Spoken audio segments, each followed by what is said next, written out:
The boy foresaw that a car would collide with the girl in 1 minute. Wait a moment. What's wrong? I need to tie my shoelaces. As the girl observed the boy bending down to fasten his laces, a mischievous glint flickered in her eyes upon hearing his thoughts. You're deliberately tying your shoelaces to sneak a peek at my feet, aren't you? If you want to look, then go ahead. I don't mind. Chapter 1. Undoubtedly a little sorceress, it was the season of September, the time of the school year, accompanied by a refreshing breeze wafting from the fields. A boy and a girl strolled through a narrow alley between houses, where the wind was slightly stronger, lifting the hem of the girl's skirt. Noticing this, the girl felt her cheeks flush, covering her skirt with her hands, and hurriedly dashed out of the alley. A sudden blaring of a horn pierced the air as a black sedan approached her, leaving the girl frozen in place. Wait a moment. What's wrong? I need to tie my shoelaces. Wei Lai halted Qing Ting, who was following him, and began to fasten his laces in the alley. Curiously, Qing Ting scrutinized Wei Lai as he untied his already secured shoelaces, meticulously adjusting the tension, one hole at a time. This alley is too dangerous. It's better to wait for the car to pass before we walk through together. Upon hearing Wei Lai's inner thoughts, Qing Ting couldn't help but break into a warm smile that a gust of wind swept by, lifting her skirt and revealing her fair, shapely legs. Yet, Qing Ting remained still, hastily covering her skirt before gradually bending down to continue watching Wei Lai. Wei Lai was still intently focused on his shoelaces, oblivious to the surrounding environment. A mischievous sparkle danced in her eyes. As a relentless breeze continued to blow through the alley, Qing Ting delicately tucked a stray lock of hair behind her ear. Seizing the moment when the boy was about to lift his head, she leaned down gently and planted a cool kiss on his forehead, just as he raised it. Having secured his laces, Wei Lai caught a glimpse of Qing Ting's elegant ankle peeking from beneath her skirt, causing him to startle and take a step back before straightening himself. Once upright, Wei Lai regarded Qing Ting with a bewildered expression. Is she trying to tease me while I'm distracted? Is it really that amusing? Qing Ting retained her bent posture, lifting her head with her eyes half squinted, her smile taking on a sly demeanor. You tied your shoelaces on purpose to sneak a glance at my feet, didn't you? If you want to see, then look. I don't mind. With autumn just beginning, the weather was still warm. Qing Ting wore a pair of breezy blue sandals, revealing her dainty toes, which she playfully wiggled near Wei Lai's feet, capturing his attention. Instantly, his cheeks flushed crimson. Qing Ting's smile broadened further, and as the gentle breeze stirred her raven locks, it seemed as though they too were laughing at him. Wei Lai, unwilling to explain himself, puffed up his cheeks, turned to glance at the alley entrance, ensuring it was safe, before turning to walk out. I'm not talking to you anymore, I'll be late for school.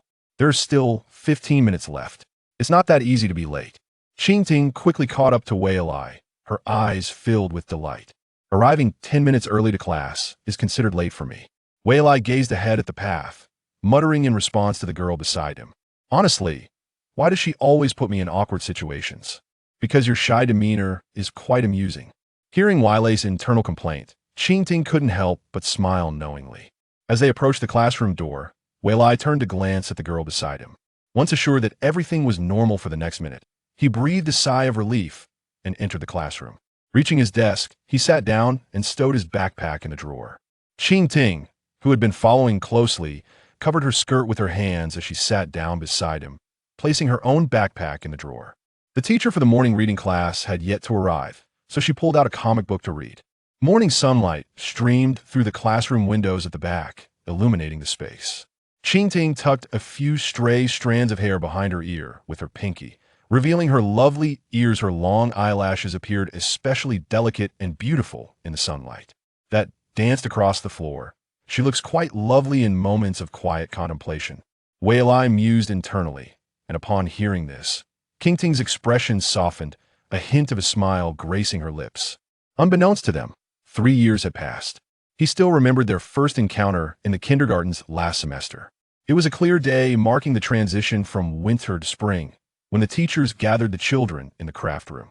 3 or 4 kids sat at a table, where 2 small baskets lay, one filled with various beads and strings, and the other with colorful paper, scissors, and glue. The children were free to create crafts as they pleased, showcasing their work to the teacher before class ended, with the best creations displayed on the classroom bulletin board. At that time, Wei had already realized his ability to foresee events a minute into the future. He initially thought others shared this gift. However, after his parents, Wei Zikong and Su Xiang, discovered his ability a year prior, they repeatedly admonished him not to tell anyone else. From that moment, he understood he was special and gradually became more reticent, distancing himself from others. On that day, the teacher introduced an adorable girl who appeared at the classroom door, her sparkling eyes seemingly inviting everyone to play with her. The seat beside him was vacant, yet when he glanced at the girl, he sensed the teacher would soon lead her to the desk behind him, so he paid her no further mind. But as the teacher approached his desk, the girl suddenly pointed to the empty seat beside him, insisting she wanted to sit next to him. I truly wonder what she was thinking back in kindergarten, wanting to sit beside me. Reflecting on the past, Wei couldn't help but ponder that without that seating change, he and Qing Ting might not have become acquainted so quickly, nor would their relationship be as close as it is now. Hearing Weilei's thoughts, Qing Ting turned to him, who was buried in his language textbook, and softly said, "Did you know? Ever since we first met, I've liked you Weilai exclaimed in surprise, turning to face her. Your astonished expression is particularly amusing, Qing Ting remarked, her eyes shimmering as she finished her sentence. Weilai once again felt a flush of embarrassment at his inability to maintain composure, his cheeks turning slightly pink. You blushing is also quite endearing, Qing Ting said, propping her chin on her hand, her tone growing more relaxed. A little devil, undoubtedly a little sorceress, I mustn't engage with her. Weilai hastily grabbed his language textbook, intending to read aloud, only to realize he had turned it upside down. Is it really okay to read a book upside down? I just like reading it this way. What's wrong with that? Though reading it this way was uncomfortable, Weilai found he could manage as long as he took his time. After a while, he glanced at the classroom door. The teacher will arrive soon. When she sees Qing Ting with that comic book, she'll definitely catch her. Knowing Qing Ting would be embarrassed, Weilai felt a thrill of delight, while focusing intently on his textbook, continuing to read. In less than a minute, the homeroom and language teacher, Xiong Yao Yao, appeared at the classroom door. Upon entering, the classroom erupted with the sounds of other students reading aloud. Xiong Yao Yao stood at the podium, surveying the students below, and just as she was about to nod in satisfaction, her gaze suddenly landed on Weilai and Qing Ting. Weilai continued to read, loudly from his textbook, attempting to distract Qing Ting so she wouldn't notice the teacher approaching. On a bright morning, from the hillside, across the open fields, along the winding paths adorned with fluffy flowers and sunflowers, suddenly, the earnest voice of Qing Ting reading from her textbook reached Weilai's ears. Startled, he turned to find that she had discreetly hidden her comic book and was now softly reciting from her language textbook. Before Weilai could fully process his surprise, a hand snatched the textbook from him. Xiong Yao Yao regarded him with a reproachful gaze. Weilai, your book is upside down. Reading should be taken seriously. Do not be distracted by your female classmates. I understand my mistake, teacher, Weilai murmured, bowing his head in apology as he observed her straighten his textbook before departing. Once again grasping his language textbook, Qing Tian used it to shield her face, her smile radiating warmth as she looked at him. Weilai, the teacher does not comprehend your interests. Would you like my assistance in explaining? No, you are not that benevolent. You merely wish to see me make a fool of myself, Weilai retorted, clutching his textbook and murmuring to himself. What did she switch the books? Now I've embarrassed myself again. Of course, that was when you informed me. Qing Tian sat on a bench, her calves playfully swaying beneath her skirt. Another delightful day began. Chapter 2. The Sorceress's Scheme. What is the experience of having a female classmate who has been by your side since kindergarten? Weilai felt that if it were possible, he would prefer never to find out. On the wooden desk in the classroom lay a sacred line drawn by predecessors, a demarcation that was inviolable. I made a mistake on this problem again. I wish I could correct it, but the eraser on my pencil is worn out. Perhaps it was a lesson meticulously planned by the teacher in 45 minutes of class. The assigned homework could be completed in a mere 15 minutes, leaving ample time for a restroom break. Usually, he would have finished his math homework by now, but the eraser at the end of his pencil had worn down too quickly, leaving him unable to rectify the two incorrect problems that pierced his heart like thorns, causing him discomfort. Would you like to borrow my eraser? Qing Tian leaned over the desk, placing her eraser beside the sacred line, her clear, beautiful eyes fixed on Wei Lai. From the reflection in her eyes, Wei Lai could almost see his own disheveled hair. How humiliating to be caught looking foolish. Forget it, I think I'll take a short nap. Please don't disturb me. As Qing Tian turned her head, her dark hair cascaded onto the shoulder facing Wei Lai. Her gaze averted from him and the eraser, as if she genuinely intended to rest during the break. In an instant, Wei Lai's eyes lit up. All he needed to do was wait. Knowing what would transpire next, Wei Lai focused and continued working on his problems. Upon completing the final question, he felt a gentle nudge from the eraser that had been pushed toward him. Finally, it has returned to its rightful owner. Filled with joy, Wei Lai hastily used the eraser to eliminate his mistakes, rewriting the correct answers. Just as he finished writing, Qing Tian awoke beside him. Having only rested for a moment, she stretched her arms as if she had been asleep for a long time, rubbed her delicate neck, and began to search the desk for something. Hey, where's my eraser? You accidentally crossed the boundary with it, so it now belongs to me again. Are you sure? Absolutely. Wei Lai declared confidently, recalling vividly that before the break, the eraser had indeed been his. Then how come your eraser has my name on it? With a lazy expression of just waking up, Qing Tian yawned and squinted at him. That's impossible. Wei Lai was incredulous, eager to prove her wrong. He pushed aside the paper covering the eraser, revealing the clearly inscribed name Qing Tian on its white surface. I already told you it was my eraser that I lent to you. So of course it's mine, Qing Tian remarked, casually brushing her hair aside as she retrieved the recently confiscated prisoner from her drawer. However, if you like my eraser so much, I shall gift it to you. How devious, she must have secretly swapped the erasers, and her nap was likely feigned. Reading the thoughts in Wei Lai's heart, along with the blush of embarrassment on his face, Qing Tian's expression radiated delight. You can write your name over mine and erase it, Why didn't I think of that? She took my eraser, and I can take hers to even the score. With newfound excitement, Wei Lai picked up his pencil and inscribed his name on the opposite side of the eraser.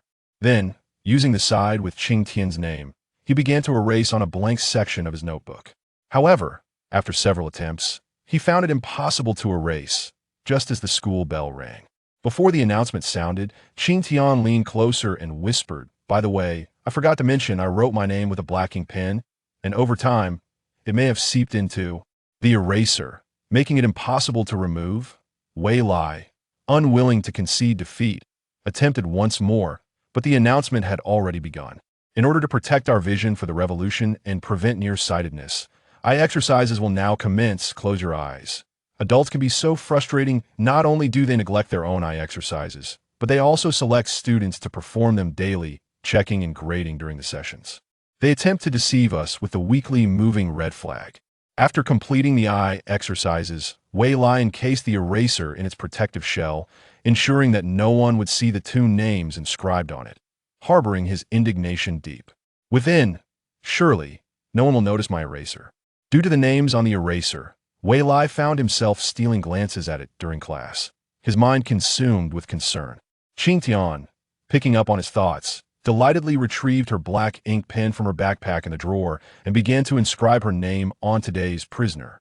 At noon, after lunch, Wei Lai, as usual, left his home empty-handed, standing by the telephone pole at the intersection, waiting for Qing Tian to arrive so they could walk to school together.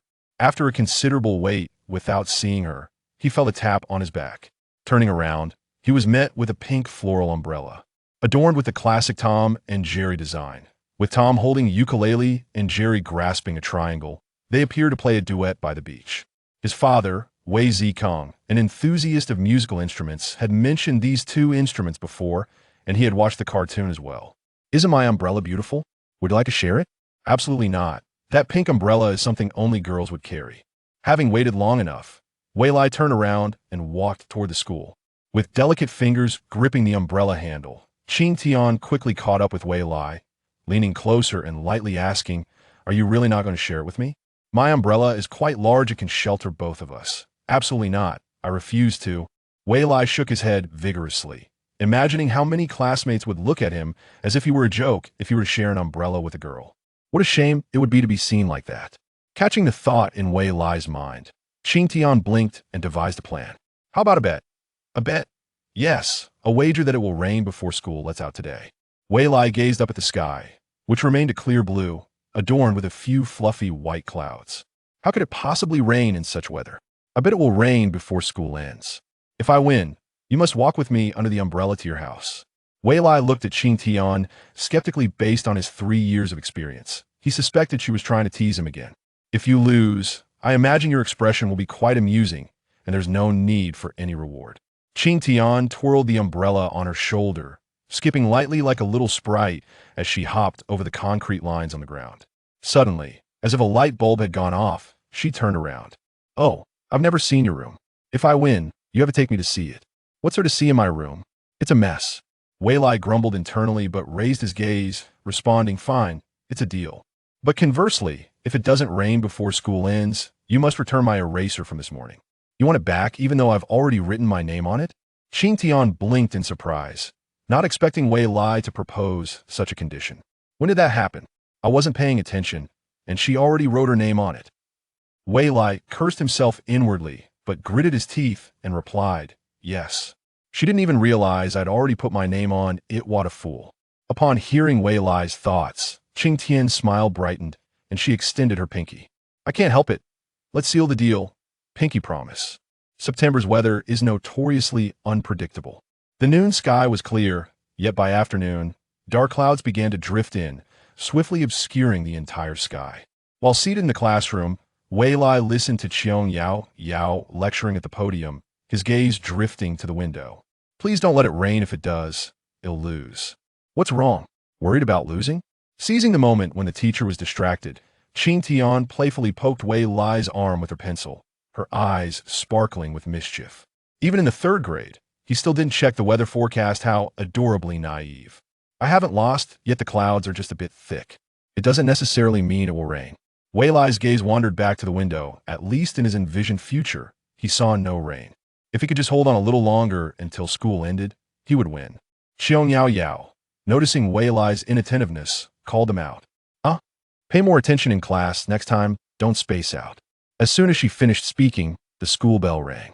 Wei Lai sighed in relief. Glancing out the window, once more the rain clouds were thickening, threatening rain at any moment, yet it hadn't started. Wonderful, I've won. Hearing Wei Lai's thoughts, Qing Tian remained unperturbed, swinging her feet leisurely. Xingtian, Wei Lai. The two of you stay behind for duty, the rest may leave. When Wei Lai heard the teacher call their names, his heart sank. He had completely forgotten it was their turn for duty today. The rain clouds in the sky had reached a tipping point, and after a gust of wind rustled the trees in the campus, raindrops began to cascade down, drawing intricate lines in the air as they descended. After completing their duties, Wei Lai stood on the classroom steps, watching the rain lines envelop the world around him, his mood as gloomy as the clouds above. Qing Tian, with her backpack on and floral umbrella opened, gracefully descended the steps. Noticing Wei Lai lagging behind, she turned and asked in confusion, "What's up?" At that moment, Wei Lai was in turmoil. He truly did not want to stand beneath the little floral umbrella, feeling like a foolish Tom caught in Jerry's antics. Every time I see her looking so adorable, I let my guard down. What a fool I am. Hearing Wei Lai's thoughts, Qing Tian's smile grew even more enchanting. I'm not afraid, let's go.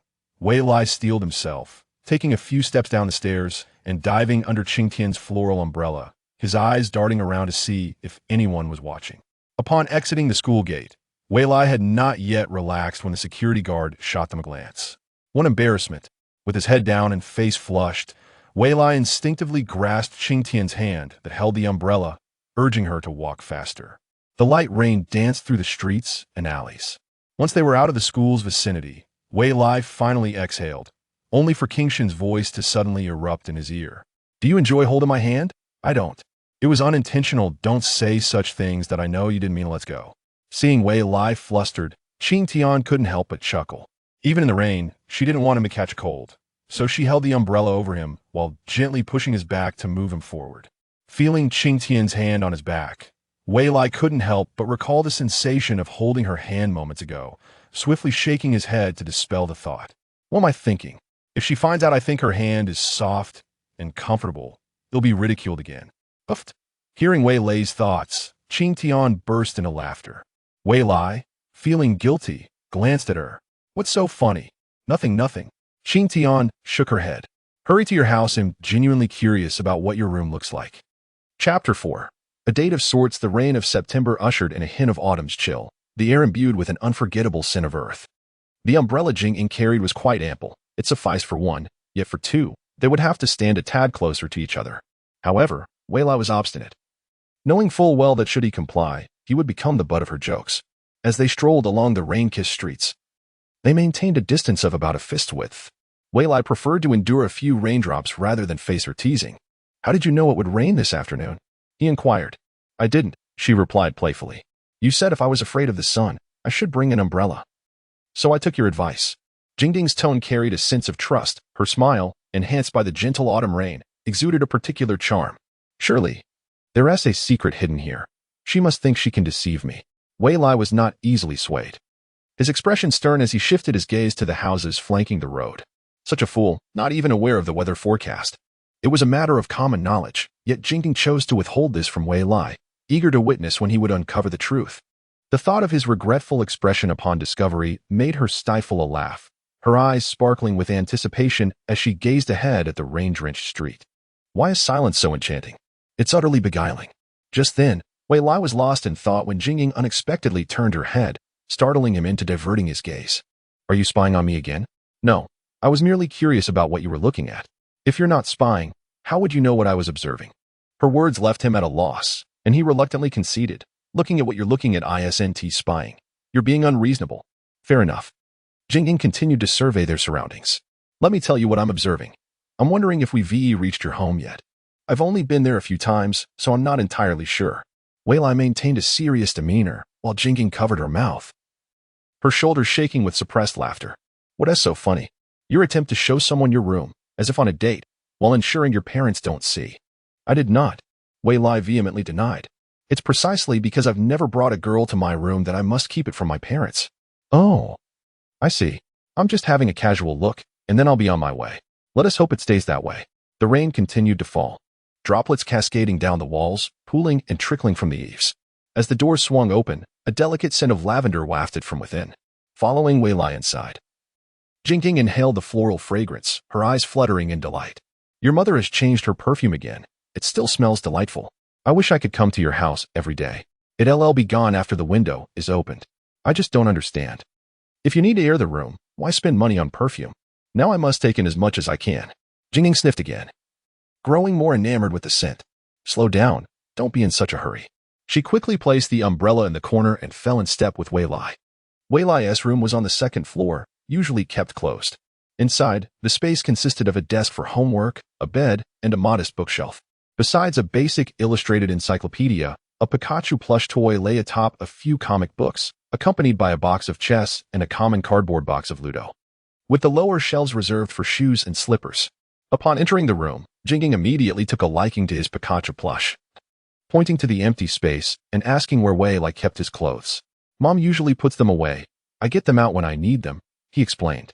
Jingding's gaze shifted to the Ludo game on the shelf, tugging at Wei Lai's sleeve. You can either give me your Pikachu or play Ludo with me. Little Wei, do you have a classmate visiting? Do you like Pikachu? She inquired, hugging the plush tightly. It was adorable. Yet she yearned to play Ludo with Wei Lai instead. At school, the boys always played together, leaving her without an opportunity to join. She longed to see his expression when he lost to her. But alas, she thought better of it. They both scampered downstairs, where Wei Lai fetched her umbrella. Jingding admired the Pikachu, increasingly finding its resemblance to Wei Lai charming. Take your umbrella. It's still drizzling outside. Please be careful. Time was of the essence. And after hastily handing her the umbrella, Wei Lai rushed to open the front door. Thank you for the Pikachu. I truly like it. You're welcome. Upon opening the door, Wei Lai turned to see Jingding, adorned in a dress and clutching the Pikachu, standing at the staircase with a gentle smile directed at him. Just a little over a minute. We should be all right. What a close call. With a sigh of relief, Wei Lai sank into the sofa. The foresight of the future was indeed a gift, yet 1 minute felt far too fleeting, a mere heartbeat in the grand tempo of life. The rain had ceased outside, the world glistening from the recent downpour. Jingding, cradling the Pikachu Wei Lai had gifted her, descended the steps from his home with an easy gait. Little Ting, you're back from school? Yes, Auntie. Su Xiang casually greeted Jingting, but as they passed each other, she felt a pang of realization. Wait a moment. Chapter 5, The Extraordinary Children at Home, ISNT that Xiaowei's plush?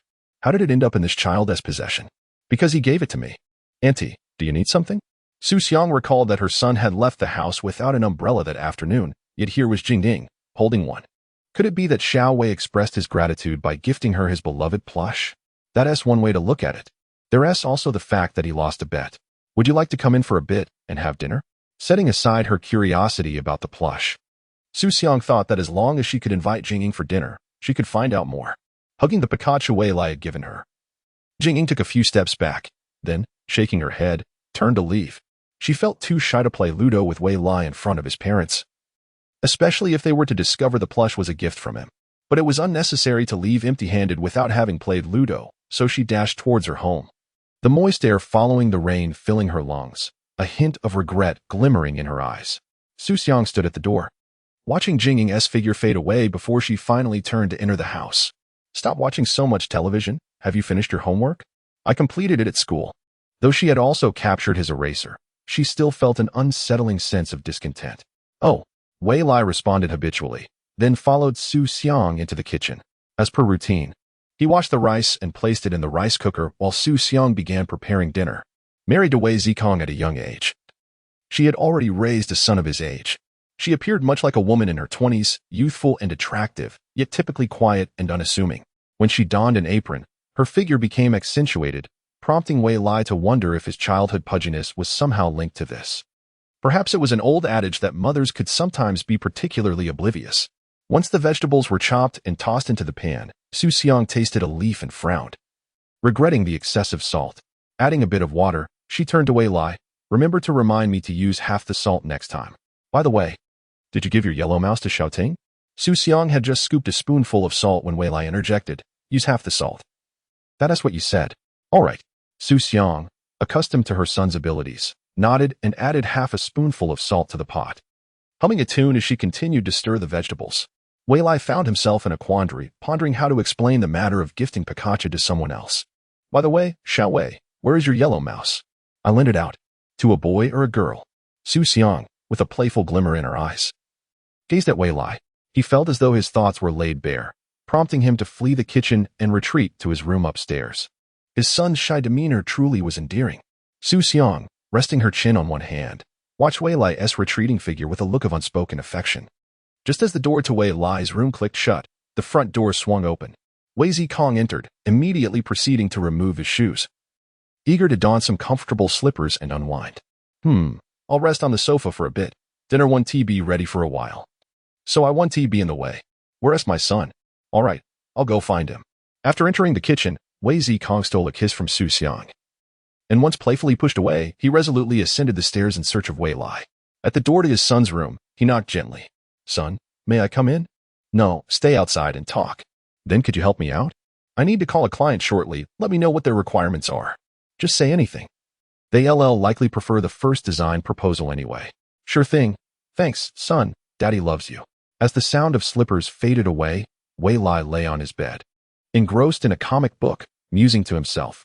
This family, truly, his mother always seemed to see right through him, leaving him with little sense of privacy.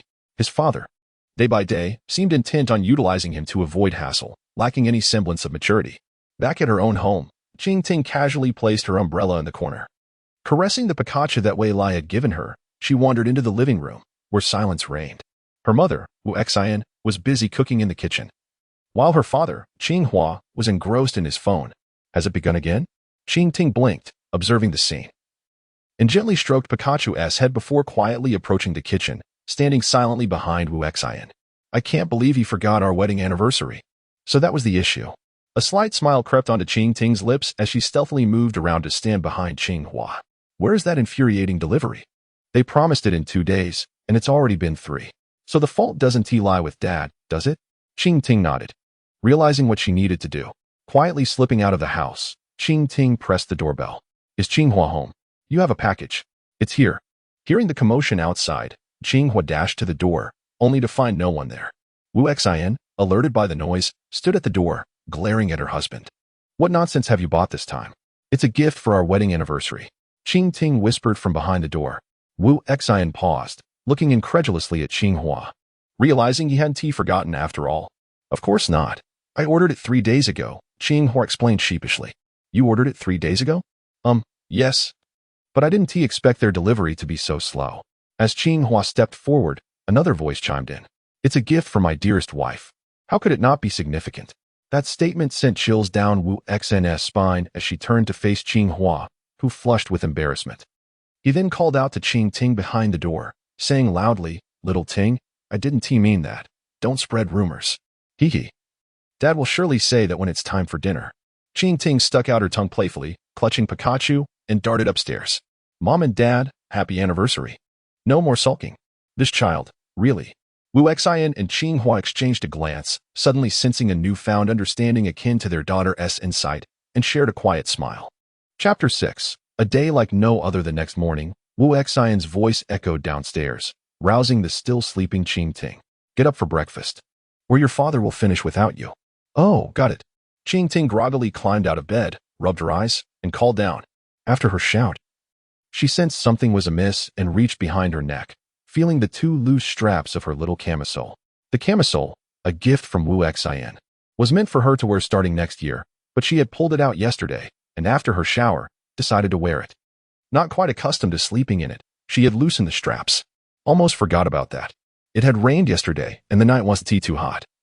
The air conditioning was off, with only a window cracked open. The gentle morning breeze wafted in, playfully tousling Ting's hair.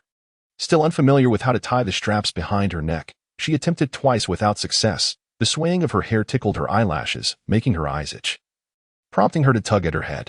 No peeking. Ting turned her head, puffing out her cheeks as she shot a glare at her stuffed toy, turning it away before bending down to try tying the straps again. On her 3rd attempt, she finally managed a satisfactory bow. Done. Now, just need to get dressed.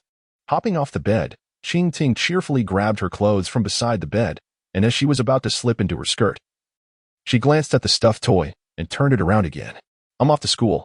You stay here and guard the house. She patted Pikachu's head before slipping on her slippers and scampering downstairs. Mom, I'm coming down. You're so slow. Your dad has already finished breakfast and left. Then you should wake me up earlier next time. You need to be able to get up. As usual, after breakfast, Wei Lai waited at the corner for Ting. To prevent a repeat of yesterday's incident, he had brought along a folding umbrella today. The sky remained clear, yet who could predict a sudden downpour? Having an umbrella, even if unused, could be stowed in the classroom drawer, a precaution worth taking. However, today, Ting seemed to be a bit later than usual.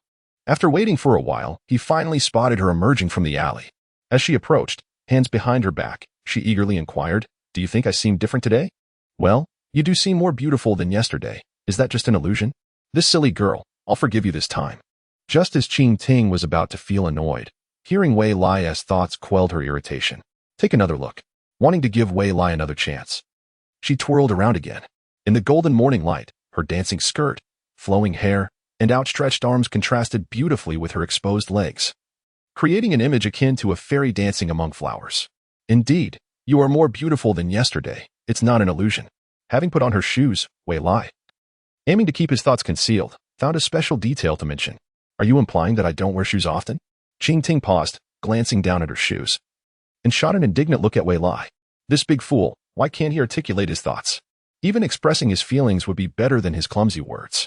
I meant to say that you've only been wearing sandals since June. Now that we're here, let us hurry before we face teasing again. Truly, one cannot expect much from a boy's observational skills.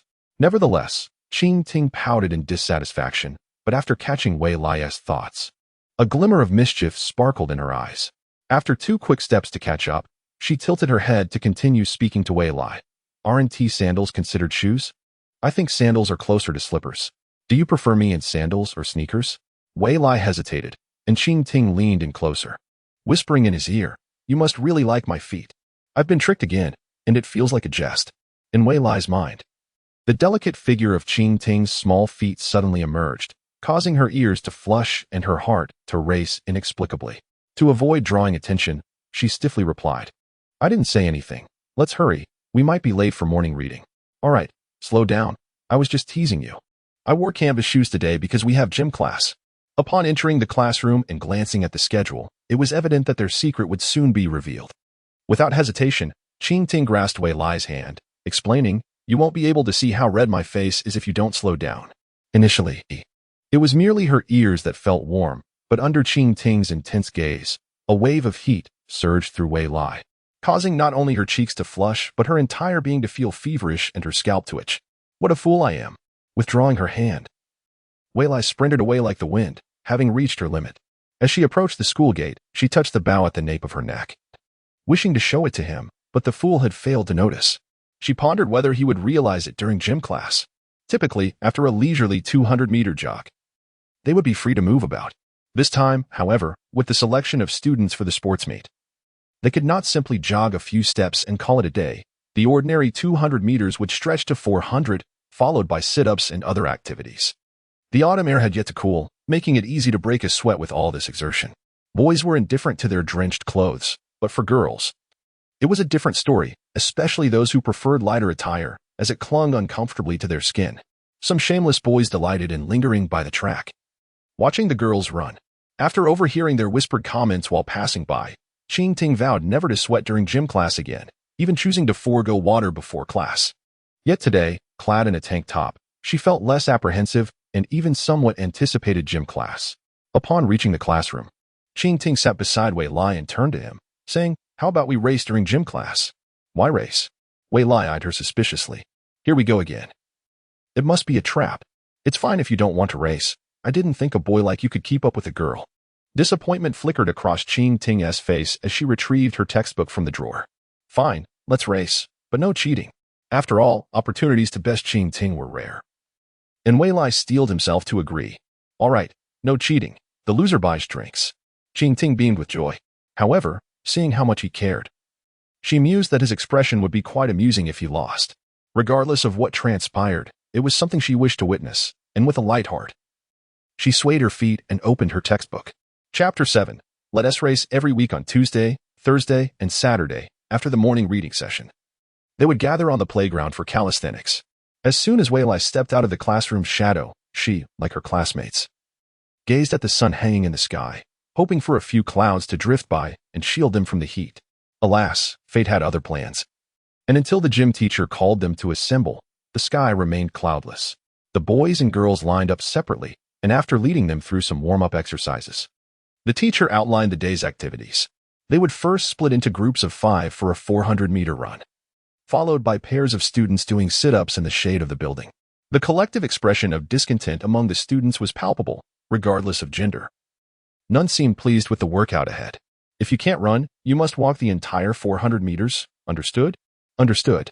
Half the class consisted of girls, many of whom appeared utterly drained, dreading the prospect of sweating and having their clothes cling uncomfortably to their bodies. Seizing the moment while the teacher organized the front group, Wei Lai leaned towards Qing Ting and whispered, "If you regret this now, it's not too late. I don't need drinks. Just a small bottle of water from the shop will suffice. The cheapest drink at the shop cost 2 yuan, while a small bottle of mineral water was only 1 yuan, saving half the expense. Are you afraid of losing?" Qing Ting shot a sidelong glance at Wei Lai. "Afraid you'll cry if you lose," he retorted nonchalantly. "There's no wind today. I'm worried you'll overheat." "How kind of you to act so thoughtlessly. You'll be the one crying. Should we add something else?" "What?" she inquired. "If you lose, you must buy a pack of tissues for the other." Qing Ting extended a finger, suggesting their terms. "Deal." Wei Lai linked his pinky with her index finger. He resolved that even if he won, he would still give her the tissues to use. The elementary school playground was not expansive. A single lap around the track measured merely 200 meters, necessitating 2 laps to complete 400. The gym teacher, accustomed to seeing Wei Lai and Qing Ting together, promptly assigned them to the last group. After the preceding groups finished, it was finally their turn. The teacher called out the command, simultaneously starting the stopwatch, before turning to observe the other students resting in the shade. "During your break, pair up and prepare for sit-ups." Understood. As the other students began to seek their familiar partners, it wasn't long before some began to walk instead of run. Those who had initially lingered at the back were particularly disinclined to run on such a windless sunny day. Before long, Wei Lai and Qing Ting had lapped them more than once. Suddenly, a gust of wind swept through, prompting all engaged in gym class to squint in relief, including Qing Ting. However, the wind carried beads of sweat from her lashes into her eyes, causing discomfort. As she rubbed her eyes, she inadvertently slipped on a pebble on the track and fell, striking her forehead and leaving a red mark that began to ooze a bit of blood. Just as she broke away from the group, Wei Lai slowed his pace to run alongside her. What's wrong? Can't keep up so soon? Qing Ting looked at him, puzzled. You don't understand. In long-distance running, you can't start too fast. You must save your energy for the final 50 meters. Wei Lai offered a casual excuse. What if you hit your head, and it leaves a scar? Honestly, remembering the look on Qing Ting's face when she fell, Wei Lai felt a pang of guilt. Had he not agreed to the race, she would likely have chosen to walk like the other girls and would not have gotten hurt. Are you worried about me? Qing Ting's eyes sparkled with curiosity. Disarming Wei Lai. No, it's just running. My heart aches, it hurts. It proved true that any man who gazes at a woman while running is destined for misfortune. Just as Wei Lai spoke with Qing Ting, he stepped awkwardly and fell, his knee scraping against the pebbled track, contorting his face in pain. A breeze swept through, lifting Qing Ting's skirt and hair as she stood frozen in shock. Wei Lai, are you all right? She rushed to help him up. A small diamond-shaped stone had lodged itself in his knee, looking quite alarming. The teacher, turning just in time to witness the scene, hurriedly paused the stopwatch and rushed over. What happened? Teacher, he hurt his knee. Wei Lai gingerly brushed the stone from his knee. It was embedded too deeply and came away easily. He looked up at the teacher and reassured, I'm fine. Really. Just need a moment to rest. Then, he and Qing Ting helped him up. Let us go. The teacher will take care of your wound. The school lacks a medical room, and since most students commute, those who suffer from ailments typically seek treatment at nearby hospitals. Minor injuries such as scrapes and bruises are usually addressed by the physical education teacher. The teacher brought Wei Lai into her office, retrieving disinfectant alcohol and antiseptic from her drawer. Qing Ting followed closely, standing by to observe. I'll hold him down. You pour the alcohol over his knee to clean the wound, the teacher instructed, handing the alcohol bottle to Qing Ting. The moment Wei Lai caught a whiff of the alcohol, memories of past injuries flooded back, causing a shiver to run down his spine. Use less, he pleaded. Understood. Qing Ting replied, cautiously dripping the alcohol onto Wei Lai's wound. Regret washed over him. This felt akin to torture. Pour more. It's better to endure a brief pain than a prolonged one, he urged. Qing Ting pouted, noticing the genuine discomfort on Wei Lai's face, yet complied. All right. We're almost ready to apply the ointment. After rinsing the wound sufficiently, the teacher released Wei Lai's leg and reached for the antiseptic, while Qing Ting prepared to cap the alcohol bottle. However, the lingering alcohol on Wei Lai's knee still caused him to wince. Thank goodness I'm the one injured. Qing Ting has never experienced such pain.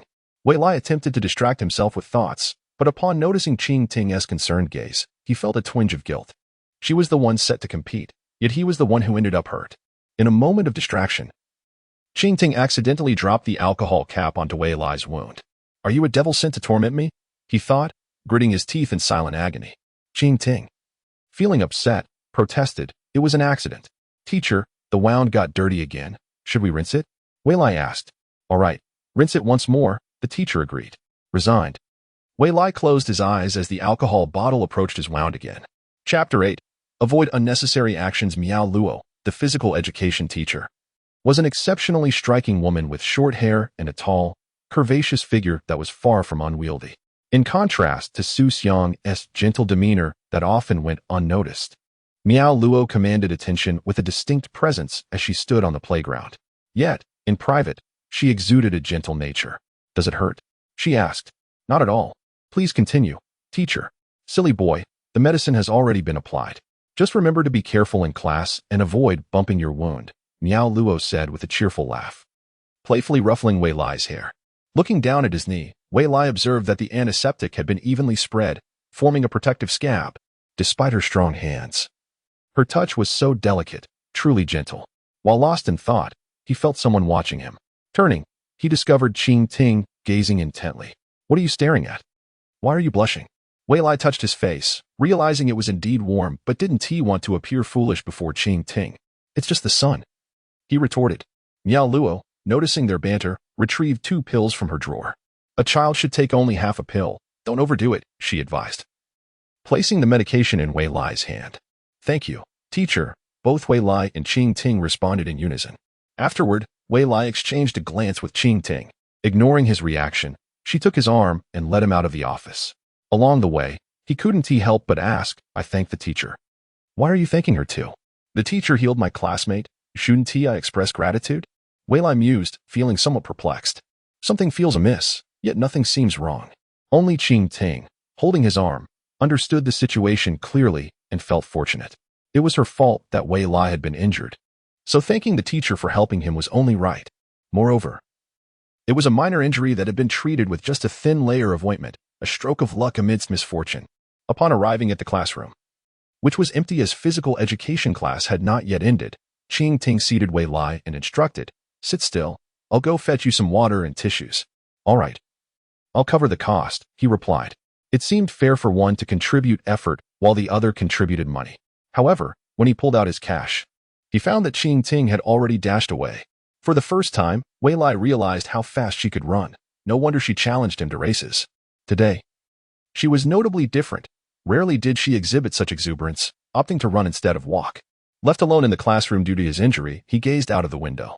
By the time Qing Ting returned to her seat, she was slightly out of breath and pushed a bag towards Wei Lai, eagerly reaching inside to pull out a pack of tissues. "Here's your water. It's barely been a class. Why rush?" Wei Lai observed as he discovered 2 bottles of soda within the bag. "Why soda? Didn't we agree on drinks?" he muttered, still placing a 5 yuan note on the desk, his allowance for the week. However, the soda was 50 cents more than water. Combined, it cost a whole yuan extra. "You sound like a husband complaining about his wife's spending habits," he teased. "It's not my money being spent. I'm not complaining," Wei Lai defended.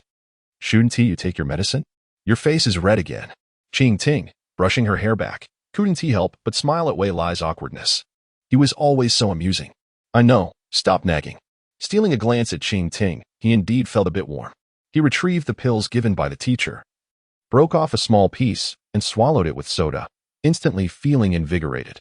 At that moment, Qing Ting had finished drying her hair, tossing the used tissues into a plastic bag while also grabbing a bottle of soda. Before drinking, she glanced around the classroom, then suddenly turned her back to Wei Lai. "Now that no one is watching, quickly help me wipe my neck." Wei Lai, caught off guard while drinking, barely held back a cough. "Can't you do it yourself?" "Why do you need my help?" "I want to drink water, and it's bothersome to do it myself. After all, one typically wipes oneself while showering. What is so difficult about it?" Wei Lai thought to himself, but Qing Ting suddenly reached behind her neck, unfastening her small tank top straps, pulling them around to the front to conceal them from view. "Hurry up, it'll be embarrassing if someone sees." "Am I not embarrassed?" Freshly after running, Qing Ting's skin glowed with vitality, her slender neck and delicate shoulders strikingly evident. Wei Lai usually tried not to notice these aspects, yet now, they were thrust before him, leaving a profound impact. "How long are you going to stare?" "Hurry up." "I know, stop rushing me." After taking the medication, Wei Lai felt his face grow even warmer, doubting whether the teacher had given him placebo pills. Qing Ting, urging him on, reached for the tissues, placing one on her skin. "Don't move." Wei Lai felt inexplicably nervous, his hands trembling as he placed one on Qing Ting's shoulder, finding some steadiness. During today's physical education class, Qing Ting had planned this moment, eager to see Wei Lai's shy demeanor while helping her wipe away sweat. However, his hesitance made her anxious as well. One hand held the soda bottle while the other gripped the straps of her tank top. She could distinctly feel her heart racing. "Should I wipe under the collar too?" "Hurry up." With the bottle still clamped between her teeth, Qing Ting peeked at the classroom, ensuring no one had noticed their actions before whispering. Wei Lai believed that, in comparison to the back of the neck, the area beneath the collar on the back was the most challenging to reach. Out of kindness, he did not hesitate. After slightly pulling apart the collar, he noticed the small tank top that Qing Ting was wearing. So these straps are not mere embellishments. Qing Ting has developed quite rapidly, he mused. The senior girls at school also wore similar spaghetti straps, and out of curiosity, he had previously inquired with Su Xiang, who had mentioned that girls begin to wear them at a certain age. Unbeknownst to him, Qing Ting had reached that age as well. Upon hearing Wei Lai's thoughts, Qing Ting inwardly scolded him. "You fool, only now do you realize it? Have you been asleep until now?" Suddenly, she felt a hair fall from somewhere onto her nape, and Wei Lai instinctively blew it away after wiping the sweat from her forehead. This caused Qing Ting to shiver and, startled, she pushed him away. "Don't do anything unnecessary," she exclaimed, her face flushed as she glared at him. Chapter 9. Crutches and Lucky Charms. The eyes of their classmates in the classroom turned towards them, and Wei Lai raised his hand, hurriedly apologizing. "I'm sorry, I didn't mean to." "Forget it, I'll forgive you this time, but it won't happen again," Qing Ting responded, having only been startled. Realizing that their classmates were watching, She immediately buried her face in her arms on the desk, whispering, "Okay. There won't be a next time." Her neck is so sensitive. Is that how all girls are? Wei Lai thought, causing Qing Ting's previously calm face to redden again. "Can you do me one more favor?" she asked. "What?" "Keep an eye out for our classmates and let me know if anyone is looking over here." Listening to her, Wei Lai glanced around and saw that everyone else was preoccupied with their own tasks. No one was watching them anymore. "No one is looking at us now." "That's good." Qing Ting sighed in relief, her hand moving behind her neck to adjust the straps of her tank top. Wei Lai found himself unable to look away. But when she shot him a glance, he quickly averted his gaze, blushing. "It must be that half dose of medicine the teacher mentioned isn't enough. My face is getting warmer. I should take the other half," Wei Lai thought, reaching into his drawer for the remaining dose. Only to have his hand caught by Qing Ting. "You shouldn't take medicine indiscriminately. Let us wait until afternoon. If it's still bad, we'll go to the hospital." "All right," he nodded, conceding under her intense gaze. As their classmates began to leave, Qing Ting placed her textbook into the drawer, stood up, and extended her hand towards Wei Lai. "I can get up by myself." Wei Lai stubbornly pushed her hand away and stood up abruptly. However, his legs, which had been bent throughout class, straightened suddenly, causing him to stumble and fall against Qing Ting. "Thanks. Holding her hand is certainly better than embracing her," he thought. Noticing that no one else was paying attention, he took her hand with one hand while using the other to lean on the desk as he slowly stood up. Seeing Wei Lai struggle, Qing Ting's gaze fell to his injured knee. "Does it hurt that much?" she asked, having forgotten when she last experienced an injury herself. Ever since meeting Wei Lai, she hadn't been hurt. Perhaps he is her lucky charm, she thought tenderly, feeling both warmth and concern for him. As Wei Lai finally left his seat, Qing Ting grasped his hand with both of hers, draping them over her shoulder. "Given that you're injured today, I'll let you use me as a crutch," she said with a bright smile. Her smile seemed to possess a certain magic, momentarily mesmerizing Wei Lai. In the security room by the school gate, an elderly guard, engrossed in an old mobile phone displaying the news, looked up to see Wei Lai and Qing Ting. Adjusting his reading glasses, the gaze behind the lenses made Wei Lai's heart race. "Qing Ting, I can walk by myself," he insisted. "Be careful." "It's better to be safe," she replied, holding on to his hand and leaning closer, allowing him to feel the warmth of her skin against his arm. Just as he was about to comment about the heat of their proximity, Qing Ting turned to greet the elderly guard, interrupting him. "Grandpa Qing, aren't you going to eat?" "Yes, I know," he replied. She's doing this on purpose. It's already embarrassing enough without greeting the guard, Wei Lai thought, lowering his head in silence. He had assumed that Qing Ting would be more lenient with him due to his injury, yet she still enjoyed teasing him. Whether Qing Ting felt hot, he couldn't tell. However, after being scrutinized by Grandpa Qing, he could only feel his face and neck burning. Hearing his thoughts, Qing Ting turned and saw that his face was as red as if it had been cooked. "But it's quite amusing," she remarked, then asked, "Are you hot?" "A little," he replied, straightening up as he attempted to distance himself from her slightly. "Just hold on a bit longer, we'll be home soon," she said, tightening her grip on his hand and leaning closer. "I'll be your crutch, and you can be my lucky charm. Don't worry, just hang on to me." "Is it a lucky charm hanging from a crutch?" Wei Lai pondered, finding the image a curious combination, reminiscent of a wandering Taoist with a staff and a bell. The wind today felt peculiar. It was inconsistent, blowing when it shouldn't and remaining still when it should be gusty. As they parted at the entrance of his home, he felt an inexplicable reluctance. "See you in the afternoon," Qing Ting nodded, turning to walk towards her home. However, after just a few steps, she touched her neck, feeling something was amiss after having lost Wei Lai's arm. "I promise to be your crutch. It will be effective all day," she called back, glancing at him as the wind tousled her hair. After parting ways with Qing Ting, though his arm felt cooler, the memory of their closeness left him with a tingling sensation. It felt as though he had been enchanted. Shaking his head to dispel the strange thoughts, Wei Lai pushed open the door to his home. "I'll sit on the sofa for a while. Lunch will be ready soon." Su Xiang emerged from the kitchen with a plate of dishes, catching a glimpse of her son's knee injury out of the corner of her eye. She approached him directly, squatting down with concern. "Son, how could you foresee the future yet still get hurt, especially at school?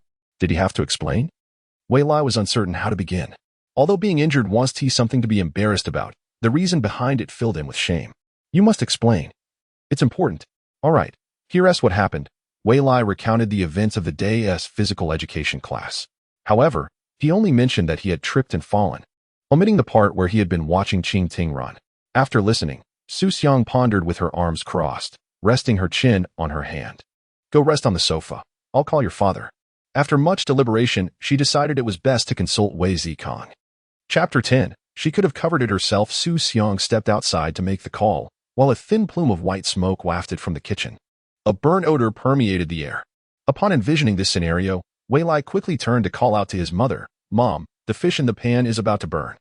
"Oh, I almost forgot," Su Xiang exclaimed, slapping her forehead. Still holding the phone, she turned back to the kitchen to turn off the stove. Just as she extinguished the flame, the call connected. "Honey, what is going on?" Su Xiang tilted her head, wedging the phone between her face and shoulder as she removed the fish from the pan. "Mother, your hair has fallen onto the fish. With your incessant chatter. Simply wait for the meal." "What?" After the call ended, a good 10 minutes passed before Wei Zikong hurriedly appeared at the door. Peeking in, he noticed Wei Lai and Su Xiang already seated at the dining table, commencing their meal. He breathed a sigh of relief, retrieved a pair of slippers from the cabinet by the door, and changed his shoes in preparation to enter. Su Xiang set down her chopsticks and walked into the kitchen to serve Wei Zikong a portion of rice. Wei Zikong, in turn, approached the dining table and sat down. Eyeing Wei Lai, "What trouble have you caused your mother at school?" "Nothing. I think it's just a minor issue," Wei Lai replied, shoveling rice into his mouth, convinced that his scraped knee was of little consequence. While the incident itself may have been trivial, the underlying cause was significant. Su Xiang placed the bowl of rice in front of Wei Zikong and interjected, "What could have led to this incident? Did our son perform a heroic act to save a damsel in distress, expecting her to offer herself in gratitude?" Wei Zikong casually remarked as he picked up his bowl. This comment caused Wei Lai's heart to skip a beat, and he lowered his head, silently continuing to eat. "What are you thinking? Our son is only 10 years old. I was referring to his abilities." Su Xiang lightly tapped Wei Zikong on the head with her chopsticks, her voice diminishing in volume. Wei Zikong whispered, "Has our son's ability to foresee the future been discovered by his classmates?" "No." "Could it be the teacher?" "Keep your voice down, lest the neighbors overhear." Su Xiang chided as she popped a piece of meat into Wei Zikong's mouth. "No one has discovered our son's ability. I merely believe there is something amiss with it. A normal person having superpowers is inherently problematic. Had we not taken him to the hospital for a checkup, I might have suspected you indulged in some peculiar delicacies while pregnant. In situations where a man displays distrust towards his wife, the consequences typically arise within 3 seconds. Ouch. Ouch, ouch. Dear, let go. What I mean is, our son can foresee events occurring within the next minute. We have conducted experiments confirming this. But if our son alters the future within that minute, he can no longer foresee what is to come, correct? I hadn't considered that. But it should indeed be accurate." Wei Zikong chewed on his rice and, to his surprise, extracted a strand of hair from his mouth. Casting a glance at Su Xiang, he quietly placed the hair beside Wei Lai's bowl. Ignoring the look on Wei Lai's face, which seemed to accuse him of his wife as shedding, he continued, "However, it is quite advantageous. If he could always foresee the future, wouldn't our son be perpetually living a minute ahead? Yet, if that is the case, wouldn't our son be quite unsafe within that minute? Today, he hurt his knee during gym class." As a mother, Su Xiang's foremost concern remained Wei Lai's safety. "My dear, you are merely unaccustomed to seeing our son injured," Wei Zikong comforted, patting Su Xiang's hand. "What child doesn't have their share of scrapes? Each stumble is a lesson learned. The more he gets hurt, the better he will learn to protect himself. I think that's rather beneficial." "Is it?" Su Xiang pondered deeply, realizing there was some truth to his words. "Very well, let us eat. There is nothing to worry about." A look of relief washed over Su Xiang's face as she reached out to serve Wei Lai a piece of meat. "Mother, I want to eat fish." "You wish to eat fish despite being injured? We shall discuss that once your wound has healed." Su Xiang shot Wei Lai a glare, using her chopsticks to swat away his reaching hand. Indeed, within that minute of foreseeing, when he remained silent, he could indulge in his desires. Yet, the moment he voiced his wish for fish, it was immediately denied. Although he could not comprehend why he could not eat fish while injured, Wei Lai gained a deeper understanding of his abilities. No wonder he was often teased by Qing Ting. Perhaps he could exploit this to his advantage. A week had passed since his knee injury. The wound had fully scabbed over, and due to timely treatment, no signs of inflammation had appeared. Today was another day of gym class. Utilizing his ability, he successfully played a trick on Qing Ting for the first time. He had blended into the crowd, preparing to act during class, but Miao Luo spotted him among the throng. To prevent him from reopening his wound while moving, she ushered Wei Lai to the steps in the shadows, where he could observe everyone running. Wei Lai sat gloomily on the steps, glancing repeatedly at the playground. Finding no opportunity to prank Qing Ting, and idly began to inspect his injury. The edges of the scab were thick, while the center was thin and slightly soft to the touch. Perhaps due to the healing process, the edges of the wound were itchy, and several times Wei Lai felt the urge to pick at the scab. However, in the future he foresaw, he bled multiple times and thus abandoned the thought. Once the others finished their laps, Miao Luo gathered everyone in the shade on the other side of the teaching building to prepare for sit-ups. At that moment, Qing Ting sprinted straight toward Wei Lai. Though we cannot exercise together, can you assist me with sit-ups? Qing Ting stealthily approached the steps, circled behind Wei Lai, peeking over his shoulder with her head tilted. A gust of cool wind stirred her hair, brushing against Wei Lai's cheek. That should be fine. But why are you not sweating today? Wei Lai asked her, absent-mindedly wiping his face. Although he had foreseen this moment long ago, the reality was far more ticklish than he had anticipated. I felt warm from behind, so I opted to walk. Qing Ting grasped Wei Lai's hand, pulling him up from the steps to stand before her, playfully sticking out her tongue. Oh, Wei Lai nodded, noticing the long dress Qing Ting wore today. She truly adores wearing dresses. Even in gym class, she wears one. Upon hearing Wei Lai's thoughts, a smile instantly illuminated Qing Ting's face. Do you know why I only asked you to help me with sit-ups? Why? Because I trust you. You would never peek and would help me hold my dress down. As she spoke, Qing Ting twirled in front of him, her long dress blooming like a morning glory. A sudden gust of wind lifted her skirt halfway, and as it threatened to rise further, Wei Lai hurriedly moved to cover her. Why don't you hold your own dress? Wei Lai pressed down on the skirt with his body, shielding it from the wind, his cheeks tinged with a rosy hue. Why not protect her dress? She clearly could have done so herself and nearly exposed herself to me. Wei Lai was baffled. In the future he foresaw, Qing Ting would indeed cover her dress herself, which was why he refrained from intervening. Yet, she did nothing, and he nearly failed to react in time to assist her. Because I trust you, Qing Ting beamed at Wei Lai, her eyes sparkling with faith. I feel as if I am being toyed with once more. Wei Lai gazed at Qing Ting, beginning to worry. Would he truly find an opportunity to successfully prank her today? Chapter 11.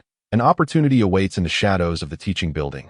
Miao Luo had already laid out mats for a few students on the ground. The morning of September, accompanied by a gentle breeze and shielded from the sun's direct rays, was exceedingly pleasant. If it weren't for gym class, one could buy some snacks from the convenience store, sit on the mat, and enjoy a delightful time chatting and snacking. However, Miao Luo offered no chance for the students to indulge in such leisure. As soon as the mats were set, she began assigning tasks. In pairs, one person would perform sit-ups while the other assisted by holding down their feet and counting. The number of sit-ups completed within a minute would be recorded, and then they would switch roles. Now, those who have formed pairs, please step forward, Miao Luo instructed, pointing to the mats beneath the flower bed while holding a stopwatch. As hesitation lingered among the students, Qing Ting took Wei Lai's hand and led him to the far edge of a mat. Once someone took the lead, the remaining students shed their trepidation, coupling with friends, and gathering around other mats. All right, you may lie down and prepare. I will signal the start, Miao Luo announced. As her command echoed, the students gradually reclined, with Qing Ting, carefully protecting her dress, lying down alongside them. Wei Lai, hurry up with your movements. I still need to tie my hair. Qing Ting clutched her skirt with one hand while shielding her hair with the other, urging Wei Lai, knowing we have sit-ups in gym class this morning. Why didn't you tie your hair beforehand? Wei Lai silently grumbled, squatting down to assist her with the skirt. Although it was a long dress, it did not reach her ankles. As he helped hold the fabric, Wei Lai encountered a dilemma. To secure the skirt, he could only press down on Qing Ting's foot with one hand. This posed a challenge, as his fingers struggled to find the right pressure point. He turned his gaze to Miao Luo, seeking her assistance. Teacher, what should I do if I can't hold her foot down? Is that so? Miao Luo replied, noticing the duo and approaching them directly. If it's inconvenient to press on her foot, just sit down and hug her legs.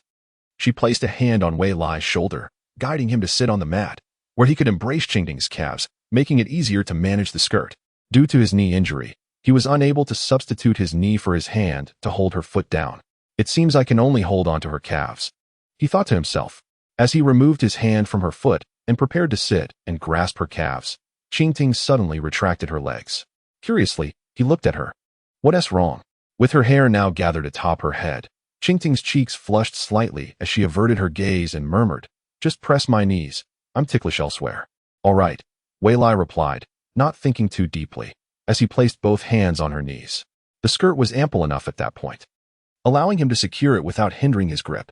However, this meant her calves were mostly exposed, their fair skin drawing his attention more than he would have liked. Are we ready? Teacher, we're ready. With everyone prepared, Miaola pressed the stopwatch hanging around her neck.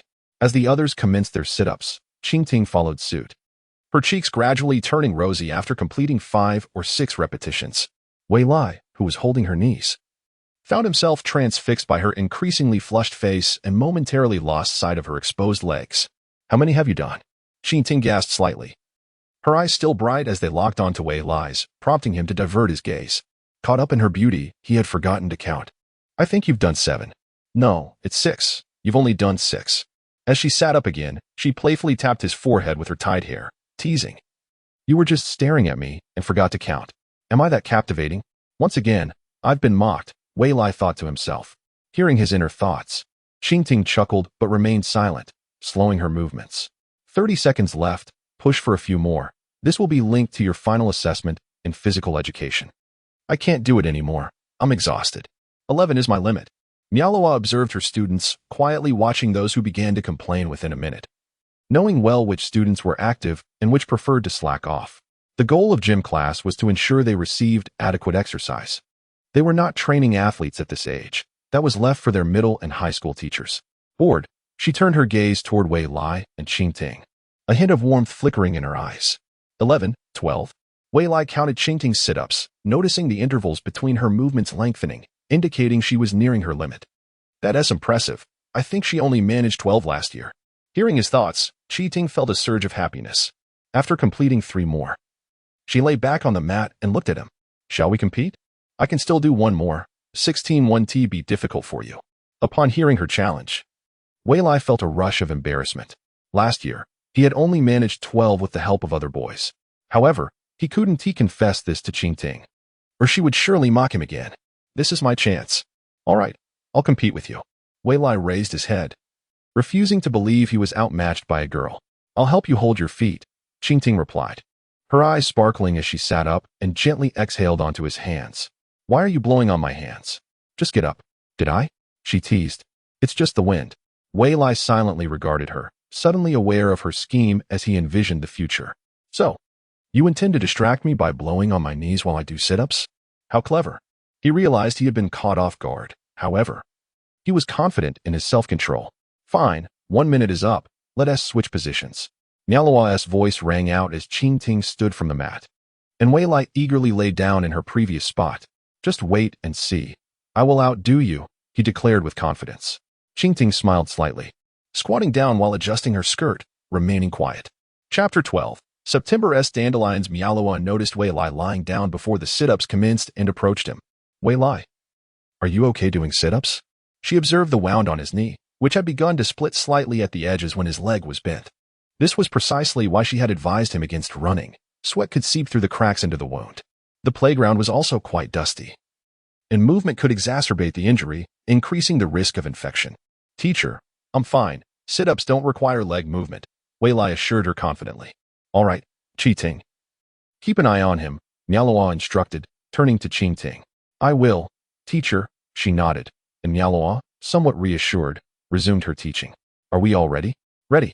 With that, Miaola began the count. After pressing the stopwatch, she walked away from Wei Lai and Qingting. As the teacher called for the start, Wei Lai began his sit-ups. But upon completing the first, he noticed something was amiss. Qingting had not pressed down on his feet but instead had raised her hands above her head, loosening her hair tie. As he attempted the second sit-up, he realized he had not felt any resistance in his feet, which puzzled him. Leaning forward for a better view, he saw Qingting kneeling, her knees pressing down on his feet. She's so light. I hardly feel any discomfort. Noticing Wei Lai's thoughts, Qingting's smile brightened, and with a swift tug, she released her long hair, letting it cascade like autumn dandelions in the breeze. Captivated by the sight, Wei Lai momentarily forgot his movements. As her free hand landed on his leg, she wrapped her arms around it, blinking at him. Why did you stop? You've only done 2. I was just finding my rhythm. Now that I have it, I'll continue, Wei Lai stammered, nearly biting his tongue in his flustered state. How devious of you to try to distract me by loosening your hair. I want to let you succeed. In his premonition, she had never undone her hair. This sudden change left him feeling unsettled. He was unsure where he had deviated from the future he knew. Regardless, closing my eyes should prevent her from succeeding. Indeed, that would make it difficult, yet it felt somewhat pleasing. Qing Ting discreetly stole a glance at her classmates and the teacher nearby, ensuring no one was paying attention to them. She gently rested her arm on Wei Lai's uninjured knee, propping her chin on her hand as she watched him perform sit-ups one after another. His cheeks flushed, eyes tightly shut, and a stubborn expression adorned his face. Such a sight was rare and utterly endearing, captivating her gaze endlessly. However, as Wei Lai continued to increase the count of his sit-ups, Qing Ting could distinctly sense his ability to control his strength waning. Several times, as he nearly sat up, their foreheads almost collided. Regretfully, she had to release her arm and continue to support his leg instead. As the classmates beside them reached their limits, Wei Lai instinctively contracted his legs, causing the scab on his knee to crack slightly, revealing a hint of raw flesh and a droplet of blood. She was determined to prevent the wound from worsening with each stretch of his legs. 11, 12, since they were competing. Wei Lai didn't expect her to keep an accurate count, silently tallying his own numbers. Just 30 seconds more, he thought, pushing himself to endure. Very well. Let us surpass her in one vigorous effort. Hearing the teacher's voice, Wei Lai felt a surge of confidence, quickening his pace. He truly yearned for victory. Perhaps today was the day he could finally win. Wei Lai assumed she might take advantage of his injury, unaware that Qing Ting had multiple schemes to disrupt his sit-ups. For instance, as he rose, she could poke his armpit with her finger. She was acutely aware of his vulnerabilities. Should she let him win today? A flicker of hesitation crossed her mind. Allowing him to win once was not out of the question, but what if he then refused to compete with her in the future, diminishing her enjoyment? While pondering, Qing Ting noticed a dandelion had settled on the fissure of Wei Lai's wound, as if mistaking it for tilled soil. She decided to observe his determination. Ultimately, she resolved to blow gently on his wound, testing whether he possessed the perseverance he thought he had. Setting her hair behind her ear, she leaned closer to his knee, pursing her lips as she softly blew, attempting to dislodge the dandelion from his wound. As Wei Lai lay on the mat preparing to rise, he was unexpectedly assaulted at his knee, causing his strength to wane. The moment he had bent his legs, he felt a slight sting from his wound, but it was merely a fleeting discomfort. As he continued his sit-ups, his body warmed, and the wound began to burn with a distinct heat and itch. Up to this point, he could endure it, having grown accustomed to the sensation. However, is it not excessively itchy? Is she using her hair to tease my wound? Truly a sorceress, I cannot afford to lose. He could not blame her. It was the mischievous Dandelion's doing. Just as he reached for it, his bent legs suddenly regained freedom and shot out straight, leaving her grasp empty. In her moment of shock, before she could turn to see what had occurred, a gust of wind from Wei Lai's swift rise struck her face. After lying on the mat for a while, he felt Qing Ting's hand leave his leg, mistakenly believing she had conceded victory. And he immediately summoned his remaining strength to spring up, intending to startle her. When his lips met something soft and slippery, he curiously opened his eyes to find Qing Ting's astonished expression. She had indeed been startled. Yet, he was not in a better predicament. The sun hung in the sky, not as beautiful as the dawn nor as fervent as noon, yet its quiet radiance bestowed warmth upon the earth. In the corner of the school playground, the inconspicuous dandelion, swayed by the autumn breeze, danced freely among the campus, its white seed umbrellas floating about.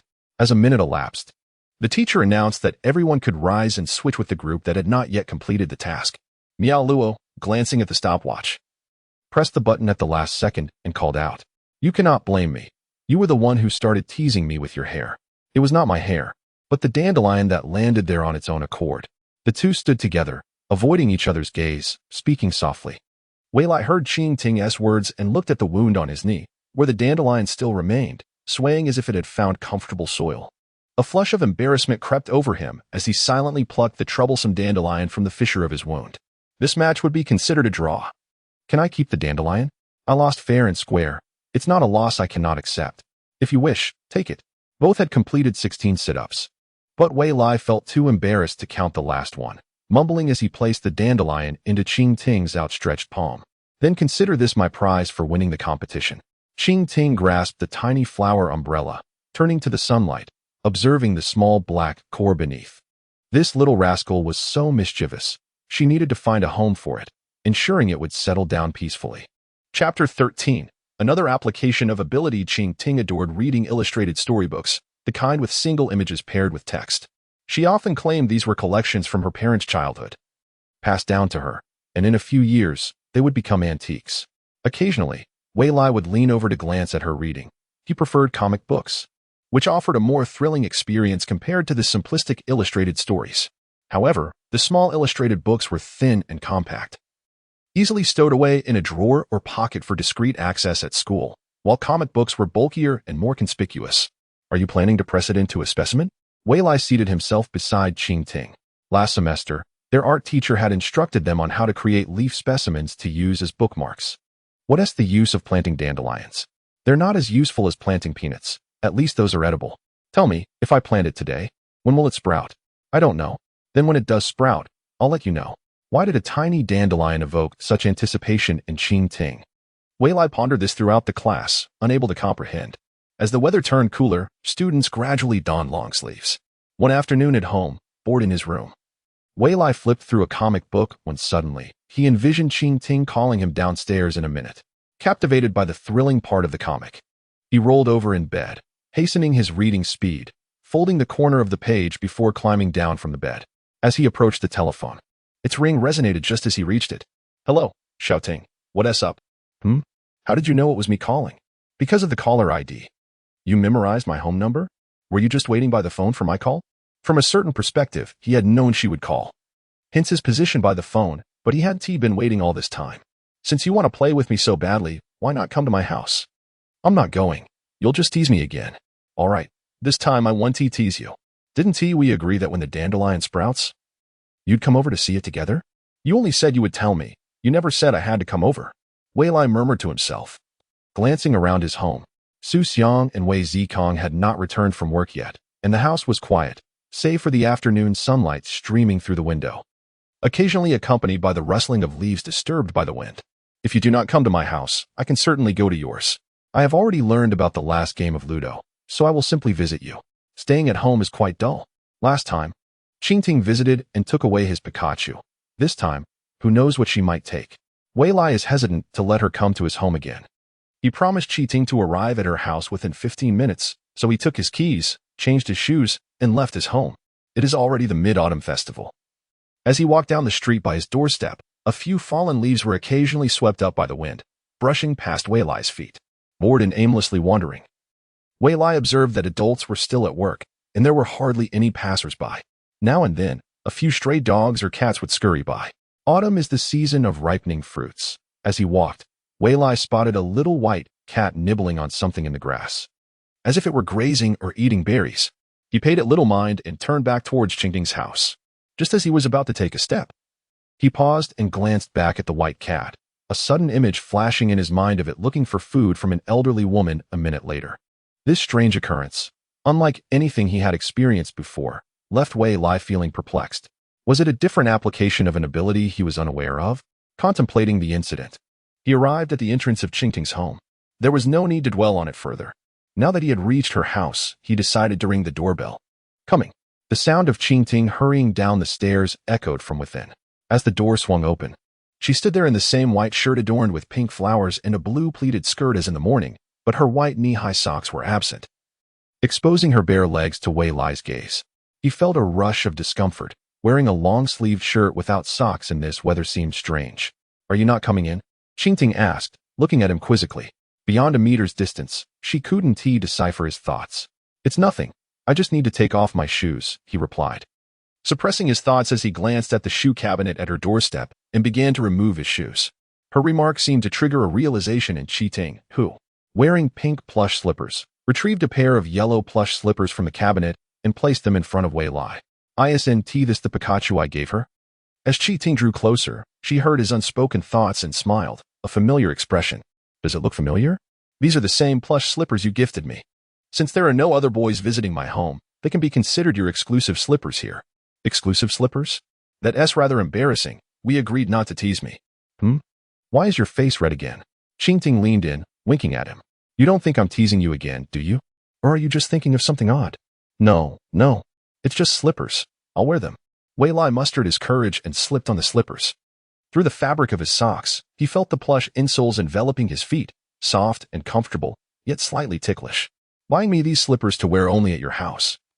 And you say you're not teasing me? How ridiculous. Now that you've put on the slippers, follow me, Xiaoying is in my room. Xiaoying? You mean the dandelion you gave me? That was your own win, not a gift from me.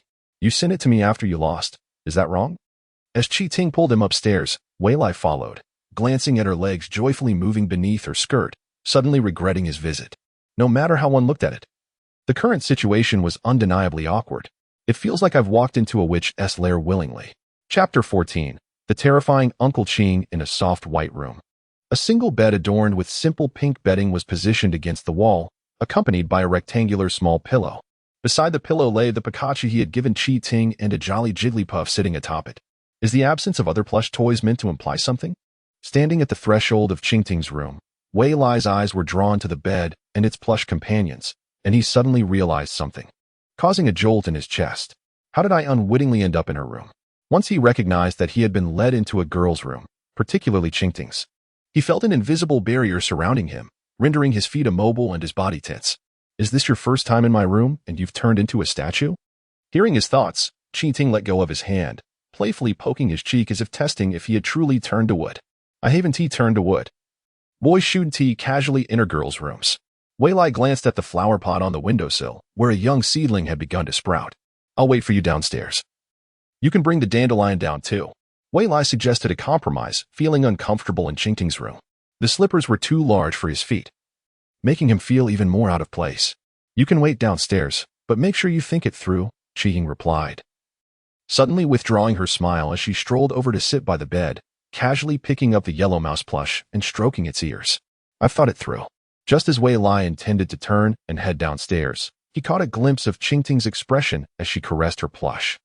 Her focus appeared to be solely on the toy, yet her gaze seemed to project onto him through the very plush he had gifted her. If he were to leave now, he would undoubtedly face even more relentless teasing in the future. Having come this far, he couldn't pretend he hadn't visited. Thus, he resolved to stay and keep her company. As he uttered these words, he felt a wave of embarrassment wash over him, as though he had chosen to remain willingly. If only I had done this sooner. She then stuffed the Pikachu into his arms and dashed back to her desk to search for something. Wei Lai stood by the windowsill, embracing the Pikachu he had missed so dearly. The familiar soft and fluffy texture was comforting. Yet it carried a scent he hadn't noticed before, reminiscent of Qi Ting. He glanced towards the corner of the bed, recalling how Qi Ting would hug it to sleep each night over the past month. A month ago, he too would occasionally hug it to sleep, leading to a strange and unsettling thought that he quickly shook from his mind. This was the page. Wei Lai gazed at the thick book before him, its pristine pages evoking a sense of admiration for Qi Ting.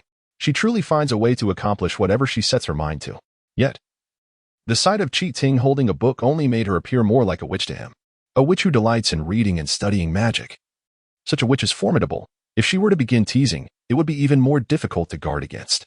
Hearing Wei Lai praise her in his mind lifted Qi Ting's spirits, and she pointed to an image of a dandelion seedling in the book, saying, Look, it says here that dandelions take about 15 days to sprout from seeds. I almost gave up when it hit the 15-day mark, but thankfully, I persevered and didn't discard Xiaoying. Yes, I've always thought you were quite remarkable. I could never be as patient as you. In the flower pot on the windowsill, the dandelion seedlings nurtured by Qi Ting were stretching their tender leaves, basking in the sunlight streaming through the window. Apart from insects, all forms of new life invariably evoke a sense of tenderness in people's hearts. Is there a mention in the book about how dandelions survive the winter? Should I assist in creating a plastic cover? Wei Lai also wished to contribute and recalled seeing greenhouses in the fields during winter, suggesting, there seems to be a plastic cover of this size in the cake shop. We could save some money to buy a cake and use the cover for the dandelions. Upon hearing Wei Lai mention cake, Qi Ting's eyes sparkled with anticipation, though her intention for desiring the cake differed. No need, she replied. The book states that dandelions can grow in winter, so Xiaoying does not require special care. Xiaowei, come over to play? Yes, Uncle Qing. The holiday starts at noon today, so I came to visit Xiaoting. Qing Qishu glanced at the slippers on Wei Lai's feet, his expression subtly shifting to one that was half smiling, half serious. Well, I suppose Xiaoting is my closest friend. Under Qing Qishu's watchful gaze, Wei Lai felt an overwhelming pressure, as if he were on the verge of being condemned. Since you were Xiaoting's best friend, why not stay a little longer? Uncle will get you some snacks. Without room for argument, Qing Qishu pulled Wei Lai towards the living room. Just before they reached the sofa, they heard Qi Ting's voice from upstairs. Wei Lai, don't leave just yet. I just took off my clothes, and I'll be right down. Wei Lai. Upon hearing this, Wei Lai immediately sensed Qing Chi Shu's grip on his hand tighten, an inexplicable aura emanating from him. It felt as though he were about to meet his doom. If he descended now, he would surely encounter Qing Ting, who would utter that baffling statement. Realizing the dreadful consequences that could ensue, Wei Lai hastily dashed to the entrance and slammed the door shut. Having set her book aside, Qing Ting turned to see Wei Lai's startled expression and felt a wave of confusion wash over her. Just moments ago, she wanted him to wait outside. So why had he suddenly decided not to stay and looked as if he had just emerged from a nightmare? Chapter 15, the Mid-Autumn Festival Market leaning against the door. Wei Lai could vaguely hear someone downstairs using a key to unlock the door. Taking a deep breath, he forced himself to regain composure, contemplating how to navigate the impending crisis. The sunlight outside remained bright, accompanied by a gentle breeze. Much like himself and Qing Ting, the school had granted an early holiday, allowing him to visit her home. Everything seemed perfectly fine. Surely an adult would not be so petty. The crux of the matter must lie in the peculiar statement Qing Ting had made when he encountered Qing Chi Shu. Xiao Ting, why don't we just go downstairs together since there is nothing else to do in the room? Wei Lai longed to understand the reason behind her comment, but could not articulate it, thus suggesting they descend together instead. Having grown up together, it was hardly strange for them to appear before Qing Chi Shu, provided Qing Ting was indeed dressed. Why go downstairs? If we're going down, I won't take you to my room. She opened a drawer and retrieved a long-sleeved, cloud-white dress with a pale blue hem that resembled the sky. Wei Lai, help me see if this dress looks good.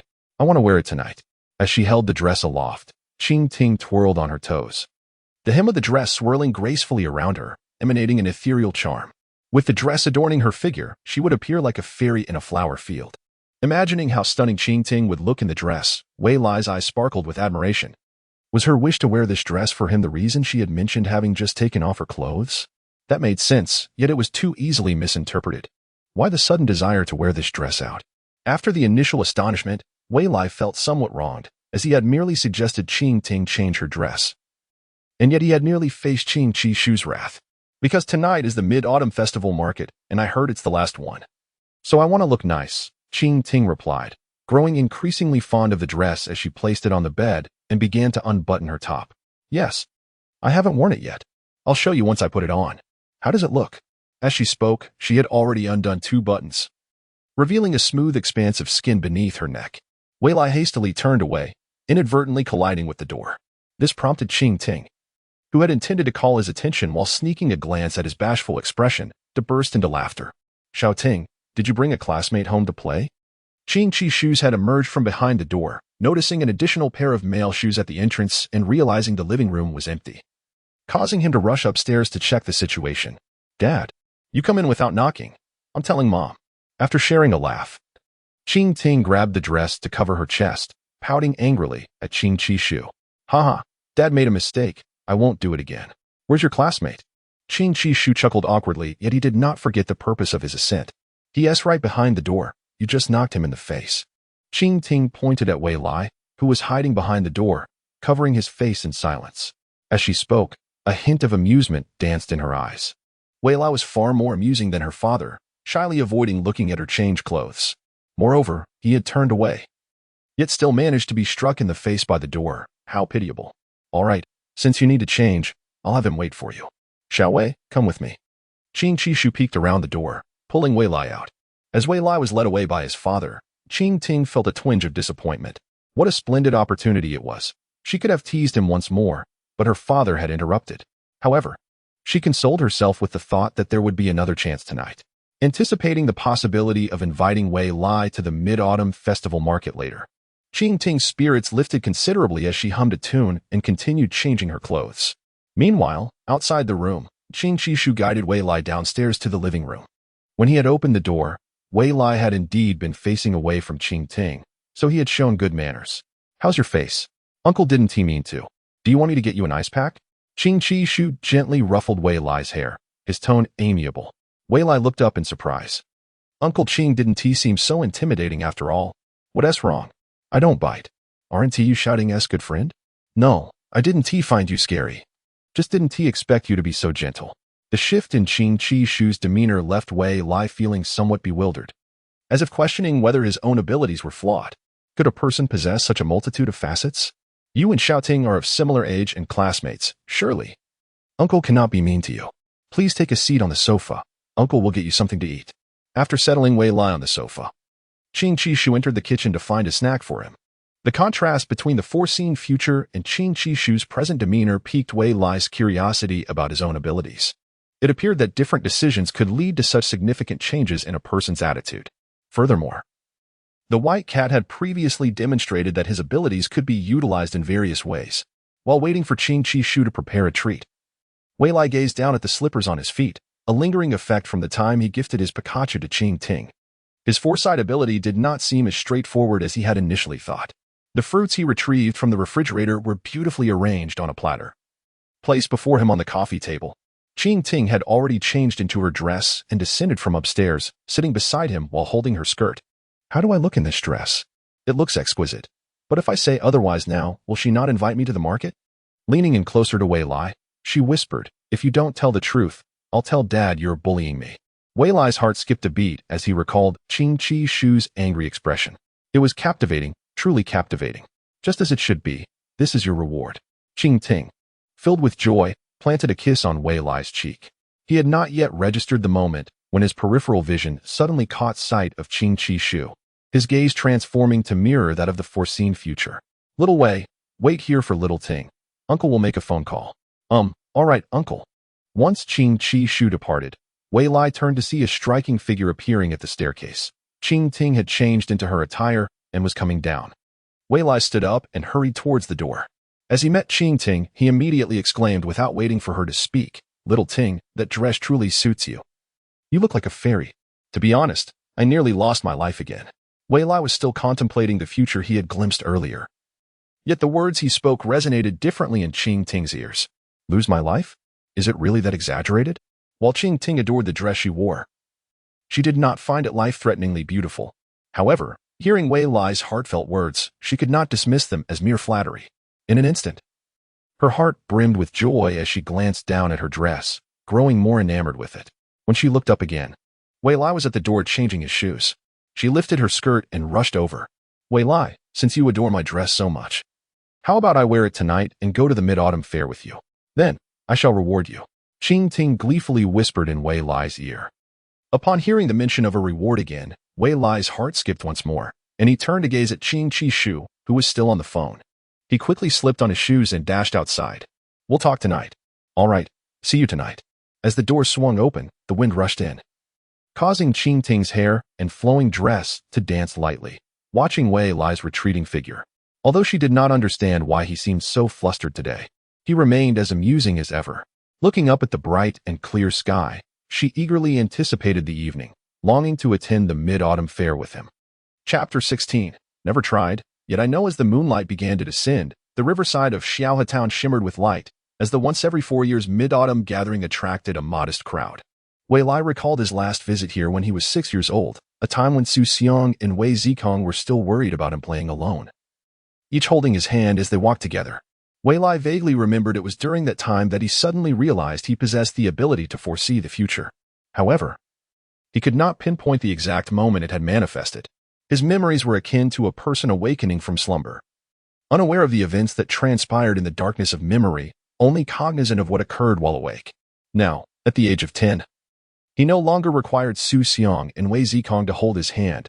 He simply walked beside them, gazing around.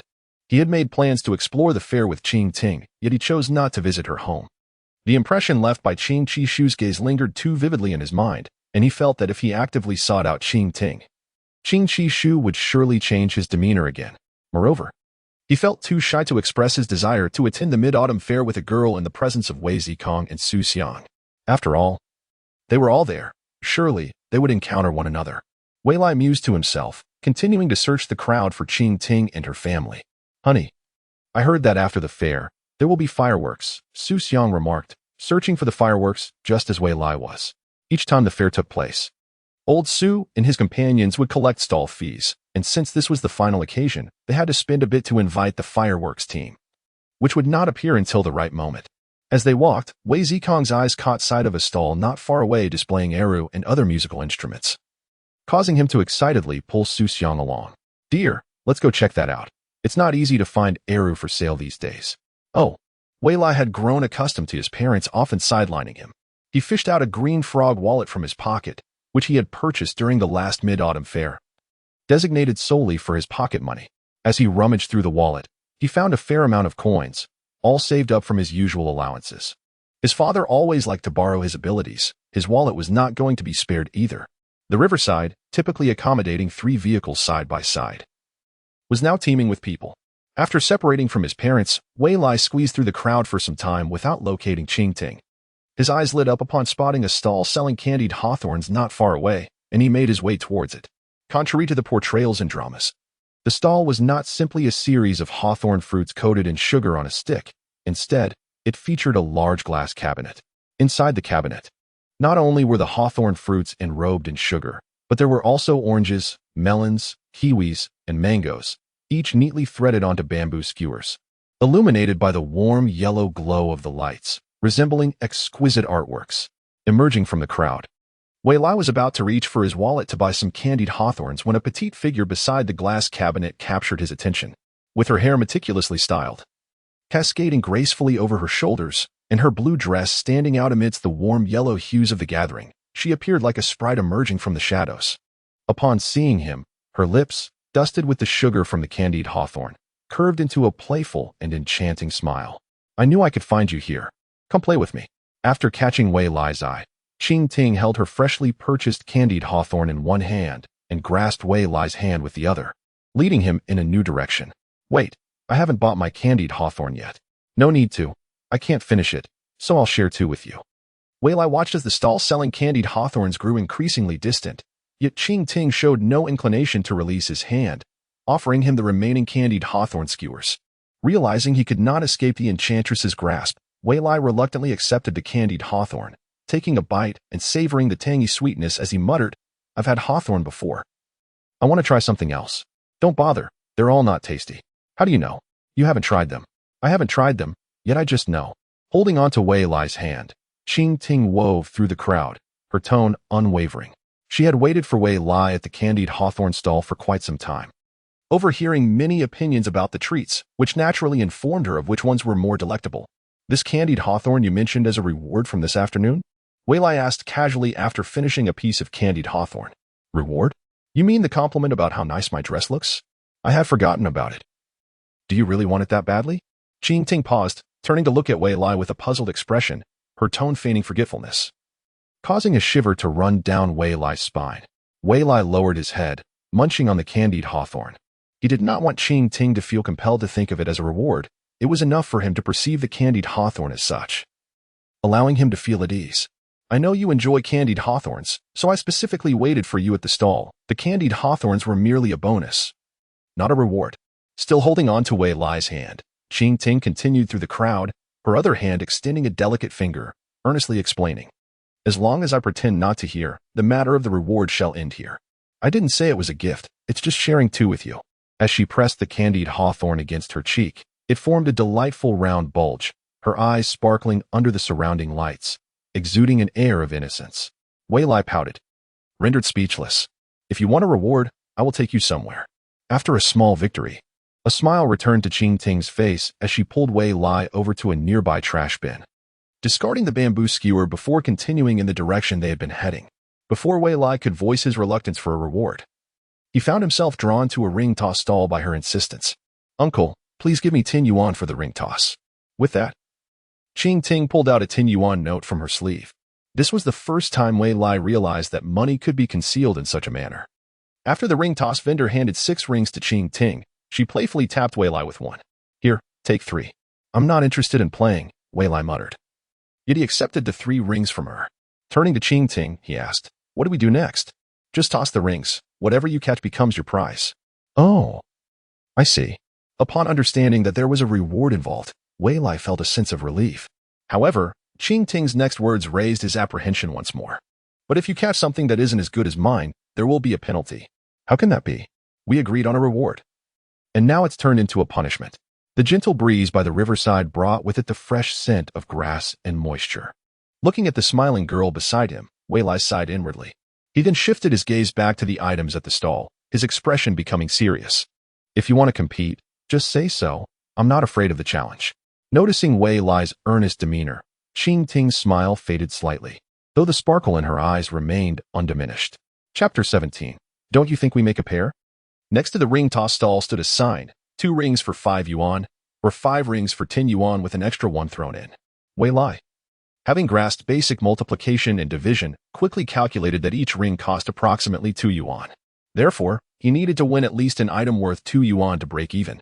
However, if he only managed to catch something worth 2 yuan, he would surely lose to Qing Ting. Items worth 5 yuan or more seemed far out of his reach, significantly lowering his chances of success. This was a common tactic employed by adults, enticing one to risk their limited resources for a chance at something far more valuable. Fortunately, he had not 3 chances but 6. As he contemplated his target, Qing Ting leaned in and softly whispered in his ear, "What are you doing?" Wei Lai jumped back a step in surprise. "Shall I go first?" Qing Ting smiled, waving the rings in her hand. "Right, if she goes first. I just need to catch something better than hers." Wei Lai's eyes brightened as he stepped back. "Then you go ahead." Qing Ting, holding the rings, took aim and suddenly turned to him with an intense gaze. "What I catch will be a gift for you." A group of passers-by began to take notice, their eyes falling upon Wei Lai, making him feel quite embarrassed. As a boy, it felt shameful to receive gifts from a girl. That was the initial agreement. "But if I lose, I'll give you my prize." "Okay, then you choose. After all, if you win, the prize will be yours." Qing Ting pulled Wei Lai closer, pointing at the items at the stall. "How cunning. This way, if I lose, I have an excuse. But will she actually catch what I choose? I hope it's not just a prank. Hurry up, kids. Since you're young, I'll let you have a free item from the first row." The vendor began to lose patience. Although the 2 children were charming, their delay was affecting his business. Prompted by the vendor, Wei Lai felt even more embarrassed. "She won't pick what I choose anyway, so I might as well just point at something." After surveying the options, he pointed to a pendant in the second row and stepped aside. "This one will do." "All right." Without any hesitation, Qing Ting threw the ring towards the pendant. When the vendor handed the pendant to Wei Lai, his eyes were filled with disbelief. Qing Ting had indeed followed his suggestion. "What's wrong? Don't you like it? Do you want to choose another?" "No, it's fine. You choose." Qing Ting blinked in confusion, looking at him, while Wei Lai waved his hands in dismissal, staring at the little pendant in his grasp, feeling an indescribable emotion. Could it be that she genuinely wants to give me something? Hearing Wei Lai's words, Qing Ting's eyes were drawn to a Pikachu plush toy in the distance. Holding 2 rings in her hand, she threw them with all her might. Wei Lai's attention was entirely on Qing Ting. She exerted herself so much that she nearly lost her balance, one foot lifting as her light blue dress fluttered, her body swaying as if she might fall at any moment. Just then, gasps erupted from the crowd behind them, and he realized something was amiss. He turned to see where Qing Ting had thrown the rings. 1 ring struck the plush toy, causing it to wobble slightly, while the other ring miraculously landed on the toy's ear. The vendor's expression changed dramatically as he turned to retrieve a new plush toy from his bag. Wei Lai felt equally stunned, stiffly turning to see that Qing Ting had regained her balance. "Have you played this often?" "No, this is my first time. Since I've already caught one, I'll just throw the rest casually." As Qing Ting bent down to adjust her dress, when she looked up again, a glimmer of surprise flashed in her eyes at the caught plush toy. "All right then."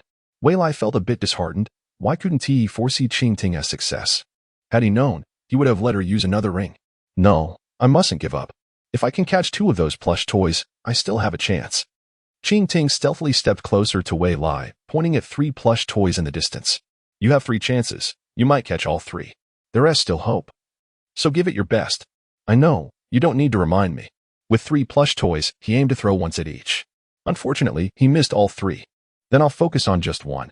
If I can catch it, I'll still have a chance to tie." Wei Lai adjusted his position and selected a bunny plush that also had its ears upright. The first ring struck the plush's body, the second flew past its ears. Just as the last ring hooked onto the bunny's ear, it drooped, and the ring fell away. How could this happen? It was hooked. After 3 consecutive failures, Wei Lai held his head in frustration. "Perhaps all your luck has transferred to me," Qing Ting said apologetically, sticking out her tongue. The onlookers nodded in agreement, finding her explanation quite plausible. "That's not true. You simply had good fortune," Wei Lai grumbled, turning away, unwilling to make excuses for his defeat. The vendor, on the other hand, was genuinely relieved, having already given away a plush toy as tall as a person. He couldn't afford to part with 2 more without feeling the pinch. "All right, young lady, take your prize and go play elsewhere." The vendor wished for Qing Ting to leave quickly, catching a glimpse of the pendant still in Wei Lai's hand. A light flickered in Ching Ting's eyes as she dashed to the vendor. Uncle, I don't want this plush toy. Can we choose something from your stall instead? What do you want? Please give me that one. Ching Ting pointed to another pendant beside the one she had just won. If you're sure. I don't mind giving it to you. The vendor hesitated briefly before retrieving the pendant with his hook. As he handed the pendant to Ching Ting, he also pulled out 2 discount vouchers from his pocket. I want to refund your money, but these 2 vouchers will give you 10 yuan off at the goldfish stall over there. Thank you, uncle. Don't look so glum. Luck will flee if you frown. I'm not so easily defeated. Wei Lai lifted his head to meet Ching Ting's radiant gaze, opening his hand to reveal the pendant. But since I lost, this pendant is yours. I said if I won, the prize would belong to me. However, I have already received what I wanted. Ching Ting held the pendant she had obtained from the vendor high above her head, basking in the remaining sunlight, the pendant depicting a charming little girl.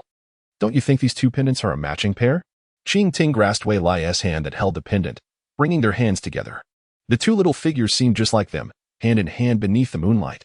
Hey, what are you talking about? I said we are good friends. Noticing Wei Lai's astonished expression, Ching Ting smiled slightly. Come on, after catching goldfish, you still have to face a punishment. She grasped his hand and continued toward the goldfish catching booth. The gentle river breeze played with the girl's hair, causing her delicate ears to peek through the strands. Wei Lai turned his head, his gaze lingering for a moment before shifting to her profile. Is there a competition for catching goldfish? If I win, no competition. 2 discount coupons, just enough for 1 person to play. You can just watch me, she said, shaking the coupons in her hand. The brightness of her smile outshone even the lights behind her. Wei Lai pinched the pendant in his other hand, muttering to himself, if I win, I won't play anymore. Isn't that just being unreasonable? Chapter 18. Perhaps it was because they were the best of friends. At the goldfish catching booth, Qing Qishu and Bao sat on a low stool. Honey, can you do it? This is the 2nd try, and you haven't caught a single one. A man cannot say he can't. This time, I will definitely catch a goldfish for you. Qing Qishu rolled up his sleeves, his eyes behind his glasses focused intently. The booth's proprietor, a plump lady, smiled charmingly at the couple. Dear, if your husband can't catch one, how about I give you a goldfish as a gift? No need. If you really can't catch one, let us just pretend I wasn't here. As Qing Qishu plunged 2 paper nets into the water. Just as he was about to catch a goldfish, the net tore upon touching the fish. And Bao, watching her husband's determined expression, felt delighted and noticed Qing Ting and Wei Lai approaching. She suddenly ducked down and whispered a couple of words into Qing Qishu's ear. With a basket full of torn paper nets beside him, he nodded. Let's call it a day, dear. Let us go explore other places. Okay. And Bao took Qing Qishu's hand and nodded. As they prepared to leave, the booth owner quickly called out, Hey, don't go. One more try. And I guarantee you will catch one. No, my wife wants to see other places. I can't just stay here forever. After Qing Ting's parents left, Wei Lai finally pulled Qing Ting out from behind a nearby booth. Why are we hiding from your parents? As they walked towards the goldfish booth, he recalled her earlier behavior and suddenly pulled him into the shadow of a ceramic ornament stall. It's a bit awkward seeing them, but we don't need to hide. It's rare for my parents to be out for fun, so let us not disturb them. Qing Ting stuck out her pink tongue and made a face, tugging Wei Lai to jog ahead. Let us hurry. We still need to go to other places. We can't waste time. Got it. Stuffing the pendant into his pocket, Wei Lai followed her pace. When they arrived at the goldfish booth, the proprietor's face brightened upon seeing the 2 children. Children, are you here to catch goldfish? It's 20 yuan for both of you. But you might catch a really pretty goldfish. No, we're just playing for 1 person, so can we use these 2 discount coupons together? These 2 little rascals plan to spend nothing and still want goldfish. The proprietor's expression stiffened for a moment, but quickly adjusted as she accepted the coupons from Qing Ting. Hearing her thoughts, Qing Ting quietly whispered in Wei Lai's ear. Mom and Dad didn't catch any. It must be quite difficult. Just give it a try. I know. Wei Lai glanced at the large basin of goldfish, which, after a night of turmoil, still swam leisurely. He found it strange. He had searched for Qing Ting for so long. And although she had dragged him to play ring toss, he felt tired. Yet, those goldfish showed no signs of fatigue. I'll get you paper nets. The proprietor took the coupons and went inside the booth to prepare. Inside, on the table, there was a plastic box filled with paper nets. The proprietor, with her back to them, picked out several nets, taking 5 from the remaining pile and turning to hand them over. As the first net hit the water, it tore a small hole after being flicked by a goldfish's tail. What a sneaky adult, Wei Lai thought. Knowing what was to come, he let go of Qing Ting's hand, and quietly followed the booth owner. Qing Ting looked puzzled at Wei Lai's departure. Just as she was about to follow, Wei Lai turned back and made a shushing gesture. Hesitating for a moment, she walked to the basin, holding up her skirt to observe the little goldfish inside. The proprietor had just picked out 5 nets when Wei Lai's voice suddenly called out from behind her. "Auntie, are these 5 nets for me? It says 10 yuan for a set of 5 over there." Wei Lai stood behind the proprietor, looking up at her. Her expression changed several times before she smiled and nodded. "You're quite clever, child. These 5 nets are yours." The proprietor handed the nets to Wei Lai. Watching his departing figure with a flicker of her gaze, exhaling softly. Just a child. They understand nothing, so they might not catch any goldfish. Returning to the basin, Wei Lai, filled with confidence, asked Qing Ting, "Do you see a goldfish you like? I can help you catch it. That one in the corner." Qing Ting pointed at a small goldfish with a hint of red on its forehead and tail. Startled, it darted to another corner. Its flustered demeanor reminded Wei Lai of himself. "No problem, just watch me." His inner thoughts made Qing Ting smile as she squatted beside him, quietly observing his efforts. As the first net went down without tearing, Wei Lai successfully scooped up the small goldfish, but with a flick of its tail, it splashed water all over him, causing the net to break. "Should I try another fish? The others might be easier," Qing Ting suggested. "No way.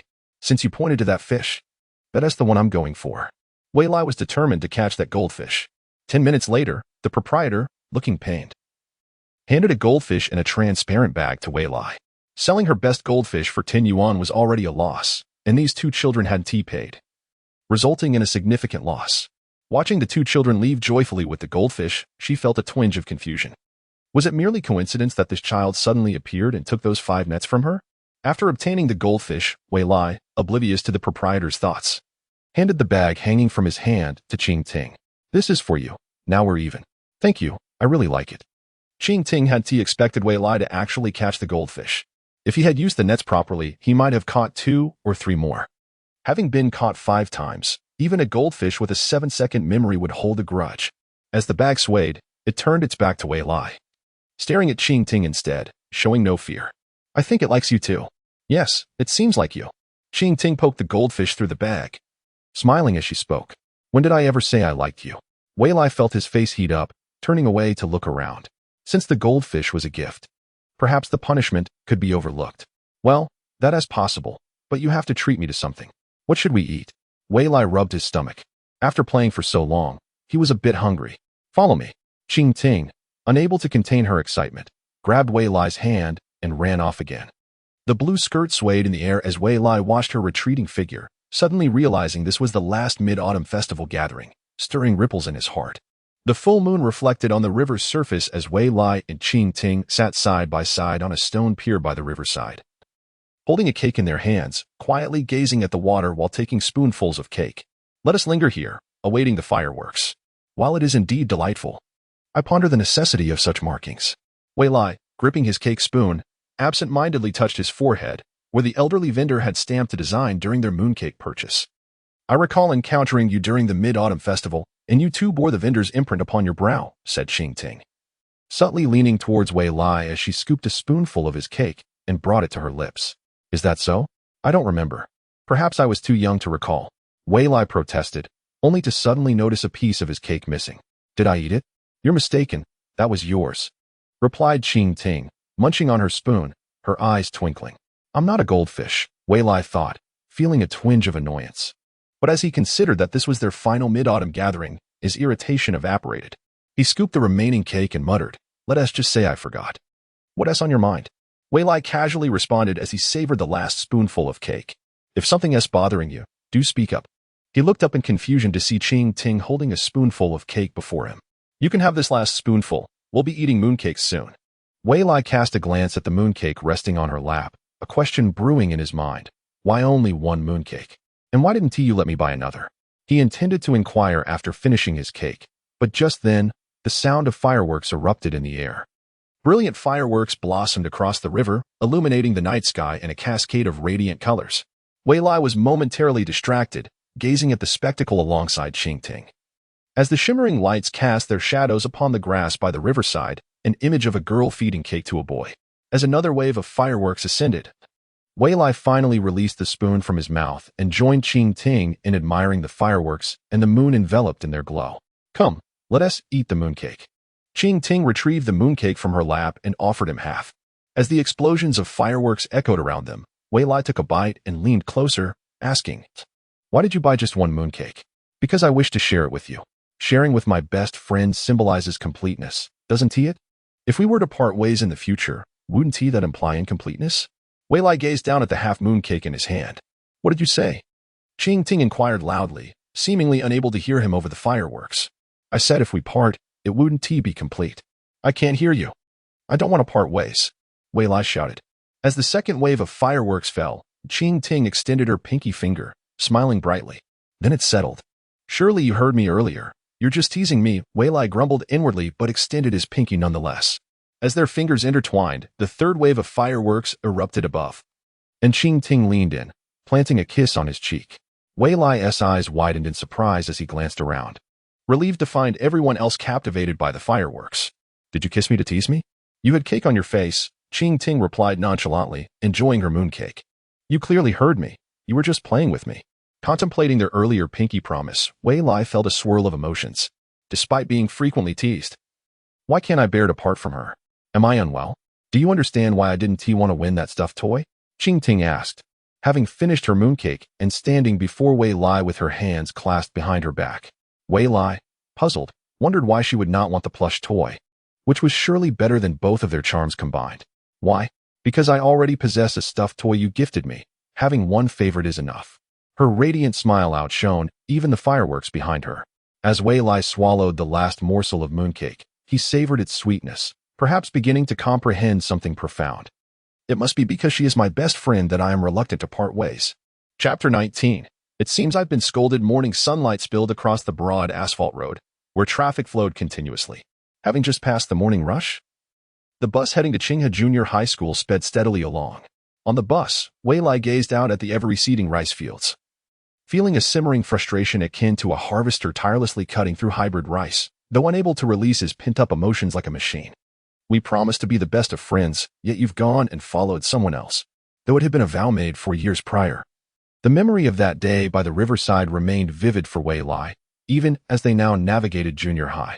He had purposely chosen not to attend the local middle school in Xiaohe Town, opting instead to enroll at the boarding school, Qinghe Junior High, alongside Qing Ting. Little did he know that upon receiving notice of his acceptance, he would arrive at the school with Wei Zikong and Su Xiang, only to turn and find Qing Ting laughing and chatting with another girl. Traitor, a blatant betrayal. As Wei Lai grumbled internally, Qing Ting caught a glimpse of him from the corner of her eye. This fool clearly doesn't grasp the importance of forging bonds with his roommates upon arriving at school. Well, it matters little now. Witnessing Wei Lai's jealousy is rather amusing. A more profound smile graced Qing Ting's face as she resumed her conversation with Tong Duo. "So, Duo, why did you choose to study at Qinghe?" "Because Qinghe offers a variety of scholarships with significant amounts," Tong Duo replied, her eyes sparkling at the mention of scholarships, embodying the essence of a little money-minded enthusiast. "Is your family in financial difficulty, necessitating your pursuit of scholarships to contribute?" Somewhat. But mainly I feel capable of looking after myself and don't want to burden my mother." Tong Duo shyly scratched her head, winking and sticking out her tongue. "Primarily. I also fear the consequences." "Indeed, even the most adorable girls harbor their little-known secrets." Qing Ting chuckled softly. "Well, do your best to secure as many scholarships as possible." "I will, for sure." Tong Duo nodded vigorously. "And what about you?" Shouting. "Why did you come to Qinghe for junior high?" "Well, for this reason." Qing Ting pulled out a sleek smartphone from her blue cloth bag. Upon seeing Qing Ting's phone, Tong Duo's eyes lit up as she extended her hands in a pleading gesture. "Oh, dear," Shouting, "I adore you. Please, let me see your phone." "I've dreamed of owning a smartphone." "Didn't your mother buy you a phone when you left home for junior high?" Qing Ting asked with curiosity. Given that phone cards had become obsolete and it was unusual for families not to provide phones for boarding school students, they did. But it's an outdated flip phone with barely any functionality. Tong Duo pouted, pulling out her pink phone and handing it to Qing Ting, who then explored her smartphone.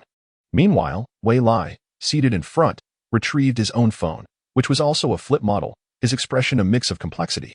"So, Wei Zikong has been promoted and only provided his son with a nearly obsolete phone that's rather stingy." Shouting, "Your phone charm is quite beautiful. Where did you acquire it?" "I'm not certain. I won it at a ring toss booth." Now, please return my phone. So stingy. Just a glance 1T cost you anything. I have no desire to match with you. Otherwise, you'd pester me endlessly, Ching Ting teased. Tong Duo instantly pouted, crossing her arms and feigning annoyance. If you 1D match with me, then I shan't match with you either. Upon hearing the words of the two individuals, Wei Lai lowered his head to caress the pendant on his phone, feeling considerably uplifted. As long as you haven't forgotten, otherwise I shall cease to be your good friend. Wei Lai mused inwardly, suddenly realizing that there was indeed a deeper meaning to the relationship between men and women, causing his face to flush. Ching Ting, attuned to Wei Lai's thoughts, could vividly imagine his expression, the smile that graced his face gradually acquiring a hint of something more profound. Duo. Please do not be upset. If I become friends with you, what will happen to the others? After Ching Ting spoke, Wei Lai nodded slightly in agreement. After all, we have already made a pact. The others? Are you referring to those in the dormitory? Tong Duo turned her head in confusion. Yes, indeed. Although Xiao Wei and Wen are not from our town, we cannot exclude them, Ching Ting said, gently turning Tong Duo's head and pinching her soft cheeks.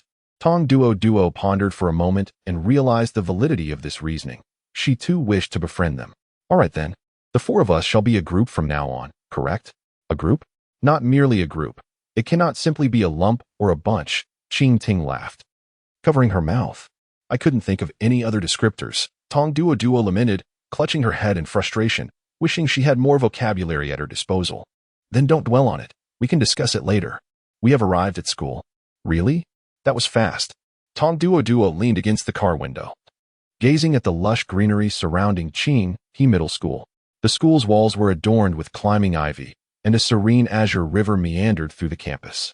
Ching He Middle School has arrived. Students, please disembark quickly, the driver urged from the front. Wei Lai nudged his roommate Wang Zi, who had slept the entire journey. Wake up, Wang Zi, it's time to get off. Huh? Have we arrived? Wang Zi rubbed his eyes, slowly getting up and yawning. Did you sneak out to steal watermelons yesterday?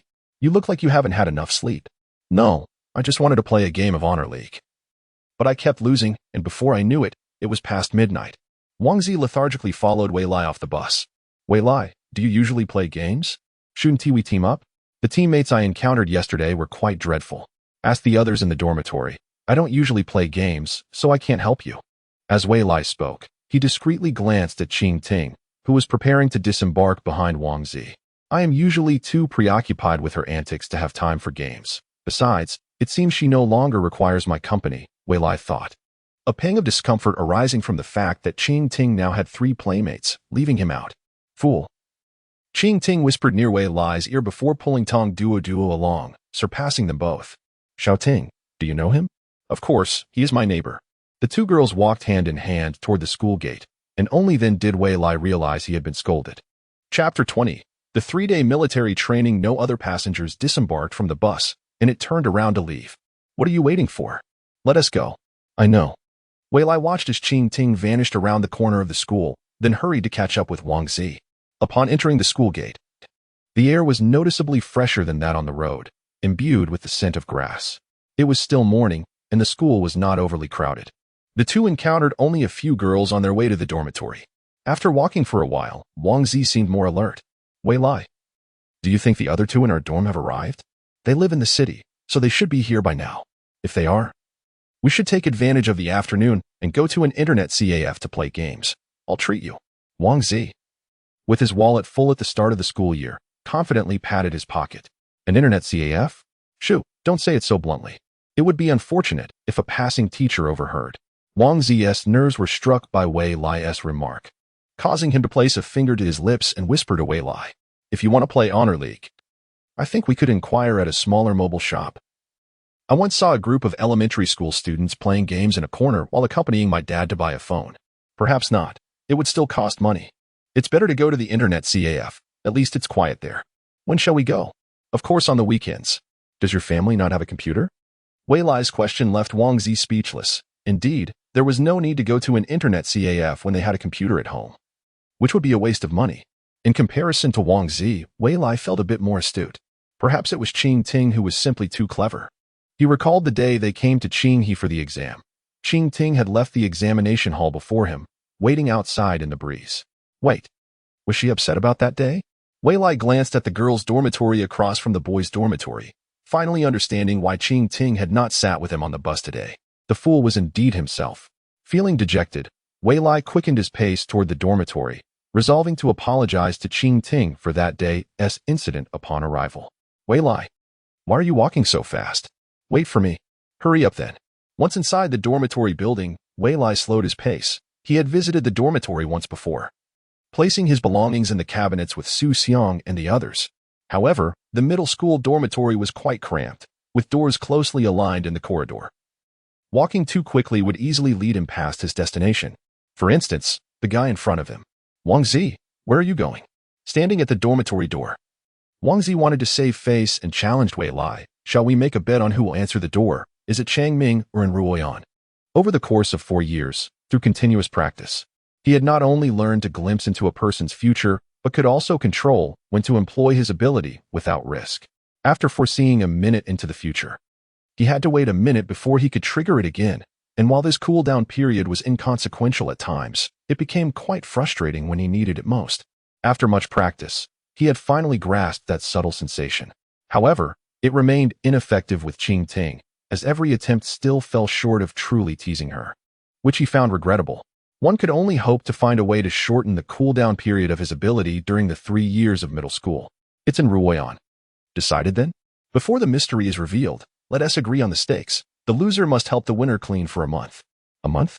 That is quite harsh. With 4 people in the dorm, each would take 1 day, excluding weekends, meaning only 4 days in a month. It's up to you, including himself. It would mean cleaning for 2 weeks. Wei Lai suddenly felt a twinge of pity for Wang Zi, who was indeed a wolf, digging a pit for himself to jump into. The dormitory door opened, revealing in Ruoyan with a 5-centimeter buzz cut, dressed in a white short-sleeve shirt and blue denim shorts. Upon seeing them, she visibly relaxed, as if a heavy stone had been lifted from her heart. I thought you wouldn't come today. How wonderful. I'm not alone. Can I leave now? Upon seeing in Ruoyan, Wang Zi's face fell. Half a month of cleaning awaited him, leaving him no escape. Having initiated the bet, there was no turning back. Wei Lai seized the opportunity to push Wang Zi into the dormitory. Once inside, Wang Zi immediately flopped onto his bed, transforming into an emotionless corpse. Did you know that there will be military training for the first 3 days? And Ruoyan inquired, looking at Wei Lai with curiosity. Military training. At the mention of this, Wang Zi sprang up from his bed, incredulous as he stared at Ruoyan. Wei Lai also looked at him with curiosity. Having never heard of military training in middle school, I only found out today when I arrived at the dormitory and saw a notice on the table. And Ruoyan lifted a red notice from the table for the 2 individuals to see. The notice contained a multitude of details, summarizing into 2 key points. Military training is not mandatory, yet participation is encouraged. Upon completion of the 3-day training, outstanding candidates will be selected and considered for the semester's excellence awards and scholarships. Hey, remember you promised to help me with the cleaning? She reminded. I won't forget. In the brief exchange of those 2 sentences, Wang Ziren had already vanished. Was Qiangming also like this? He had heard from others about the military training and decided not to attend. It seemed that these roommates were indeed quite discerning in their affections. The moment Wei Lai saw the non-mandatory note, he contemplated leaving as well, but then recalled that Qitong was also at school if she chose to stay. He would not want to leave either. Surely, he couldn't be outdone by a girl. You're not thinking of leaving too, are you? And Ruoyan inquired with a hint of concern. The other 2 dormitory rooms had already emptied, leaving him alone to guard this island, which felt rather pointless. I don't plan on leaving just yet. What about you? I think 3 days is manageable. I should be able to endure it. 3 days won't darken my skin too much, he replied, upon hearing that someone would stay to accompany him. And Ruoyan sighed with relief and settled onto a stool beside Wei Lai. I've heard that high school military training lasts at least a week and is mandatory. This could serve as a preliminary experience. Wei Lai positioned himself at the corresponding desk beside his bed and added, I thought you were keen on the scholarship. Many students from surrounding counties are here primarily for that. As for the scholarship, I'm indifferent, Wei Lai said, pulling out his phone to inquire about Qingtong's thoughts on the military training. Wei Lai, shouting, the school will conduct a 3-day military training. Are you planning to participate? If you don't care, why not attend a middle school in the county? They're free now, and Ruoyan mused, unable to fathom the new roommate's thoughts. I discussed it with my parents, and they seem quite willing to cover the tuition here. How could they not be willing? Living at school alleviates their worries. And when the semester concludes, The tuition is just over 1,000, with most expenses and living costs. From a financial perspective, it hardly compensates for the time they could have spent working. And Ruoyan leaned on his desk, reflecting that this was precisely the reason he was sent to this school by his parents. Perhaps, Weilai nodded, feeling that he had been expelled for disrupting his parents' harmony. Qingtong, if you're going, then I will too. Weilai, what if I choose not to attend? Chapter 21. No offense, opting out of military training meant 3 extra days of vacation. Weilai, what is wrong? Are you so absorbed in your practice that smoke is rising from your head? And Ruoyan teased as he fiddled with his newly acquired phone, catching a glimpse of Weilai's odd demeanor. You're the one who's lost in a novel. I'm just a bit warm. I'll step outside for some fresh air, Weilai retorted, rising with his phone in hand and heading towards the dormitory balcony. As soon as he opened the balcony door, the sun blazed upon him, intensifying the heat. At least in Ruoyan wouldn't he see him. In the corner of the balcony, there was a patch of shade, which Weilai hurriedly sought out to escape the sun. Weilai, such a rare opportunity, I might as well participate. Qitong so. You don't want to keep me company? Weilai, the notice states that classes resume immediately after training. My phone still has some battery left. Let us talk in person. After sending the message, Weilai quickly powered down his phone. In the girls' dormitory across the way, Qitong sat on her bed, peering through the window at Weilai, who pressed his phone to his chest as if he had survived a calamity, his eyes sparkling with delight. It's hard to express oneself without meeting. Seeing each other could improve matters slightly. I'm not so sure about that, she thought. Shouting. Are we really going to participate in military training? Though we won't have to wear uniforms, I fear getting tanned. Tong Duo fretted as she gazed at the notice. Qingtong sprang down from her upper bunk with a playful leap. Duo, the bed is yours again. As for military training, it's just 3 days. And we're only middle schoolers. The instructors shouldn't be too harsh. She explained as she settled beside Tong Duo. How can you be certain it won't be as strict as high school? My cousin returned from her 7-day military training utterly tanned. Tong Duo remained anxious about the prospect of sun exposure. Who is this area? My family's little black dog. Just turned 1. Tong Duo gestured animatedly. Duo. You simply can't handle hardship. Ba Xiaowei interjected from Bawen's bed, looking up as she spoke. I helped my grandmother tend to the fields for 3 days. And all I got was a slight sunburn. It was over in a day, Bawen added her opinion. Qingtong rose from her stool and walked towards the balcony, slightly leaning as she passed the 2 girls. I don't want to participate in military training either, but I can't bring myself to say it. Getting sunburned does hurt. I dread going through it again. Ba Xiaowei, a petite girl with a round face resembling a peeled quail egg, spoke in a tone that was both earnest and innocent, though internally she felt more fragile than her words suggested. She embodied the essence of an introverted little victim. Bawen, taller and exuding an older sister vibe, seemed indifferent to military training, yet she was acutely aware of the repercussions of 3 days under the sun. She too was reluctant to partake. From this brief exchange, Qitong could discern the personalities of her dormitory mates. But Xiaowei was timid and meek, yearning for change or disguise to avoid being bullied. Bawen wished to maintain her strong persona while refraining from transmitting negative emotions to others. Tong Duo, on the other hand, was straightforward, eager for a scholarship, yet mischievous. The girls all had delightful personalities. Qingtong's lips curled into a smile as she opened the balcony door, allowing the gentle breeze to flow in. While the school gate is still open, how about we head to the supermarket to buy some sunscreen? Absolutely, Ba Xiaowei exclaimed, her eyes lighting up as she recalled seeing her mother use it. All right, let us go together. Bawen promptly stood up. Count me in. Tong Duo jumped from her seat, but suddenly paused. It's just 3 days of military training. We probably won't use up an entire tube of sunscreen. Which seems wasteful. Qingtong casually turned around, letting the gentle breeze from the balcony envelop her as she suggested, we 4 can share 1 tube. That way, it won't go to waste. Agreed. Let us do it. Bawen raised her hand, leading the way to the dormitory door. Once the balcony door was closed behind them, she hesitated. Why was she running? Right. She couldn't let Qingtong discover she had been idling on the balcony. If misconstrued as a girl attempting to eavesdrop, she would never live it down. That's precisely it. Weilai, do you think we should buy sunscreen? My mom suggested I get some, and Ruoyan waved his different model flip phone in front of Weilai. What do boys need sunscreen for? Weilai shook his head, unwilling to become the subject of Qingtong's teasing. All right then, if you're not getting any, I won't either. And Ruoyan complied with Weilai's sentiment and texted his mother. The sun gradually traversed the sky, It was now settled that only the two of them from the dormitory would participate in military training. Wei Lai and Enruan no longer delayed. After taking turns showering in the dormitory bathroom, they set off to explore the cafeteria. On their way to the cafeteria, the two discussed whether to take advantage of the cooler evening to stroll around the school. Suddenly, Wei Lai collided with someone, a fragrant aroma filling his senses, subtle yet unforgettable. Reminiscent of the scent that lingered when Qin Tong visited his home during summer evenings, inviting him to join her for outings, albeit with an added nuance. How delightful. I apologize. But when Wei Lai's first thought emerged, realizing he had collided with someone, he hurriedly intended to apologize. However, before he could finish his sentence, a familiar and melodious voice reached his ears. No need to be polite. What did she mean by that? And Ruoyan was utterly perplexed. Why would Wei Lai, after bumping into a girl, receive such a remark? Perhaps it was merely a slip of the tongue.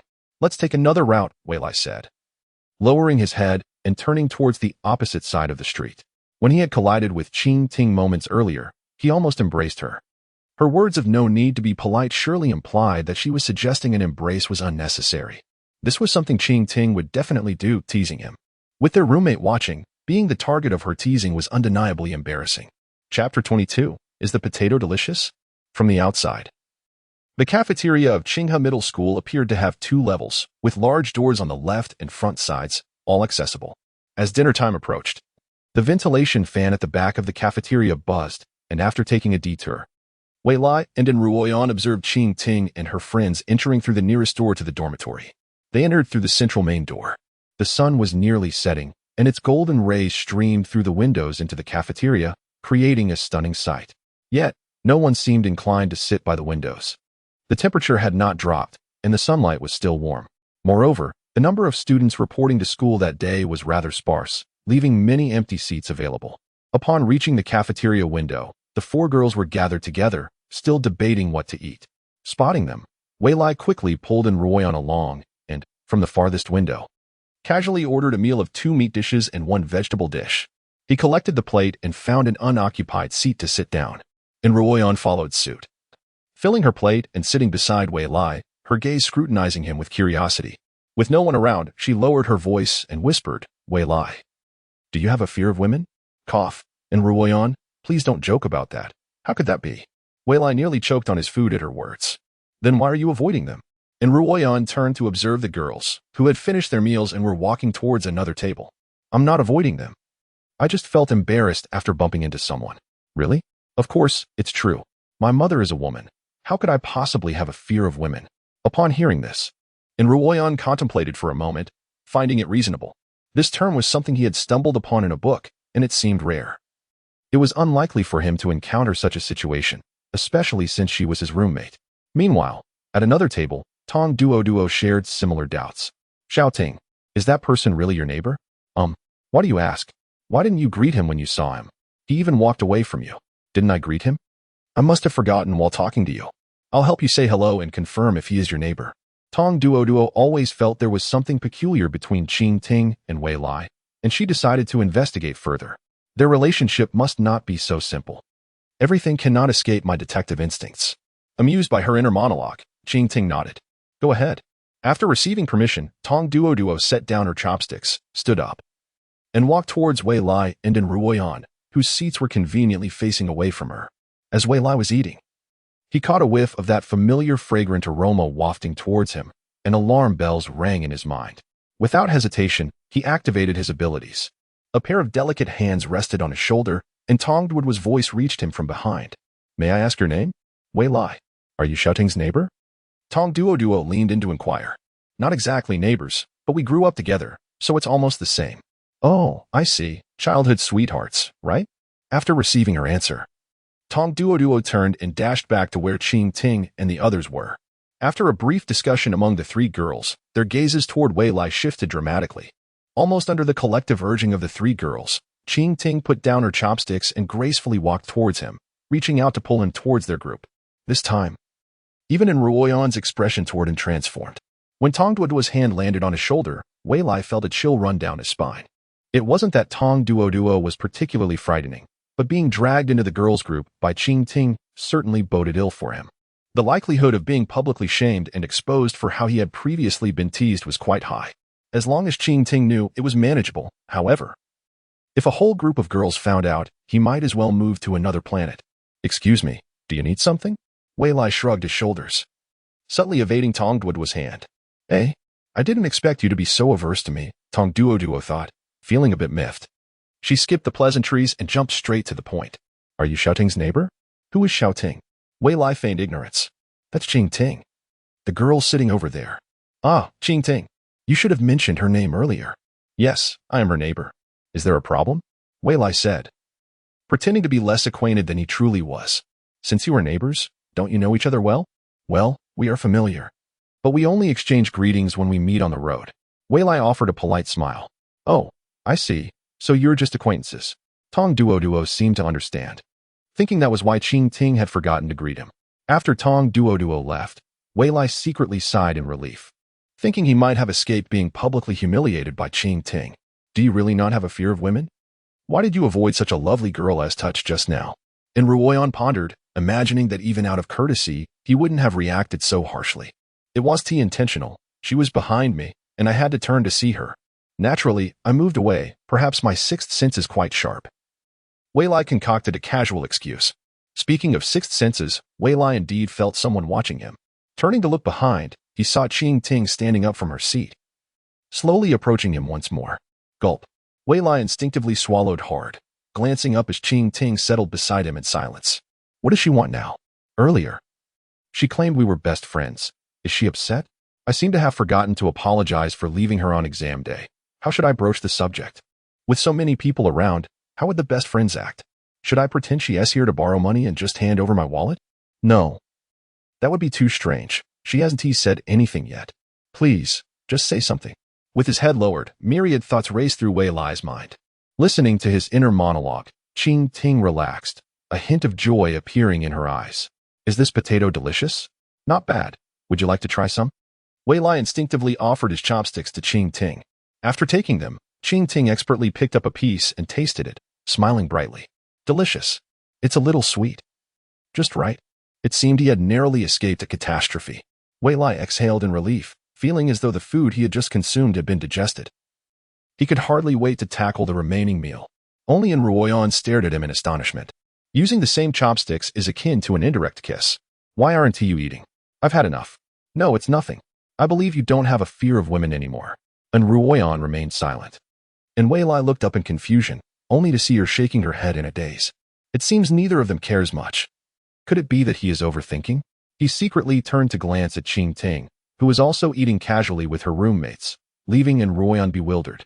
Chapter 23. Please show some restraint. Qing Ting was comfortably dining with Tong Duoduo and the others, while Tong Duoduo still harbored doubts. Xiao Ting, since Wei Lai is your neighbor and a good friend, why does he pretend not to know you? Well, that's because boys are overly competitive and fear losing face. If I don't greet him and he claims to be my good friend, it would make him appear foolish if I do not acknowledge it. Although he has always been a bit of a fool. Thinking of Wei Lai's stubborn demeanor from before, Qing Ting couldn't help but chuckle inwardly. His tenacity, while endearing, does little to conceal his foolishness. Boys always seem to think they're exceptionally capable. Bao Wen, sitting opposite Qing Ting, nodded in agreement with her sentiment. But why did you eat his potatoes? It feels rather embarrassing. Ba Xiaowei was pushing the potatoes around her plate, unsure whether to eat them or not. If it were me, I would never consume anything that a boy had touched.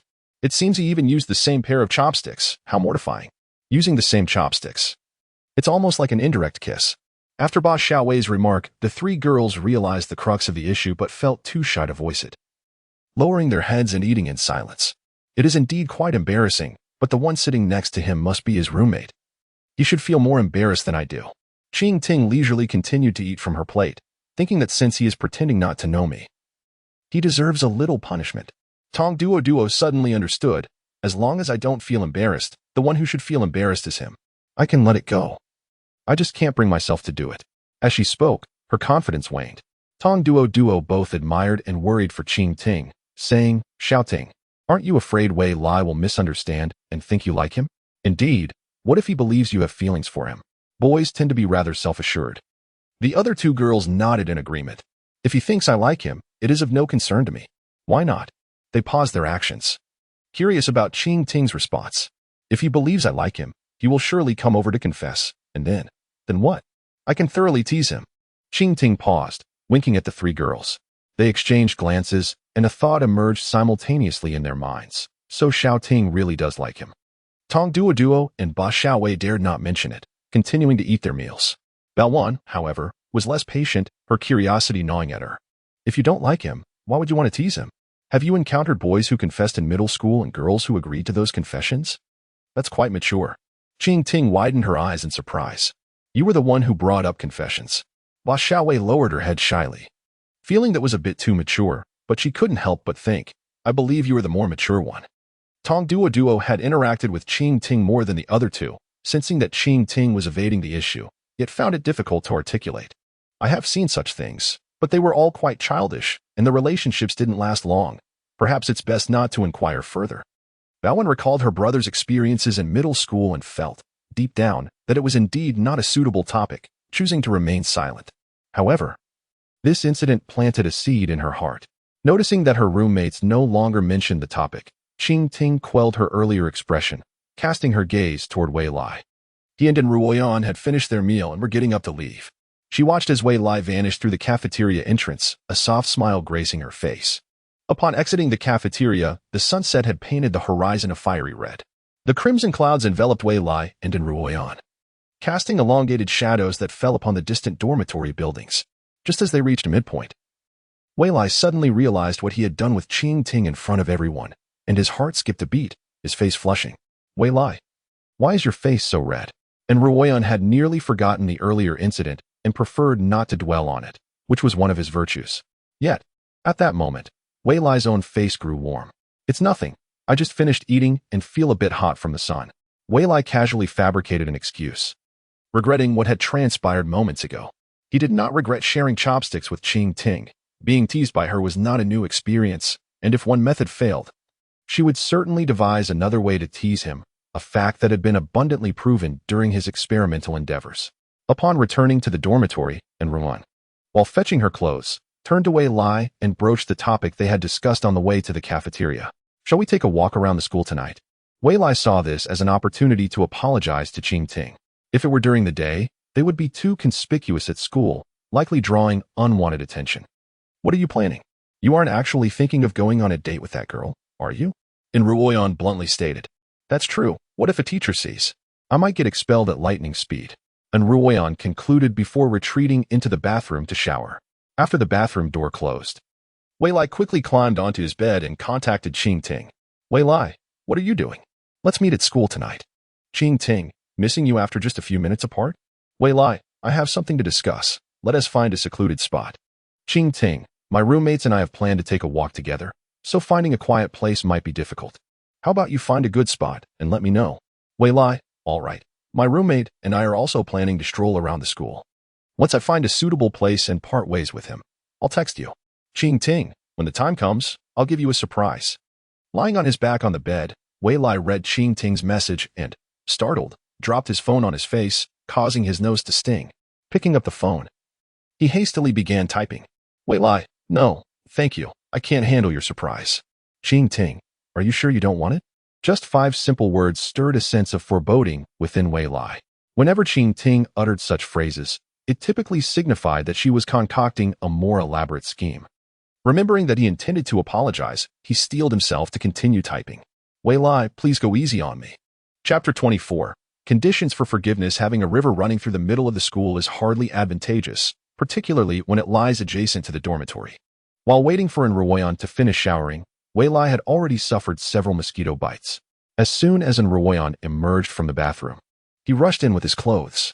Are you in such a hurry to be reborn? And Ruoyan muttered under her breath. Soon, he experienced the same fate. Therefore, as the two exited the dormitory, they bypassed the classrooms and headed straight for the school convenience store. Wei Lai, why doesn't the school store sell insect repellent? The small store had several aisles, and after a quick glance around, Ruoyan failed to find the desired insect repellent. There was mosquito repellent spray on the shelves. But after being bitten by a few female mosquitoes, she held a grudge against them and only wished to eliminate them, not merely deter them. Are you looking to exterminate insects or people? The dormitory is quite small. That is not the point. We could wait outside until the mosquitoes are gone and then head back in. And then what? Open the windows to let in more mosquitoes or suffocate ourselves in the dormitory as human-shaped absorbent sponges. Initially, Ruoyan had contemplated finding an opportunity to buy insect repellent. But after hearing Wei Lai's words, she instantly dismissed the idea. The dormitory lacked screens, and the school store only selling repellent spray was not without reason.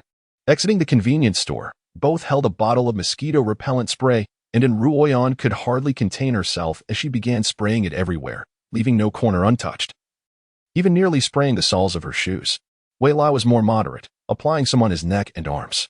After applying some floral fragrance. Walking on the school cement bridge, a gentle breeze swept by, bringing an indescribable sense of comfort. Although the fragrance is rather expensive and not particularly long-lasting. The current feeling makes it all worthwhile. Ruoyan stretched his arms wide, comfortably squinting his eyes. Wei Lai cast a glance at his floral fragrance. He had already used up half of a newly purchased bottle. Which affluent family does this young master come from? So generous indeed. Let us head to the classroom first. When we moved our luggage to the dormitory, we knew our class but not the location of the classroom. Don't rush. Let me savor this moment a little longer. Ruoyan stood in the center of the bridge, arms outstretched like a cross. To an onlooker, it might seem as if he were about to ascend. Let us go. Don't embarrass yourself here. Wei Lai could no longer tolerate him and reached out to pull him along. After descending the bridge, they walked a short distance to arrive in front of two teaching buildings. Glancing at the nameplates on the doors below, they found the building for their class. While the other building housed the comprehensive facilities, including music and art classrooms, a reading room, a dance studio, and laboratories. Between the two buildings, a circular flower bed with a pond in the center separated them. Walking through the center of the flower bed, Wei Lai beheld the blooming lotus flowers in the pond. And he couldn't help but think that Qinghe Middle School truly lived up to its name. Not only was there a river, but water was abundant everywhere. Wei Lai, what do your parents do?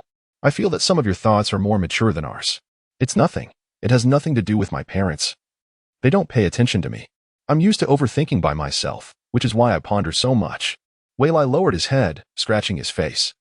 He could foresee some future outcomes, which sometimes made him aware of the consequences of certain events.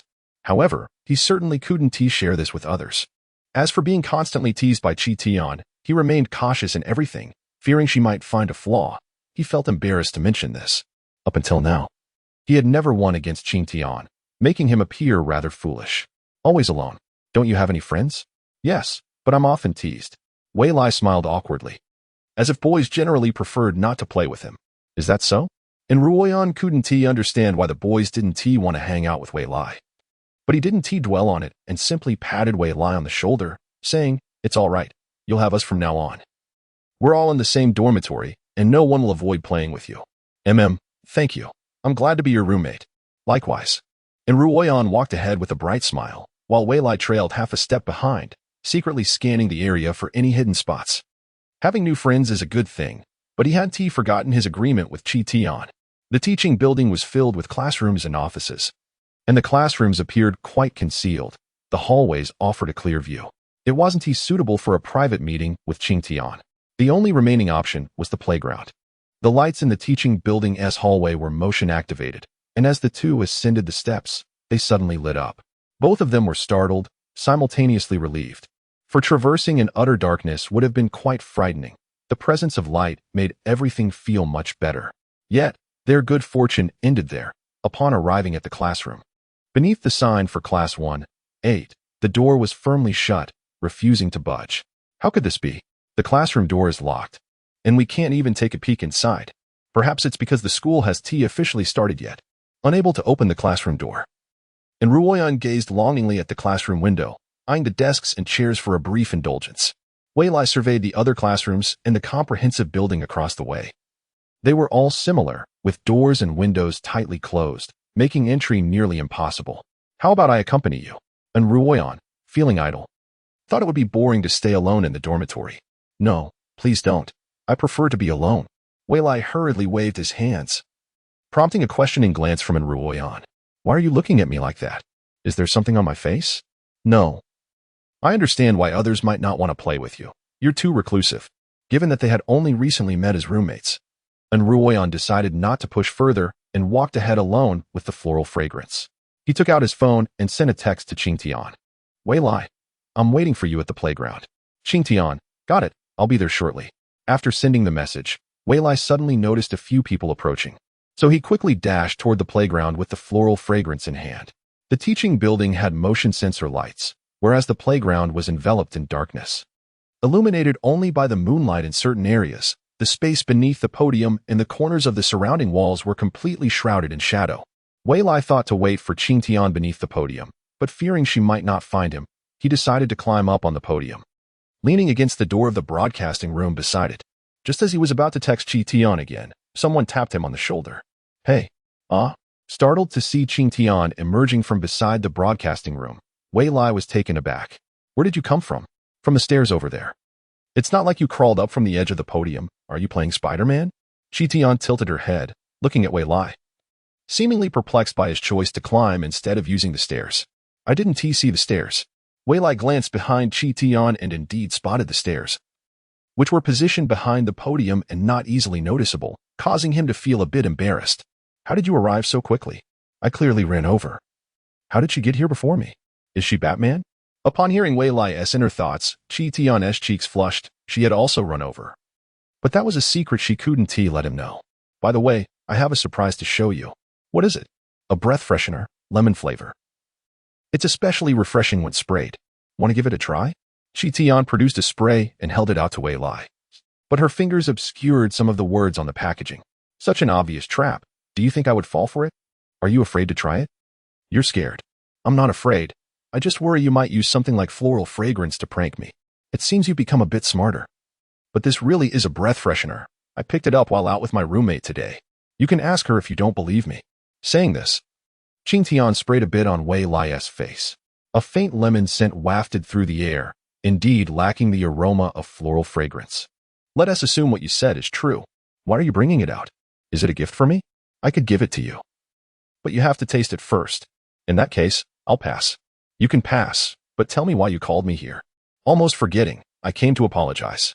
Wei Lai suddenly snapped back to reality and quickly turned his head to say, it's about what happened after the last exam. I want to say, I'm sorry. As your best friend, I shouldn't have left you alone. As he spoke, Wei Lai bowed his head to show sincerity, and when he looked up again, he noticed Qing Tian was smiling at him. What's the condition? Try it. Qing Tian once again produced the spray. Chapter 25. Only 2 seedlings remained. The playground was surrounded by tall trees, which during the day shielded from some of the heat and purified the air, providing a touch of coolness to the students attending classes on the playground. However, at night, it took on a somewhat eerie atmosphere. The croaking of toads could be heard from the nearby stream, and the leaves rustled in the breeze. Wei Lai's gaze remained fixed on the girl before him. And ultimately, he uttered those words. I'm sorry. Is that all there is to it? I know that as your best friend, I should trust you. Even if you tease me every day, it's just your way of joking, without any malice, or perhaps it's a manifestation of mutual affection among good friends. Almost with his eyes closed, Wei Lai poured out these words in one breath, and when he opened his eyes again, he found Qing Tian facing away from him.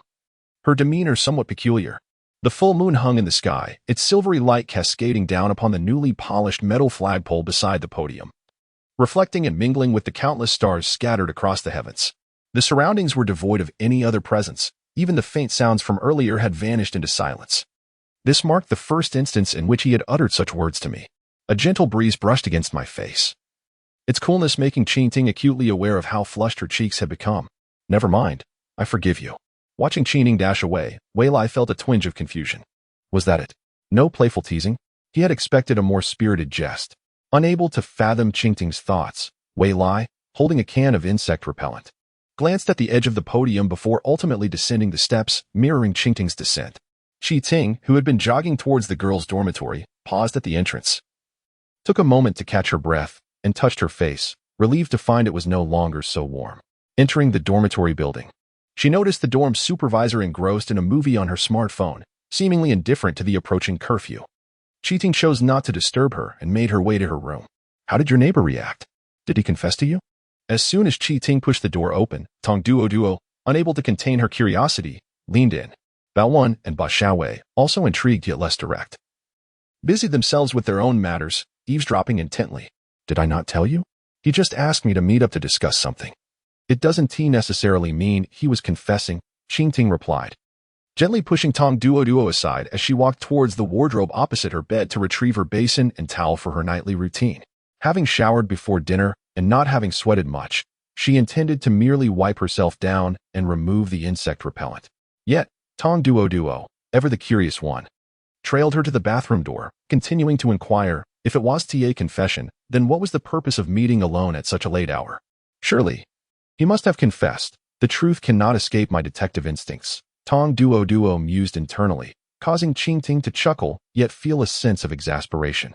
As she rubbed her towel under the faucet, she replied nonchalantly, it was regarding the entrance examination before school started. He left me behind and felt guilty. So he came to apologize. Why apologize for leaving early? Had you two arranged to leave together? I waited for him outside the exam room. But he greeted me and just walked away, Cheating said, drying her face. I waited for him, yet he didn't wait for me. Doesn't he owe me an apology? Nevertheless, such sentiments hardly indicate affection. It's utterly implausible. She must indeed like him, Tong Duo thought to herself. Choosing not to delve further into her friend's thoughts, Qing Ting washed her towel after drying her face and carried her basin and towel to the balcony. Outside the girls' dormitory balcony lay a small river, its waters reflecting the full moon, while the rows of shrubs by the riverbank swayed elegantly in the night breeze, creating a picturesque scene. As she recalled Wei Lai's words on the playground, Qing Ting leaned against the balcony, gazing up at the moon hanging in the night sky, her expression becoming increasingly dreamy. I wish I could hear him say more of those things, yet I also fear what he might say. Hey, shouting. Could I borrow your insect repellent? The lively Tong Duo, always a target for mosquitoes, immediately drew attention as she settled down. Sorry, it's all gone. I gave it away. How could you? Tong Duo lamented. Undoubtedly, she likes him. There's no mistake about it. I stake my detective reputation on it. How pitiful it is to be in love. Even after all that, she still gives him gifts. How frustrating. Until when must she remain so cryptic? She never admits it outright. Actually, using floral water works just as well. Would you like to borrow some? Fine. I suppose I can make do. Though floral water isn't as long-lasting as insect repellent, Tong Duo grumbled as she reached for Cheating's floral water. Just as she was about to spray it, she noticed yet another mosquito entering from the balcony and hurriedly closed the door. As the first rays of sunlight kissed the riverbank in the morning, a gentle breeze rippled across the water's surface. Wei Lai and Ruoyan had spent the night in their dormitory, feeling somewhat restless. In what was meant to be a four-person room, only the two of them remained, leaving it feeling eerily empty, especially with the neighboring rooms also unoccupied. The thought of being stranded on an island crossed their minds. Thankfully, this feeling dissipated with the dawn, as they encountered a number of students on their way out of the dormitory. It was a peculiar phenomenon. Despite knowing they were coming for rigorous military training, the number of girls remaining far surpassed that of the boys. Perhaps the scholarship for exemplary students mentioned in the notification had drawn them in.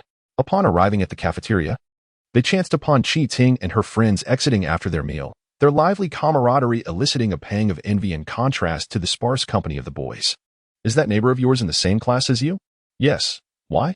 Given the current situation, I worry our class might have more girls than boys. And I fear we might not survive. What do you mean? Wei Lai asked, a look of confusion crossing his face.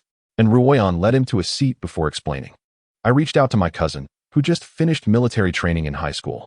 The separate training sessions for boys and girls are manageable, but I'm concerned about mixed training. Regardless of whether the instructor is male or female, they tend to focus on the boys, using them as examples. Imagine if we are the only two boys in our class. How many times might we be singled out? Upon hearing this, Wei Lai realized the truth in Ruoyan's words and began contemplating how to utilize his abilities more strategically to avoid trouble. Wait. And Ruoyan suddenly lifted her head, her eyes wide with alarm. According to the dormitory arrangement, the boys next door are all from our class, which means it's highly likely we might indeed be the only two left. Understanding dawned on Wei Lai, and he comfortingly patted Ruoyan on the shoulder. Though we may face peril, let us find solace in that. Chapter 26. The supporting role in the game during breakfast, the heat was still bearable. However, once Wei Lai and Ruoyan stepped out of the cafeteria and onto the playground, a wave of hot wind hit them, causing their hearts to race. The notification stated that military training would commence at 8 in the morning, and it was only 7:30. A few early arriving boys and girls huddled under the podium to escape the sun.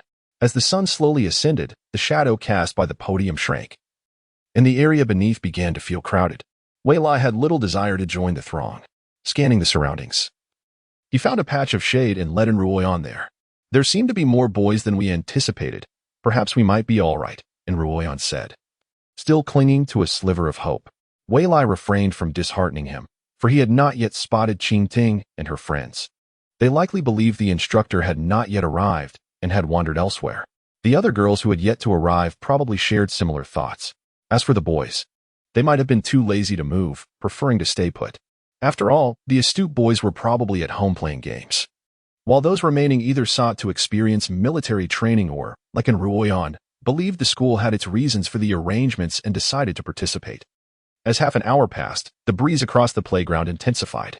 A group clad in military uniforms entered through the playground's entrance. Among them was a female instructor holding a stack of papers, presumably the class list for each group of students. Upon reaching the vicinity of the podium, I was not particularly surprised to see only a group of men and women gathered beneath it. The female instructor commenced distributing papers to the instructors beside her. Observing the instructors leading the boys and girls away in succession, Wei Lai and Enruoyan followed suit. Class 13, follow me. After the final instructor guided 3 girls and 1 boy away, the female instructor rubbed her temples. It seemed that the number of students volunteering for military training in middle school had significantly dwindled over the years. Class 8 appeared to be completely absent. The female instructor shook the list in her hand, a trace of wry amusement flickering in her eyes. It appeared she had drawn an unfortunate lot. We are from Class 8. Wei Lai and Enruoyan stood shyly behind the female instructor. Among those absent were also members from their dormitory, which made them feel somewhat embarrassed. Is it just the 2 of you? The female instructor surveyed the scattered students on the playground, pondering whom to assign them to. Almost every class had incomplete attendance, with the best class barely able to muster 2 full rows, while the rest formed a single line, resembling a child's playtime. There are 4 more, Enruoyan quickly interjected, fearing the instructor would assume that only 2 students had shown up from their class. His anxious demeanor was infectious to Wei Lai. They should arrive soon. Indeed, while other classes had some attendees, theirs had only 2. And they would likely become the subject of ridicule among their peers. 6 students then. Very well, come with me. The female instructor pondered briefly before beckoning Wei Lai and Enruoyan to follow her to the shade of a tree in the middle of the playground. You will stand here for a while to ensure your classmates can see you. Upon reaching the shade, the female instructor instructed the 2 to stand beneath the tree while she took refuge in the shadow of the wall. Extracting a pen from her pocket to tally the names on her list, standing in the cool shade, with the wind gently caressing them, was quite refreshing. However, Enruoyan frequently glanced toward the entrance of the playground, appearing quite apprehensive. Do you think those girls will come? I'm not sure about the others, but she should come. No sooner had he spoken than 4 figures appeared at the entrance of the playground. Upon noticing Wei Lai and the others standing there alongside a female instructor in military attire, they hurriedly approached. As they ran, the 4 girls clutched bottles of water, with Qing Ting carrying 2. Qing Ting reached Wei Lai and, hesitating, pondered whether to extend her hand for the bottle of water she held. This bottle must be for me, but everyone is watching. Should I take it? Sensing his internal struggle, Qing Ting suddenly smiled. Just as Wei Lai was about to reach out, she pivoted and dashed toward the female instructor. Sister, this bottle is for you. Are today students this mature? Knowing to foster good relations with the instructors, the female instructor glanced at Qing Ting before accepting the bottle and placing it by her feet. You are all students from Class 8, correct? Now that everyone is here. Yes. Place the water over here, line up, and prepare for roll call. The female instructor stepped into the sunlight and pointed to where she had just set down the water bottles. Without hesitation, Qing Ting was the first to place her bottle down and, after a moment's thought, tore off half of the label from her bottle and affixed it to the one meant for the instructor.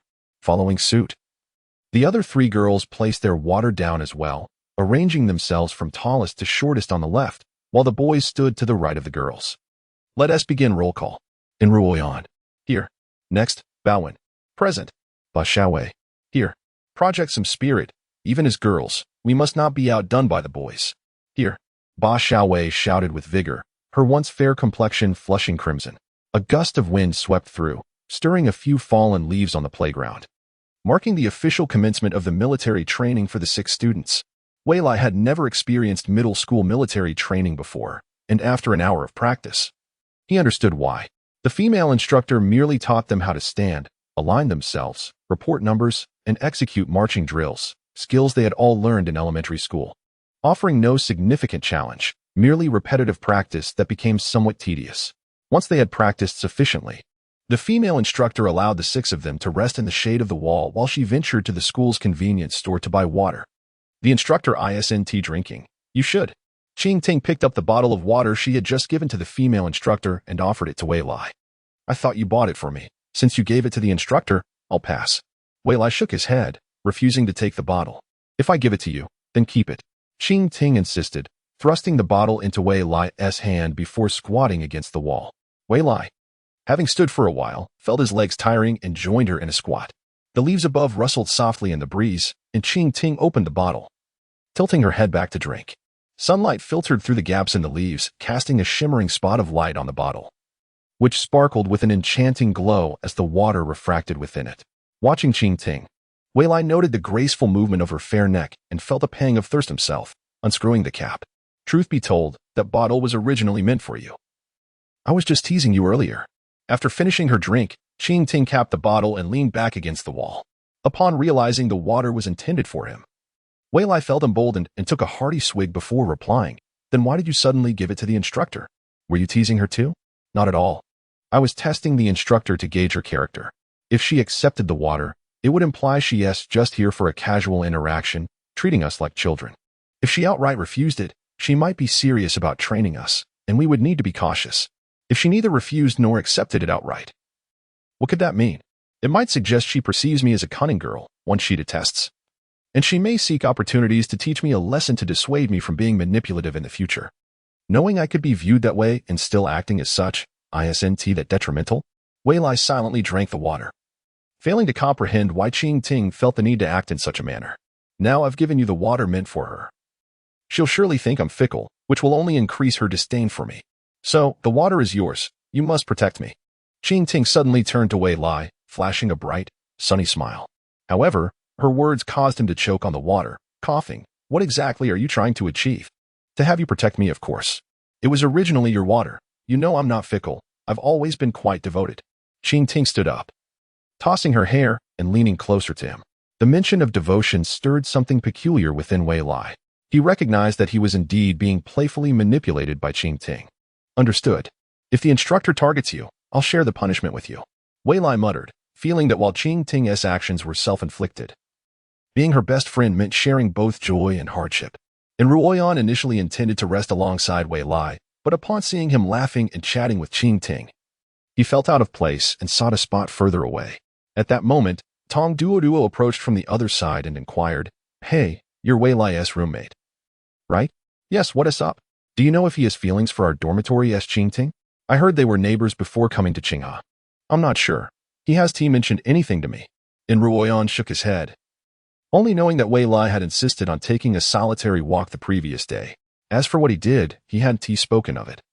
And Ruoyan felt it inappropriate to speculate. 3 days passed swiftly, as the routine involved only a few repetitive actions. The female instructor did not require them to train all day.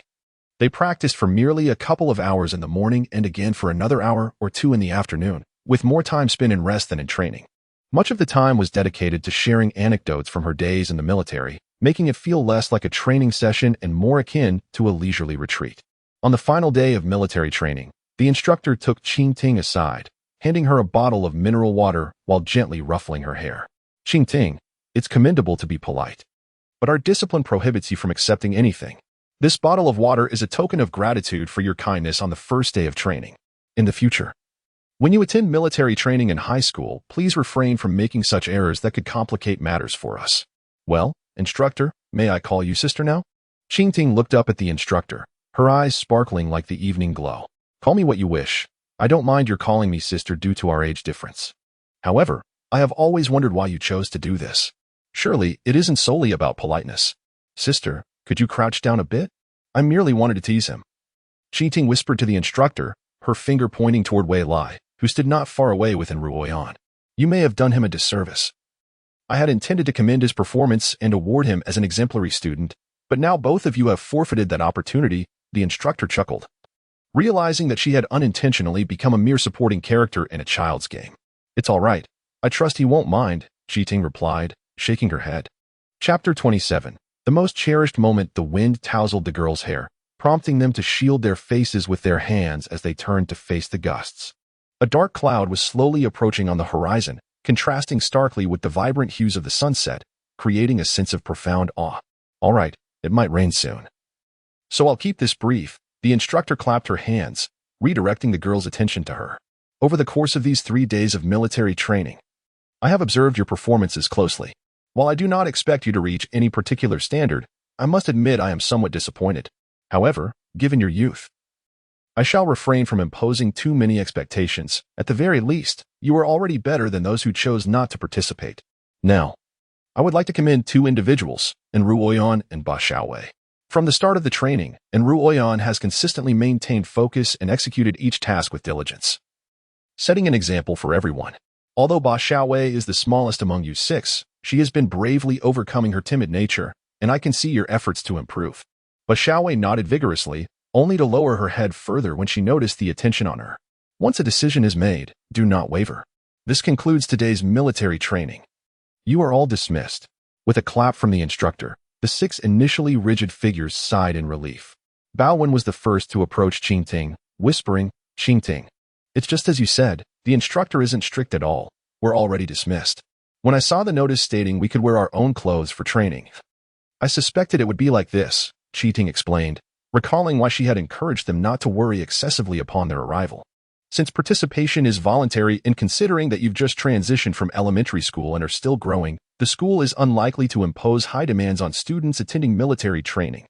As Tong Duoduo spoke, she winked vigorously at Bao Wen. Initially puzzled, Bao Wen turned to see Wei Lai approaching with Enru Oyan and immediately understood. "Oh right. I left my clothes drying on the balcony. Xiaowei, hurry and grab them." Bao Wen called to Ba Xiaowei, who was lagging behind. Once Ba Xiaowei arrived, the 3 girls quickly joined hands and dashed toward the dormitory. "Wei Lai, hurry up. The clothes are going to get soaked. You go grab the clothes. I'll run to the supermarket and buy us 2 umbrellas." "Okay." And Ruoyan, hearing this, stopped trying to call Wei Lai back. After Bao Wen and the others rushed off, Qingting stood in place waiting for Wei Lai. When he finally approached, they walked shoulder to shoulder. "You can go buy an umbrella, but I can't? I thought you girls always packed an umbrella in your luggage. Sometimes we forget." As they discussed umbrellas, Wei Lai suddenly recalled that it was always he who brought an umbrella while Qingting would invariably forget hers, resulting in both of them sharing a single umbrella, leading them to silently downplay the topic. Qingting followed suit, lowering her head and noticing that their pace was unhurried and synchronized, a habit they had unknowingly developed. A spark of mischief lit her eyes as she took a step back, hiding behind Wei Lai and stepping into his footprints. "This way, we're walking the same path. Why are you hiding behind me?" Wei Lai turned curiously to glance at Qingting. "You're blocking the wind for me. It's too strong today. You're not even wearing a skirt." As Wei Lai spoke, he felt the chill of the wind and straightened his posture to shield himself from it. "So what if I'm not wearing a skirt? It's a pity that we can't wear skirts for military training. You used to enjoy wearing them. It's about to rain. So let's pick up the pace." Just as Wei Lai intended to quicken his steps, he suddenly felt Qingting's hands on his shoulders. "Slow down. You promised to protect me." Fine. By the way, what did the instructor say to you?" "She told me to protect you, but I actually think she's quite nice." "Indeed. The instructor is a good person." "Then why did you say that to me?" "I was just teasing you. You're not upset, are you?" "You're teasing me again. Making me worry for nothing. Although I'm used to it, what if something similar happens in the future?" Wei Lai internally grumbled. Having exerted himself to prevent Qingting from facing any penalties over the past 3 days, to the point where he could hardly distinguish between what might occur in the next minute and what had already transpired. Fortunately, the feared situation did not materialize, and he gradually disowned a method to differentiate between foreseen future events and past occurrences, ensuring that he would not easily confuse them in similar situations in the future. "If I find myself in danger later, will you still protect me?" Qingting leaned her head against Wei Lai's back. "Isn't that a given? You're my best friend. Who else would I protect? That's what I like most about you." As soon as Wei Lai finished speaking, Qingting leaped out from behind him, tossing her hair to the side in the wind, her face aglow with a radiant smile. The sun was now tilting toward the horizon, and the dark clouds loomed closer. Yet in that moment, Wei Lai felt that her smile pierced through the encroaching clouds like a sunrise, more dazzling than the afterglow. "You enjoy teasing me, don't you?" Wei Lai said bashfully, scratching his face and averting his gaze from Qingting. "Silly." Qingting made a funny face at him, and turned to dash toward the small supermarket. Hurry, or we'll get caught in the rain. Hey, weren't you the one who said to slow down? Watching Chi Ting sprint ahead, Wei Lai hurried to catch up with her. As they entered the small supermarket, the clouds thickened ominously, and suddenly the sky was overcast with dark clouds, rain pouring down in torrents accompanied by a fierce wind. By the school's small river, toads leaped from the water's edge, licking the raindrops from their eyes, gazing up at the sky for any unfortunate insects caught in the downpour. In the girls' dormitory, 3 girls watched as the trees swayed wildly in the wind and the clothes on the balcony clattered against each other. Tong Duo began to worry for Chi Ting. Do you think Chi Ting will be all right? The commotion inadvertently caused an umbrella to tumble out of Chi Ting's closet, which had been tucked away behind the closed door. The oppressive air of the rainy day led Ba Xiaowei to think of the worst outcomes. Even the most foolish of boys would not expect a girl to accompany him in the rain. As Baowen contemplated the interaction between Chi Ting and Wei Lai, she hesitated for a moment while retrieving her umbrella. Turning to the other 2 girls in the dormitory, she was surprised to find their thoughts remarkably aligned. In an instant, the 3 of them gathered together to discuss. I believe it's certain that Xiaoting has feelings for Wei Lai. What do you think? Baowen was the first to speak. I think so too, but Wei Lai seems to regard her merely as a friend. Tong Duo expressed her opinion. No, it can't be just a friendship. During the past 3 days of military training, I've noticed he often steals glances at Chi Ting, which is certainly not something a mere friend would do, Ba Xiaowei added, her certainty wavering momentarily before she continued. At the very least, it is evident he cares about her. So, should we help them? Baowen suggested, her impatience evident. She could not bear to see anyone around her being so secretive. Yes, we definitely should. But Xiaoting has already made her feelings so obvious. What more can we do to assist her? Tong Duo's remark plunged the 3 into silence. Being girls, they had no real understanding of what boys were thinking, making the prospect of offering help feel daunting. Honestly, I believe Xiaoting knows Wei Lai better than anyone else. Let's try to create opportunities for them to be alone together. What do you think?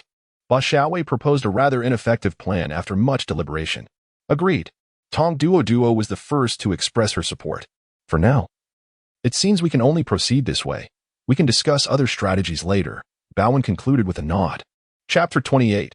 2 individuals under the raincoat. The tempest continued to rage outside. The heavy plastic flaps of the small supermarket's glass door flapped wildly in the wind and rain. Wei Lai and Chi Ting stood at the entrance, uncertain whether to venture out. He had already used his ability twice. The first time, he stepped out alone, only to have his newly bought umbrella swept away into the river, a sacrifice to the river god. However, the river god did not emerge to offer him a choice between a golden or silver umbrella. Instead, it simply fled with his umbrella. The second time, he had wised up, gripping the umbrella tightly, but the fierce wind performed a dramatic dissection of it, rendering it a useless scrap of fabric attached to a metal frame. How about we wait inside the supermarket until the rain stops? Wei Lai suggested after 2 unsuccessful attempts. He felt it unwise to attempt a 3rd time while relying solely on the umbrella to leave the supermarket. Actually, there might be another way, he mused. What is it? Given the small size of the supermarket, he had already considered that wearing a raincoat would be more appropriate in such downpour. Yet he had yet to locate where the raincoats were kept. Wait here, Chi Ting said before dashing over to the female cashier. Miss, would you be willing to sell us your raincoat? The cashier looked surprised. How did you know I had a raincoat? She had only just remembered the raincoat she had left in the women's changing room long ago upon seeing the torrential rain outside. I noticed you were worried about the rain outside, but now you seem completely unconcerned, so I guessed you might have one, Chi Ting replied, standing on her tiptoes with her hands clasped behind her back, attempting to evoke sympathy from the cashier. The young cashier, realizing the uncertainty of when the rain might cease, felt compelled to help despite the risk. Oh, it's just a raincoat. It's not a big deal. I'll go get it for you, she said, turning toward the changing room without taking her card. Watching as Chi Ting donned the raincoat and took Wei Lai's hand to plunge into the downpour, the cashier hesitated, unsure whether she should run after them to return the card.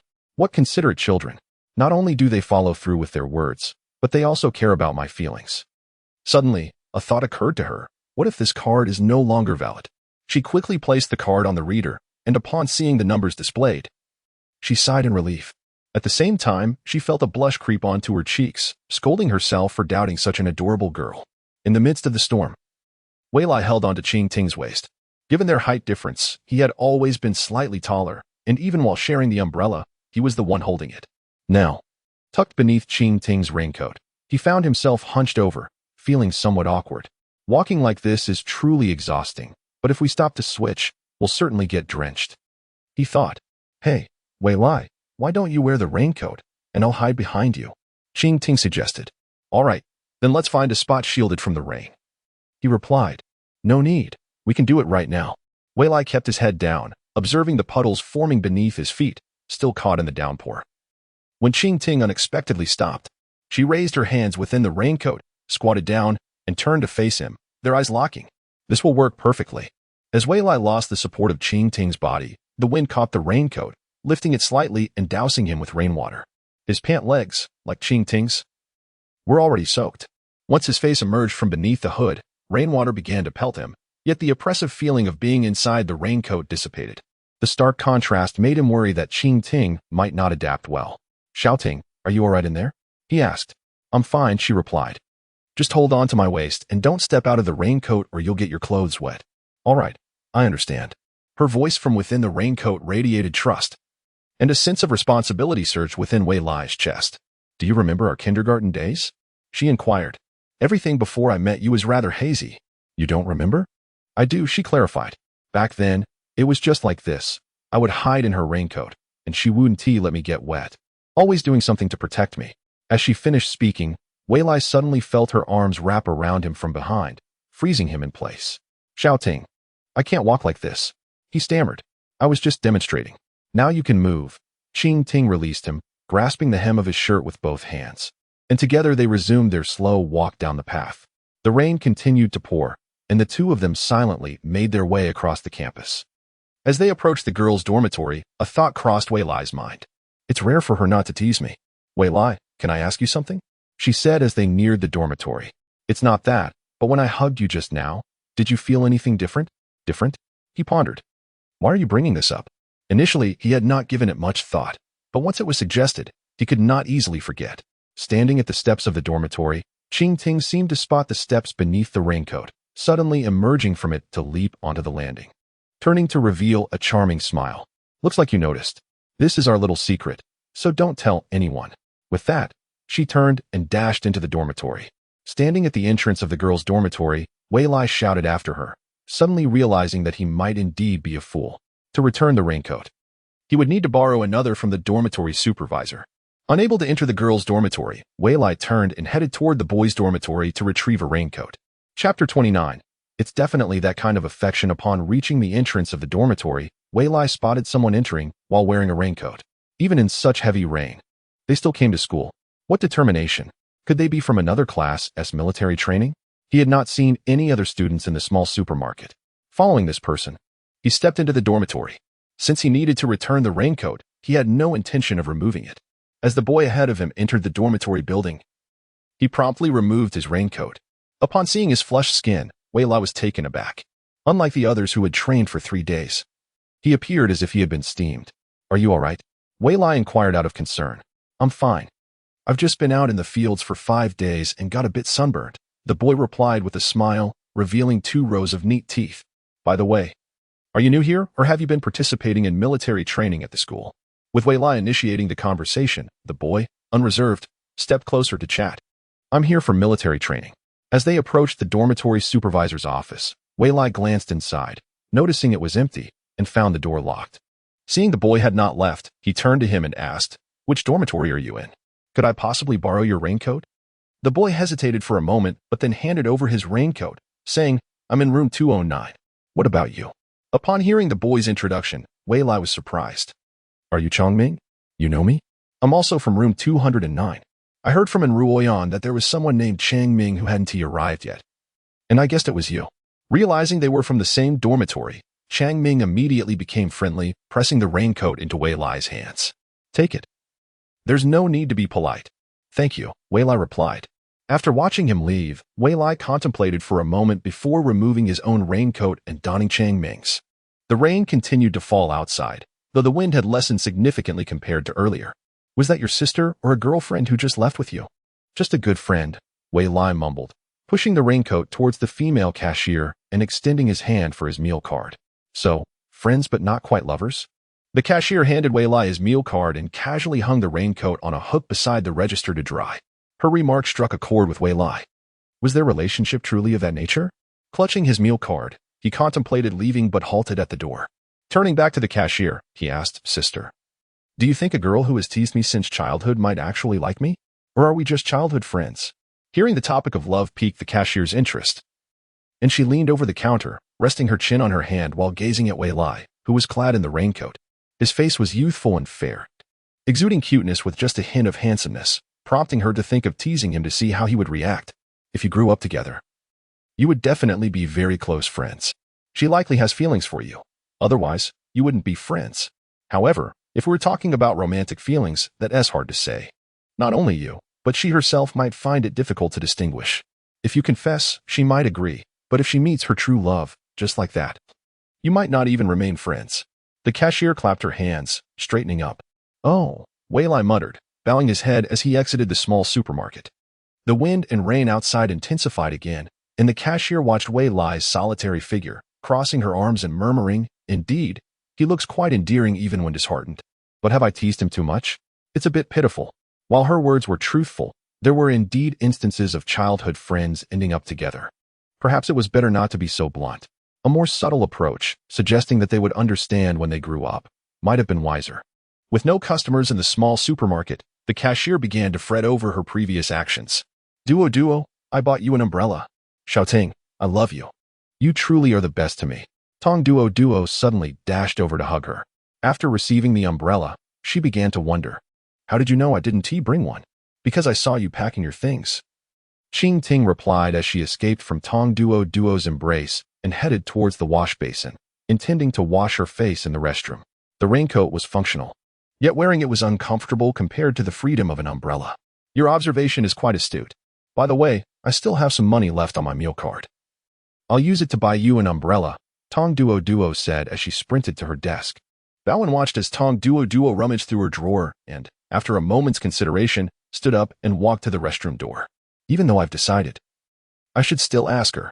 Shouting, "What do you think of Wei Lai?" "He's great." "Why do you ask? Is this reaction genuine affection? What if we're misunderstanding things? If, and I mean if, you had to choose between playing with us or Wei Lai, which would you choose?" "Wei Lai." As Bowen finished her question and was about to leave, Ba Xiaowei popped her head from behind, asking, "If both I and Wei Lai fell into the water, who would you save?" "Wei Lai." Tong Duo, seeing them crowding around Ching Ting, joined in, asking, "If both Wei Lai and I had no umbrella, and it was pouring, and you had only one umbrella, who would you give it to?" "Still Wei Lai. He would definitely take me along." Ching Ting set down her towel and flashed a confident and happy smile at the three, pushing past them to leave the restroom. "No need to test it. It's definitely that kind of affection. Even though I know the answer, why not be a bit more subtle and say you would save me too? That's too straightforward. How frustrating. I'm not willing to accept it, yet I'm envious." The three girls lingered at the restroom door, watching Ching Ting exit, each with their own thoughts. They understood that Ching Ting genuinely liked Wei Lai, but the more they knew, the more they wanted to clarify what kind of affection it was. After a moment of silence, they simultaneously exclaimed, "If we also liked him, what would you do?" "He wouldn't like you. Just give up." Despite sharing the same smile, the three girls felt a chill spread through the dormitory. Tong Duo shivered and rushed to Ching Ting, saying, "I was just joking." "Really, Xiaoting, you have to believe me. The balcony door is open. I'll go close it. We were also just testing you, right, Xiaowei?" Bao Wan, along with Ba Xiaowei, approached. Ba Xiaowei earnestly apologized to Ching Ting. "I'm sorry. I shouldn't have made that joke. It's fine. I was prepared for the possibility that others might like Wei Lai." "What do you mean?" Bowen asked, watching Ching Ting sit down at her desk. "He is my best friend. I won't let him go to anyone, past or future."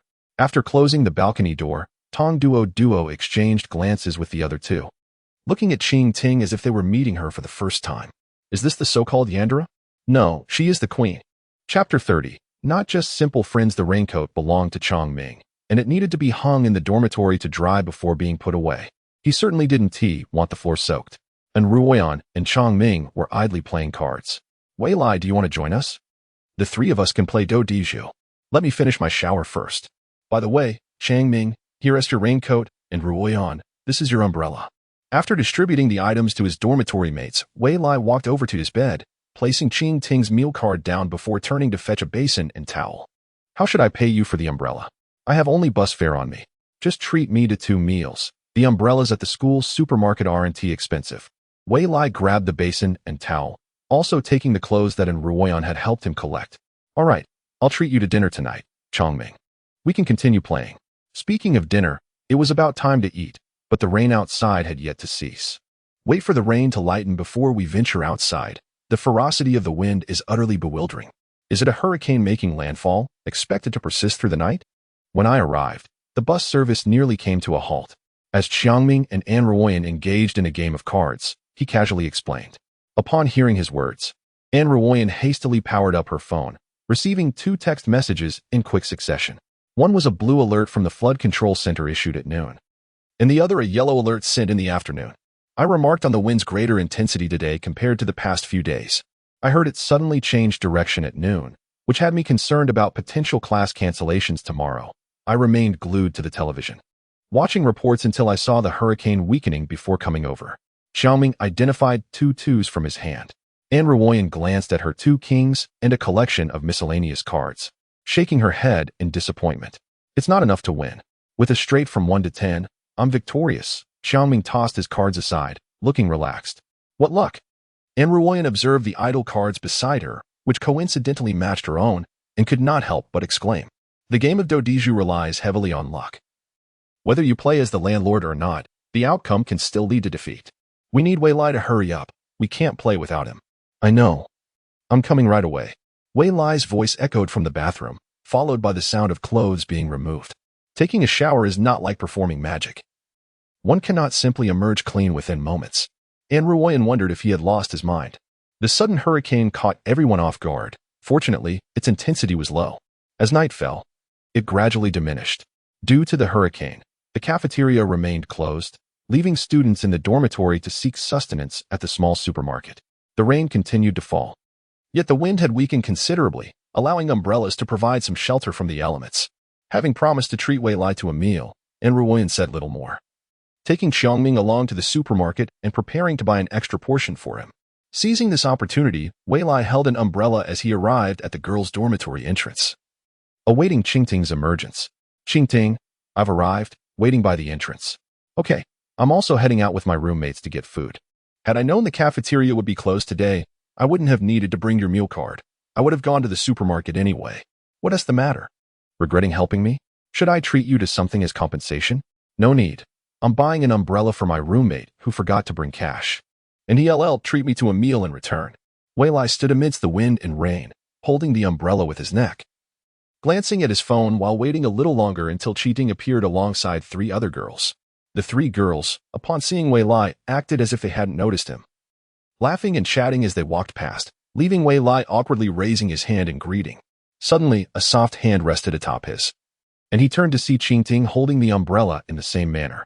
Are you offering to help me down the stairs? How chivalrous, Qingting said, grabbing Wei Lai's hand and directly leaping down the 2 steps. Hand in hand, they proceeded toward the small supermarket. Qingting, you're not trying to play tricks on me again, are you? I already texted you that I didn't need you to treat me. I was just giving you the meal card. Sorry, my phone ran out of battery, and I didn't have time to grab my power bank from the dorm. So I was unaware. Qingting smiled, waving her phone as if to validate her words. Taking her meal card from Wei Lai's hand, she finally released his grip. Let me reiterate. I'm buying an umbrella for my roommate, who intends to treat me to food. It should be noisy enough now, so there is no need for you to treat me. So, you don't want to join me at the supermarket? Qingting inquired, bending down curiously to look at Wei Lai. Wei Lai thought of agreeing but hesitated, recalling the cashier's words earlier, and shook his head. Since Ruoyan is buying food for me, I'll join you later. I fear she might misinterpret. Misinterpret what? Misinterpret our relationship. It's not merely a friendship. Is that so? Qingting, holding her umbrella, pondered for a moment before suddenly asking, do you think our relationship is just a simple friendship? Her question struck Wei Lai deeply. Could it be that Qingting harbored thoughts that transcended mere friendship? Wait, that is not right. She might just be teasing him. Of course not. Didn't we agree to be the best of friends? Since we made that agreement, why overthink it? Let us go. Realizing this, Wei Lai straightened his posture, feigning calmness, while Qingting smiled and took his hand, leading him toward the supermarket. The wind and rain continued to lash at them as Wei Lai and Qi Ting drew closer, observing their fellow students bustling about. Qi Ting, will you promise me one thing? What is it? If you ever develop feelings for someone, you must tell me immediately. All right. But you must do the same. Agreed. The two walked toward the supermarket, exchanging casual banter. Upon exiting with their purchases, An Ruoyan and Qiangming, holding their umbrellas, passed by the two. The relentless wind and rain forced all four of them to keep their umbrellas low, shielding themselves from the elements. An Ruoyan did not catch a glimpse of Wei Lai's face, but after taking a few steps, she turned to look back at the two entering the supermarket. What's wrong? Qiangming asked, puzzled. I think I saw Wei Lai, and Ruoyan replied, uncertain, having not seen his face but feeling that his attire and silhouette were quite similar. That makes sense. Holding a loaf of bread and a beverage, and Ruoyan did not linger in the storm, hastening back toward the dormitory. Chapter 31. Not at all home economical Wei Lai and Qi Ting entered the supermarket hand in hand, only releasing their grip once they stowed the umbrella away. This scene did not escape the notice of the female cashier, who, relieved, began to wonder if the two had officially become a couple. Since there was no umbrella rack in the supermarket, most patrons brought their umbrellas inside, but when it came to their turn, the cashier kindly offered, students, would you like to leave your umbrellas with me? I can return them to you when you leave. Since Qi Ting stood further away, she looked at the cashier in confusion, while Wei Lai pondered for a moment before taking the umbrella from Qi Ning's hand. Since the lady wants to assist, we shall heed her. I wonder what else she intends to say. I'll just wait and see. Over time, Wei Lai seemed to have developed a rapport with the cashier. Qi Ting's eyes sparkled with curiosity as she nodded in agreement. All right, I'll go in and pick out some items. Don't forget you promised to accompany me. I won't forget. Wei Lai nodded, carrying both umbrellas over to the cashier. As she took the umbrellas, she seized the opportunity to whisper, So, did you confess today? Did she accept? Thank you, Ma'am. Wei Lai replied with a grateful smile, waving as he hurried back towards Qi Ting. The cashier continued to assist other customers, all the while observing the two walking side by side in the supermarket, increasingly unable to decipher their relationship. If one were to claim they weren't childhood friends with a bond that deep, having watched plenty of dramas, she couldn't shake the feeling that these two were quite special, as if their thought processes differed from the norm. Similarly intrigued were Tong Duo and her friends, who had entered earlier. As Wei Lai and Qi Ting selected items from a shelf, they huddled on the other side, whispering among themselves. What do you think their relationship is? Why is Wei Lai only helping Qi Ting pick things? Observing Wei Lai, who was smiling and chatting with Qi Ting while selecting snacks. Duo couldn't help but think they resembled a couple. Although none of them had interacted with Wei Lai directly, Qi Ting had described their relationship as that of neighbors. Growing up together as neighbors essentially made them childhood sweethearts, didn't it? As Ba Xiaowei mumbled to herself, her eyes sparkled with realization. We have been deceived by Xiao Ting. Wei Lai may have liked her all along. He remembers everything that Xiao Ting enjoys. This leaves me perplexed. Baowen retrieved a sandwich from the shelf, glancing at Wei Lai and the others drawing near. She then tugged along two others, hastily moving towards another shelf before continuing. It's clear they have mutual feelings for one another. Why can't they just be together? Are they both waiting for the other to confess? Tong Duo felt as though she had grasped the truth. Must it be so awkward? Baowen complained, despite never having been in a relationship. She still believed that if it were her, she would never want such a convoluted romance. Ba Xiaowei casually picked up a box of chocolates, peering out to observe the two. She saw Qi Ting handing Yang a packet of laundry detergent, which made him frown immediately. The school has a laundry room, but the prices are steep.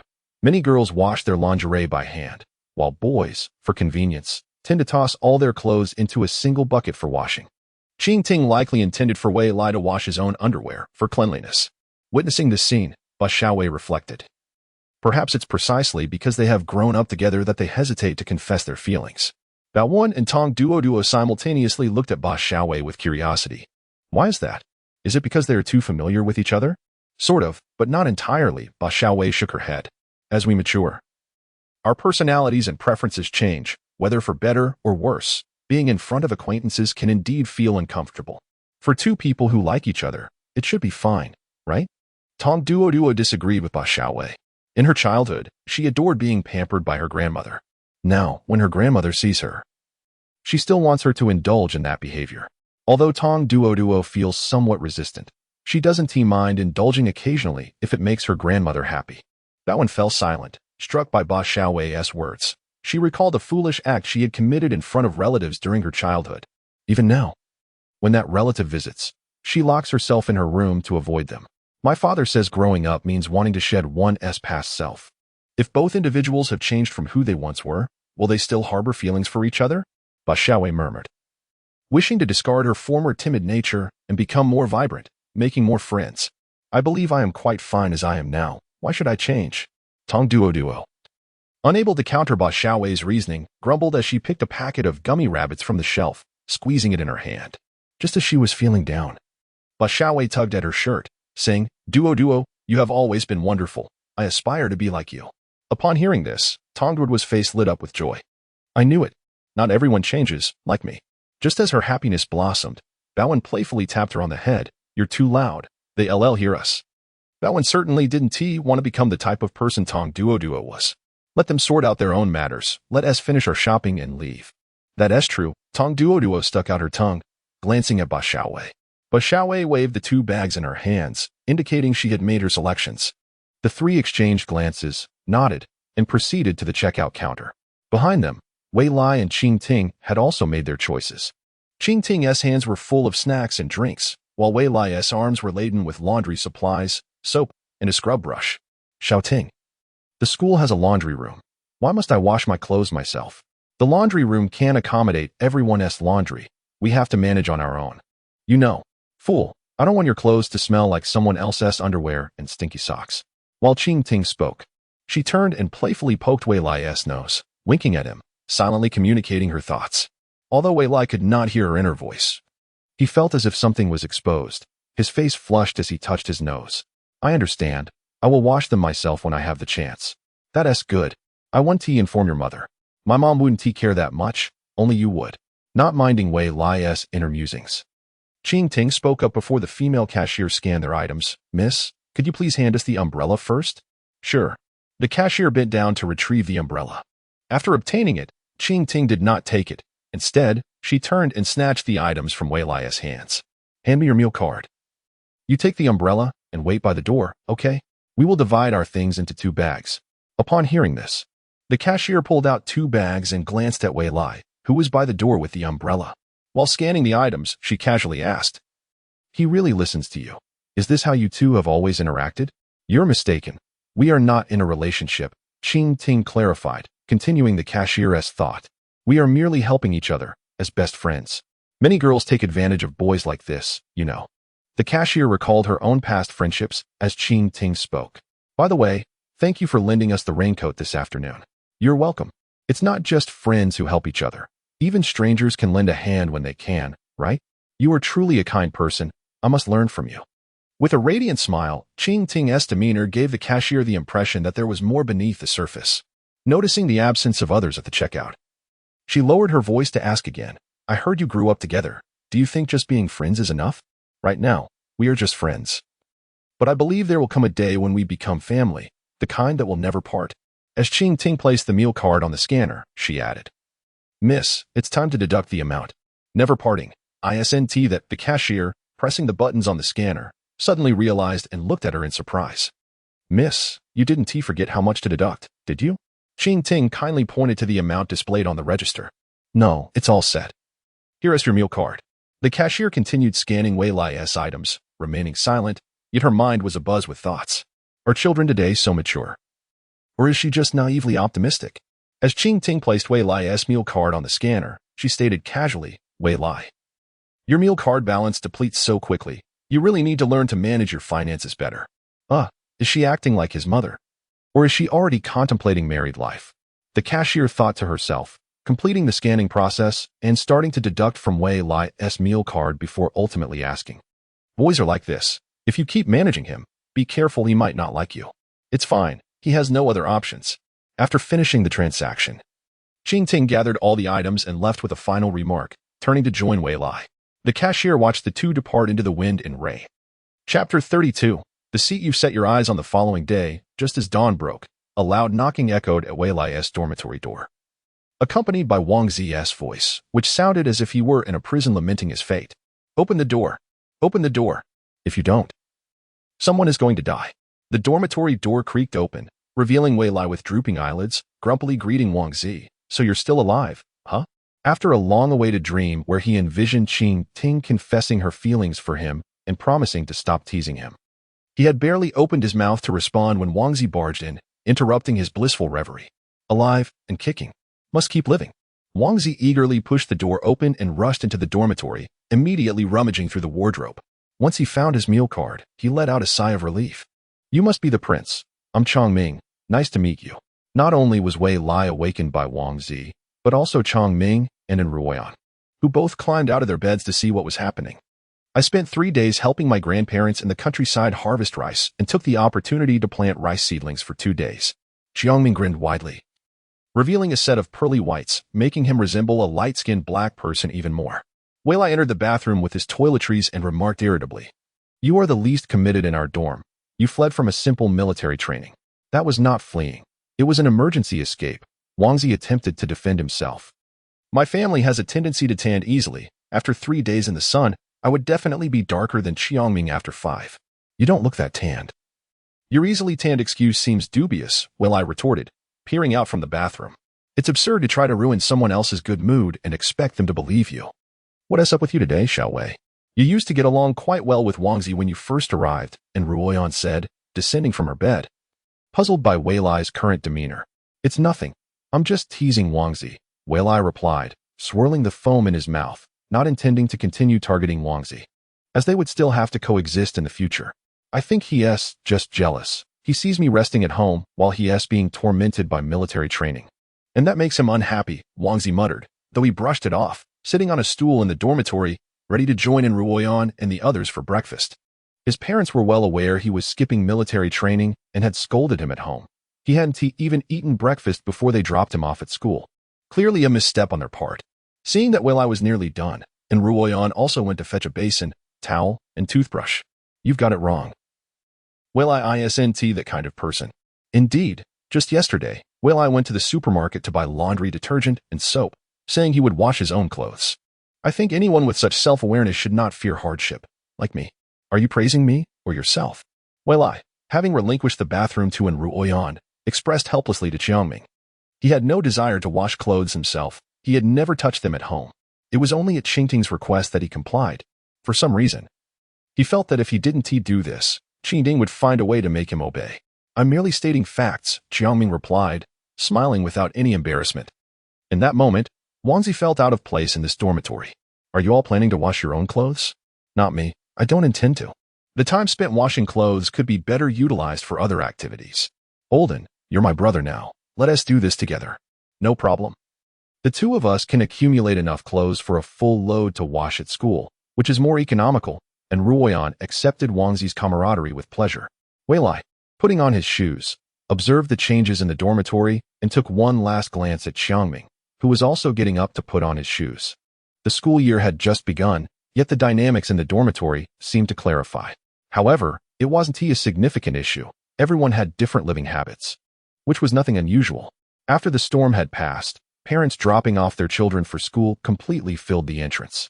When Wei Lai and the others emerged from the cafeteria after breakfast, the crowd had not yet dispersed, evoking a feeling reminiscent of when they first came to register for entrance exams, as if they were high school seniors watching a performance. This feeling lingered until the 4 of them reached the classroom building. The seniors from the 2nd and 3rd grades occupied the upper levels, while their 1st grade class was primarily on the ground floor, with only 4 classes on the 2nd floor adjacent to some 2nd grade classrooms. Upon arriving at the entrance of Class 8, some classmates had already arrived, and the youthful faces in the classroom reminded them that they were indeed the lower grade. Standing at the classroom door within Ruoyan, Wei Lai's gaze fell upon Qi Ting, seated at the back of the classroom, causing him to feel troubled. Qi Ting was alone, with no one seated beside her, and it seemed her roommate intentionally sat further away, making her appear somewhat pitiful. Although her gaze was directed outside the window, he could sense her peripheral vision subtly resting upon him. If he did not sit nearby, it would feel as if he had committed a grave offense. But with her roommate right there, should he walk over with her? Wei Lai's mind shifted, activating his resolve. If he approached with her roommate, Qingting would immediately vacate that seat to sit with her roommate. Wei Lai, why are you dawdling? Go find a seat, and Ruoyan urged. As she and Xiangming had already made their way to the second-to-last row of desks in the back of the classroom, with Wangzi pulling him along to follow. Forget it. If I must face the consequences, then so be it. You go sit with Ruoyan. I'll find my friends. Weilai nudged Wangzi towards Ruoyan and proceeded directly to Qi Ting. Once Weilai settled beside her, Qi Ting's smile became more pronounced. She tucked a strand of hair behind her ear and turned to him, saying, "You can't bear to part with me. Wanting to sit together on the first day of class. I just felt bad seeing you sitting alone. After all, we are best friends. Who else will keep you company if not I? Clearly, you wanted to sit with me. Don't deny it. If not, why not sit with your roommate?" Hearing Weilai's unspoken thoughts, Qi Ting remained silent, standing up from her seat to move behind him. "If you don't want to sit with me, I'll go find Duo and the others. All right, I wish to sit with you. Is that acceptable?" Weilai muttered, feeling a slight prickling sensation at the back of his neck. "After 6 years of sitting together, you've forgotten our bond. Fine, you can sit by the window. I've claimed that seat. You should have said so earlier." Weilai grumbled, adjusting himself to occupy the chair Qi Ting had just vacated. Qi Ting then took the seat he had just occupied, explaining, "This way, we can sit together." All right then. It seemed she was trying to save face. Yet Weilai felt an inexplicable sense of being teased in his heart. Chapter 33.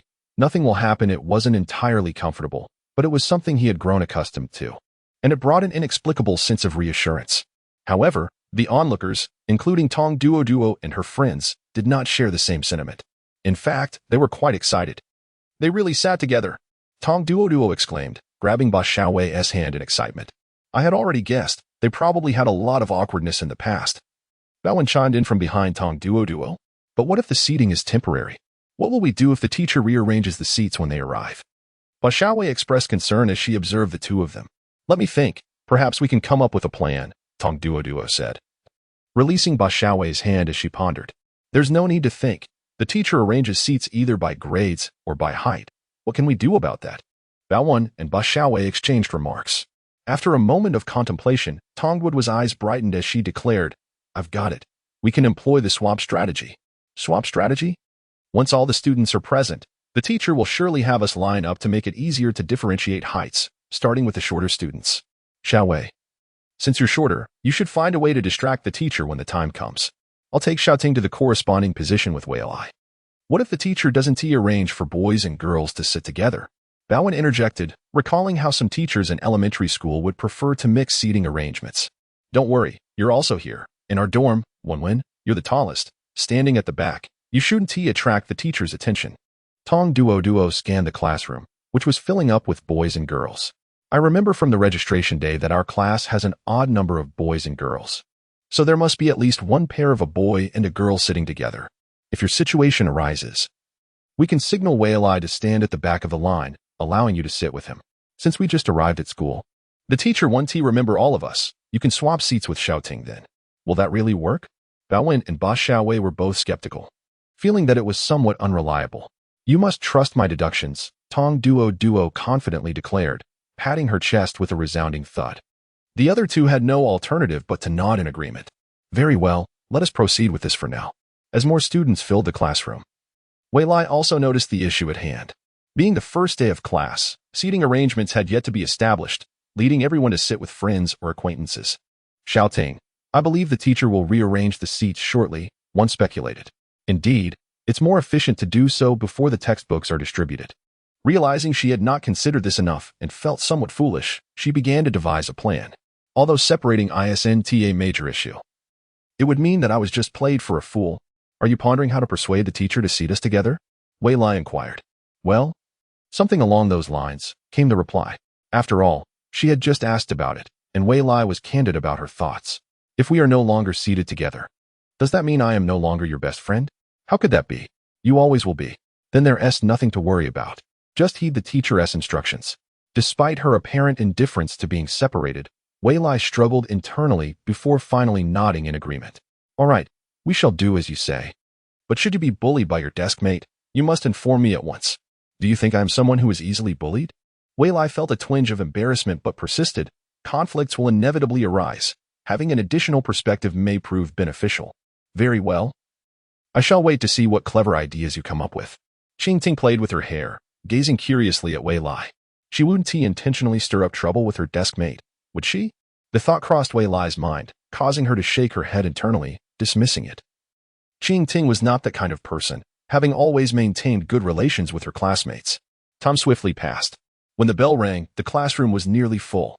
A female teacher entered, holding a book and a folder. Hello everyone. My name is Chiong Lin Lin. You may call me Teacher Chiong. From today onward, I will be the homeroom teacher for Class 8. Since we will soon retrieve your textbooks, let us finalize the seating arrangements first.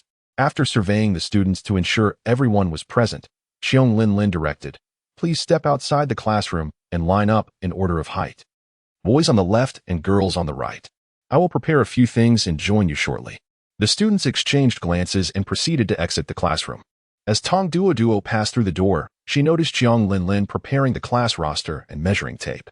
Teacher, how will we be arranged? We will line up according to height. I have experience with this, so you need not worry. Height. Tong Duo was momentarily taken aback. Realizing she had not anticipated this and hurriedly ran outside to confer with Bao Wen and Ba Xiaowei. Wei Lai had already steeled herself and exited the classroom before Qing Ting. As Qing Ting passed by the teacher's desk, she coincidentally encountered Chiong Lin Lin, who was ready with the list and pen. On the first day of class, should we still separate the boys and girls? But what if we end up with an extra pair of boys and girls? Hearing the teacher's musings, Qing Ting's eyes flickered with contemplation. She turned to Chiong Lin Lin and asked, Teacher, when you were in middle school, did you sit with boys or girls? I didn't have such distinctions back then. But times have changed. Ah, I understand now. Qing Ting nodded and quickly joined the end of the girls' line. Understand what? Chiong Lin Lin questioned, puzzled by Qing Ting's sudden departure. Chapter 34. Like a prince awakening a princess with a kiss as Chiong Lin Lin measured each girl's height. She meticulously recorded the information beside their names.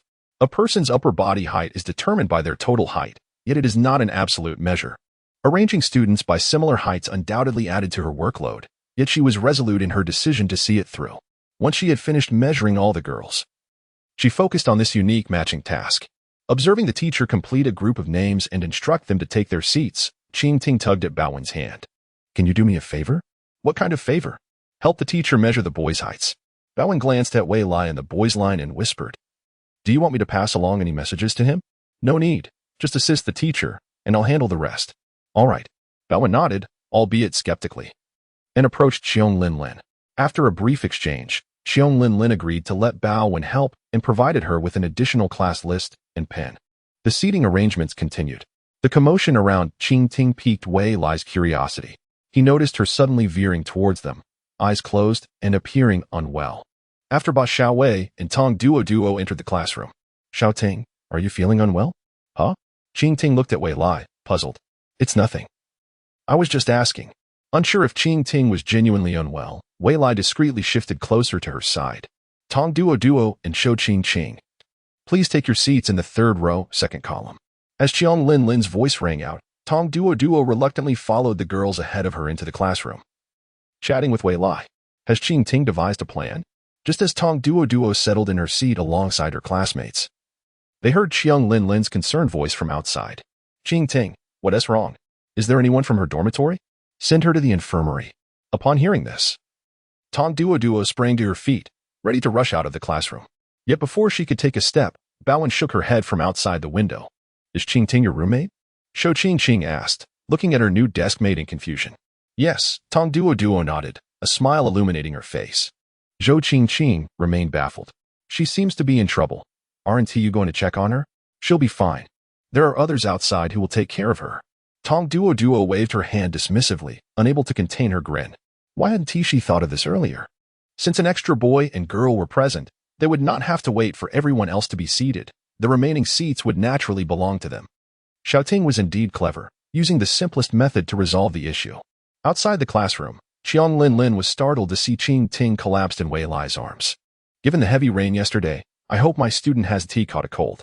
She placed her hand on Qing Ting's forehead, finding it not too hot, yet still uncertain. Teacher, I am Qing Ting's neighbor. She has a history of low blood sugar. It's nothing serious. I'll take her to the infirmary for some rest. Wei Lai, mustering his courage, conveyed Qing Ting's instructions to Chiong Lin Lin. Low blood sugar? Chiong Lin Lin remained somewhat skeptical, glancing around. Is there anyone among you who is her roommate? The remaining girls shook their heads, while Bao Wen kept her gaze lowered, remaining silent. Well, since we have an extra girl, and they are neighbors, she should be fine. Faced with the scene before her, Lin had no choice. She didn't know when Qing Ting would awaken, so she nodded in agreement with Wei Lai's request. Very well, understood. Lin assisted Qing Ting onto Wei Lai's back. Watching the two depart. Once they were gone, Baowen let out a sigh of relief. Internally chastising Qing Ting for not informing them sooner if she had wished to do this, they would have willingly cooperated. Wei Lai, carrying Qing Ting, shared a similar sentiment. How frustrating.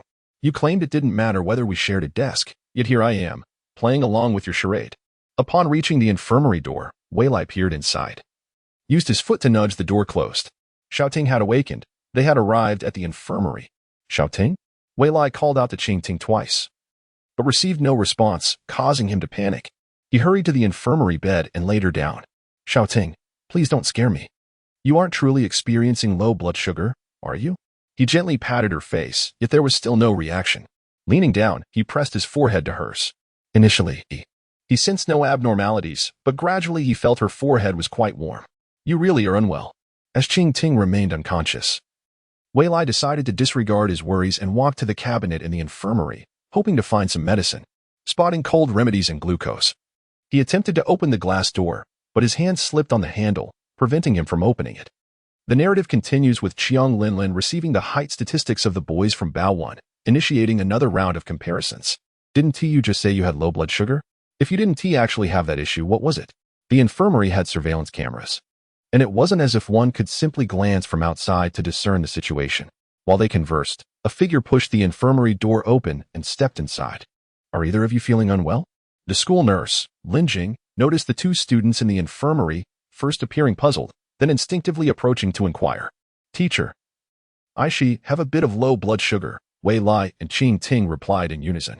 I'll prescribe some glucose for you. Is there anything else you require? Would you like me to write you a leave note for a half-day rest? Glancing at the classroom outside, with Baowen's help, Lin had nearly arranged the seating. Qing Ting descended from the bed, stating, just the glucose will suffice. Aren't you going to lie down a little longer? Wei Lai whispered. No need. I feel fine now. I probably just didn't eat breakfast this morning because I lacked an appetite. Qing Ting replied directly to Lin Jing without lowering her voice. Lin Jing, retrieving glucose syrup from the glass cabinet, stood quietly beside the infirmary desk, waiting for her without interruption. I thought students came to the infirmary to skip class. But you don't seem like that type. Are you really feeling all right? Perhaps nauseous or like you might vomit? Lin Jing placed the glucose syrup on the desk, scrutinizing Qing Ting carefully. A vibrant young lady with striking eyes, her skin showed slight discoloration beneath her collar, a sign of recent military training, yet she appeared quite healthy. I feel slightly dizzy and nauseous, but I don't want to throw up. Tilting her head revealed she didn't have a fever, since she was already there. Lin Jing took a temperature reading with a thermometer, confirming everything was fine. She then handed both the herbal remedy and the glucose syrup to her. Drink the glucose first. And if you still feel unwell, take the herbal remedy, one vial at a time, preferably after meals. Okay, thank you, teacher, Qing Ting acknowledged. That will be 5 yuan. Will you be paying with your meal card or cash? Wei Lai watched, and upon hearing that payment was required, promptly took out his meal card. However, before he could place it on the card reader, another hand placed a card down first. So, who was paying? Lin Jing observed the two with a playful curiosity. Such eagerness to pay was common among adults, but in adolescence, it piqued her interest. Generally, it's the roommates who bring someone to the infirmary. I wonder if these two have known each other since before school started. Could it be that the boy is trying to court the girl? I can pay for myself. Qing Ting insisted. All right then. Thank you, teacher. No problem. It's my duty. Take your medicine and head back to class. I'll drink it on the way. Qing Ting replied.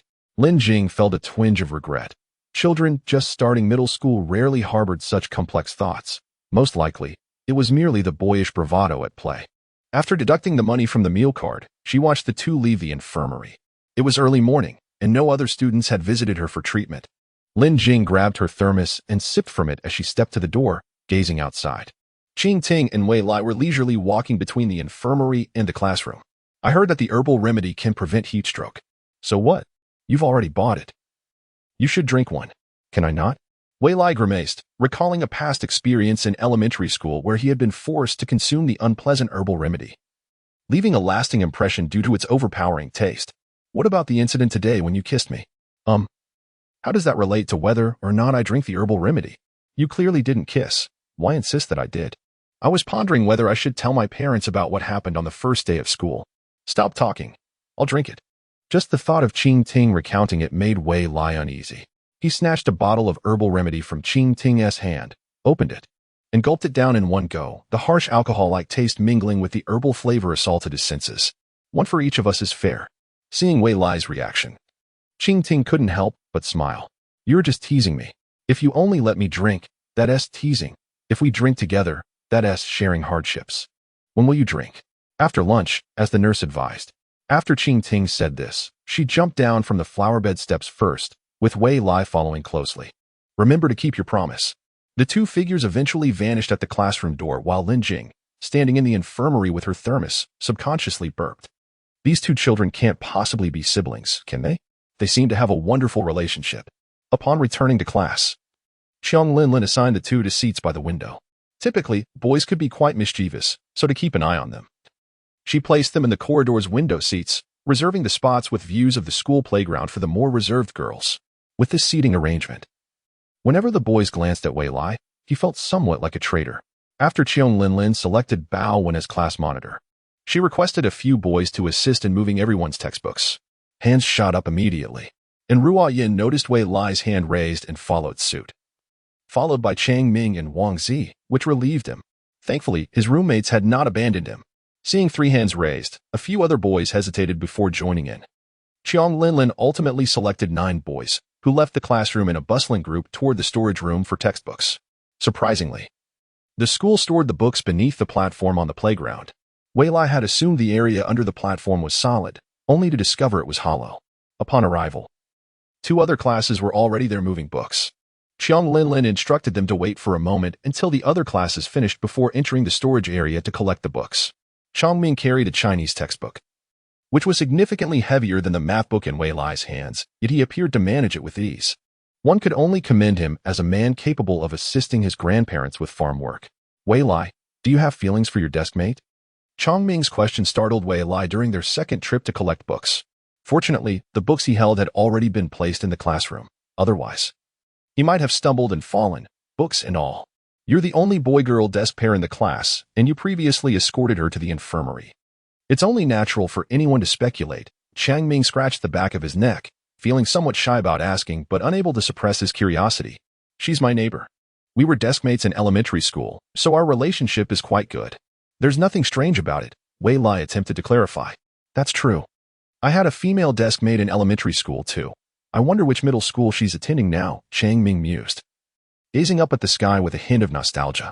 Chapter 36. What kind of boy do girls like? As the two continued on their way, Wei Lai grew inquisitive. Since you were deskmates, don't you know which middle school she attends? No idea. Perhaps she doesn't want to repay the 5 yuan she owes me. He replied. Sounds like a classic debtor and creditor relationship, Wei Lai remarked, momentarily unsure how to respond to Chang Ming's comment.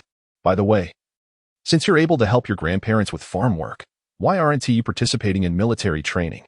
If you joined us, the evenings wouldn't be so dull. Wei Lai shifted the topic to military training. Although the daytime sessions were not overly strenuous, the nights indeed felt quite tedious, devoid of the rumored evening study sessions. I'm earning pocket money. When I help my grandparents during their break, I not only enjoy some refreshing ice jelly, but also receive 20 yuan at the end of the day, Chang Ming explained. My dad never pays me when he asks for help.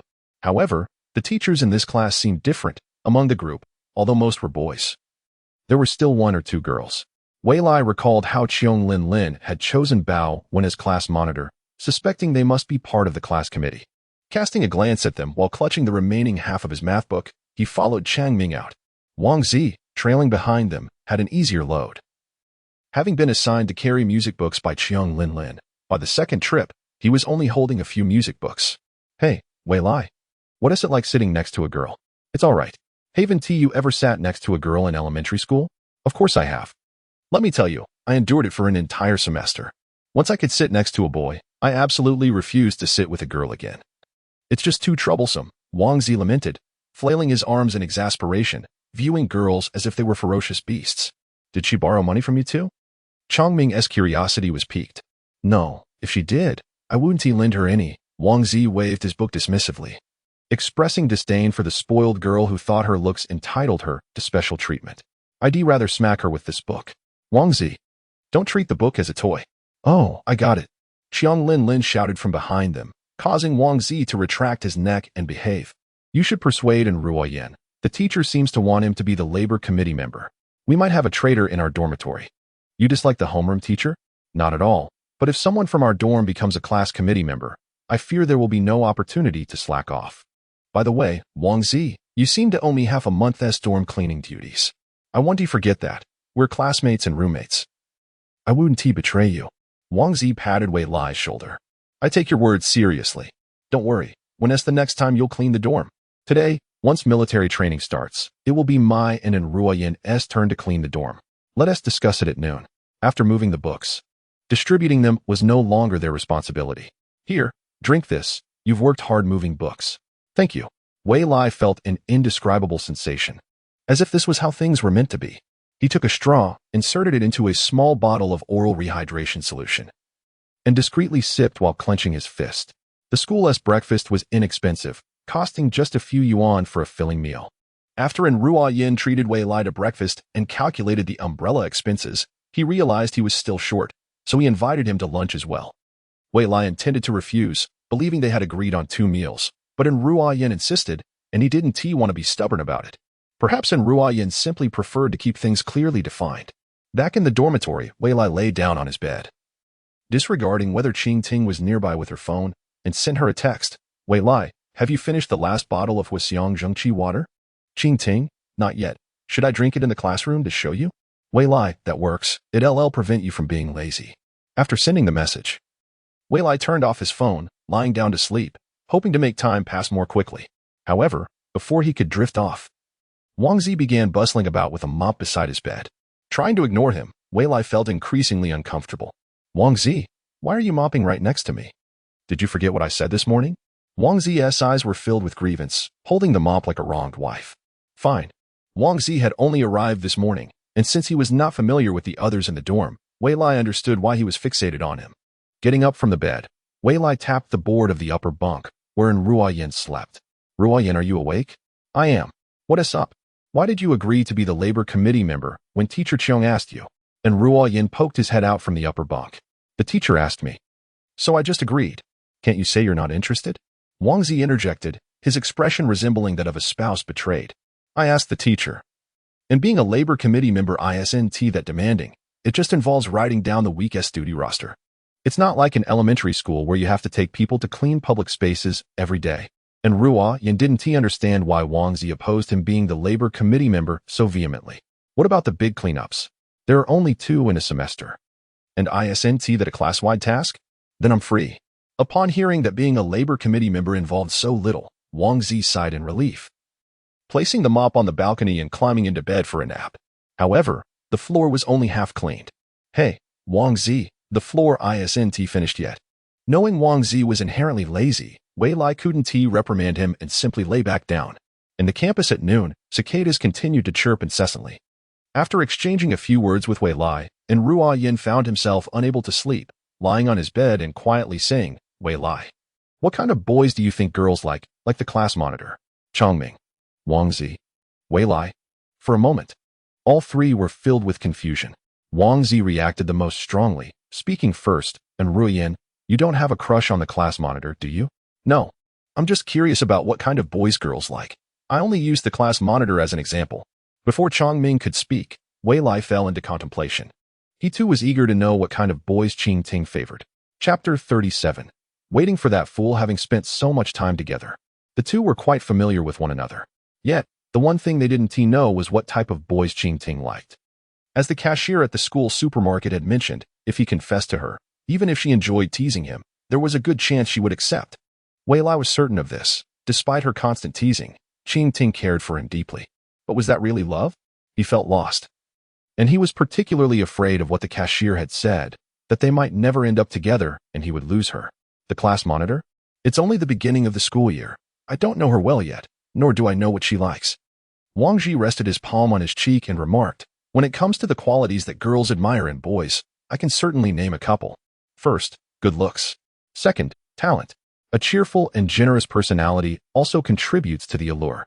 And Ruoyan then shared his perspective, expressing his fondness for Bao Wen's decisive and efficient approach, believing that being with such a girl would be undeniably pleasant. As for talent, I believe that athletic prowess should be even more appealing to girls, asserted Chang Ming. He dismissed the notion of weak, bookish boys, noting that they would be unable to protect a girl in times of danger. Besides, in novels, the female lead often falls for the male lead who saves her. Not quite, retorted Wang Ji. Aren't many girls fond of delicate, charming boys? What you're describing sounds more like a rugged man. Wang Ji entirely disagreed with Chang Ming's assertion. Whether someone is rugged or not depends on their appearance, and Ruoyan interjected. Indeed, Wang Ji continued, if one is unattractive, even if they rescue a damsel in distress, they would merely earn a place in the next life to repay her. Upon hearing this, Chang Ming nodded in agreement but quickly added, however, if one possesses talent yet lacks the opportunity to demonstrate it, isn't that a problem? Good looks are often determined by one's parents and cannot be altered, thus it remains essential to be well-rounded in sports. Why are you fixated on heroically saving someone? Such opportunities are scarce nowadays, and Ruoyan remarked. In truth, attractiveness can also be cultivated through one's demeanor, Wang Ji countered. And Ruoyan quickly followed up with, indeed. Athleticism also conveys a certain charm and provides girls with a sense of security. Wei Lai, do share your thoughts, especially since you have a close relationship with a girl. Wang Ji urged, feeling that Chang Ming was dragging them into a discussion about sports. I don't know what to say. I think you all have valid points. Wei Lai chuckled. Despite possessing the ability to foresee the future and avoid danger, he found Chang Ming's notion of providing girls with a sense of security quite compelling. Previously, Qing Ting had mentioned that he was her talisman, a sentiment he deemed worthy of further effort. As for Wang Ji's assertion about good looks being favored by girls, Wei Lai considered his own appearance satisfactory, otherwise, Qing Ting wouldn't enjoy teasing him so often. Regarding Ruoyan's emphasis on being cheerful and articulate, he recognized that this was his Achilles heel. He always found it difficult to relax around Qing Ting, subconsciously wary of her teasing. As for Wang Ji's broad definition of talent, he decided to reserve judgment for the moment. If you have no thoughts to share, then it's best to remain silent and sleep, Wang Ji said, tossing restlessly in bed, unwilling to quarrel with his new roommate over matters of the heart. And Ruoyan and Chang Ming fell silent as well, exchanging whispers. And Ruoyan, do you really not have feelings for the class monitor? Not at all. What about you? Same here, though the class monitor does seem quite pleasant. I feel the same way. Let's sleep. As the dormitory quieted, Wei Lai gazed at the upper bunk's bedboard and gradually closed his eyes. However, the thought that the two individuals above him had grown closer due to their connection with the class monitor struck him as rather extraordinary. Could this be the reason why Qiong Linlin chose Bao Wen as class monitor? The music signaling the end of the afternoon nap reverberated through the girls' dormitory, prompting groups of girls to emerge. Qing Ting and Bao Wen mingled with the crowd. Ah, that nap was delightful. What classes do we have this afternoon, class monitor? Tong Duo exclaimed, directly addressing Bao Wen as class monitor. I've posted the class schedule on my desk, so we can check it when we reach the classroom. Bao Wen replied, pausing to recall. How can you not remember the schedule? How do you expect to be a class monitor? It's not like I wanted this role. Xiaoting asked me to help the teacher tally the boys' heights, and I ended up here by sheer chance. Rolling her eyes at Tong Duo was teasing. Bao Wen received a playful tongue-out gesture in response as Tong Duo leaned closer to Qing Ting. Xiaoting, what classes do we have this afternoon? This morning we had language, math, and English. This afternoon, it seems we have history, political science, and either a study period or class meeting. The homeroom teacher rearranged their schedule. Xiaowei has a sharp memory, Qing Ting nodded, confirming that her recollection of the schedule aligned with Xiaowei's. Xiaowei may be quiet, but she's impressive. I'll be relying on you from now on. Tong Duo immediately gravitated toward Ba Xiaowei. Ba Xiaowei's cheeks flushed slightly as she lowered her head and mumbled, I just have a decent memory. I'm not as remarkable as you say. That's still better than someone who clings to their childhood friend every day or a class monitor who can't even remember the schedule, Tong Duo remarked, glancing sideways at Qing Ting and Bao Wen. Although her voice was not loud, it was still audible. Xiaoting, it seems someone is itching for a lesson. Should we teach them a thing or two? Absolutely, I support you in spirit. Supporting me in spirit is fine, but Duo, you better stay put. Before Bao Wen could finish her sentence, Tong Duo, sensing movement, released Ba Xiaowei and dashed off, prompting Bao Wen to chase after her. Ultimately, only Ba Xiaowei and Qing Ting walked together toward the classroom. As they entered the classroom, they found themselves surrounded by older girls, most of whom had matured earlier. The 8th grade girls appeared poised and graceful, evoking a sense of envy in Ba Xiaowei. While admiring them, she turned to Qing Ting and asked, "What type of girls do boys like?" "Girls like you, petite and delicate, inspire a protective instinct," Qing Ting replied. "You're teasing me." "Not at all. I've always thought you were wonderful. Be more confident." Qing Ting turned her head and winked at Ba Xiaowei. After spending a few days together, Qing Ting sensed that Ba Xiaowei merely lacked confidence. Even the younger Wei Lai had more self-assurance than she did. Despite losing numerous times, he still fantasized about winning, which he found endearing. Thinking of Wei Lai made Qing Ting smile even brighter. Observing her expression, Ba Xiaowei could easily guess whom she was thinking of. Look at her, still thinking about Wei Lai. It's just as Duo said.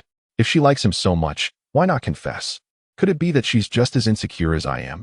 As the two walked toward the classroom in silence, Ba Xiaowei pondered Qing Ting and Wei Lai's relationship. Just before reaching the classroom, she concluded, turned to Qing Ting, and declared, "I'll do my best. You should too." With that, Ba Xiaowei dashed into the classroom, leaving Qing Ting behind. Watching her retreating figure, Qing Ting smiled faintly. "Thank you, but I am also waiting for that fool." Chapter 38. A long time coming. Upon waking from their midday slumber, only Chang Ming appeared refreshed. Wei Lai and Wang Ji looked droopy-eyed and dazed. They felt much better upon arriving at the classroom. As he began jotting down a series of numbers, he sensed a gaze upon him, causing him to be on high alert. "What are you staring at? What are you writing?" Qing Ting rested her chin on her hand, observing Wei Lai quietly. "No, I can't let her see what I'm writing. I'm just writing the class schedule." Noticing the Huixiang Zhengqi solution on Qing Ting's desk, he seized the opportunity before the teacher arrived. "You should drink that Huixiang Zhengqi solution first. If you want me to drink it so badly, I suppose I should." Qing Ting picked up the last bottle of Huixiang Zhengqi solution, opened her mouth, tilted her head back to expose her neck, and slowly began to drink with her eyes closed. Wei Lai stole a glance, confident that she would soon feel drowsy after consuming the solution. He quickly began to write on the back of his language book. "First, I must possess the physical ability to protect her at all times. Second, I need to learn how to converse better to avoid being called a fool again. And finally, I must face her calmly, no longer embarrassing myself in front of her." As he scribbled his aspirations on the back of the language book, Wei Lai mentally reiterated his goals. After drinking the Huixiang Zhengqi solution, Qing Ting rested her head on the desk, a slight smile playing on her lips as she caught wind of Wei Lai's thoughts. As Wei Lai set down her pen and neatly arranged her books, she finally lifted her face from her arm. "Were you really writing the class schedule just now?" "Let me see. I happen to have forgotten about tomorrow's classes." Qing Ting, with a cheerful smile, extended a hand. Initially, the thought of protecting her crossed Wei Lai's mind. She genuinely felt happy, yet she knew she first needed to learn how to articulate her thoughts. Observing Wei Lai's speechlessness, Qing Ting's smile grew more pronounced. Just like before, she had never been one to tell a lie. "So it wasn't the class schedule? Not even to your best friend? Why hasn't the teacher arrived yet?" Wei Lai anxiously glanced towards the classroom door. Taking a deep breath, she pushed her Chinese textbook towards Qing Ting. "Look, this is my strategy one prepared to defeat you. I didn't intend to show you, but since you want to see it, here it is. Not that you can do much with it anyway. Do you really want to win against me that badly?" "Of course. But the main point is that you mustn't know this was my preparation for confessing to you." "Are you afraid of losing?" Wei Lai stubbornly lifted her chin, refusing to let her feelings show. "Silly, I already know." As she watched Wei Lai feign indifference, Qing Ting examined his plan with seriousness. "It's not that I'm afraid. I just think you won't be able to pull it off."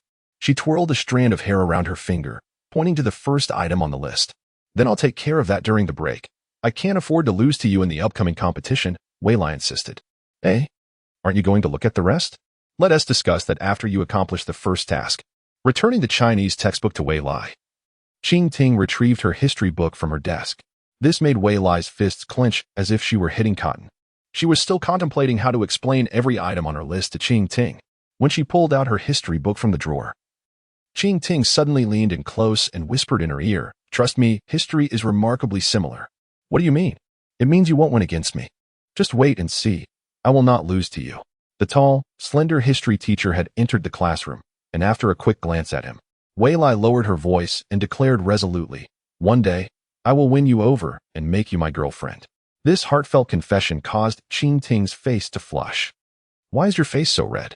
"I drank some herbal medicine," Qing Ting mumbled, lowering her head.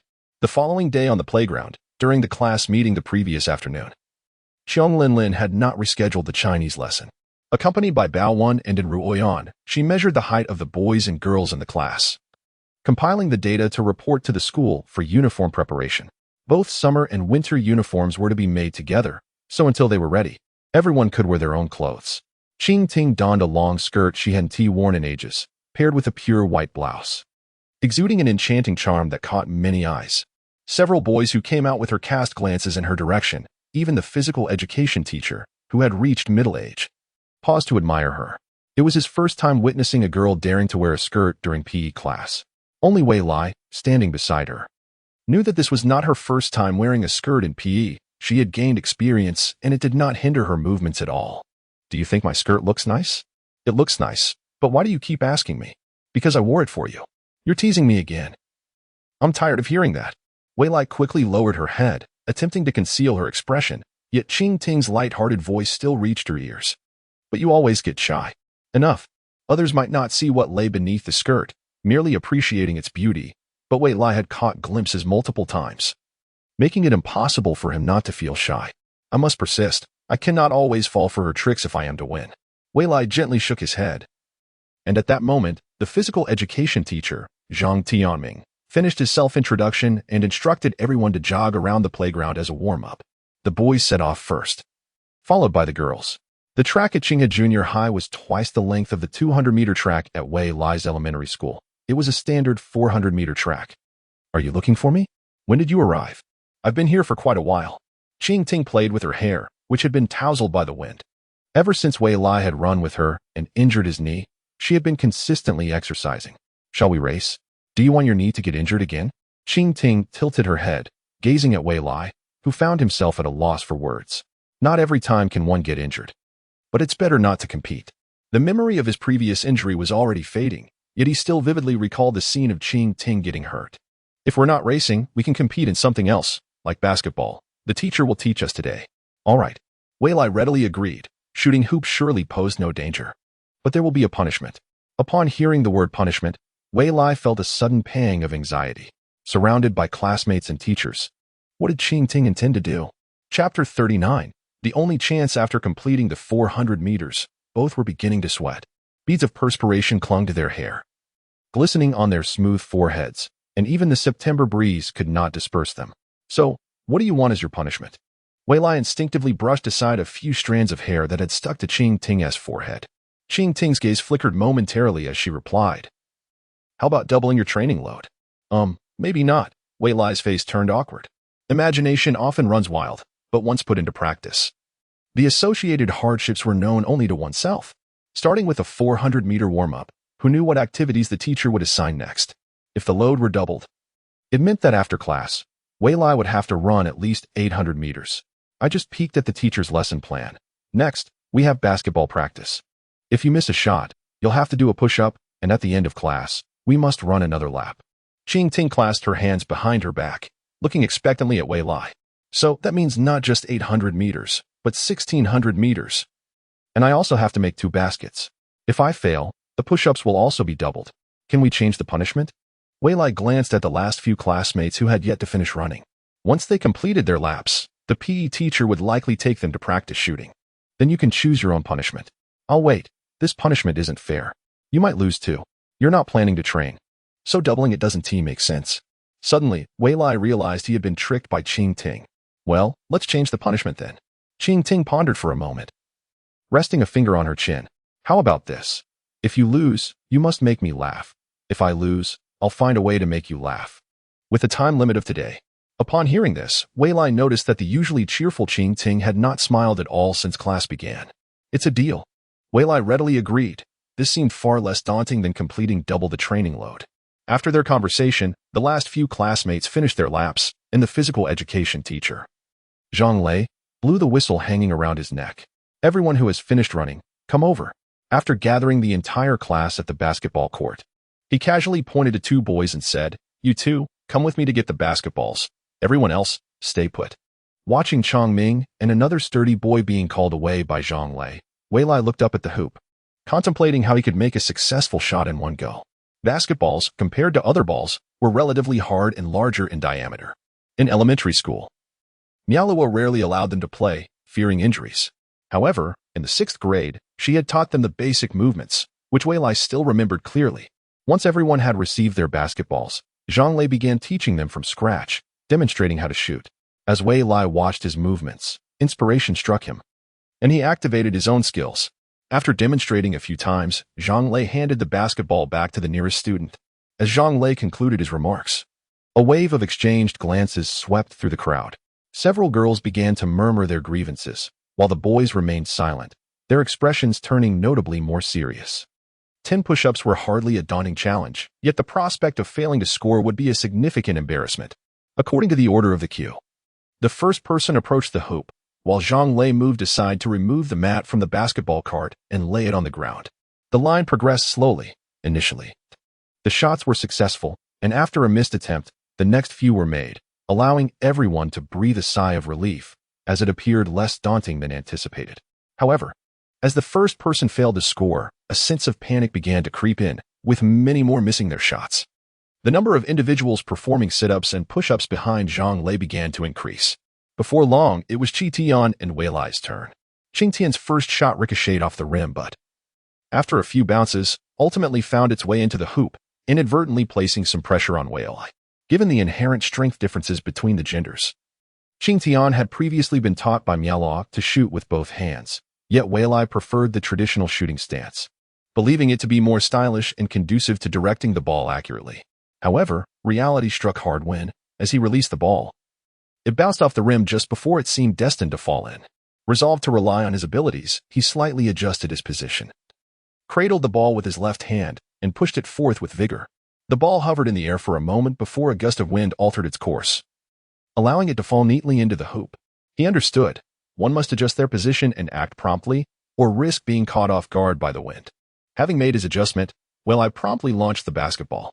As it arced gracefully through the air, a sudden breeze swept in just as it approached the hoop. He sensed that perhaps he had overexerted himself. The ball danced on the rim for a moment before ultimately settling within. Weilai exhaled in relief. Despite the unexpected turn of events, he had succeeded. Upon returning to the back of the line, Qingtian turned to him. "What now? Should we count it as a tie?" The suggestion intrigued Weilai, but upon further reflection, he felt it would be a missed opportunity. "I seem to have a distinct advantage in basketball. This might be my only chance to win against her." With a bit of time left, he believed they could have another round. Qingtian nodded in agreement, her gaze lingering on Weilai as she turned away. The queue continued to move slowly, and after a round of shots, the wind on the court intensified. Those who had previously scored began to falter, including in Ruoyan and Chang Ming. As for Wang Zi, he was a frequent participant in Zhonglei's push-up sessions and had already completed 2 rounds. Qitian missed her next 2 shots, but on the 3rd attempt, she narrowly managed to score. The stronger wind, coupled with the previous misjudgments in force and position, began to heighten Weilai's anxiety. After one unsuccessful attempt using his abilities, he remained calm, holding his breath, absorbing the experience, and waiting for the wind to die down before shooting again. The basketball court featured 2 hoops on opposite ends, and some students, having heard from their classmates wearing watches that class would soon be over, turned to practice shooting at the hoop behind them. A basketball struck the rim and, with a rebound, soared high towards Qitian, who was blissfully unaware as she focused on her own shooting. With 3 attempts available, Weilai casually tossed the ball he held and sprinted towards Qitian. Chapter 40. Distant relatives. The basketball landed heavily against the backboard before bouncing to the ground. When Weilai reached Qitian, she wore a look of confusion. He quickly protected her head with his arm, shielding her from the descending ball. The school's basketball was brand new and well inflated, making it quite painful upon impact. In that moment, Weilai grimaced in pain. Zhonglei witnessed the incident and shouted towards them, "Hey!" After speaking, he glanced at his phone, noting that there were only a few minutes left before class ended. A group of boys, caught off guard by their own mischief, sheepishly gathered their basketballs and scurried towards the cart, forgetting to apologize to Weilai and Qingtian. Qitian glanced at Weilai's arm before following to return the ball. She lamented her misfortune, cursing the timing that had led to this incident just before class was about to conclude. As these thoughts swirled in her mind, a sudden realization struck Weilai. He recalled using his abilities when making his first shot. Logically, he should not have triggered it again. Why had he suddenly foreseen Qingtian's imminent danger? Was there something different about that moment? Could it be related to his breathing? All right, let us go run.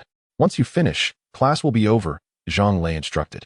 Wei Lai's mind was preoccupied with the recent occurrences of his abilities, and he casually complied with Zhang Lei's command, heading to the track. Qing Tian awaited him at the side. Thank you for earlier.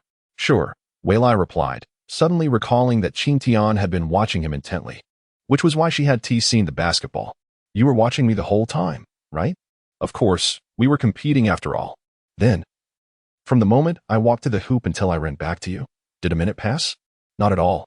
Indeed, something seems off. What is off? Qi Tian inquired curiously, observing Wei Lai slow his pace. After a moment's thought, she added, It seems you lost the game. Have you thought of a way to make me laugh? Wei Lai pondered about how to amuse Qing Tian, recalling that she often laughed after teasing or being teased by him. Is this a cue for me to tease her again? He sighed in frustration. Let me finish my 1,200 meters first. With that, he resolved to complete the task he had set for himself, combining it with the end-of-class requirement into one sustained effort. Okay, I'll wait for you over there. If you don't make an effort to make me laugh. I want to smile, Qi Tian declared, her eyes sparkling with amusement, though Wei Lai, with his head down, missed the sight. Understood. I'll keep my word. That includes what's in your heart too. After completing a lap, Qi Tian stood by the track, watching Wei Lai continue to run, albeit at a slower pace. At that moment, Tong Duo, who had finished her run, approached, panting beside her. What is Wei Lai doing? Didn't he say he'd finish running before class ended? Why is he still at it? He.s. honing himself. Why would he do that? After finishing her run, Tong Duo only wanted to head to the school store for a drink, bewildered by Wei Lai's peculiar behavior. Who knows? I'm waiting for him here. You all can go ahead. After exchanging a few words, Tong Duo walked toward the teaching building. As she departed, the school bell rang, signaling the end of class. Qing Tian, not one to linger idly, moved to sit on the metal plate beside the basketball hoop, quietly observing Wei Lai as he gradually slowed his pace. Despite his slower speed, he continued to push forward, drenched in sweat. Qing Tian admired Wei Lai's unwavering spirit. Once he set his mind to something, he persevered. As he approached the final 50 meters, she stood up, ready to greet him. Hey, do you know him? A girl approached from beside the podium, pointing at Wei Lai. Qing Tian turned to face the girl. Though he looks a bit disheveled now, his earlier moves were quite impressive. Indeed. Narrowing her eyes, Qi Tian scrutinized the girl before her, who quickly realized her intrusiveness. How should I put it? I'm Fang Fei from class 12. I wanted to introduce myself to you both. The boy appears to have a close relationship with her. Regardless, I shall first befriend her and then approach him. Fang Ai wore a sweet smile, exuding an innocent demeanor. Qing Ting cast a glance at Wei Lai, who was approaching, her eyes reflecting contemplation. They had just attended physical education class together, so it was implausible that anyone from other classes had noticed them. Hello, I am Qing Ting. Did you just finish class? Yes, we just got out, and I came over to take a look. Do you know Wei Lai? Qing Ting gestured towards Wei Lai, who was merely a dozen meters away. I don't know him. I just saw him in the office, so I came to inquire. Fang Fei replied, turning her head towards Wei Lai. Upon approaching him, she noticed that although he was drenched in sweat, he did not appear disheveled. Rather, he possessed an aura that was both carefree and heart-wrenching. Wei Lai, upon seeing a stranger girl standing with Qing Ting, was filled with confusion. After Fang Fei nodded slightly, she turned to Qing Ting and asked, Xiao Ting, who is she? A distant relative of yours? Having grown up together. Wei Lai did not believe there was anyone Qing Ting knew that he would not recognize. Chapter 41. The Dilemma of Life on the Second Day of School. Fang Fei was summoned to the teacher's office to write a reflection due to her drawings in the Chinese textbook. She felt the teacher was overly dramatic. Surely, the teacher had been young once and could understand a girl's interests and fantasies about beautiful things. Fortunately, the teacher only required her to write a 200-word reflection, assuring her that it would not happen again. She was no fool. Of course, she would not repeat the mistake. Next time she drew, she would ensure she wasn't caught. With the teachers occupied with classes, the office was deserted, so if she had to write a reflection, she would do it diligently. After all, writing 200 words in half an hour was reasonable.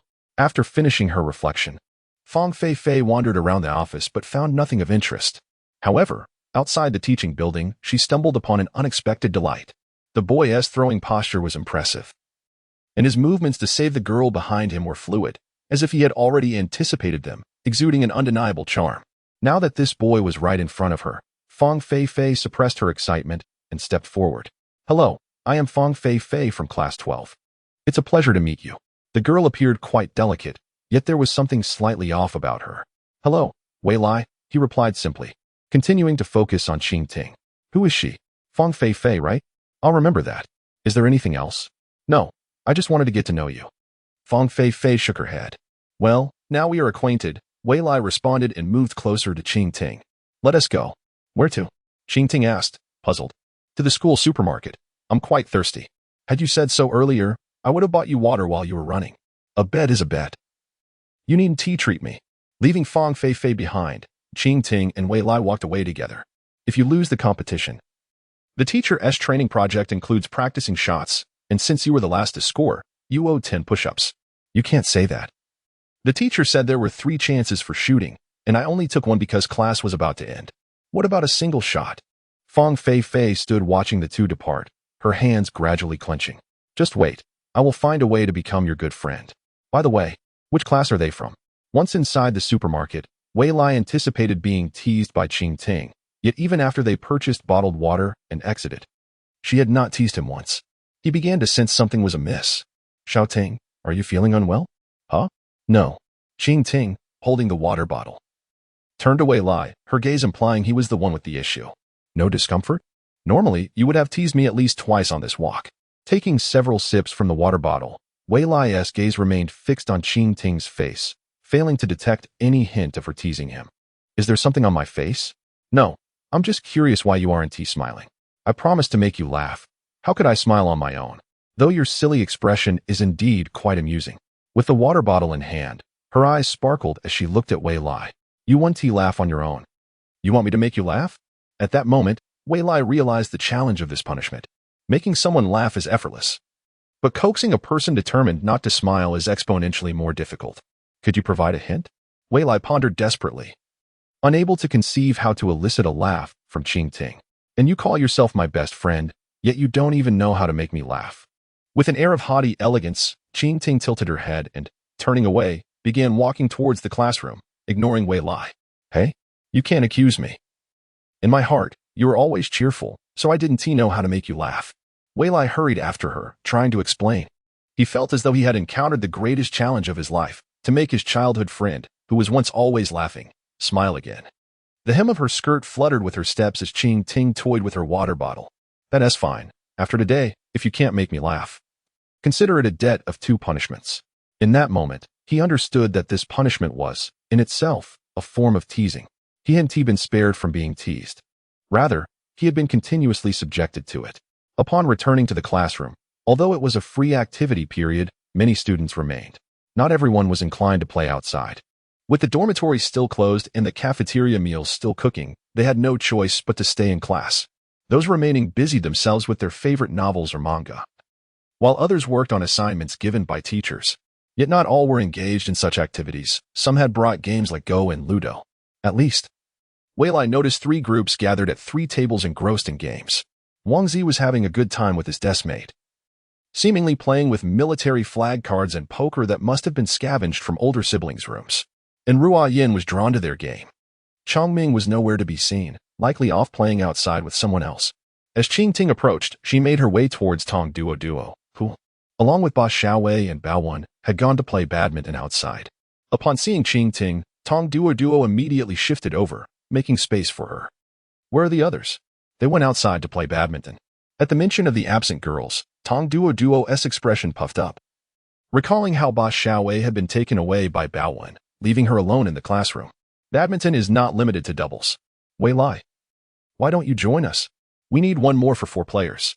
"Sure, just a moment. I'll grab a chair." Observing Tong Duo and Qing Ting sitting together, Wei Lai instinctively glanced at Shou Qing beside them, and in her dazed expression, he realized he needed to fetch his own chair. In the meantime, Zhou Qing curiously turned to Qing Ting. "Qing Ting, he saved you in gym class earlier, and he seemed quite skilled. What is your relationship with him?" "We've been neighbors growing up together." As Qing Ting mentioned her relationship with Wei Lai, a smile involuntarily appeared on her face. "Just childhood sweethearts," Tong Duo interjected without reservation, continuing to unpack the game pieces from the box. Zhou Qingqing hesitated, ultimately nodding and understanding, realizing why their bond was so strong. I wish I had a childhood sweetheart to protect me like that. Upon hearing Zhou Qingqing's inner thoughts, Qingting's smile became even more pronounced. The pieces were all set. Who would make the first move? Wei Lai took a seat, casting a glance at the other two girls. I must find a way to have them help me make Cheating laugh. What a fool. Cheating shot Wei Lai a glance. Had she known there would be other girls assisting, she certainly would not have laughed. Chapter 42. Still unable to speak, there have been many versions of Ludo. And even on the box for checkers, there exists a board for playing Ludo. However, such a board tends to prolong the game, as one must move all 4 pieces to the finish line. Wei Lai preferred the Ludo sold at the small shop outside his elementary school. That version was not only inexpensive, but also allowed for pieces to stack together when they met, racing towards the finish line together. This added more dimensions to the gameplay and significantly shortened the time required for a game. Zhou Qingqing's Ludo was of this variety, and after asking her if it could be played that way, Wei Lai's enthusiasm soared. One could only begin the game by rolling a 6, to further expedite the game. There was a saying in Wei Lai's elementary school that rolling a 1 would allow a piece to start from the back door. Starting from the back door could save many steps, but after inquiring with Zhou Qingqing, she asserted that there was no such rule in the game instructions, compelling Wei Lai to abandon the idea. With the roll of a 6 granting an additional turn, within minutes, all 4 players had set their pieces in motion. Wei Lai and Qingting were fortunate, both managing to advance 2 pieces, while Tong Duo and Zhou Qingqing lagged behind with only 1. Spirit of the dice. Grant me another 6, Tong Duo murmured.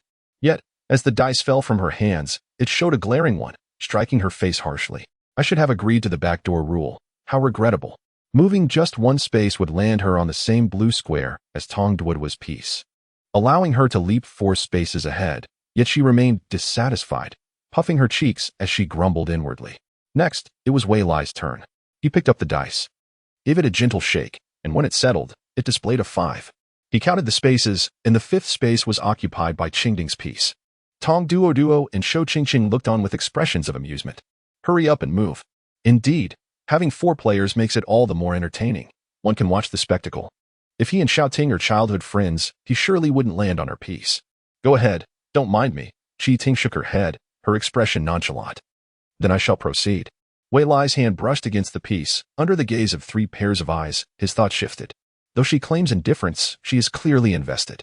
Wei Lai sighed internally, switched pieces, and moved 5 steps, landing precisely on the dashed line square, directly in front of Qingting's piece. I knew it would turn out this way. Tong Duo felt disenchanted with the outcome she had anticipated. In the future, he will still be with Xiaoting. It's absolutely infuriating. After Wei Lai's turn, it was Qingting's. Perhaps due to an inexplicable fate, she rolled a 3, allowing her to land on Wei Lai's piece that had just flown past. Good. A simple word, but Wei Lai felt a profound injury. It was just a game. Qingting's eyes sparkled with mirth. This could be promising. Perhaps if I let her win, today as punishment will be fulfilled. Men should be magnanimous. While playing games, it is entirely normal for a girl to land on a few of your pieces. Zhou Qingqing, it's your turn. After finishing her move, Qingting passed the dice to Zhou Qingqing, her gaze towards Wei Lai now carrying a deeper significance. This fool thinks he can make her laugh with a mere game. How naive. If he were to do so, he would have to start all over again. How pitiful. Choosing to ignore this revelation, Zhou Qingqing opted to use her second piece. Hey, Xiaoting, I share a dorm with you. How could you assist her and not me? Tong Duo was nearly in tears. She had but 1 piece, and it was no easy feat. Is this your piece? My apologies. My eyes seem to have played tricks on me. Qingting feigned an apologetic expression. What a ploy. I just encouraged you to land on your childhood friend. And now you're retaliating against me. Forget it. I forgive you this once, but let it not happen again. Tong Duo muttered internally. While outwardly she still granted Qingting her pardon, time passed gradually. Winning or losing ceased to matter. It was clearly a matter of seeking revenge. Wei Lai, however, had no such intentions. He simply wished for Qingting to win. As Qingting's final piece reached the finish line, Wei Lai watched her with eager anticipation. Smile, please smile. Thank you, Qingqing. I had a wonderful time, Qingting expressed to Zhou Qingqing, winking twice at Wei Lai. In an instant, Wei Lai felt deflated, like a punctured balloon. His spirits dampened. No need for thanks. There is still time. Shall we play another round? Zhou Qingqing suggested, glancing at her watch without noticing Wei Lai's expression. Of course we shall play. You all shan't think you can win and then flee. Tong Duo began to feel a surge of excitement. Just as her words trailed off, a voice echoed from the classroom door. Brother. The bright voice captured the attention of everyone in the classroom. Wei Lai and Ruoyan turned to look out the window. Previously seen on the playground, Fang Feifei emerged like a sprouting soybean from beneath the classroom window, and upon spotting Ruoyan, she excitedly dashed into the room. Wang Zi and his deskmate had just concluded a lengthy chase, determining a victor, when suddenly his long-lost cousin appeared, catching him off guard. Wei Lai felt a similar perplexity. Class 12 was located on the second floor, rarely intersecting with the first, so how did this eccentric girl suddenly appear? Upon seeing her, his mind raced, conjuring an image of Fang Feifei entering, conversing with Fang Ruoyan, and then running to their side, causing Qingting's expression to turn icy. Instantly, Wei Lai contemplated standing and approaching Ruoyan. Simultaneously, Fang Feifei stood before Ruoyan. Ruoyan, is she your sister? Yes, my cousin. We've met a few times during the Qingming festival. Perfect. Could you assist me with something? Wei Lai said, taking Ruoyan's hand and sitting at his desk. Addressing Shou Qingqing, is it all right if Ruoyan and her cousin join us? That seems fine, Shou Qingqing nodded, albeit without understanding Wei Lai's intentions. Thank you. Before she could finish, Wei Lai extended his hand towards Qingting. If you're leaving, why take me along? Qingting tilted her head, her gaze flickering towards Wei Lai. Behind him, Fang Feifei curiously approached. Did we not agree to do this together? All right, Qingting smiled and accepted, grasping Wei Lai's hand and rising from beside Tong Duo. Hey, where are you two going? Tong Duo exclaimed, clearly distressed. They had agreed to play another round. Chapter 43. A cramp in the foot outside. The cicadas continued their relentless serenade. The evening self-study session at Qinghe Middle School had concluded. Tong Duo, still caught up in the excitement of Ludo, attempted to gather her classmates to play during the self-study period, but her plans were ruthlessly thwarted by Qiang Linlin, who oversaw the evening study session. Thus, as soon as the session ended, Tong Duo approached, pulling Wei Lai away from Qingting, hoping to form an alliance with her in retaliation for Bao Wen and Ba Xiaowei abandoning her that afternoon. Typically, after the evening study session, Wei Lai would walk with his roommates, and he had no objections to this. Wang Zi was still in the bathroom, and Chang Ming was washing his clothes on the balcony.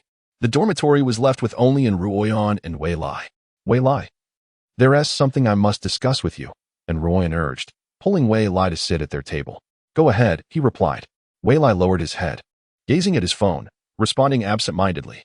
Although it was a flip phone, it still possessed a built-in browser for searching various topics, such as conversational skills. This was his second goal he had set for himself. Qingting believed he could not achieve it, yet he was determined to prove her wrong. It pained him to be perceived as a fool when he knew he was anything but. Today, Feifei inquired about him, asking numerous questions. What did she want? He wondered aloud, to which she simply replied that she wished to learn more about him. A girl wanting to know more about him? This left Wei Lai momentarily speechless. Perplexed by her intentions, he decided to search online for insights. A netizen remarked, her motives are more than mere curiosity. She has taken notice of you. If you take positive actions, her fondness for you will only grow. Were it any other boy who stumbled upon such information, they would likely be thrilled and restless throughout the night. However, Wei Lai felt an unsettling chill, recalling Qingting's expression from earlier in the day, sensing impending doom. He was not yet prepared to confess to her, and if she learned of this matter, he feared he would lose the chance to express his feelings altogether. Do you think she might like you? And Ruoyan had an inkling. The primary obstacle was their youth.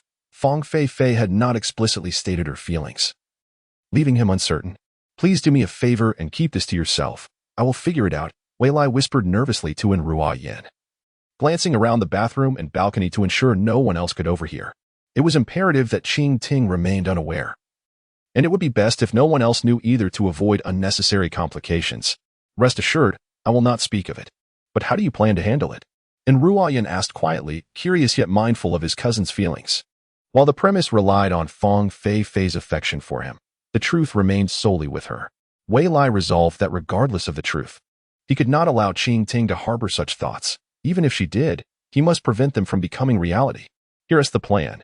If she appears again, keep her occupied while I avoid direct interaction. I don't need her to praise me in front of her. Just be honest about my flaws. This was the most sensible solution Wei Lai could devise. Since they were not in the same class, minimal contact was the norm. Attempting to create opportunities for interaction would only raise suspicion. To avoid unnecessary troubles, he would first diminish her novelty. If she merely wishes to be friends, wouldn't this approach be inappropriate? And Ruo Yin expressed concern for his cousin, empathizing. He thought about how disheartening it would be if a girl treated him this way rather than simply expressing dislike. As friends, how should we interact? Wei Lai glanced at his phone, wishing to engage better with those around him. Thus, he refrained from explicitly stating he did not wish to be friends with Fang Fei, harboring no other intentions. I think it's best to act normally. As a friend, I find you quite admirable, Wei Lai, and Ruo Yin said, patting his shoulder. Over the past 5 days, Wei Lai had left a favorable impression on him, generous, warm-hearted, and without significant flaws. All right, I will give it a try, but if she likes me, please don't mention it to others. I promise, and Ruo Yin nodded, acknowledging it as mere speculation. What speculation? Tell me about it, Wang Zi, who had just finished showering, chimed in casually. Nothing, I'm heading to bed now. I need to wash my face and brush my teeth. As Wang Zi exited, and Ruo Yin jumped onto the bed, while Wei Lai went directly to the bathroom, contemplating how to manage the situation with Fang Fei standing alone in the dorm. Wang Zi shot a skeptical glance at the two. You're not saying anything, but I know it's about Qing Ting. I heard she was seen having lunch with Wei Lai today. Is that unusual? She has dined at my house before, Wei Lai replied from the bathroom, holding his toothpaste and toothbrush. Wang Zi was momentarily stunned and turned to ask, what is your relationship? We grew up together as close friends. Her mother invited me over once, but I didn't go. It's the classic childhood friend scenario. No need to pry further. Both spoke without lowering their voices. And Chang Ming, hanging clothes on the balcony, joined in. Fine, I won't ask anymore, Wang Zi conceded, feeling the situation surpassed his understanding. He opted to refrain from being the gossipmonger, lying back on the bed to read a novel instead. After finishing their evening routines, the dorm lights went out promptly at 9:30. Wei Lai, having browsed his phone, noticed the battery was nearly depleted and decided to chat with Qing Ting before shutting it down. Wei Lai shouting. What do you think Fang Fei wanted when she came to our classroom today?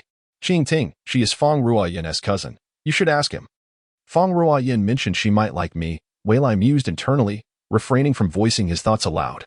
In casual conversations, he found it best to withhold subjective speculations unless he intended to express them. Wei Lai, Fang Ruo Yin stated he isn't very familiar with her, so he is unsure of her intentions. It seems she wants to be friends with us. Qing Ting, friendship comes in many forms, but one can only have one best friend, you know? Wei Lai, of course, my only best friend is you, Xiaoting. There will be no one else. Qing Ting, how silly. Wei Lai, how am I being silly? I speak from the heart. You shouldn't judge me through past lenses.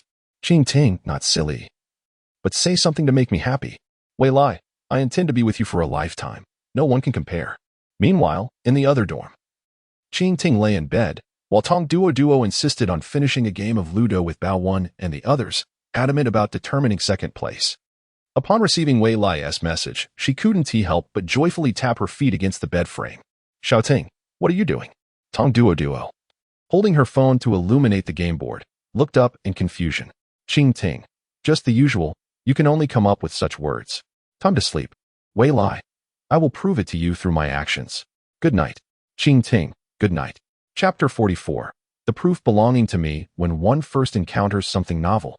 Time seems abundant. Yet, once familiarity sets in, time slips away like a fleeting shadow. Over a month later, the sound of suitcase wheels rolling on the ground echoed at the school entrance. Wei Lai and Qing Ting, amidst the crowd, gradually approached the school gates. The autumn weather was unpredictable, and their suitcases contained summer clothes along with the rarely worn summer uniforms. Unlike others who had changed their school attire during the National Day holiday, they held onto their summer clothes, knowing the autumn sports meeting was imminent. Xiaoting, you won't mock me, will you? After 3 months of practice, I only placed third in the 1,500-meter run. Wei Lai lamented about his performance in the sports meeting. Despite increasing his training regimen, he still fell short against 2 formidable opponents, securing only 3rd place in his grade. Although the sports meeting offered prizes of 150 and 30, the reward seemed paltry compared to the effort he had invested over the past 3 months, leaving him perplexed as to why others were so driven. Just when I thought you had become a bit clever, you start acting foolish again. Qing Ting smiled gently, playfully pinching Wei Lai's face. Those two are athletes. Can you really compare yourself to them? Achieving third place is already quite impressive. Stop pinching my face. I've noticed you've picked up quite a few bad habits since starting junior high. Wei Lai swatted Qingting's hand away, puzzled by the decrease in her teasing yet the increase in her playful gestures. She often sought opportunities to ruffle his hair, pinch his cheeks, or unexpectedly sit on him while he was doing push-ups. I wonder where she picked up these mischievous habits. This isn't mischief. It's proof that you belong to me. She retorted. You won first place in the shot put competition, and it was thanks to my help. Qingting casually tossed her hair back, effortlessly countering his argument. Her profile, illuminated by the dazzling evening sun, left Wei Lai momentarily awestruck, causing him to lower his gaze in silence. Indeed, she had been by his side throughout his training, assisting him in various ways, and her claim regarding the strength-based competition held merit. However, there was a small twist in the tale that Qingting was unaware of. In the shot put event, competitors are allowed 2 attempts, and during his final throw, Wei Lai had resorted to a minor act of deception. Utilizing his ability to foresee the future, he recognized that a conventional throw would not surpass his first attempt. Consequently, he adopted a more challenging technique that required him to contort his body and then, upon expansion, focus his strength into one hand to propel the shot put forward. This method, while effective, was difficult to control and could result in misdirection or excessive force causing the shot put to veer off course. Although Zhang Lei had taught them this technique, he recommended the safer sliding step method for their first sports meet. Wei Lai had practiced this method a few times but found his results inconsistent. On one occasion, he nearly dropped the shot put on his own foot. He admitted that there was a gamble involved, but he only dared to use it with a prior decent score as a safety net to ensure a favorable outcome. He deliberately held his breath to shorten the cool-down period of his foresight, ensuring that his final attempt would go off without a hitch. Thus far, he had only discovered this single method to manage the cool-down, and its efficacy was only moderate. Holding his breath for half a minute allowed him to utilize his ability 15 seconds in advance. Any longer would render it ineffective. Unable to out-talk Qingting, Wei Lai decided to bribe her with food. Hearing his thoughts, Qingting recalled their elementary school days when they would share a bag of snacks. I don't want it. What once tasted good may not hold the same flavor now. How about this? Come to my house, and I'll cook something delicious for you. But you'll have to cover the grocery expenses.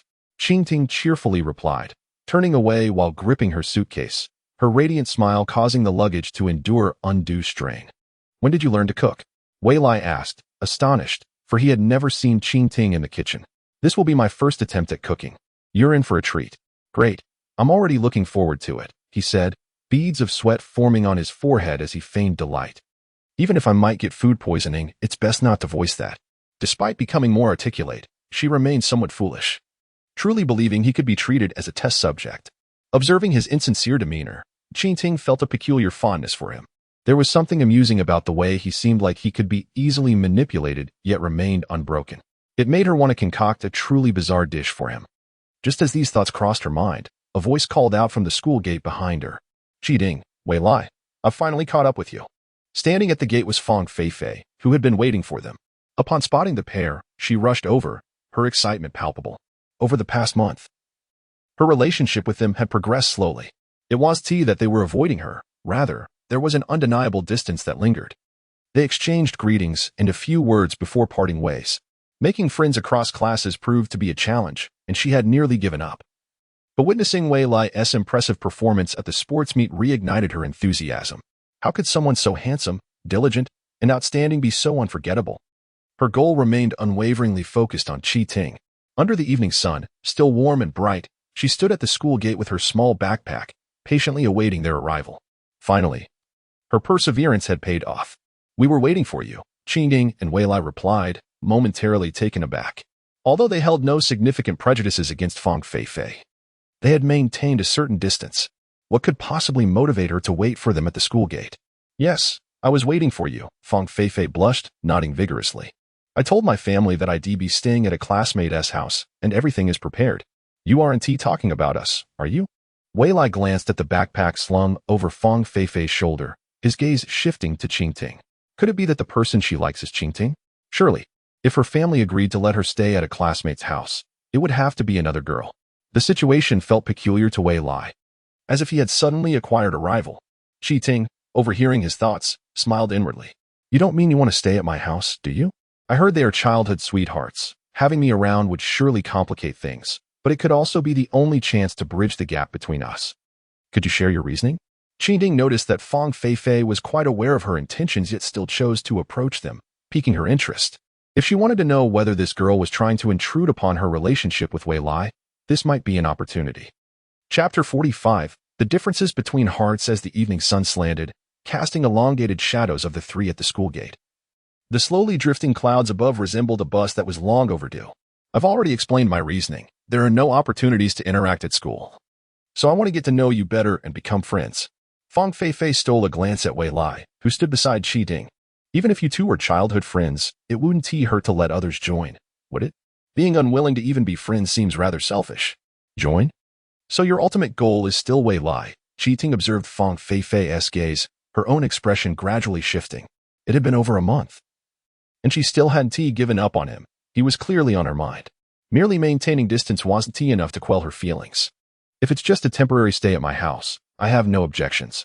After a moment of contemplation, Qi finally nodded in agreement. No sooner had she spoken than another voice called out from behind. As the newcomer rushed to Qi side, she realized she was the only one who had come to provide support. However, Tong Duo had a different perspective, believing that Qi must have been deceived. She quickly pulled Qi aside and whispered, "You've only known her for a month, and you're going to stay at someone else's house? What kind of person is that? It's better not to trust her too much. Don't you think she is not really here for you?" Tong Duo glanced at Fang Feifei, still feeling uneasy. Initially, she hadn't known Qi well during their military training, but after a month of close interactions, she had come to understand Qing's actions as a declaration of her claim over Wei Lai. It was unimaginable that someone like her would accept another girl approaching Wei Lai. It was hard to fathom what kind of charm Fang Feifei had used to manipulate her. "I understand. I'm aware of what I'm doing." Qi smiled lightly, seemingly indifferent. However, with her newfound ability to hear others' thoughts, she could discern anyone's true intentions, and she understood the nuances between their hearts far better than Tong Duo. The proprietor of the fruit stall, engaged in a lively conversation with customers, claims that the freshly picked oranges are exceptionally sweet, yet, deep down, he is aware of the inconsistent quality of the fruit he sells. A woman adorned in vibrant attire walks down the street, troubled by her loan obligations, contemplating whether to change her boyfriend once again. At the school gate, a man awaiting his daughter's dismissal wears a warm smile while chatting with the security guard. But internally he harbors disdain for the guard's tattered clothing and humble occupation. On the way home from school, a couple quarrels, their words unreasonable. Yet their conflict merely conceals deeper secrets. The expressions on adults' faces and their spoken words often diverge from their true thoughts, a reality to which she has long since accustomed herself. Compared to the adults' convoluted and stubborn thoughts, her peers at school, with their transparent emotions, provide a far more comforting companionship. Their joy and sorrow are openly expressed, and even the smallest of hidden thoughts slip through their eyes with ease. It is this simplicity of thought, devoid of the rigidity often seen in adults, that sometimes allows them to be swayed by a few words from teachers or parents. Regarding Fang Feifei's behavior over the past month, she is willing to extend her an opportunity. After observing her for over a month, she believes that if she can understand her fully and change her perspective, gaining a friend is always preferable to acquiring another foe. When the time comes where change is necessary, she will ensure Fang Feifei becomes a stranger if it threatens her relationship with Wei Lai. "Perhaps I should just move in with you," mused Tong Duo, viewing Qi as exceptionally kind, which put her at ease. "Have you spoken to your family about it?" Qi nonchalant question caused Tong Duo's expression to freeze momentarily. "If my mom finds out, she will definitely give me a beating, despite knowing the truth." Tong Duo gritted her teeth and replied, "Don't worry, I will talk to my mom tonight and find a way to get her to agree. Then let us wait until your mother approves." Qi responded with a knowing smile. "Understood, little manager." With such a considerate roommate, Qi anticipated a lively weekend ahead. "Have you finished your conversation? The bus is approaching. We should move quickly." As the two conversed, the bus made its slow approach to the school gate. Once they drew near, Wei Lai could no longer contain himself, seizing Qi hand and pulling her towards the bus stop. Following closely behind them were Tong Duo and Fang Feifei, walking side by side. Seizing the opportunity while Wei Lai and Qi collaboratively loaded their luggage onto the bus, Tong Duo began to probe Fang Feifei. "What are your thoughts on staying at Xiaoting's house? I just want to know them better. After all, they have known each other since childhood. Perhaps there are secrets we are unaware of." This remark struck a chord with Tong Duo, who was equally curious. It's hard to find opportunities at school. Fang Feifei's face was filled with grievance. I can't skip class to stalk them. Not only would the teacher not let me off, but it would also seem quite odd to others. You two should join us. Duo. You and Feifei can sit together. After organizing their belongings, Qing Ting invited Tong Duo and Fang Feifei on board, then took the initiative to sit at the back of the bus with Wei Lai. Once seated, the pent-up frustration within Wei Lai finally erupted. Xiaoting, what are you doing? Why are you letting Fang Feifei stay at your house? Are you unhappy? Unhappy? We were perfectly fine as just the two of us, and now you want to add another person. Wei Lai felt somewhat aggrieved. It was rare to have a weekend without the presence of a third wheel. And you mentioned making me delicious food. Now it feels more like a gathering. So you desire a candlelit dinner? Upon hearing Wei Lai's inner thoughts, Qing Ting flashed a mischievous smile, making him shy away from her gaze. Turning his head away, Wei Lai muttered, I never said that, and besides, your parents will be home, so it's impossible. So, if they are not home, you would want to eat? Qing Ting did not confront his contradiction. Tomorrow during the day, my parents will be out, and 3 lovely girls will prepare a meal for you. Wouldn't that be splendid? 3? Duo might come too. All right, it really will be a classmate gathering. That said, I am most looking forward to your cooking. Wei Lai replied, though he was not entirely pleased. However, since it was Qing Ting's decision, he was willing to comply. They had spent ample time together, so one more occasion would not matter. Chapter 46. Why so? As autumn winds stirred, a dandelion on the windowsill danced with its fluffy flower umbrella. With a gentle breeze, the delicate white flower umbrellas detached from their stems, soaring freely into the air, drifting towards the horizon. Just as the last little flower umbrella hesitated to float away, a pair of clean hands reached out from the window, securely enveloping it in their palm. Phew, I made it just in time. I almost let you escape. Qing Ting said as she turned towards the room, gradually unfurling her hand to reveal the small dandelion resting quietly within her palm, exhaling a sigh of relief. She carried the flower pot into the room, washed the little dandelion, and then nestled it into the soil of the pot. As the bus traveled from Qinghe Middle School to Xiahe Town, the sky was left with only a trace of the setting sun. The 3 alighted at the bus stop, and Qing Ting gazed at the clover swaying in the fields, reminiscent of the little dandelion she had planted a month prior.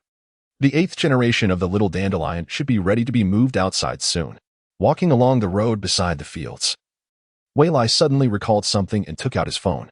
My phone still has some battery. Should I call your parents to avoid being locked out like last time? No need. I have the keys, Qing Ting replied, magically producing a key tied with a red ribbon from her skirt. The key, shimmering in the evening glow, renewed Wei Lai's understanding that girls' skirts could indeed have pockets. Do you have your key? Your mom gave me a spare, if you forgot it. We might have to go to my house first, Qing Ting inquired. Wei Lai checked his pocket for his keys and, glancing sideways at Fang Feifei trailing behind them, abandoned a tempting yet risky thought. I brought it. I'm not as forgetful as you. Still not going. What if we run into Uncle Qing? That would be disastrous. You really haven't changed. You're still so afraid of my dad. All right, when we reach our usual spot, we'll part ways. Huh? Aren't you neighbors? Wei Lai nodded. And just then, Fang Feifei approached, standing beside Qing Ting. Oh, Fang Feifei responded with slight disappointment. I thought I would know where he lives. But it seems I have a chance. A chance? Qing Ting smiled, her eyes sparkling. It appeared that upon returning home, she would need to subtly probe her. Accompanied by the gentle evening breeze, the 3 parted at the familiar spot where Wei Lai and Qing Ting often met during elementary school. See you tomorrow. We'll stay in touch via phone. Yes, see you tomorrow. I will notify you when I'm coming. After waving goodbye to Wei Lai, Qing Ting led Fang Feifei along the narrow path towards her home. Upon reaching her doorstep, Fang Feifei curiously surveyed Qing Ting's private courtyard. This was her first visit to a classmate's home, and she was preparing to stay overnight. Can I take a photo to reassure my family? If you want to show me, that's fine. Of course, that's no problem. Fang Feifei readily agreed, raising her phone to capture several pictures of the entrance and courtyard before sending them to her family. What a hassle. I was worried she might refuse. But thankfully she is kind. Qing Ting was indifferent about the photos, as long as someone in the vicinity could inquire about her house's location. It would be easy to find. She simply wished to hear Fang Feifei's thoughts and see if the photos were indeed sent to her family. Upon noticing her parents' messages in the group chat, advising her not to trouble her classmates, she felt reassured knowing that she had already informed her family about her visit. From the reactions of her family members, it is evident that she is likely the obedient and understanding type in front of her parents. Otherwise, It is uncommon for parents to permit their child to suddenly stay over at a classmate's house. This understanding also affords Qing Ting a measure of confidence in her upcoming interactions with Fang Fei. Instead of ringing the doorbell, Qing Ting simply opens the door and enters the house. She rummages through the shoe cabinet and retrieves her summer slippers, handing them to Fang Fei. You can wear these for now. I have worn them before, but they have been washed. There's another pair for guests, which you can give to Duo when she arrives tomorrow. And whose slippers are those? Fang Fei immediately notices a pair of plush slippers tucked away in the corner of the shoe cabinet. Oh, those belong to Wei Lai. They're already the second pair. Boys grow too fast. He can no longer fit into the slippers he wore 4 years ago. Qing Ting says with a hint of melancholy, propping her chin on her hand. This domestic complaint about her husband's frequent need for new slippers leaves Fang Fei speechless. You don't live close to each other, and your family has special slippers just for him, she thinks. The moment of sadness is fleeting as Qing Ting closes the shoe cabinet, slips on her own slippers, and grabs her suitcase. Fei, can you lend me a hand and help me carry my suitcase upstairs? You can also take a look at my room to see where you'd like to sleep. Huh? Oh, still distracted by the shoe cabinet. Fang Fei only realizes the situation when she follows Qing Ting's lead and begins to help carry the suitcase up the stairs. Upon reaching the door of Qing Ting's room, she initially believes that their childhood closeness merely extends to sharing a pair of slippers at each other's homes. However, once the door opens, she realizes her assumption was wrong. On the desk lies a photograph from their 4th grade autumn outing together. A picture of a little girl pinching the cheek of a little boy is affixed to the wardrobe door, and it is unmistakably them. The only thing missing is a large poster of Wei Lai above the bedside. What is this? What is this? What is this? Fang Fei feels utterly incredulous. Even if she favored a boy, she could never do something like this. At first glance, Qing Ting appears beautiful and serene, embodying a subtle maturity. After a few encounters, Fang Fei discovers that she speaks with remarkable grace and poise, possessing an aura of a sister who seems unfazed by anything. Yet, upon entering her room, all these impressions are completely overturned, as if she has stepped into a room belonging to a girl even more naive than herself. The contrast is striking. Noticing Fang Fei's astonishment, Qing Ting casually remarks, Wei Lai has only been in my room once and has returned since. So you must keep the changes here a secret. Sure, Fang Fei responds, her voice lacking confidence. It feels like discovering a treasure that no one has ever noticed, and she yearns to share it with someone. However, that would surely irritate Qing Ting. Thus, Fang Fei diverts her attention, focusing on Qing Ting, who carries a pot of flower seedlings from the desk to the windowsill, opening the window to let in fresh air. And what is that? This is my and Wei Lai's child. Its name is Xiaoying, and it is already the 8th one. Child. Fang Fei stammers, bewildered. How can a boy and a girl produce a flower seedling? And 8 of them at that. After a moment, Fang Fei remains stunned, her worldview shaken. Once she learns about their shared experiences in elementary school, she breathes a sigh of relief, fearing that the dandelion sprout might have emerged from one of their bellies. Just as she exhales, she notices a goldfish in the aquarium on the desk, its tail tinged with a hint of red. This goldfish isn't also. After watering the dandelion, Qing Ting carries the aquarium to the balcony, observing the water quality through the light streaming in from outside. No need to change the water. But it seems Bao may have forgotten to feed it a meal or two. It's a bit hungry. After watching for a while, she takes some fish food from the drawer and feeds it a few pellets. She also uses a syringe from the drawer to suck out food remnants and dust that have settled at the bottom of the aquarium. Fei, you've seen the state of the room.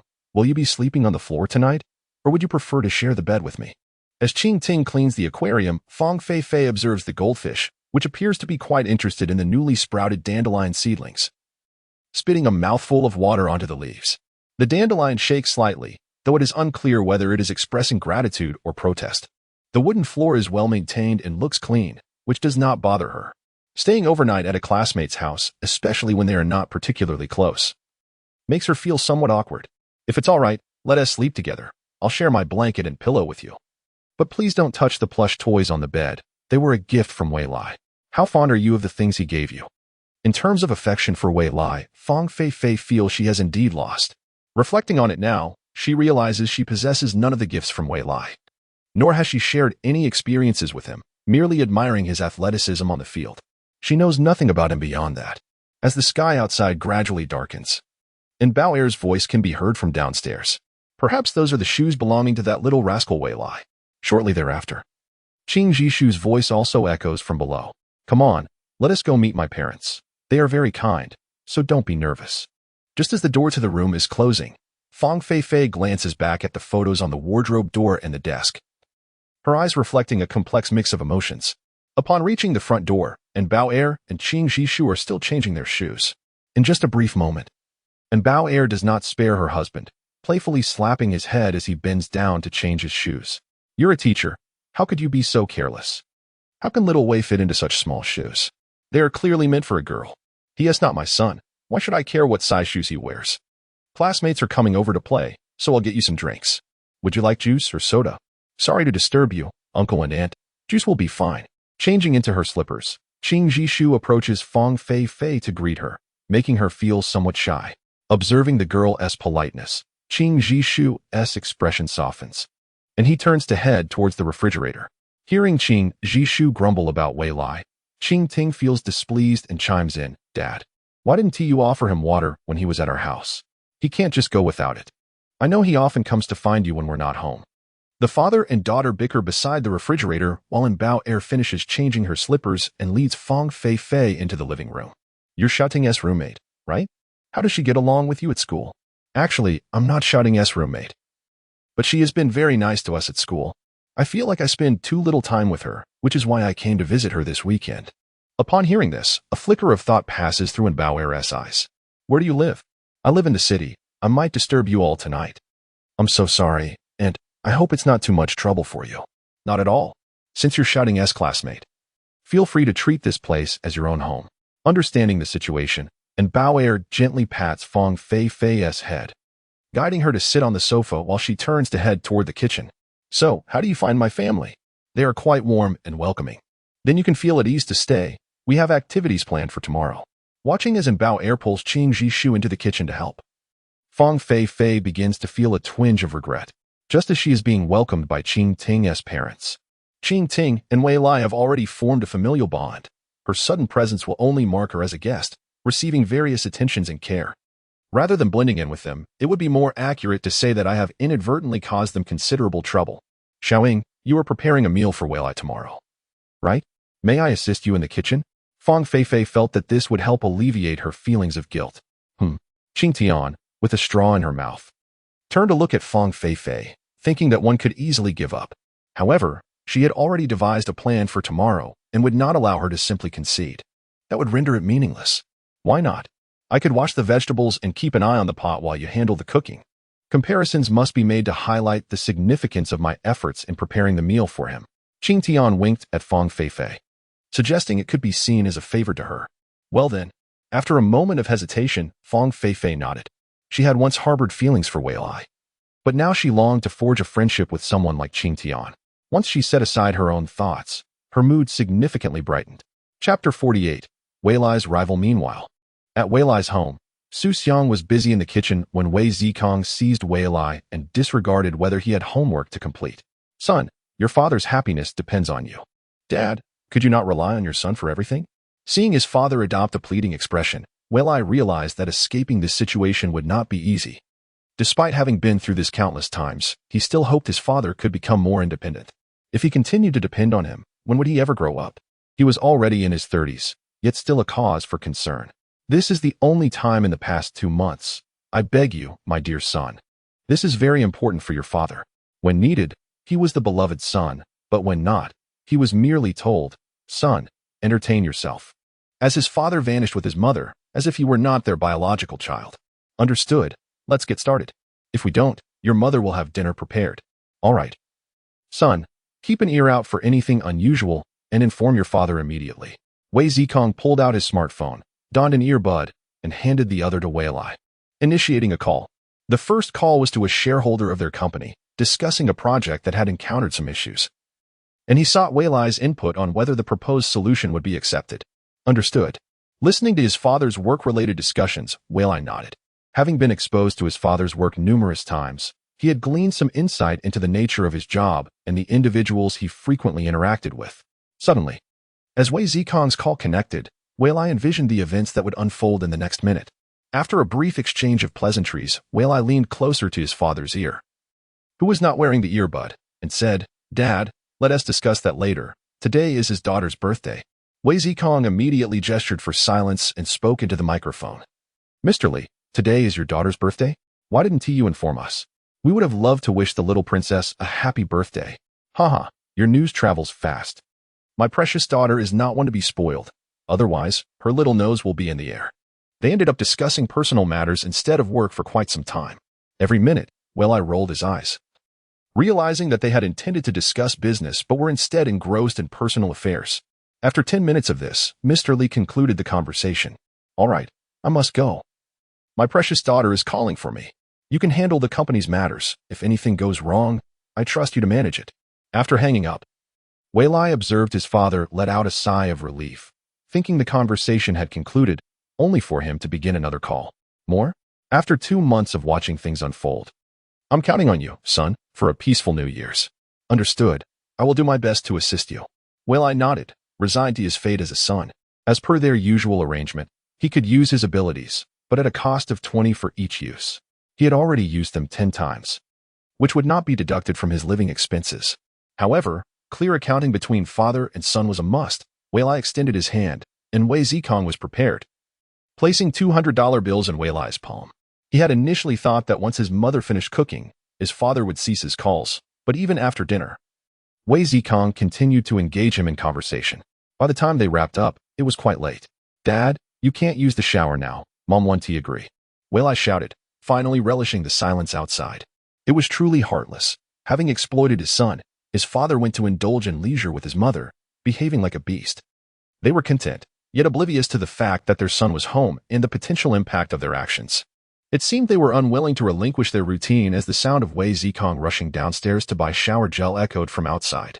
Gazing at the more than $1,000 he had earned through hard work, Wei hesitated, suppressing the urge to share his newfound wealth with Qingtian. Although it was all earned through labor, the source was not easily explainable.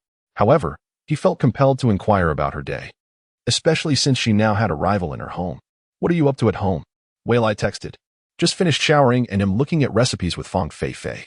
Qingtian replied. "How did you become so close all of a sudden?" He held the phone, intending to caution her about being wary of Fang Feifei. But before he could send the message, she beat him to it. "Well, if you must know, it's probably because we are both girls." Wei was unconvinced. Did gender truly matter? He thought not. Even if it did, opposite genders were where true love lay. That was a relationship for a lifetime. "Oh, by the way, I checked your phone model online today. You should be able to download Penguin. Go download it, and we can chat there since my free SMS is running low." "All right. I'll give it a try and let you know once I've done it." At Qingtian's home, she set her phone down as Fang Feifei emerged from the bathroom. They had only intended to look at recipes together, but had yet to start. However, as girls, they were reluctant to disclose to Wei that another girl had just bathed. If it had been her own shower, she could have teased him. Fang Feifei also had a flip phone, which, from its appearance, was not an archaic model. It suggested that her family was reasonably well off. Like most parents, they likely wished to limit their child's exposure to mobile games, which explained the choice of phone. Just like her family had not provided her with a computer. After a moment's thought, Qi Tian raised her phone and proposed, "Feifei, why don't we watch some cooking videos instead? We can use the recipes as a reference tomorrow." "Okay," Feifei replied, drying her hair and hanging the towel on the bedpost before jumping onto the bed. As Qingtian searched for cooking videos on her phone, the room's lighting illuminated 2 photos on the wall, the reflections catching Fang Feifei's attention. "Their relationship is truly wonderful. How I wish I had grown up alongside Wei." No, I mustn't think that way. There are no what-ifs. Perhaps they have guessed everything. They just choose to trust me. If I don't confess, they will surely come to resent me. Fang Feifei's heart was a whirlwind of conflicting emotions, feeling trapped. Her inner turmoil was overheard by Qingtian, who recognized that they were just a step away from alleviating Fang Feifei's distress. However, it would be impossible to suggest that she leave at such an hour. Doing so would likely cause her great discomfort. Having someone lying beside her while grappling with various emotions felt as though she were committing a wrongdoing. "Feifei, have you decided what to make?" "I shall prepare the toast." "The toast appears rather ordinary, unlikely to stand out." Then I will make a black forest cake." Seeing Fang Feifei choose a dessert, Qi Tian follows suit. Just before the video begins, Fang Feifei gathers her courage once more, but Qi Tian interrupts her. Feifei, could you help me with something tomorrow? Sure. As long as it is within my capabilities, I will do my best to assist you. Her trust in me signifies that she genuinely considers me a friend. Fang Feifei subtly leans her shoulder against Qing Tian. Qing Tian glances at her briefly, offering a faint smile. Chapter 49. Perhaps it will be delicious. At home, as he installs the necessary app on his phone, Wei Lai's mind lingers on earlier events. He sends his Penguin account details to Qing Tian while attempting to gauge the situation indirectly. Wei Lai, I have successfully downloaded and registered my Penguin account, 79. Is everything alright on your end? Qing Tian, I will add you shortly. Feifei and I are watching a cooking video on my phone. Wei Lai, nothing unusual happened between you two, right? Qi Tian, what could possibly happen between two girls? Not long after sending the message, Wei Lai receives a notification from the Penguin app. Once she adds him, Qing Tian sends a brief note, and her profile turns gray. Qi Tian, we still need to watch the video. See you tomorrow. Alone in his room, Wei Lai sets his phone aside, burying his head under a pillow, forcing himself to sleep. The next morning, in Xiahe town, the breakfast crowd has dispersed. Elderly residents stroll about, while groups of boys and girls engage in playful activities. Some older children, armed with their parents' phones, congregate outside a convenience store, enjoying complimentary services. Due to the extended holiday, Su Xiang and Wei Zikong have had breakfast together before heading to work. After watching them leave from upstairs, Wei Lai can no longer remain at home. He gathers some money and ventures out to find Qing Tian. Before reaching her home, he encounters the lost Tong Duo. Tong Duo clutches two large bags and carries a backpack. Standing at the alley's entrance, bewildered as she compares her surroundings to the photos Qi Tian sent her, arriving in an unfamiliar place, even with an address and pictures.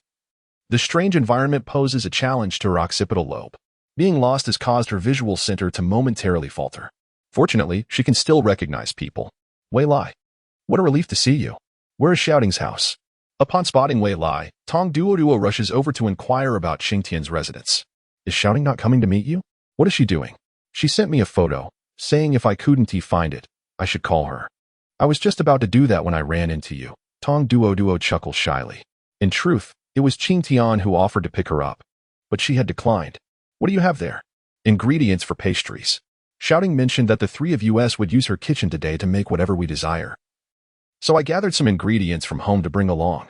Tong Duo sways the bags in her hands, her face beaming with pride. Do you have receipts for what you brought from home? Wei Lai glances at the plastic bags, noticing a fresh receipt atop. The pristine white paper clearly just printed from the cash register. That's not important. Hurry and take me to Shouting's house. Tong Duo hurriedly stashes the receipt into her pocket, urging him on. Let us go together. I need to find Shouting too. Without further deliberation over the receipt, Wei Lai leads Tong Duo swiftly to Qing Tian's doorstep. They are now quite close to her home. As they ring the doorbell, Tong Duo glances around. Reminiscent of how Feifei behaved yesterday. Although it is not her first visit to a classmate's house, she has never been invited to cook together before. The door opens, and Qi Tian is slightly surprised to see both of them at her doorstep. Didn't I say I would let you know when to come over? Well, you didn't say I couldn't drop by, Wei Lai explains awkwardly, unaware that his true feelings are already laid bare. Fearing that you might be led astray by Fang Feifei, I couldn't wait to come over. Such thoughts would be too peculiar to voice. It seems boys can have such odd thoughts as well. Oh well, come in. Duo, were the white slippers? Qing Tian stifles a laugh internally, stepping aside to let the two enter and directing Tong Duo to the slippers prepared for her. On the other side of the shoe cabinet, the plush slippers intended for Wei Lai are already placed there. He habitually slips them on and strides toward the living room, while Tong Duo notices this. After changing into the slippers, she rushes to Qing Tian's side, asking, Wei Lai's slippers are different from ours. Did you prepare those specifically for him? Yes.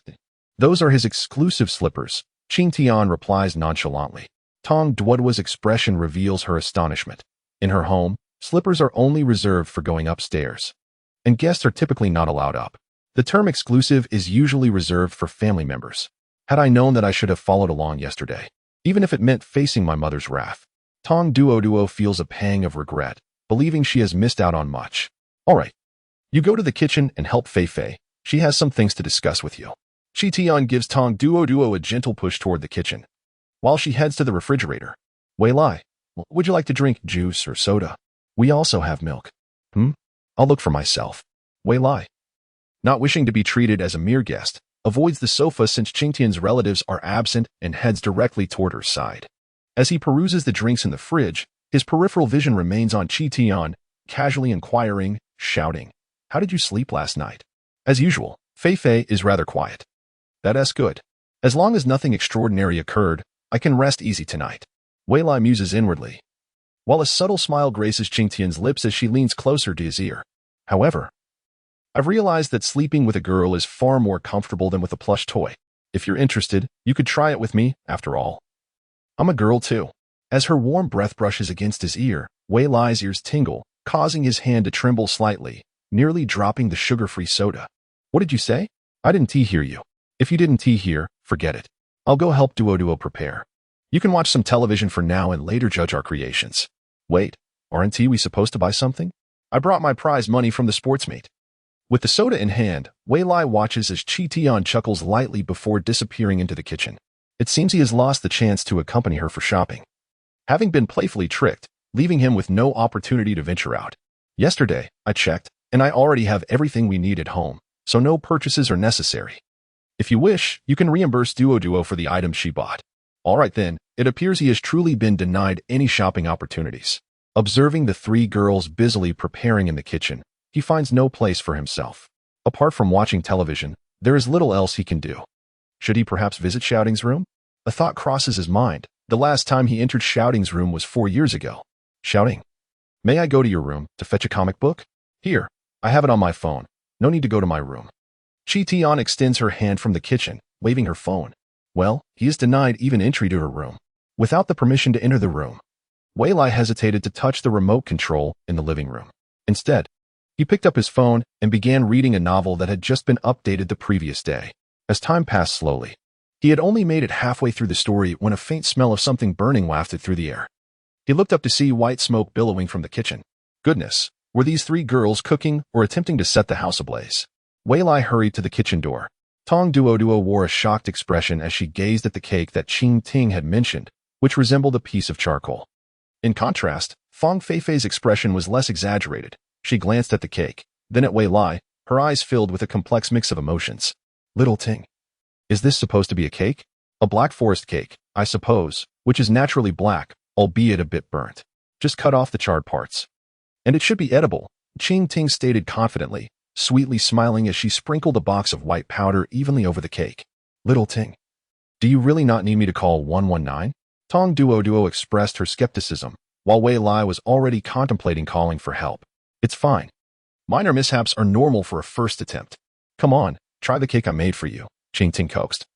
Seeing Wei Lai willingly walk into her trap as she lifted the plate and pushed him away from the kitchen. What? Aren't we judging it together? He protested. You're not a goldfish. You'll remember it after eating, so we can judge it afterward.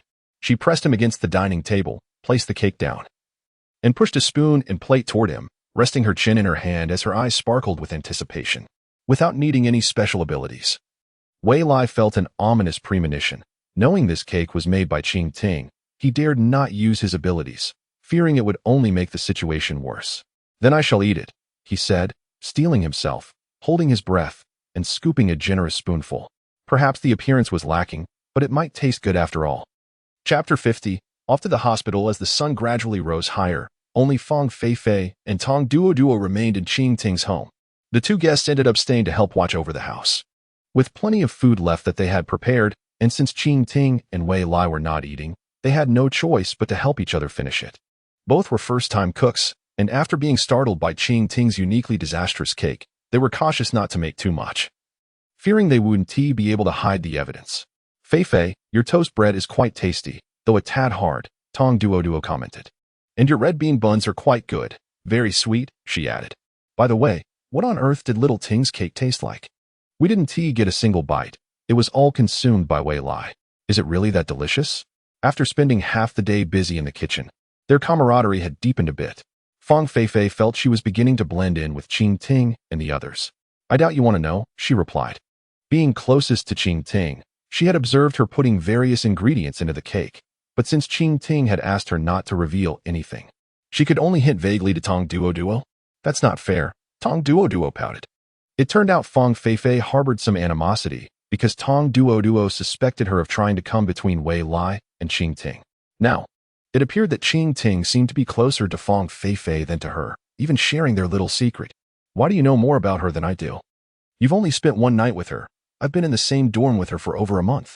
If you want to stay over at her place, you can wait until next week, Fong Feifei suggested after initially being puzzled by Tong Duo's words. Real connections reveal one's true charm. Fong Feifei had previously found Wei Lai handsome, which was why she approached them. But after spending the night chatting with Qing Ting, she realized that outward appearance was not the most important factor. True inner charm was far more captivating. It was like the feeling Qing Ting gave her. A strong sense of trust she had never felt before. She couldn't help but want to share this feeling with others, the indescribable beauty of having someone understand what you're thinking without needing to say a word. I wish I could too, but I snuck out today. My mom wouldn't allow me to stay over at a classmate's house, Tong Duo said. Bewildered by her mother's strict rules against her staying out overnight. By the way, we've finished eating. Let us hurry and go. You mentioned wanting to hang out at my place, and I can use this excuse to appease my mom. All right then. Avoiding a scolding is still better than facing one. Wei Lai claimed that Qing Ting's cake was the best, and Fong Feifei pondered, do you really think so? It's probably true, after all. The taste depends on who made it, she replied with an awkward smile. Now that she thought about it, she was also quite impressed that Wei Lai managed to eat the cake. To surprise someone, she recalled what Qing Ting had said last night. Regular cakes are too mundane. I want to give him a surprise tomorrow. Only very close friends would dare to do such a thing and still have the courage to admit that what they made was the best. Tong Duo listened to Fong Feifei's words but didn't quite understand, until she noticed some white powder and cake crumbs on the cutting board. She instinctively dabbed some on her finger and tasted it. What is this? Soy sauce, flour, and salt?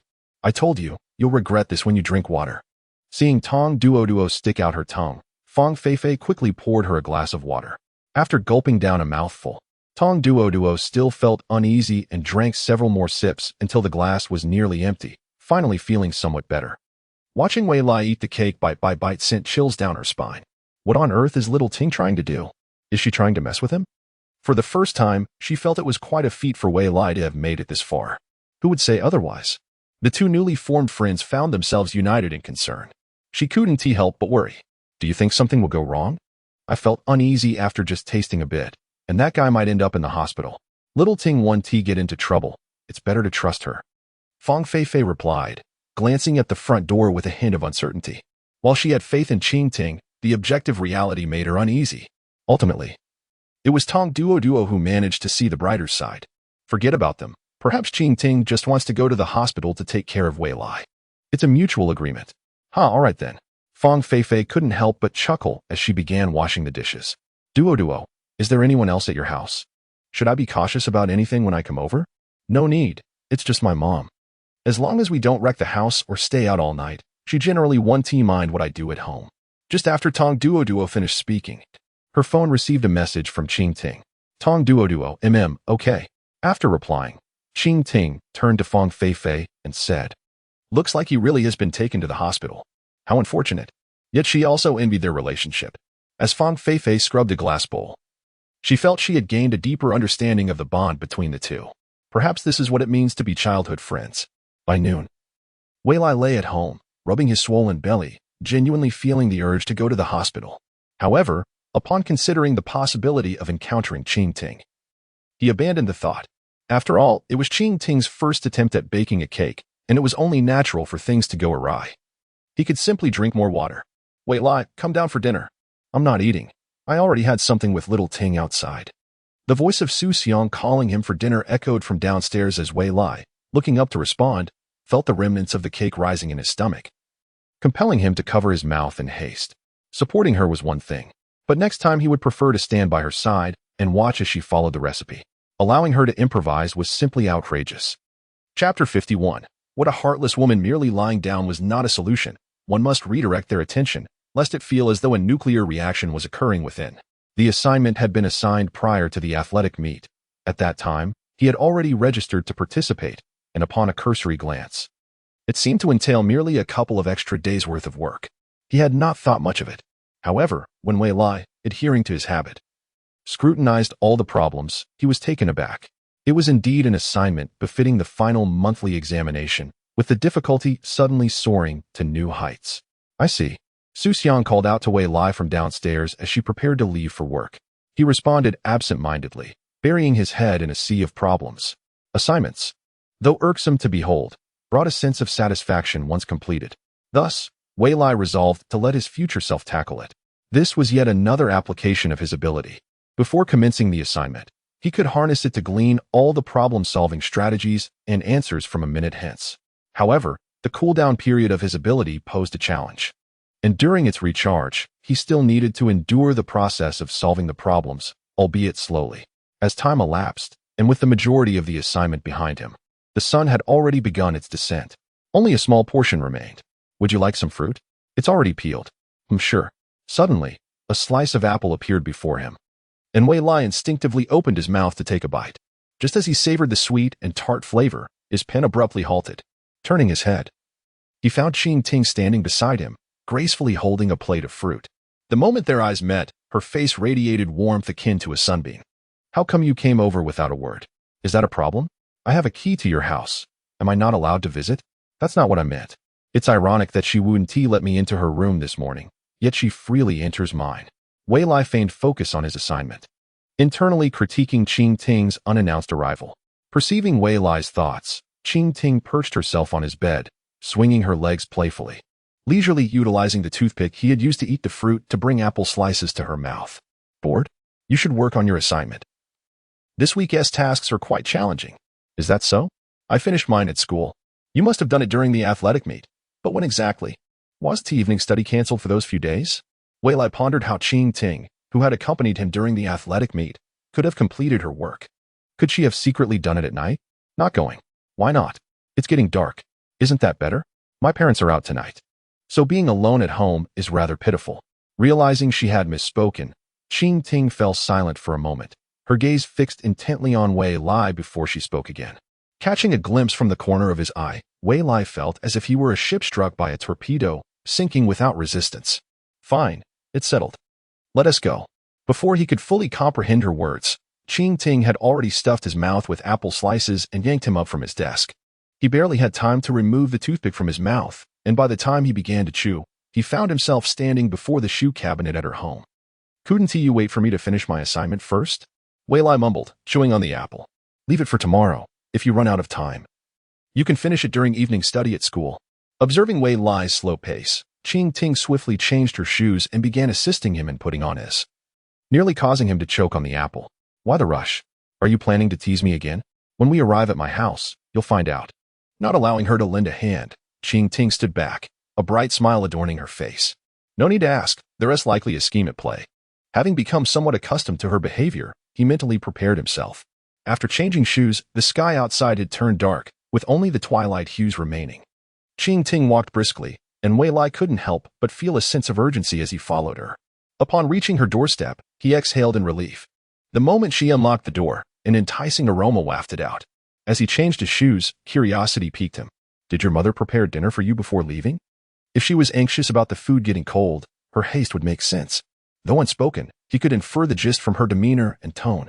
I hope it's not another culinary disaster like this morning. I pray she won't need to call for help. Silently praying, Wei Lai stepped into the living room. Behind him, Qing Ting watched quietly, her eyes sparkling with anticipation. The twilight filtered through the window onto the living room sofa, dimming at a visible pace. The kitchen showed signs of activity, and the dining table, adorned with overturned plates, concealed whatever lay beneath, differing from his morning visit. The nature of the impending trial hinged on what was hidden beneath those plates. As Wei Lai approached the table, he had yet to extend his hand when the last flicker of light in the house faded. Don't rush. I need to prepare a few things. What things?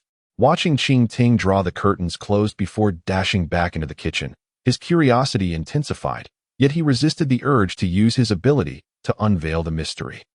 After a brief wait, the living room was engulfed in darkness, while the kitchen illuminated with a warm orange glow. Candles flickered atop colorful square holders. And Qing Ting approached him, each hand bearing a candle. This is a candlelit dinner? Isn't it what you desired? I was merely joking. So, may I lift the plates to see? Wei Lai gestured toward the stack of dishes on the table. If one were to liken the scene to anything, it resembled the Last Supper from television, in enveloping darkness, overturned plates, and flickering candlelight nearby. Please tell me we won't be departing after the meal. Wei Lai knew if Qing Ting were to catch wind of such thoughts, she would undoubtedly be irked. Fortunately, she was preoccupied with removing the dishes. Let us eat. Judge my culinary skills this time. Qing Ting placed a pair of chopsticks before Wei Lai, taking a seat opposite him, cupping her cheeks in anticipation.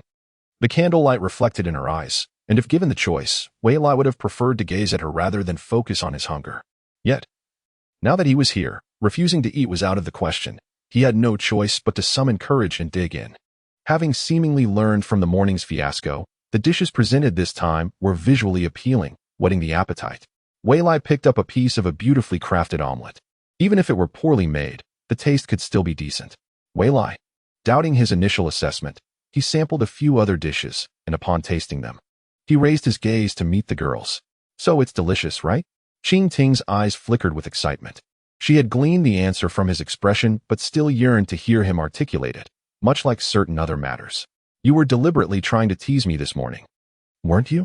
Wei Lai's expression grew increasingly complex. He had initially thought she was unprepared, but now recognized his naivety. She had indeed been toying with him. What a heartless woman. How could he not learn from his past experiences? To articulate it would not be incorrect, but still. Qing Ting deliberately spoke across the table, wishing to witness his astonished expression. Now, she moved her chair closer to his side, picking up her chopsticks to sample her own cooking. Upon reflection, without a stark contrast, how could one truly remember her culinary creations? By the way, the ingredients I purchased for this meal drained my allowance for next week, so you'll have to support me next week. I fear I will never forget the cake you made. Upon discovering the true culinary skills of Qi Tian, Wei Lai candidly remarked, snatching the chopsticks from her hand, promising reimbursement, and insisting that they should not share a pair of chopsticks as if her home was lacking in them. It was, after all, his family's chopsticks, yet she appeared displeased. Qing Tian shot him a glare before rising to enter the kitchen. Wei Lai found himself alone, gazing at the array of dishes illuminated by candlelight.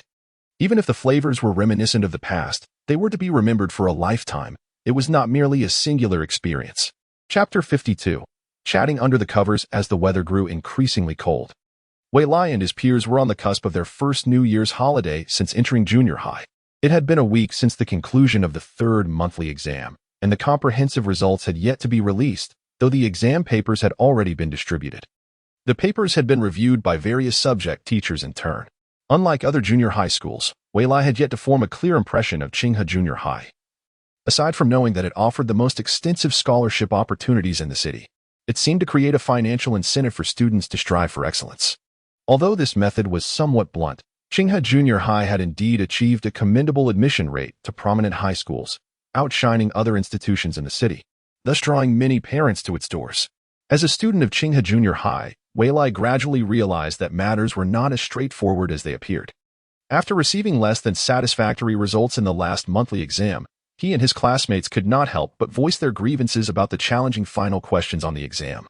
Upon discussing with a few friends, it became evident that the difficulty level of their papers was extraordinary, within the limited time frame, utilizing only the knowledge they had acquired. Completing the papers in full could be described as nearly impossible. With 3 days remaining until New Year's, in the dormitory of Qinghe Junior High, students sat on the floor, gathered around a Monopoly board that Wang Zi had brought from home for their entertainment. Wei Lai, the school-wide rankings are about to be released tomorrow. What do you think your position will be? Wang Zi asked, holding the dice. Still preoccupied with thoughts of the previous week's grueling exam. Probably among the top 10, like the last 2 times, Wei Lai replied. Watching as Wang Zi's game piece landed on a misfortune space, successfully pairing with an Ruoyan. If anyone believed there was no romantic involvement between them, he found it hard to accept. They were always so close, even in games, sharing both triumphs and tribulations. As he rolled the dice again and landed on a space under his control, his expression turned sour. Even if you flatter me, the toll must still be paid, Wei Lai said, extending his hand. He had frequently lost to Qing Tian, yet surprisingly, his luck in Monopoly seemed to be on his side. He had already tripled his starting capital in mere moments. It's not just flattery. The teachers praised your problem-solving approach in this month's math exam, Wang Zi remarked. But that was merely in mathematics. I surely did not excel in Chinese or English. After collecting the toll from an Ruoyan, Wei Lai took the dice in his hand. Had he not discovered an alternative application of his abilities prior to the exam, he would have likely felt as pressed for time as his peers, scribbling down answers wherever they came to mind to at least secure partial credit. Thanks to his abilities, he had gained double the time compared to others, allowing him to ponder the problem-solving process at a leisurely pace. Your scores in Chinese and English are still above the class average. That's quite impressive, Wang Zi countered. This exam, Changming barely scraped by the class average. I genuinely envy your academic prowess. As he rolled a 3 and successfully acquired another property. Wang Zi's envy was palpable as he watched Wei Lai amass a growing collection of property cards. How is your childhood friend faring academically? Wang Zi asked. The dice in his hand merely a formality as he remained trapped on the misfortune space. Why bring her up all of a sudden? Wei Lai felt a twinge of embarrassment. He only outperformed her in mathematics while lagging behind in all other subjects, which was quite disheartening. He longed for the day he could surpass her academically, eliciting admiration from her gaze. Because you never mention her, we can't help but be curious, Wang Zi replied. His game piece landing on a misfortune space, at which point he lay back, eager to indulge in gossip, regardless of its age. The mood of gossip quickly spread, and both Ruoyan and Changming turned their attention towards him, their expressions revealing their intentions to tease. Your scores must surpass mine, Wei Lai suggested. She has never flaunted her grades in front of me. I only catch a glimpse when the papers are distributed. It seems she's afraid of discouraging you, Ruoyan observed, throwing the dice once more. As the dice landed on 6, Wang Zi was filled with envy, wishing for a swap in fortune with Ruoyan, lamenting his own bad luck. Meanwhile, in the girls' dormitory, following Fang Feifei's recent overnight stay at Qingtian's home, Tong Duo yearned for Ba Xiaowei and Baowen to spend the night at her place, not for any reason other than to have company while she slept. To chat under the covers. The cold winds howled, and the drizzling rain made the solitude of her empty home feel even more desolate. Stop being dramatic. What else with all the gloom? After being rejected yet again by Ba Xiaowei, Tong Duo hung her clothes on the balcony, muttering to herself. Unable to bear it any longer, Baowen shot her an exasperated look. You don't understand. I consider you both my dearest friends. Yet none of you are willing to keep me company at night.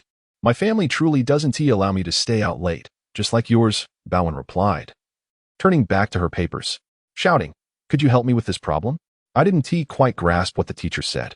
In truth, Baowen's score in the recent Chinese exam had already reached the class average, but in her eyes, as the class monitor, scoring merely average was tantamount to failure.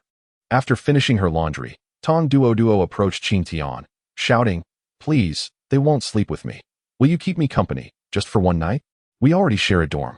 It's almost like sharing a bed. It's not the same.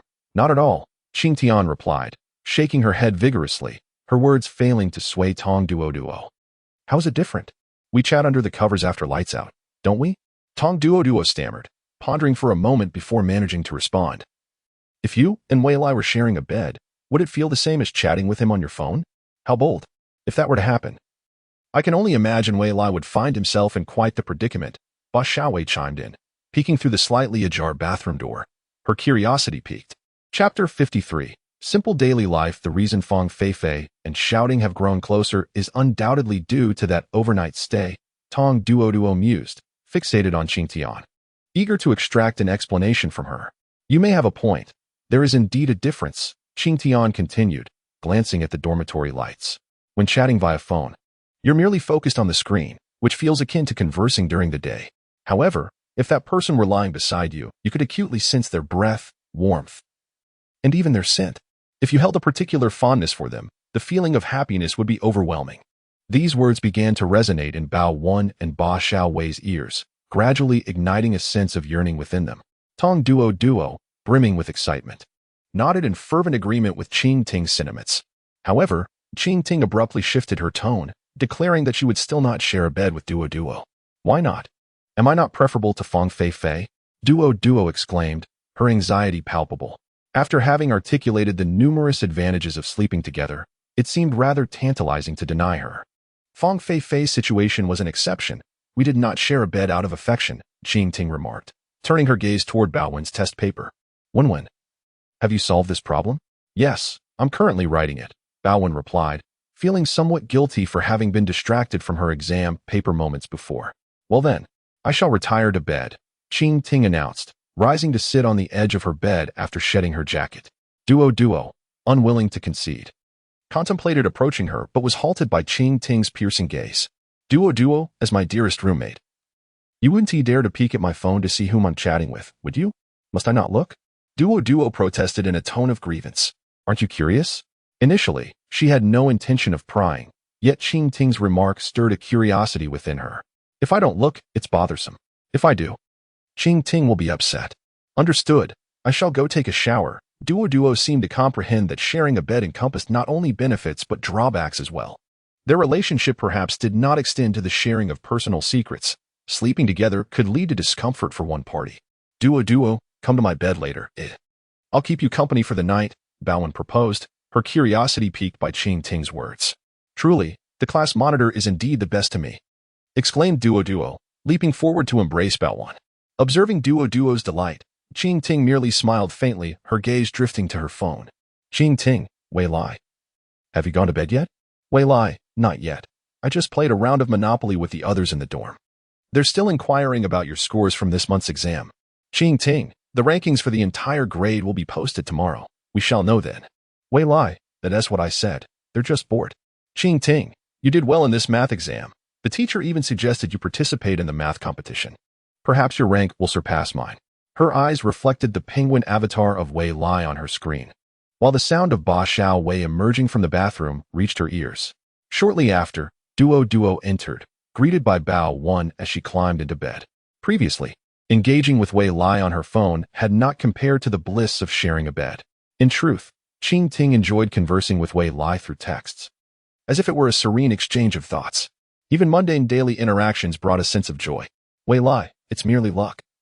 I'm uncertain if participating in the math competition will be embarrassing. Ching Ting, then during the new year, make sure to practice the competition papers the teacher gave you. If you win a prize, I'll prepare something delicious for you. Wei Lai, if you say that, I'll be motivated. But what will you do while I'm working on the papers? Ching Ting, I'll keep you company. Wei Lai, just don't tease me while I'm writing. Ching Ting could already envision the conflicted expression on his face as he confronted his phone, as if he truly viewed her as a ferocious tiger. Yet a mother tiger wouldn't attack unless provoked. The grade rankings were to be posted the day before the New Year holiday, following the previous 2 monthly exams. Even the first-year students were aware that the ranking would be revealed after each examination. The school seemed intent on preventing students from enjoying a peaceful holiday. After achieving her desire, Duo remained unsatisfied. She covertly told her mother that the holiday commenced on New Year's Day and stealthily made her way to Ba Xiao Wei's house to stay overnight.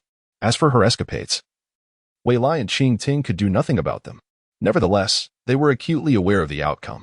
Sitting down before her bruised backside had become more uncomfortable than standing.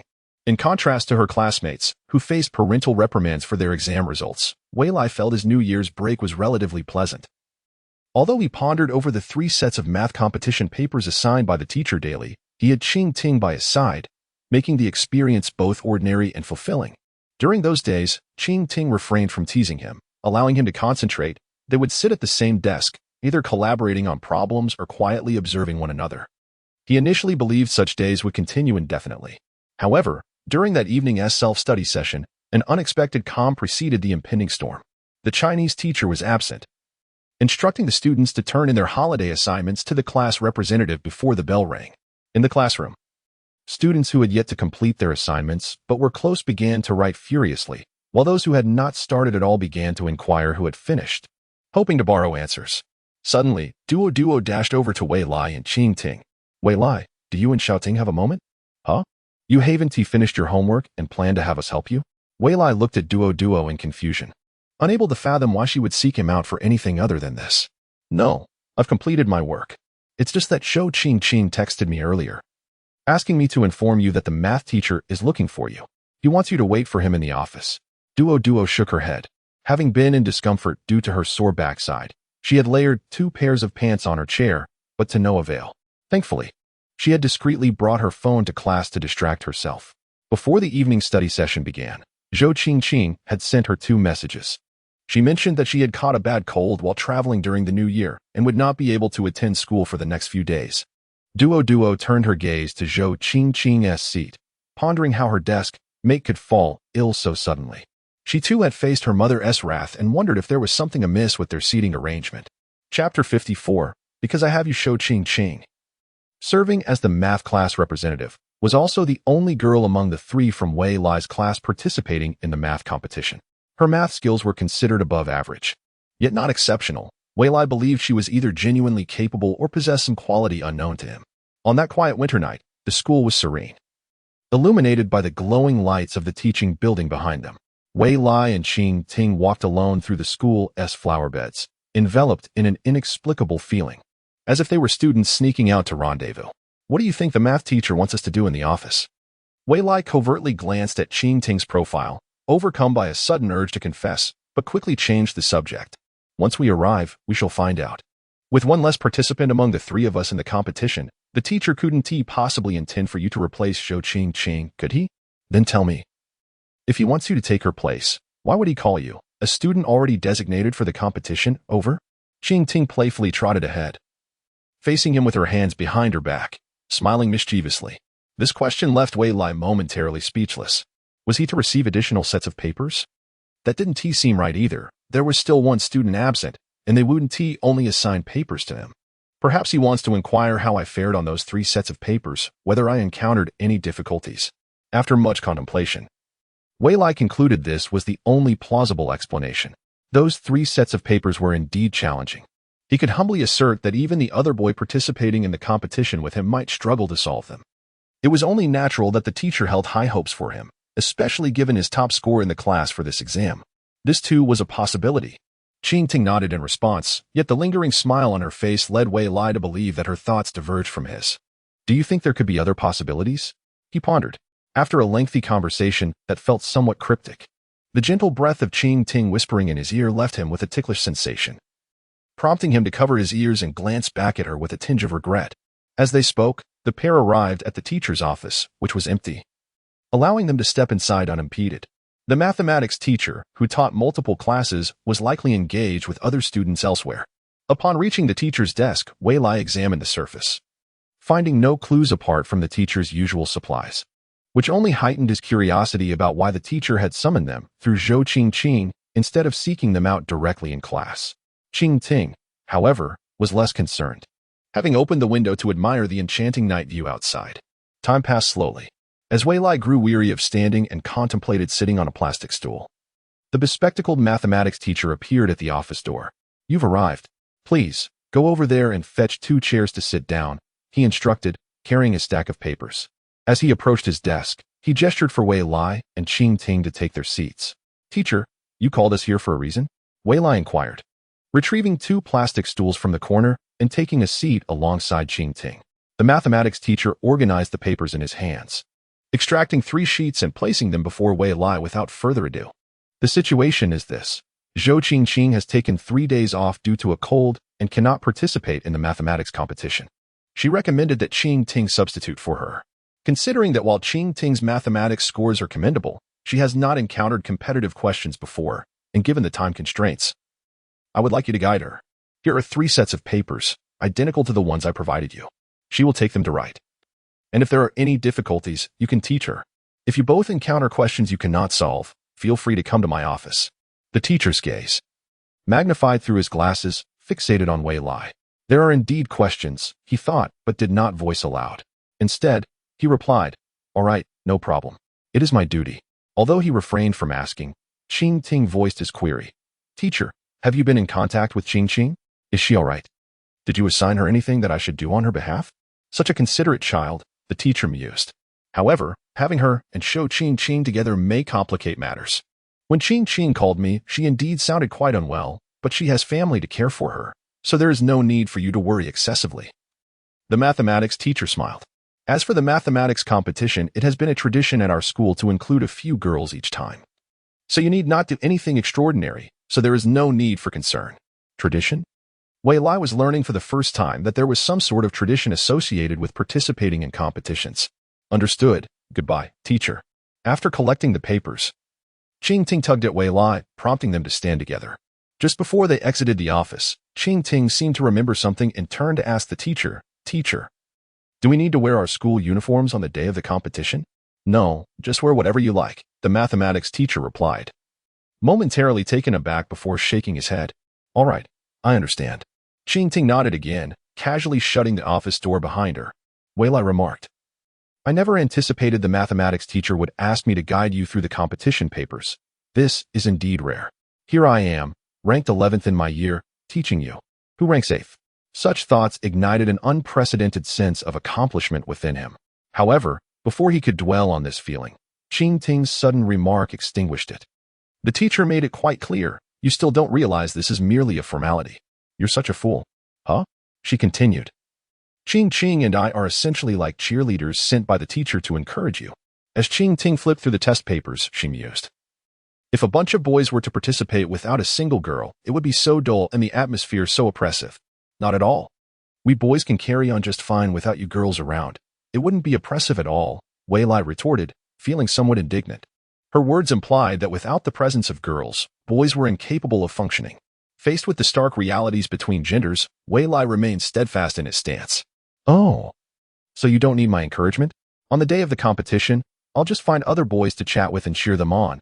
How does that sound? Qing Ting turned, her eyes narrowing playfully like a little fox as she regarded Weilai. He found himself momentarily at a loss for words. The mere thought unsettled him. Just kidding. I think the teacher holds a bias against us girls. How about we make a bet? Upon hearing the mention of a wager, Weilai immediately became cautious. What kind of bet? A bet on the results of this mathematics competition. I want to prove to the teacher that girls can excel in mathematics too. So I must secure a place in the rankings. If I rank below you, you win. Qing Ting looked at Weilai, her words precise and unblemished. Yet, Weilai felt a sense of unease. Your recent math scores were only slightly better than Zhou Qing's. Where does your confidence stem from? Because I have you. As my best friend, you refused to teach me, right? Qing Ting suddenly beamed, her eyes shimmering with enthusiasm. This almost deceitful expression left Weilai feeling overwhelmed. If you feel uncertain, let's add another clause. If I don't place, that counts as you losing. According to this agreement, he would have to diligently teach her as per the teacher's instructions, ensuring she secured a position in the mathematics competition. Failing to achieve a ranking or finding himself placed lower than her would both signify his defeat. I'll consider your suggestion, but what if you lose? If I lose, I'll treat you to a lavish dinner. And if you lose, you must do 3 things that make me happy. The stakes seem to be heaven and hell. The last time he tried to make her laugh was so challenging. This time, he felt it could be even more daunting. Chapter 55. A restless night 3 days later. The sky was blanketed in gray clouds, devoid of sunlight. In the morning, Weilai was informed by the teacher that there would be no afternoon classes. They were to gather at the school gates by 12:30 p.m. to travel to another school for the mathematics competition. Within an hour, Weilai finished lunch, lingered for a moment in his dormitory, and informed the dormitory supervisor of his intent to participate in the competition, allowing him to leave. The campus at noon was as quiet as usual, with hardly anyone around. Most of the students congregating at the school gates, like Weilai, were headed for the mathematics competition. He recognized very few faces, only exchanging a smile with another boy from his class as a greeting before stepping aside to wait for Qing Ting's arrival. However, with less than 10 minutes until the departure time announced by the mathematics teacher, he grew anxious as he saw no sign of her. Unable to bring his phone into the exam room, he had left it in his dormitory, leaving him to fidget at the school gates. Hey, Weilai, are you waiting for Qing Ting? As the crowd began to fill, with over 20 students from 13 classes combined, Weilai glanced towards the girls' dormitory when Fang Feifei unexpectedly emerged from the throng, tapping him on the shoulder. Have you seen her since you left the dormitory? The time the teacher mentioned is almost upon us. Weilai glanced at the clock in the reception area and in the presence of Fang Feifei. He attempted to temper his rising anxiety. 2 days ago, as I passed by your classroom, I observed you all gathered around a table, with Fang Feifei gazing expectantly at Weilai. Had she witnessed such intimacy 2 months prior, she might have struggled to articulate her complex emotions. However, clarity has dawned upon her. It is only girls like Qing Ting who are worthy of such an exceptional boy as Weilai. This is not solely due to academic prowess, but also because of the unwavering bond they have shared since childhood. Their togetherness is akin to appreciating a pair of exquisite artworks. While each piece is stunning on its own, it is their union that evokes a sense of perfection. What was that? The mathematics teacher had requested I assist her with competition problems. Weilai cast his gaze towards the girls' dormitory and, upon seeing Qing Ting emerge, felt a sense of relief wash over him. Oh, I see, he remarked casually. Fang Feifei expressed a hint of regret. So, they remained childhood friends. Their progress seems rather slow. I want to keep you. I'm heading over, she said, leaving a parting remark as Wei Lai eagerly approached Qing Ting. Upon reaching her, he could not contain his disappointment. Shouting, why did you take so long?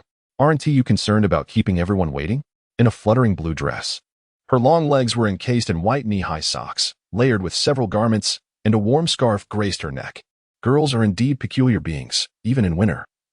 They don skirts while bundling themselves up so tightly. All right, you are the most beautiful in this school. Let us hurry. Our ride has already arrived, he urged. As he spoke, 2 buses designated to take them to the competition rolled to a stop at the school gate, with their math and physical education teachers, Zhang Lei, stepping down to usher the students aboard. Wei Lai responded with a casual remark, pulling Qing Ting towards the entrance. Before boarding, the teachers meticulously called out names, ensuring no one was overlooked. When Qing Ting's name was mentioned, the teacher paused momentarily, exchanged a knowing glance with the math teacher, and beckoned everyone to board. Once on the bus, Fang Feifei, also attending the math competition, was seated in a prominent spot at the front alongside Qing Ting. The presence of these 2 lovely girls transformed the atmosphere. As Qing Ting had previously mentioned, the bus felt devoid of tension, instead resembling a delightful outing. Wei Lai had intended to sit beside Qing Ting, but given the circumstances, he had to accept his placement at the back of the bus. As they departed from the school, heading towards the competition venue, Fang Feifei seized the opportunity to quietly inquire, Xiao Ting, have you and Wei Lai not gotten together yet? Together? We're together every day, aren't we? Qing Ting replied. No, I mean, in that sense, you know. Their math teacher accompanied the 2nd and 3rd year students, while Zhang Lei ensured their safety behind them. Fang Feifei, cautious of Zhang Lei's keen ears, whispered her inquiry, striving to convey her meaning without being explicit. It cannot remain like this forever. While Fang Feifei comprehended Qing Ting's words, she was unwilling to accept them. She intended to maintain their current classmate relationship with Wei Lai, but that did not imply she harbored no other feelings. Just because she wasn't in a relationship didn't mean she couldn't observe others. If you 2 aren't together, I want to sleep well at night. To her surprise, Fang Feifei revealed this charming side of herself. Qing Ting smiled slightly. It's fine as it is, ultimately. I want to be the one at a loss. Fang Feifei puffed up her cheeks at this remark. Isn't that just torturing me? All right, don't be upset. How about I share another secret about us? What? Fang Feifei perked up instantly. As the 2 girls enthusiastically discussed the upcoming math competition, Wei Lai, left in the back of the bus, felt a twinge of discomfort. It was one thing for Qing Ting to appear so lovely, but it was another for her to be joyously conversing with Fang Feifei, becoming an enviable sight for all. Wei Lai, is your deskmate truly here for the math competition? She looks like she's on an outing. A boy seated beside Wei Lai, typically quiet in class, found it hard to fathom why someone like Qing Ting, seemingly indifferent towards the competition, would participate, suggesting a lack of seriousness. From his gaze, Wei Lai sensed a hint of disdain. Don't let her appearance fool you. She is quite diligent when it comes to studying. Be careful. After the competition, her performance might surpass yours. True, her grades are indeed higher than yours, the boy conceded, realizing his earlier judgment was hasty. Perhaps she was simply, as the teacher suggested, adjusting her mindset before the exam. If that were the case, Qing Ting was indeed superior to him. Hearing Wei Lai's words, his classmates began to adopt their own methods of mental preparation, with some even unwrapping chocolates. Left alone, Wei Lai turned to gaze out the window. The teacher had assigned him to help Qing Ting with the competition papers, an opportunity he was eager to embrace, as it allowed him to study alongside her, an infrequent chance. Yet, the wager with Qing Ting weighed heavily on him, leaving him restless. What irked him most was that the source of his irritation was up front, laughing and chatting with others. Chapter 56, The Unstoppable Penley Machine. A student from the city's #1 junior high school also participated in the math competition organized by several local schools. Among her classmates, many girls found mathematics daunting. But she did not share that sentiment. There are no difficult problems, only those who fail to find the right solutions. With diligent practice, one can discern the patterns in math problems and even grasp the intentions of the examiners. Beginning over a month ago, she has been resolutely solving past competition papers, determined to secure a ranking and validate her beliefs. The competition venue was the newly constructed campus of the city's second prestigious high school, scheduled to open next year, but conveniently lent for this occasion. This arrangement had its advantages and disadvantages. The benefit was that other schools avoided the hassle of vacating classrooms, and the environment was significantly better than the older campuses. The downside was that the school's convenience store lacked essential supplies. Forgetting to bring items like rulers or erasers meant a trip outside to purchase them. Fortunately, she had brought everything she needed. Yet the lack of sleep combined with studying had left her feeling somewhat sluggish, her mind a bit clouded, with the competition yet to commence. She joined her classmates in a trip to the nearby convenience store for a refreshing drink. However, due to the influx of participants from all schools, the store was quite crowded, and she found herself waiting in line. In front of her were two girls and a boy. Wei Lai, I heard from Xiaoting about your bet. Do you truly believe you can secure a ranking? Fang Feifei, confident in her math skills but not overly so, was curious about Wei Lai's thoughts. To her, it seemed as if Qing Ting was teasing him while he naively leaped into the situation. The notion of their childhood friendship was perplexing. If the competition questions are of similar difficulty to the papers I've been given, I might have a shot. Wei Lai replied, subconsciously glancing at Qing Ting beside him. While others had merely 2 hours for the exam, if he utilized his abilities, he could extend that time to over 4 hours. Having more than double the time was indeed a significant advantage. I just fear she might intentionally underperform and miss out on a ranking. Reflecting on it now, Wei Lai felt he had hastily agreed to the wager 3 days prior. Although Qing Tong is exceptionally bright, mastering all the problems within 3 days, there lingers a fear that she might disregard the outcome merely to tease him. After all, it is merely a mathematics competition, one that does not directly correlate with their regular academic performance. The implications of achieving a rank are rather minimal. Upon hearing Wei Lai's unspoken concerns, Qing Tong smiled slightly, suggesting that if he had doubts about her capabilities, they could cancel their wager. Am I the sort of person to go back on my word? I have faith that you will achieve commendable results, Wei Lai replied, his sincerity evident in his earnest smile. Internally, he felt a wave of relief. He had wisely employed his skills to navigate the situation. Had he mentioned canceling the wager? Qing Tong's next remark would likely entail her refusal to cook for him in the future. Based on his understanding of her character, it might just be a fleeting moment of anger, and in a few days, she would forgive him. However, by then, he would undoubtedly be subjected to a culinary disaster, which he would have to endure while feigning enjoyment. The thought of once again consuming that overly rich black forest cake was daunting. Indeed, I believe you will perform well, he affirmed as the trio approached the cash register. Qitong casually picked up a chocolate bar that had already been scanned and handed it to Wei Lai. This is for you. Study well, and don't stress too much. Understood, Wei Lai replied, accepting the chocolate with a nod. Upon exiting the small supermarket, Li Mingqin glanced at them.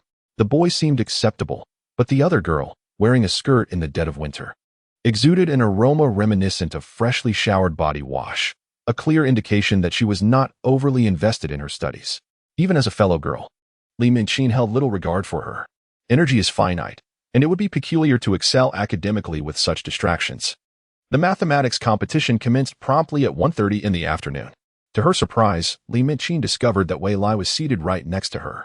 The desks in the examination hall were spaced over a meter apart, making it nearly impossible for her to view the problems on his paper. However, she could clearly see his face.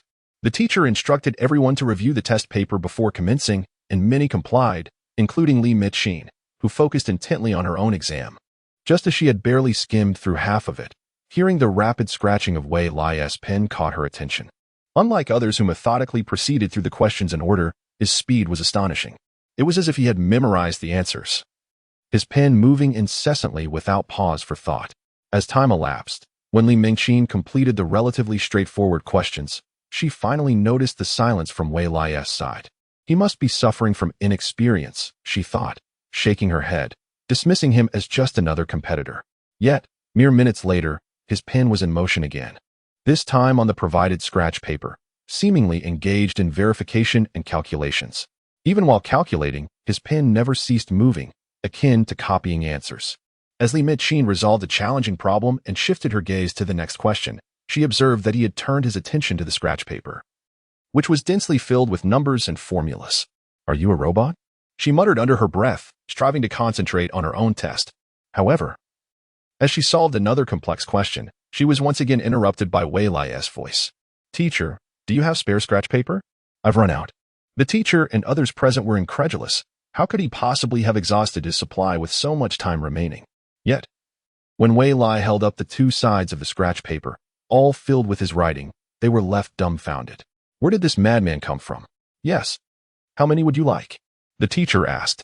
Two should suffice. One is inadequate. The scratch paper was nearly the same size as the exam sheets. And while it was not uncommon for students to require more than one during an exam, asking for a second sheet so soon was rather excessive. Approaching Wei Lai's desk, the proctor placed down 2 sheets of paper while casting a glance at his exam paper, his eyelids twitching in disbelief. The large exam sheet was nearly filled, especially the later questions, which he had detailed meticulously. The filled scratch paper proved that Wei Lai had not been writing aimlessly. Yet it raised a significant question. Did he never pause to reflect? In an hour's time, he had been incessantly writing. Haven't you completed the exam? Why do you still need scratch paper? The proctor inquired, perplexed. I'm employing a different method for verification to avoid errors, Wei Lai replied matter-of-factly. However, including the proctor. Many shared the same thought. Is this guy even normal? Not only did he finish the exam in half the time, but he also intends to verify his answers through alternative methods. Li Mengqin could no longer bear to look at Wei Lai. His presence made it exceedingly difficult to focus on her own work. Chapter 57. The Peculiar Girl at 3:30 in the afternoon. The bell signaling the end of the mathematics competition rang. After submitting his paper, Wei Lai stretched his wrist, feeling an unprecedented fatigue. The competition posed uniquely challenging problems, many of which contained misleading traps. Employing an alternative approach allowed him to identify 3 questions he had answered incorrectly. The 2 sheets of scratch paper provided by the proctor had been nearly consumed entirely by him, while others processed their tower exam. His mind had absorbed over 4 hours of content and now felt heavy. After collecting 3 sheets of scratch paper, he was eager to leave the classroom for some fresh air. In the corridor outside the classroom, a throng of students filled the space. Their conditions mirroring Wei Lai's, but with less severity. Students from a nearby middle school rushed toward the exit as soon as they left their classroom. Wei Lai noted that those from the closest school were the most hurried, and he felt he had gained a new perspective. Qing Tong and Fang Feifei were assigned to the classroom opposite his, and as Wei Lai stood in the corridor, he turned to locate them. However, just a few steps away, he noticed a girl staring at him intently. What could this person want? Their eyes met, and after a brief glance, he recognized she was not from his school and decided to ignore her, continuing down the corridor to exit the building.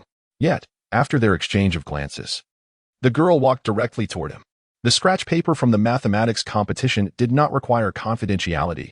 The proctor instructed them to dispose of it themselves. Li Mengqin approached him, holding her scratch paper, and asked, "Excuse me, could I take a look at your scratch paper?" Why? Wei Lai had requested the extra scratch paper for necessity. After the exam, it would serve no purpose, so he handed it to her without hesitation. "Thank you," Li Mengqin said, immediately engrossed in examining it. She had diligently completed every question on the test, and now, while her recollections were fresh, she began to compare her calculations with those on Wei Lai's paper. The more she looked, the more captivated she became, gradually losing herself in the process. It's all over now. It's pointless to look again. I have other matters to attend to, Wei Lai thought awkwardly as he stood before the unfamiliar girl. He didn't care what she thought. His primary concern was how others would perceive them, mistakenly believing they were acquainted, which made him uncomfortable. Just let me look a little longer. I promise to return it once I'm done, Li Mengqin insisted, her eyes solely fixated on the scratch paper, unmoving. Wei Lai was baffled. His handwriting was hardly remarkable, and in his haste, it could even be described as somewhat careless. As I observed Li Mengqin, her hair styled in a single ponytail and adorned in light-colored attire. She presents a modest appearance. Her delicate features and focused demeanor exude a quiet grace. With spectacles, she would undoubtedly resemble a quintessential bookworm. My classmates await my presence.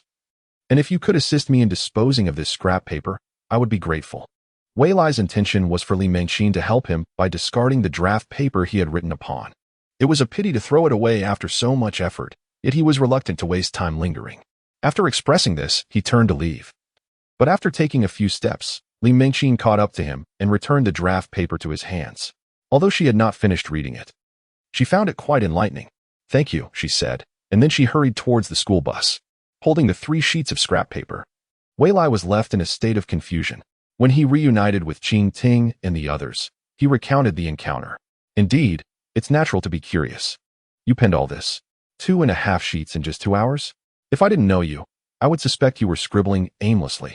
Fang Feifei held Wei Lai's draft paper. Initially, it was manageable, but the longer she looked, the more her eyes began to blur. The math competition was exhausting enough without enduring this additional strain after its conclusion. She promptly handed the draft paper to Qing Ting. Upon receiving it, Qing Ting perused the pages as they walked. Even as the three of them boarded the school bus, there was no indication she intended to return it to Wei Lai. Is it truly that captivating? Wei Lai pondered, perplexed. He had merely endeavored to transcribe the calculations swirling in his mind onto the scrap paper, lacking the energy to contemplate anything beyond that. Such a thing could be appealing? Quite so, Qing Ting affirmed. It imparts a sense of clarity. Who would have thought there could be such a solution? She nodded, beginning to comprehend Li Mingqin's actions. Do you know her name?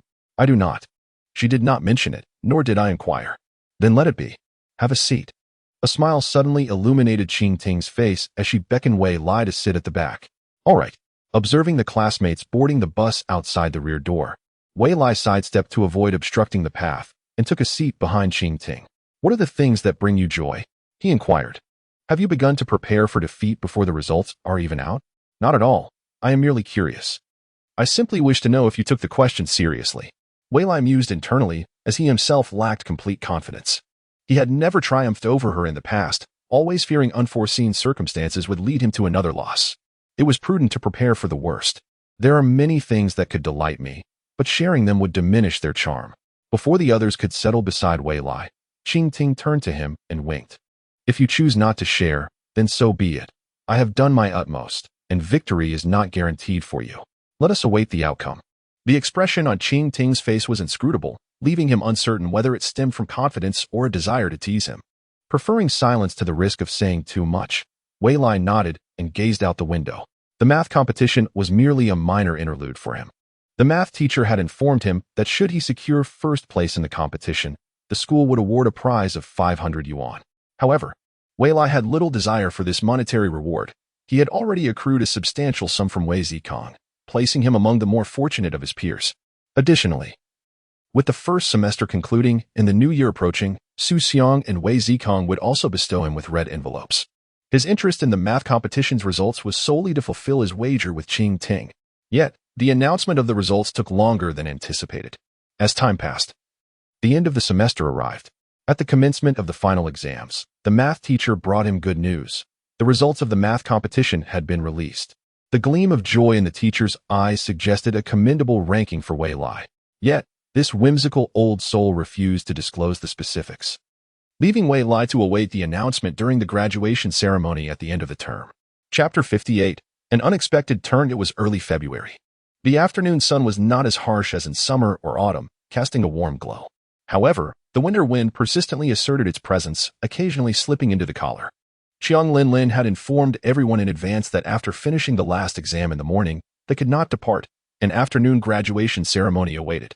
Thus, Wei Lai found himself alongside Qing Ting and their classmates, moving chairs from the classroom to sit on the playground, eagerly anticipating the commencement of the ceremony.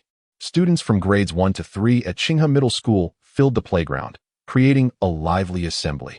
Observing so many peers around him, Wei Lai wondered if the principal had organized this graduation ceremony merely for visual enjoyment. As a first-year student, he did not dwell on such matters. He simply followed the teacher's instructions. In contrast, the second and third-year students, having honed their skills, surreptitiously brought their phones and began gaming when the teachers were distracted. Initially, Wei Lai felt it unnecessary. It was just the principal speaking, and listening for a while would not cost him anything. However, as the principal delivered an extemporaneous speech that stretched on for half an hour, he began to feel restless. Wang Zi, where are you planning to go during the winter break? Wei Lai turned to ask his neighbor, Wang Zi, seeking a distraction. Nowhere in particular. I'll just play at home. My mom promised my sister that at the end of the semester, she would buy her a laptop, so the family computer will belong to me. Wang Zi's eyes sparkled with anticipation at the mention of the computer. He had long coveted his sister's laptop, and with her no longer monopolizing the family computer, it was indeed splendid news for him. What about you, Chongming? Wei Lai turned his gaze to Chongming. He was not particularly enthusiastic about computers, having only used them a few times in school computer classes, where they merely covered basic document operations. Wang Zi's passion for computers seemed to lack a common thread with him. Chongming did not appear to be a computer enthusiast. Perhaps they could find a shared topic. As for me, I'll spend a few days at home to tackle my winter break assignments, and then when my parents are on holiday, I'll accompany them to my grandparents' house in the countryside. What will you do there? Probably just watch TV with my cousins and occasionally set off firecrackers. Chongming pondered for a moment, but could not articulate anything specific. He felt the winter break would be fulfilling, yet the details eluded him. His words piqued in Ruoyan's interest. Does your countryside have cow dung? Yes, it does. Why? Do you blow up cow dung? We usually blow up the pond. And Ruoyan's comment nearly choked Wei Lai and Chongming with laughter. They had not anticipated that this seemingly earnest and sunny individual would be so fascinated by blowing up cow dung. Such carefree antics had ceased for them since the age of 8. Wei Lai, what will you do during the winter break? Wang Zi inquired. Curious about Wei Lai's leisure activities, or rather, their leisure activities. I, like you, will watch TV, eat snacks, and set off firecrackers. Wei Lai replied somewhat sheepishly after a moment's thought. A vision of his winter break spent with Qing Ting flashed in his mind, her tossing a firecracker at his feet, or engaging in a game of checkers, forcing him to eat the raisins he despised, among other memories. Rather than describing what he would do during the winter break, it felt more accurate to say he was often at the mercy of the fun. Such sentiments were difficult to articulate. Before announcing the semester's top students and outstanding classes, the principal revealed that, in addition to the math competition, students had also participated in the city's youth electronic piano competition and calligraphy competition. Wei Lai was surprised to learn that the school had sent students to participate in so many events. Uncertain of whether any other competitions were held apart from the one announcing the winners, he speculated that perhaps the school had sent other students who simply did not win, thus remaining unmentioned. However, such matters were of little significance to him, as he was not particularly interested in them. When the time for the mathematics competition arrived, Jiang Linlin, who had already received the news, approached him and whispered, Wei Lai, when the principal calls your name, just like at the sports meet, head straight to the podium and wait for him to invite you up. Understood, teacher, Wei Lai replied with a nod. Observing Jiang Linlin walk towards the girls to converse with Qing Ting, he felt a surge of reassurance. Her calling out to Qing Ting indicated that she too had won an award, thereby ensuring he had at least secured half of the bet. This time, many students won awards in the mathematics competition, and the principal began announcing the third-place winners. 2 students received third place, and it dawned on Wei Lai that perhaps there existed a range of awards, not limited to just the top 3. However, when the second-place winner was announced, it was not Qing Ting. A sense of unease washed over him. First place in the mathematics competition goes to Qing Ting from Class 8, 1. The principal's joyful expression mirrored that of the mathematics teacher when he had conveyed the results to Wei Lai. Yet, Wei Lai was left in shock. How could Qing Ting, and not he, have secured the first position? Was the mathematics teacher jesting with him? Had he lost once more? Upon hearing her name called for first place, Qing Ting stood, turned towards Wei Lai, her face reflecting a mix of surprise. Wei Lai had seen her draft paper and noted a mistake she had made, yet she won first place while he received no award. He glanced at her and felt it was deserved. After all, whether she was there to help him with the mathematics exam or he was teaching her, both had been earnest in their efforts. She was intelligent and diligent, and her achievement deserved recognition. Yet, how could he not even place? Was it possible that there had been an error in the names on the exam paper? After much contemplation, Wei Lai could only arrive at that conclusion. This mathematics competition was somewhat unique, as an additional special award had been established. Wei Lai from Class 8, 1. Please come to the stage to receive your award. Wei Lai's mind went blank. How could a special award emerge alongside the first-place title? Hurry up. Wang Zi, unable to contain himself, gave Wei Lai a push, prompting him to rise from his seat. Under the gaze of all the school's faculty and students, Wei Lai, momentarily dazed, forgot Jiang Linlin's advice and walked up to the podium. Upon reaching the principal, clarity returned to him. The oversight had been on the teacher's part, who had mistakenly included an extra condition that led to an incorrect answer. However, Wei Lai had deduced the correct answer based on the initial conditions. Since the error lay with the teacher, an additional award was granted without altering the original list of winners. The principal, with a warm expression, noted that it was commendable for his student to identify an issue that others had missed, and he lowered his voice to add, Well, may I ask you a question? Teacher, how do my results compare to Qing Ting's? Wei Lai inquired, equally lowering his voice. We have discussed this matter. After all, the mistake was on the teacher's side.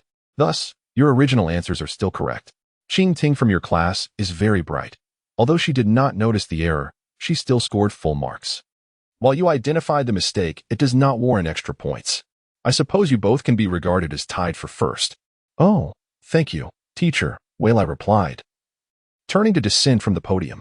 Whether he felt joy or sorrow was unclear, it was certainly better than a direct loss. How many times had he and Qing Ting ended in a tie? It seemed to be the third or fourth instance. Chapter 59. The happiest moment. The graduation ceremony concluded. The usually bustling teaching building fell silent, with only the noisy school gate hinting at the students' departure. A bus filled with students slowly pulled away, surrounded by those waiting along the roadside. Standing amid the crowd, Wei Lai and Qing Ting found themselves waiting for the next bus alongside many classmates. Shouting, "How should we resolve the outcome of our bet? A tie? Well, there is no other way. The mathematics competition was too easy. We both accidentally scored full marks." Since the proposer of the bet had no objections, Wei Lai felt that dwelling on the past was futile.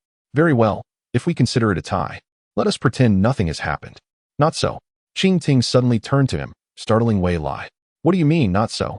We cannot act as if nothing occurred. A bet is a bet. Once made, it must be honored. Therefore, since it's a tie, we shall each take a step back." Qing Ting thoughtfully placed a finger on her lips before pointing towards his lips. "How about this? Since it's a tie, I will prepare a delightful meal for you. But you must also do something that makes me happy." Reducing 3 tasks to 1 seemed advantageous for him. However, based on past experiences, Wei Lai immediately sensed something amiss. Making someone happy was a highly subjective endeavor. Should Qing Ting insist that his actions did not bring her joy, he would find himself at a loss. "The request to make you happy is rather vague. Could you specify?" "Please specify a single item. As long as I can fulfill it, I will agree." "No. If I state it, the anticipation will be lost. Neither is it impossible, nor is it good. You simply enjoy putting me in a bind." Wei Lai's expression drooped, filled with regret. At that moment, a nearby girl's voice on the phone reached them. "No. Dad, your work can wait till tomorrow. Come and pick me up, okay?"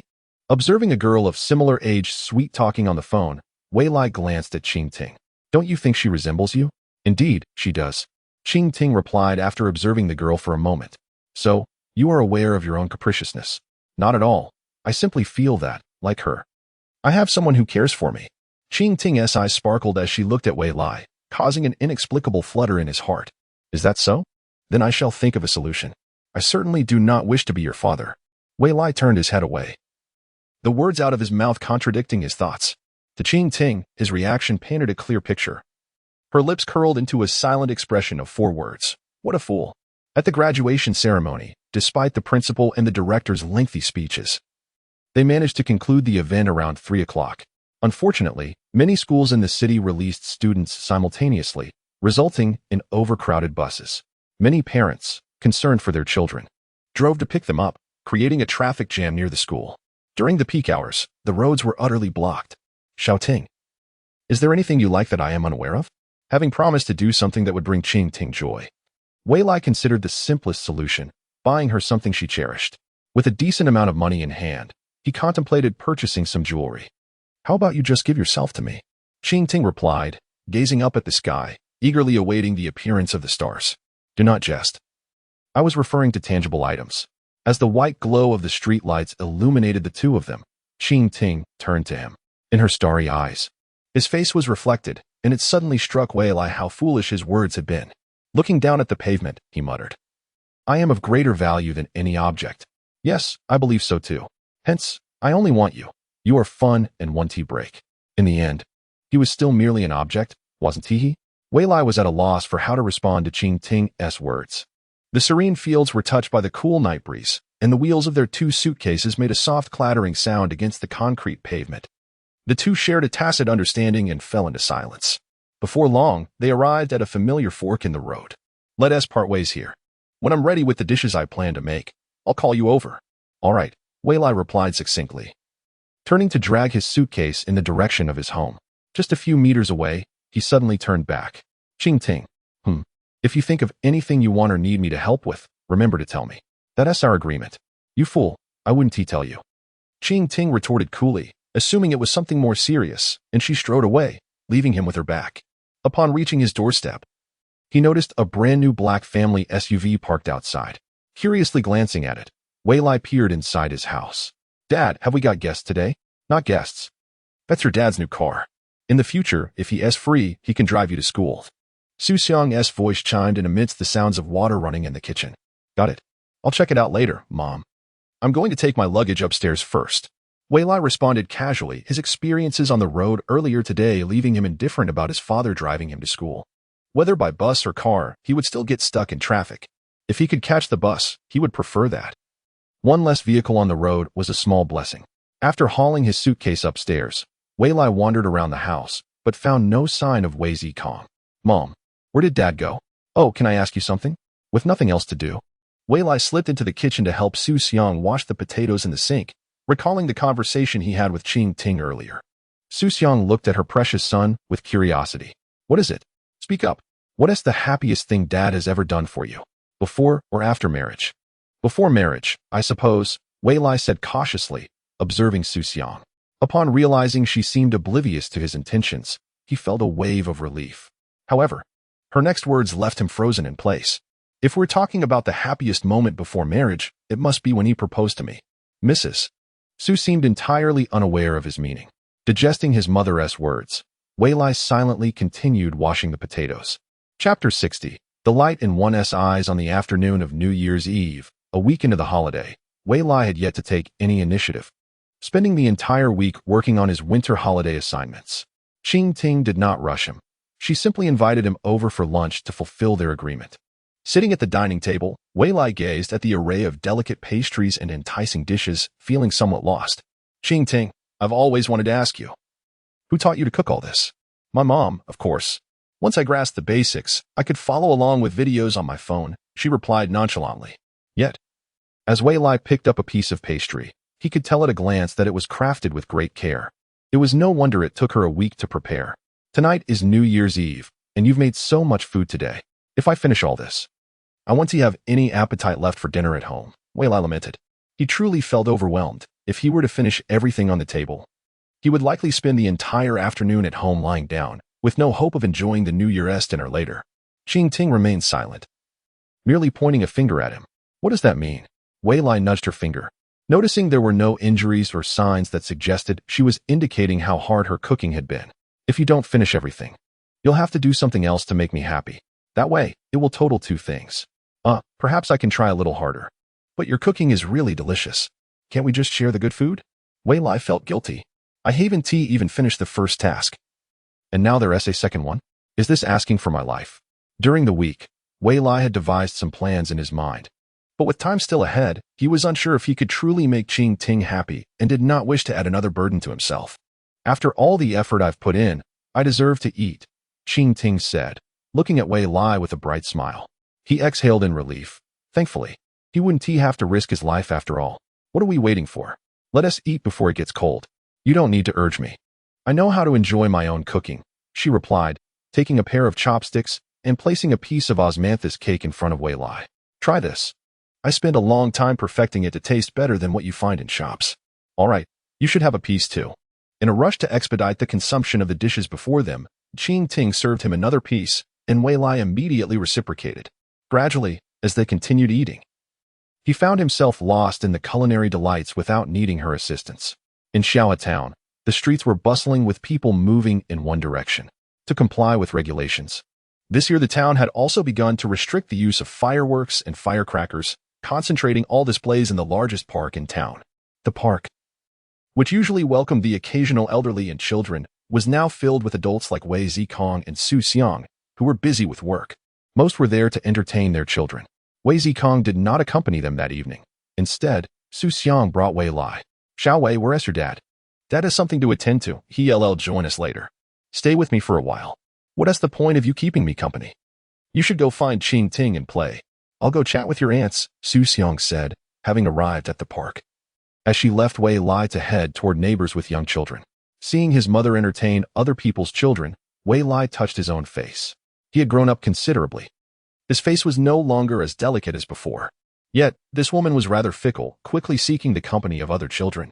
Was it because he barely touched his chopsticks during the New Year's dinner, only having eaten a few bites, that she was holding a grudge? After consuming an entire table of pastries and dishes, it was only thanks to sneaking a couple of digestive tablets that he was able to have any appetite left for dinner. Hey, what are you thinking about? The park's streetlights were scattered, casting a gentle glow that was not overly bright, but enough to see the surroundings clearly. Suddenly, a pair of hands covered his eyes, plunging him into darkness. Yet, The scent wafting from behind and the familiar voice beside him were comforting, making the darkness seem inconsequential. I was thinking about you. Wei Lai replied offhandedly. Thinking of me, huh? Turn around and take a look, Qing Ting said with a hint of laughter in her tone, releasing her hands. As Wei Lai turned as instructed, he saw Qing Qishu and in Bao Air standing not far behind him, with Qing Qishu wearing a dark expression directed at him. Hello, uncle. You and Andan are here to have fun as well?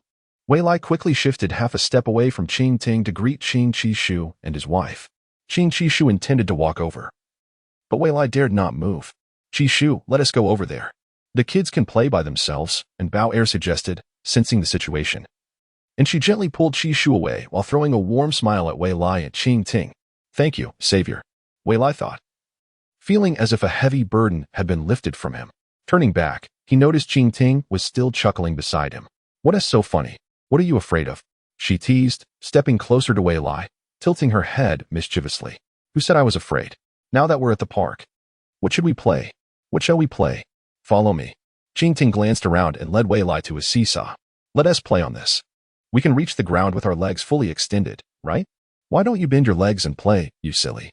As she spoke, Wei Lai found himself pressed down on one end of the seesaw while Qing Ting stood at the other end, patting the elevated seat, her meaning unmistakable. The issue, however, was not merely about bending his legs. This was clearly a child's game, and they were already in middle school. Wei Lai muttered to himself, but complied, gripping the handles of the seesaw, stretching his legs straight to help Qing Ting lower her end.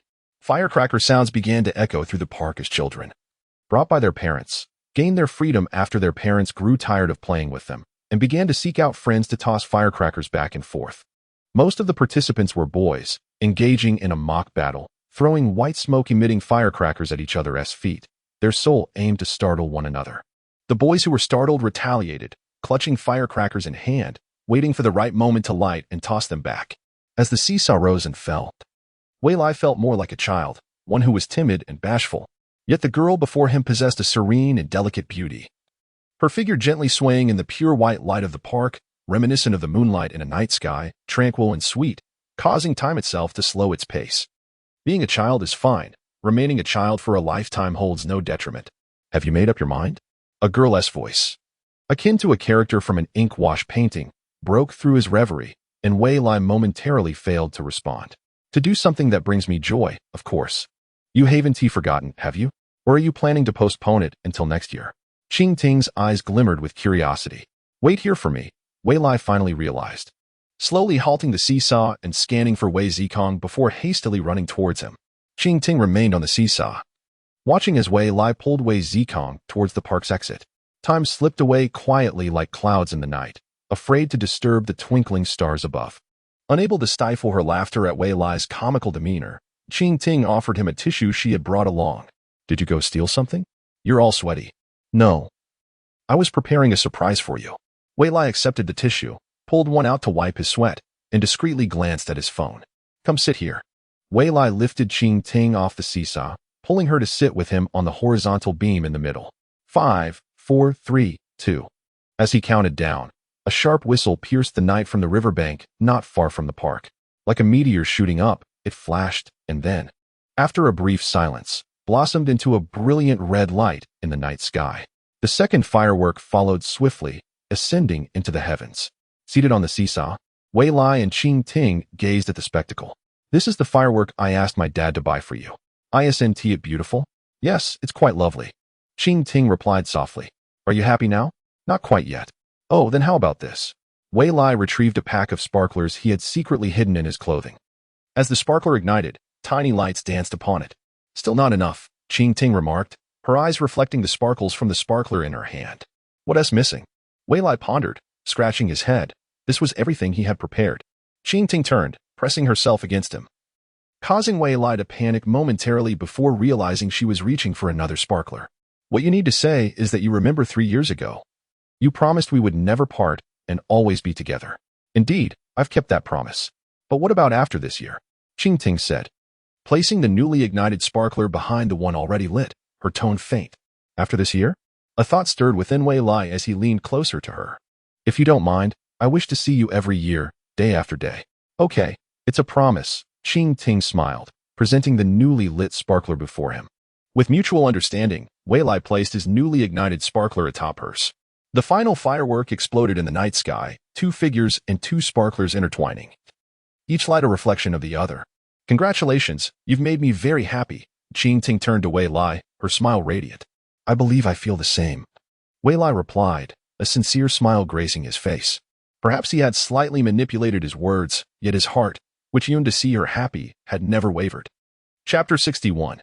This kid is becoming more annoying once again. It was June. The newly constructed secondary school, built 3 years ago, still displayed its grand name at the entrance. Though the flora beyond the gates had begun to show signs of wear. The students and teachers of the secondary school had already commenced their summer vacation, yet today, the school was bustling with activity. As one of the examination sites for the city's entrance exams, the entrance was packed with people even before the exam time. On the road behind the crowd, a black family SUV came to a stop, and 2 individuals emerged from it. Thank you, Wei Lai. If you hadn't come to pick me up, I would have had to take a taxi myself. Wang Zi expressed his heartfelt gratitude as he stood beside Wei Lai. With half an hour until the exam began, if he forgot something other than his admission ticket, he might still have a chance to replenish it nearby. As for the admission ticket, as long as it remained in the transparent compartment of the exam bag, it was impossible to lose. Xiaowei, your dad and I are going to find a place to park. Be careful on your own. Don't let anything go wrong before the exam. Su Xiang called out from the car window to the 2 outside. Both were quite nervous about this exam, having taken the day off to accompany him. However, Wei Lai felt that his parents were not merely there to accompany him, but were using it as an excuse to enjoy an extra day of rest together. If he utilized his abilities, he could ace the exam even blindfolded, and thus had no reason for concern. As the car slowly drove away, the 2 headed towards the school entrance. Taking advantage of their parents' absence, Wang Zi whispered to Wei Lai, tell me honestly, did you have a fight with Qingting? You two have always been inseparable, yet on such an important day, you're not together. Fight? You're overthinking it. Xiaoting is just with her parents. Wei Lai replied, oh, I see. So you have your future in-laws with you. Wang Zi feigned enlightenment. Wei Lai remained silent, shooting him an exasperated glance. Wang Zi pressed on, if she can't come to find you, you can go find her.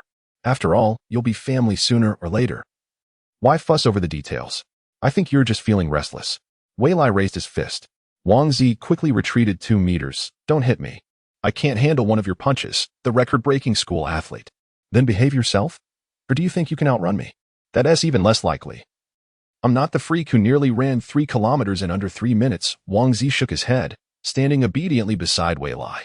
But seriously, haven't you confessed to her yet? Wang Zi inquired, trying to maintain a serious demeanor, fearing a beating. This was just puzzling for him.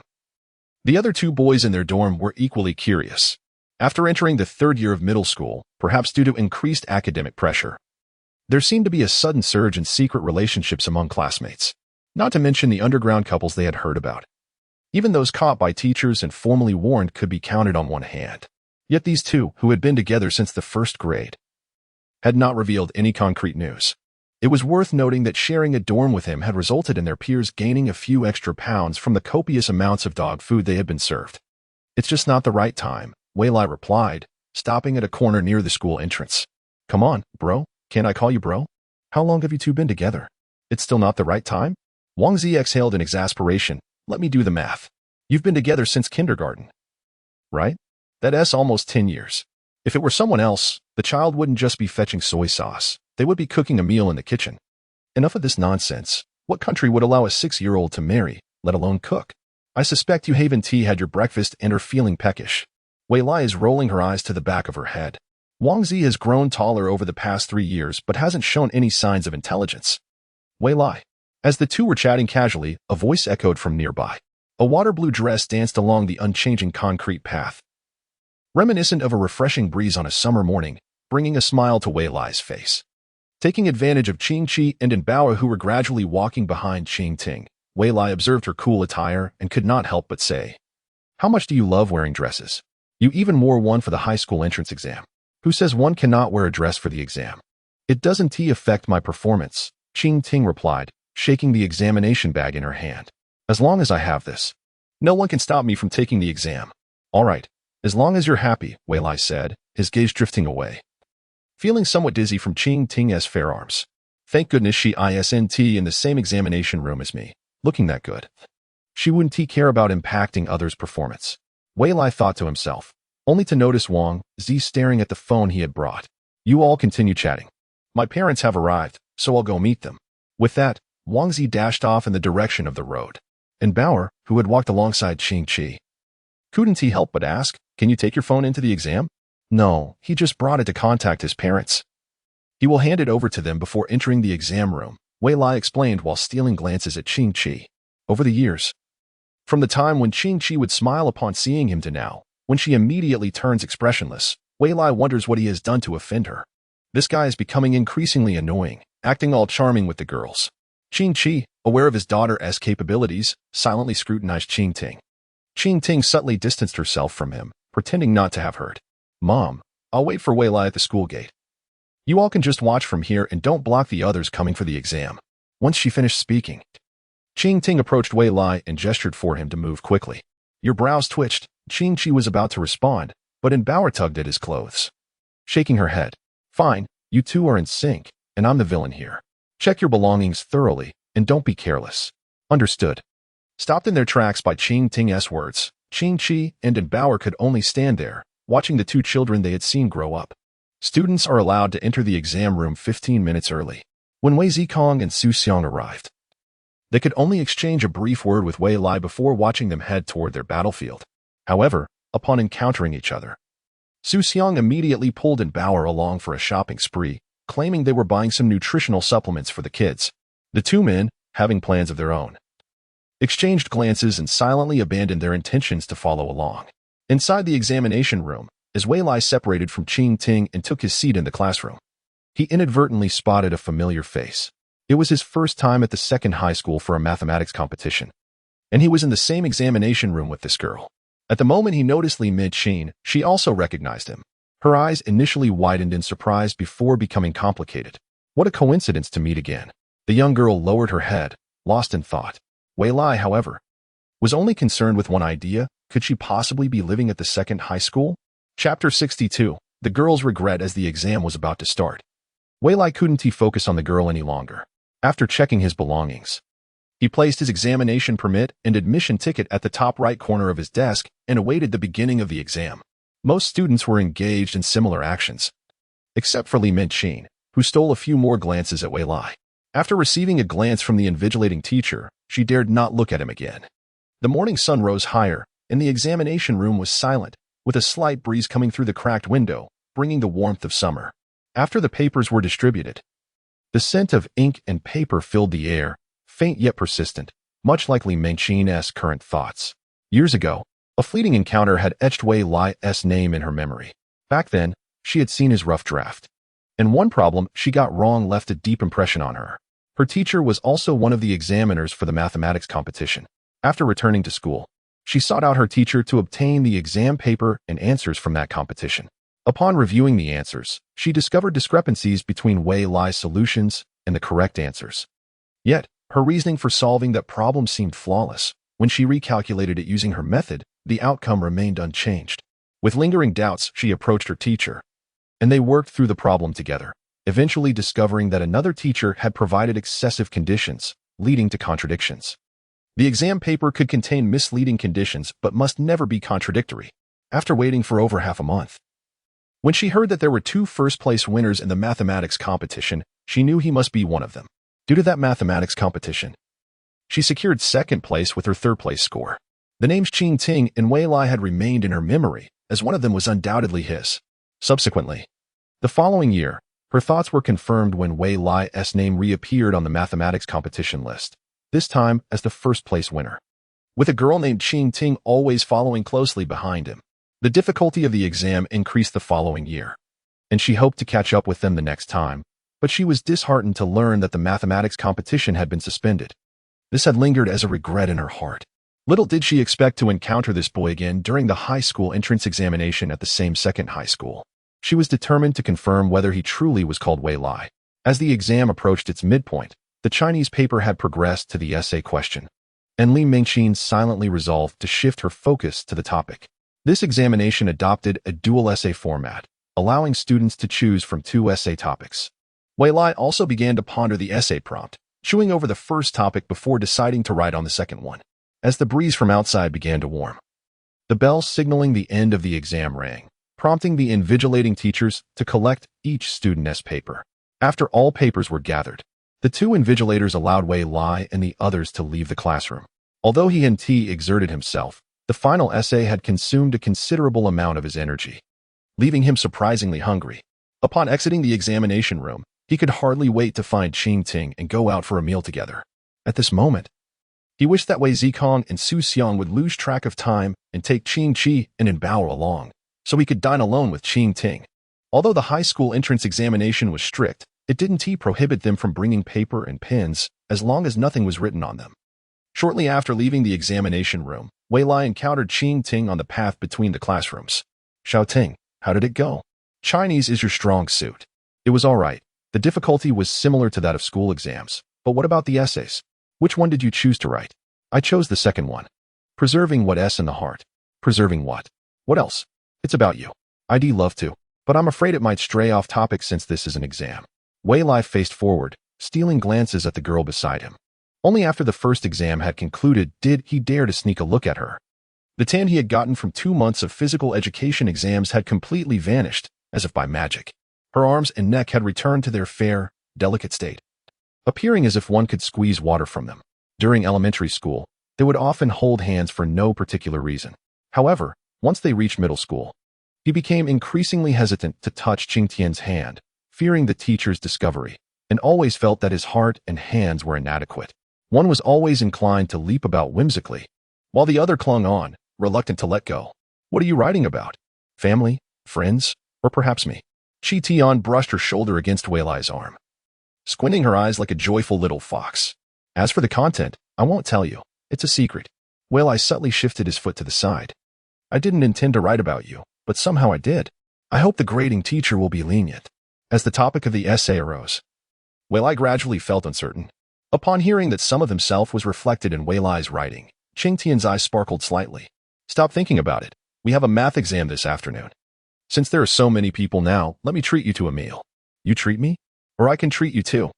Qi Tian pointed towards the crowd streaming out of the main entrance, suggesting they could sneak out together for a meal without being discovered by their parents. It would be hard to explain, wouldn't it? We can just say we didn't see them and were too hungry, so we went to eat first. Qing Tian's suggestion tempted Wei Lai, though he felt a pang of guilt towards his parents. He could only imagine their worry if they couldn't find him. Wei Lai. Just as he wrestled with his conscience, a voice called out from a distance. Li Minqin rushed over, panting. She had thought Wei Lai would leave the exam room directly, so she waited at the entrance, but upon reaching the doorway, she spotted him from another direction. The overgrown flower beds between the classroom buildings had made it quite troublesome to pursue someone, forcing her to circle around several times. Who is she? I don't know. She's from my exam room. Wei Lai explained quietly to Qi Tian that Li Minqin was the girl he had met during the math competition. Excuse me, are you Wei Lai? Li Minqin asked, catching her breath.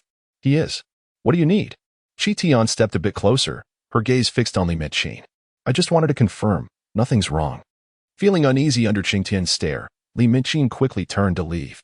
Once outside, she glanced back at Qi Tian beside Wei Lai, her heart filled with puzzlement. The girl who seemed so adorable now had an almost predatory air about her, akin to a fox ready to pounce on a rival for food. Chapter 63. Taking Qing Tian away in the end, Wei Lai felt it would be best to inform his parents. However, upon reaching the school gate, he found no sign of either family. Luckily, due to the need for order, there were still quite a few security guards at the gate. He informed one of them of his destination, asking them to relay the message to Wei Zikong and the others before departing with Qi Tian. Fearing that local restaurants would be overcrowded due to the exams, Wei Lai chose a large fast food restaurant he had noticed on his way. As he anticipated, by the time they arrived, it was already bustling with patrons. The two of them waited a while with their trays before finally securing an empty table to sit and eat. Hey, we've known each other for almost 10 years, right? Wei Lai was quite hungry, and as soon as he sat down, he began to eat. You have a piece of meat in your bowl, Qi Tian remarked. What are your plans for the future? Are you asking which high school I want to attend? After a few bites of rice, Wei Lai felt significantly more at ease. He looked up at Qi Tian, only to find she had barely touched her meal. Eating so slowly, do you have something on your mind? 3 years have passed, and you haven't improved at all. Qi Tian pouted, picking up a morsel of rice. What about you? Which high school do you plan to attend? I could go to the first high school, but I want to go to Mianhai High. Mianhai High? Wei Lai halted his movements, taken aback by Qing Tian's aspirations. Although both schools were in Mianhai City, Mianhai High was located further away in the new district. In fact, the current Mianhai No. 1 high school was originally a branch of Mianhai High, which had moved to the new district, leaving the name for the branch. Mianhai No. 1 high school is a key school at the municipal level, while Mianhai High had also been one until its relocation, after which it had successfully risen to provincial key status. Yes, Mianhai High. I've checked. The full score is 750, and as long as we score above 700, we can get in without spending money. It's not about the money, it's just that it's too far from home. Wei Lai struggled to contain his words. Going to Mianhai High would indeed be wonderful, but can you explain why you want to go so badly? I've heard that their educational model is different from ours, with many clubs, making it feel closer to a university. But after university, wouldn't it be the same to choose a good one? Wei Lai thought to himself. Yet he knew that once Qi Tian had made up her mind, it would be hard to change it. All right, I'll accompany you. Then let us work hard together. Qi Tian felt elated at the prospect of Wei Lai joining her at Mianhai High, and her pace of eating quickened. I thought you weren't hungry. If you are, eat more. Seeing Qi Tian enjoying her meal, Wei Lai's spirits lifted as well. When Wei Zikong and the others arrived at the entrance of number 2 high school, the exam had already concluded for some time. The 4 of them, unable to find Wei Lai and Qing Tian, were growing anxious. Upon hearing from the security guard about Wei Lai's whereabouts, they hurriedly made their way to the restaurant. Upon arrival at the restaurant, they found Wei Lai and Qing Tian had already finished their meal. Wei Lai leaned against the wall of the restaurant, asleep, while Qi Tian rested her head on a shoulder, eyes closed. Just as Wei Qizhu was about to protest, Wei Zikong quickly pulled him back, whispering, "Let them sleep. There is another exam this afternoon. Let us change tables. I'll treat." After glancing at his own wife, who shook her head at him, Wei Qizhu had no choice but to relent, allowing Wei Zikong to lead him to get food. Su Xiang and Bao followed behind, occasionally glancing at the 2 children, whispering to each other. 2 days later, while their son and daughter were taking exams, Bao and Su Xiang met in Wei Lai's room to discuss the future of the 2 children. Bao, what do you think of Wei Lai and Qi Tian? They're both quite excellent, and Haven Tea caused us much worry. Although Mianhai High is difficult to enter, I believe they can manage. Indeed, once they go to Mianhai High, they will only have themselves to rely on. Su Xiang nodded, although her thoughts were occupied with another matter. She had grown fond of Qing Tian, who was both clever and considerate, often asking what Wei Lai liked to eat.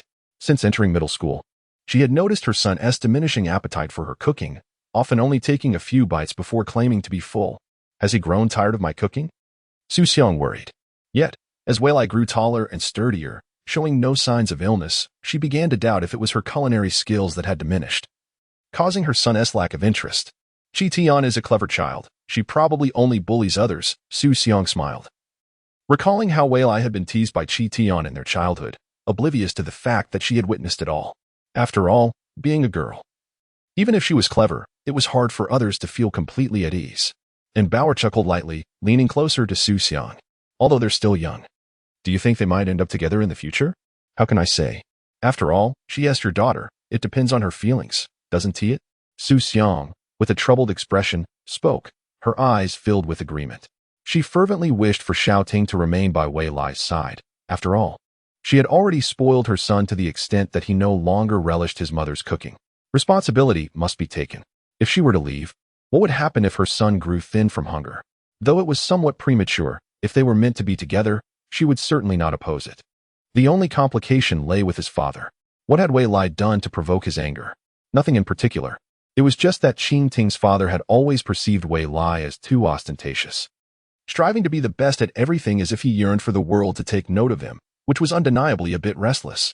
And Bauer added thoughtfully, especially since he was not lacking in looks, making it difficult for anyone to forget him. There was truly no remedy for that, though she uttered such words. Su Xiang's face was already beaming with joy. It was hard not to feel elated when her son was praised in such a manner. However, mentioning looks brought to mind that Wei Lai bore a striking resemblance to his father in his youth, and she had not fallen for Wei Zikong solely based on his appearance. Alas, it was unavoidable. If they truly ended up together, she genuinely worried for her little Ting, as this boy would undoubtedly attract the attention of many young girls. And Bauer, feeling somewhat glum, was consoled by Su Xiang. who remarked that their Xiaoting was quite remarkable too, being the most adorable girl she had ever seen. Years ago, upon seeing her, she had even contemplated asking Zikong for another daughter. So why didn't you? And Bauer inquired. Whether to have a son or a daughter is not solely up to us, Su Xiang replied. Moreover, both Zikong and I are working, and there is little time for caretaking. It's manageable to leave a son unattended, but a daughter? That's another matter. And Bauer conceded, even suspecting that Qi Shu was reluctant to let go of his precious daughter, which led to her frowning slightly at the mention of Qi Shu's attitude towards Qing Ting. You aren't feeling jealous over your daughter, are you? Su Xiang teased lightly. Well then, I might as well have Wei Lai charm Xiao Ting away to spare you from your jealousy. Though said in jest, Su Xiang genuinely entertained the thought. It remained uncertain what these two children were truly feeling. However, such a wonderful daughter-in-law was not something she wished to let slip away. While she could not assist in many matters, she could certainly increase her son's living allowance. Chapter 64. You're still so immature. The final exam of the high school entrance examination concluded, and the sun blazed outside. Some felt a sense of loss, while others seemed liberated, their emotions more fervent than the sun above. Wei Lai belonged to the former group, while Wang Zi was of the latter. Just as Wei Lai exited the classroom, he had yet to seek out Qing Ting when Wang Zi, resembling a monkey, suddenly sprang forth. Wei Lai, you've finally finished. You're free, Wang Zi exclaimed, attempting to leap onto him like a monkey, only to miss and nearly stumble to the ground. How did you know? Wang Zi turned, casting a sorrowful look at Wei Lai. 3 years as roommates, and you won't even give me a hug. I'm just quick to react. I'm off to find Xiao Ting. If there's anything, we'll meet at the main gate later. Wei Lai, wait.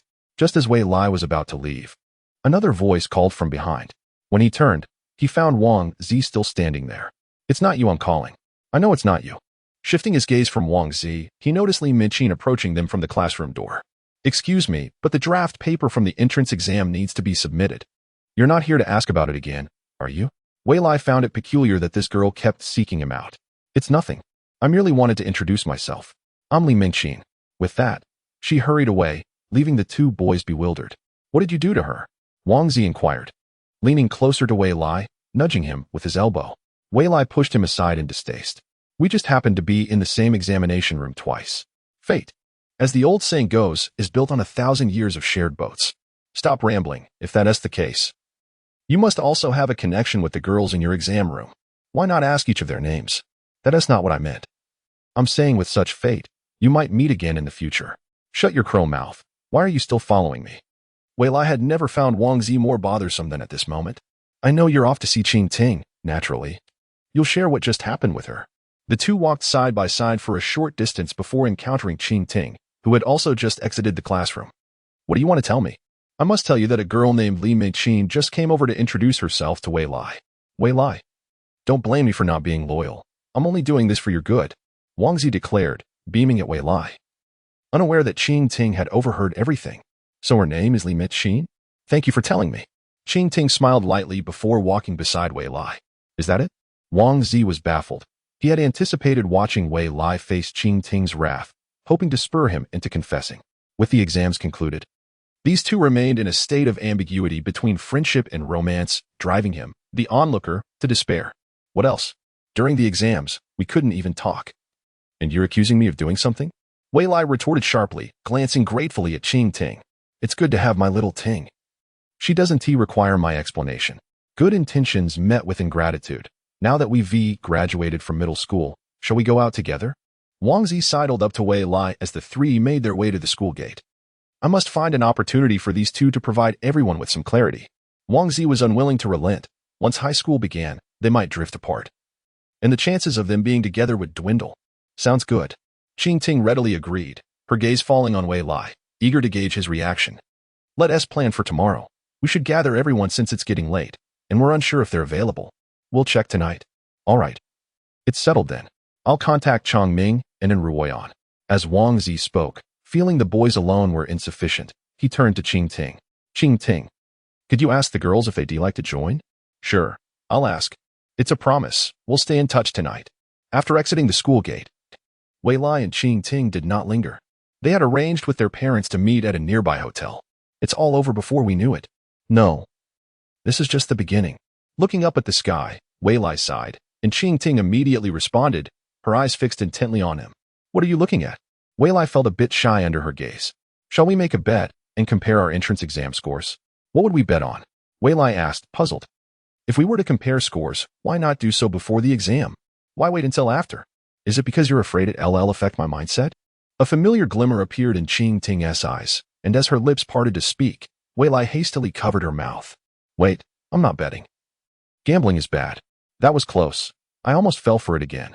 Wei Lai sensed that Qing Ting's wager was for him to learn to dance over the summer and join the dance club with her when school resumed. While he had no objections to Qing Ting learning to dance, the thought of a boy learning to dance was another matter altogether. The image of himself dancing on stage, striking alluring poses, was too beautiful to contemplate. No bet? You don't even know what the wager is. Qing Ting regarded him with suspicion. No need to know. I simply want to gamble. Wei Lai vigorously shook his head. I would rather die than learn to dance. It was evident something was amiss. Could he possess a similar ability as hers? Qing Ting's suspicions deepened, and she began to ponder. When would he confess to her? If he did, she would undoubtedly agree. If that fool doesn't confess, I'll put mustard in the food I give him next time. If he doesn't confess, I'll be angry. As she walked along, Qing Tian kept her head down, silent, only murmuring to herself in her heart. Why aren't you speaking? Are you upset? Wei Lai asked tentatively. Qing Tian lifted her head, gazing at him for a moment before shaking her head. No, just thinking. It seemed she was overthinking. He appeared not to share her same inclination. Once she came to this realization, a smile returned to Qing Tian's face. We can skip the bet. You now have two choices. Wei Lai glanced around at the passers-by, awkwardly responding, is that appropriate? Or I could tell your parents that during the high school entrance exam, you had a crush on a girl named Li Mengqin. I didn't I just mentioned her name. Do you think your parents would believe you or me? Qi Tian tilted her head, her smile radiating kindness. All right, come on. Wei Lai moved in front of Qi Tian, bending down, resting his hands on his knees. Then I'll go now, Qi Tian said from behind. Just as he finished, Wei Lai felt his shoulder grow heavy as Qi Tian, dressed in a skirt, jumped over him. The water blue fabric billowed in the air, a fleeting vision. Fool, I was just teasing you. My foot isn't injured, so you don't have to carry me. By the roadside. The girl ahead smoothed her skirt and turned back to him with a light laugh. Honestly, you're 16 now. Why are you still so childish? A hint of regret surged within Wei Lai, but he quickly suppressed it, walking beside Qi Tian to complain. Chapter 65. The milk tea on South Street the next morning at Wei Lai's home. Xiaowei, come down for breakfast. Su Xiang's voice echoed from downstairs. Yet after several calls, there was no response from Wei Lai.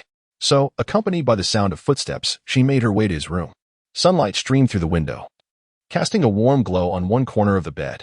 3 comic books and an open novel lay on the bed, with a certain someone's hand resting on the novel, mumbling sleepily. Xiaoting, I can't eat another bite, at most just one. Su Xiang placed her hands on her hips, shaking her head in exasperation. This son of mine seems beyond hope, skipping breakfast to dream of food made by another girl. But considering he is exhausted after 3 days of exams, I suppose letting him indulge a little is acceptable. After tidying up the comic books and novel on the bed, Su Xiang gently covered Wei Lai with the blanket he had kicked off, quietly leaving the room and slowly closing the door behind her. As the sun moved gradually, its rays crawled up to Wei Lai's little toes, and suddenly his phone rang. Drowsily sitting up in bed, Wei Lai grabbed his phone. Hey, Wei Lai. I've already arranged with Chang Ming and the others to meet at the school gate today. We're going to play Werewolf. School? Which school? Wei Lai, phone in hand, kicked on his slippers while searching for his socks. Our school, Qinghe Middle School. You're not still asleep, are you? Hurry up. The sun is shining on your backside. Remember to call Qing Tian. Got it, I'm eating. Wei Lai wedged the phone between his head and shoulder while putting on his socks. Okay, eat quickly. I'm already at the bus stop. Let us not keep each other waiting. After hanging up, Wei Lai finished putting on his socks and glanced at the clock. It was only 8 in the morning. Wangzi usually stayed in bed until the last minute during class, yet here he was up so early during vacation. He placed his phone in his pocket and sluggishly walked into the bathroom. Vacation should feel like a vacation. Why rush around? His brother Wei Zikong and Su Xiang hadn't started their break yet, and by the time Wei Lai washed up and went downstairs, they were nowhere to be seen. On the table lay a breakfast left for him, covered by a plate, with a note on top. The note read, We've gone to work. Please heat up breakfast for yourself. Wei Lai touched the plate, still warm, and lifted it to reveal an egg roll. Thinking about calling Qi Tian, he picked up the egg roll and bit into it. preparing to change his shoes while leisurely eating on his way to find her. In elementary school, he often did this when he had to wake up early. He always felt that the egg rolls tasted better that way. But unexpectedly, when he opened the door, he was met with a delightful surprise. Morning sunlight poured down from the sky, and a girl stood cheerfully at his doorstep. "Good morning. Have your uncle and aunt gone to work?" Ching Tian stood at the entrance, peeking past the egg roll he was holding into the house. Just as Wei Lai was about to take the egg roll out of his mouth to speak, she unexpectedly turned, grasping the other end of his egg roll and took a bite. After chewing, she remarked, "So this is the taste of Aunt Sue's egg roll. Now I know. That is my breakfast." Wei Lai exclaimed, pulling the egg roll away to see the bite mark left by her, a peculiar feeling swirling within him. "Should I compensate you?" Chi Tian asked, perplexed. "No need. Just don't snatch my egg roll next time. What is done is done," and Wei Lai could only accept it. He popped the egg roll back into his mouth, stepped outside, and casually closed the door. Wang Zi called, informing him that he had arranged to meet Chang Ming and in Ruoyan. "How about you? Have you told them about yesterday?" While chewing on his egg roll, Wei Lai noticed Chi Tian still eyeing it and hastened his pace. Seeing him protectively guard his food like a little cat, Chi Tian couldn't help but chuckle and added, "I've already told them. They all want to come, especially Duo. She even called today to ask where we're meeting. Let us gather at the school gate. If there is nothing else, you should call them. We're heading out now."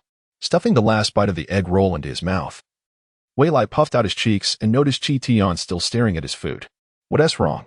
Haven't tea you at breakfast? My mom made only my portion. If you haven't tea eaten, we can buy something on the way. It's on me." With a bright smile, Chi Tian took Wei Lai's hand and dashed towards the bus stop at the town entrance. Being pulled along, Wei Lai felt somewhat bewildered. Is she really that excited for everyone to gather? At the entrance of Qinghe Middle School, when Wei Lai and Chi Tian got off the bus, Wang Zi, Chang Ming, and in Ruoyan were already waiting.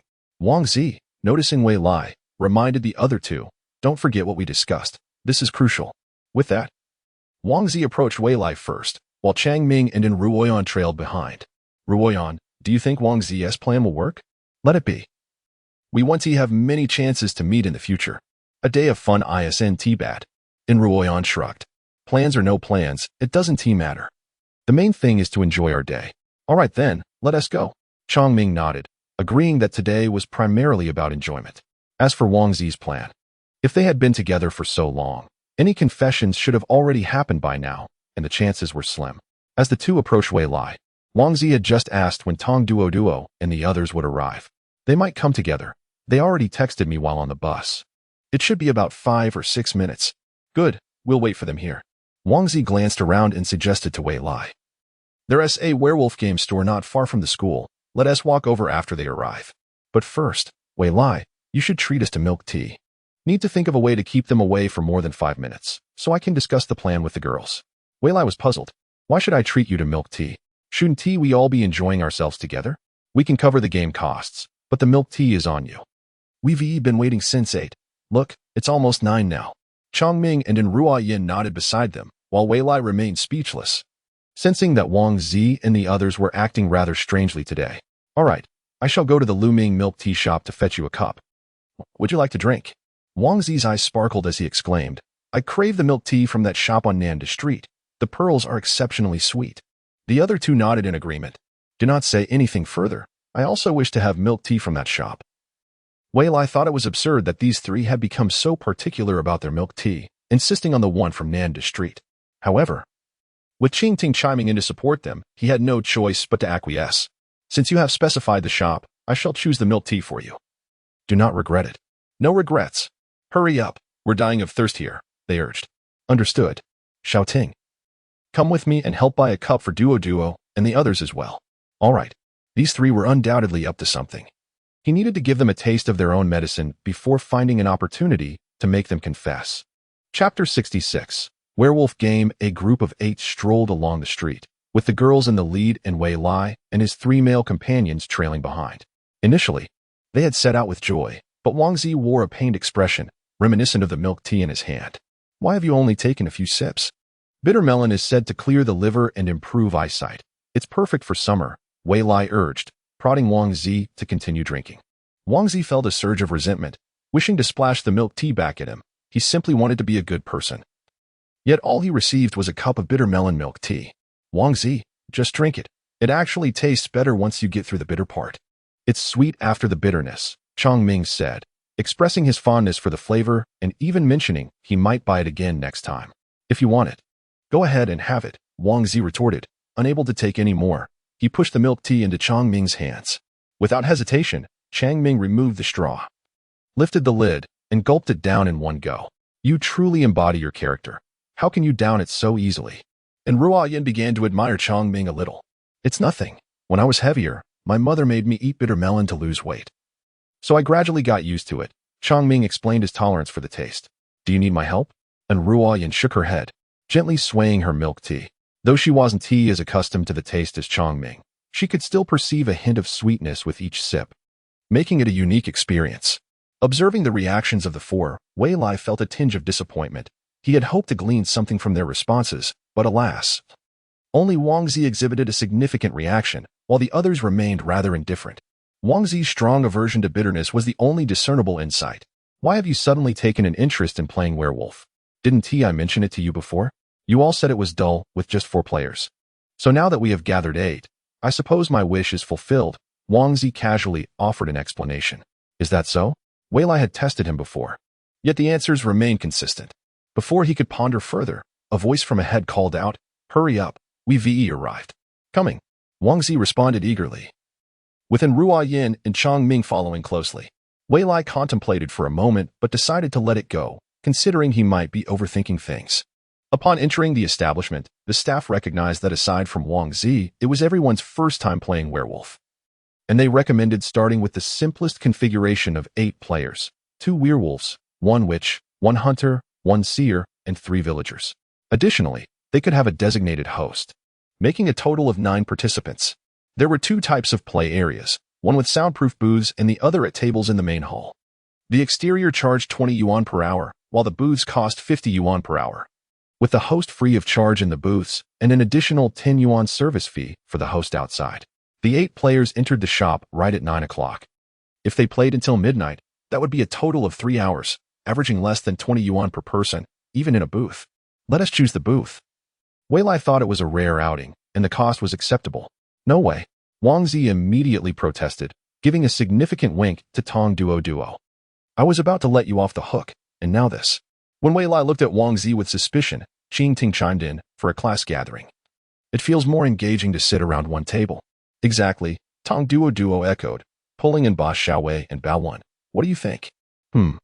With the 2 girls speaking up, Wei Lai realized the decision was made. All right, Xiao Ting, come with me for a moment. Wei Lai pulled Qing Ting aside. Why have you been defending Wang Zi so much today? Are you hiding something from me? Qing Ting nodded vigorously, then continued without waiting for Wei Lai to speak. Duo and the others don't have Wang Zi's contact information, and since I've been with you, I must be hiding something. You're truly despicable. Wei Lai replied in frustration. I've been despicable for quite some time now, Qing Ting said playfully, leaving him at a loss for words. I knew you were just teasing me.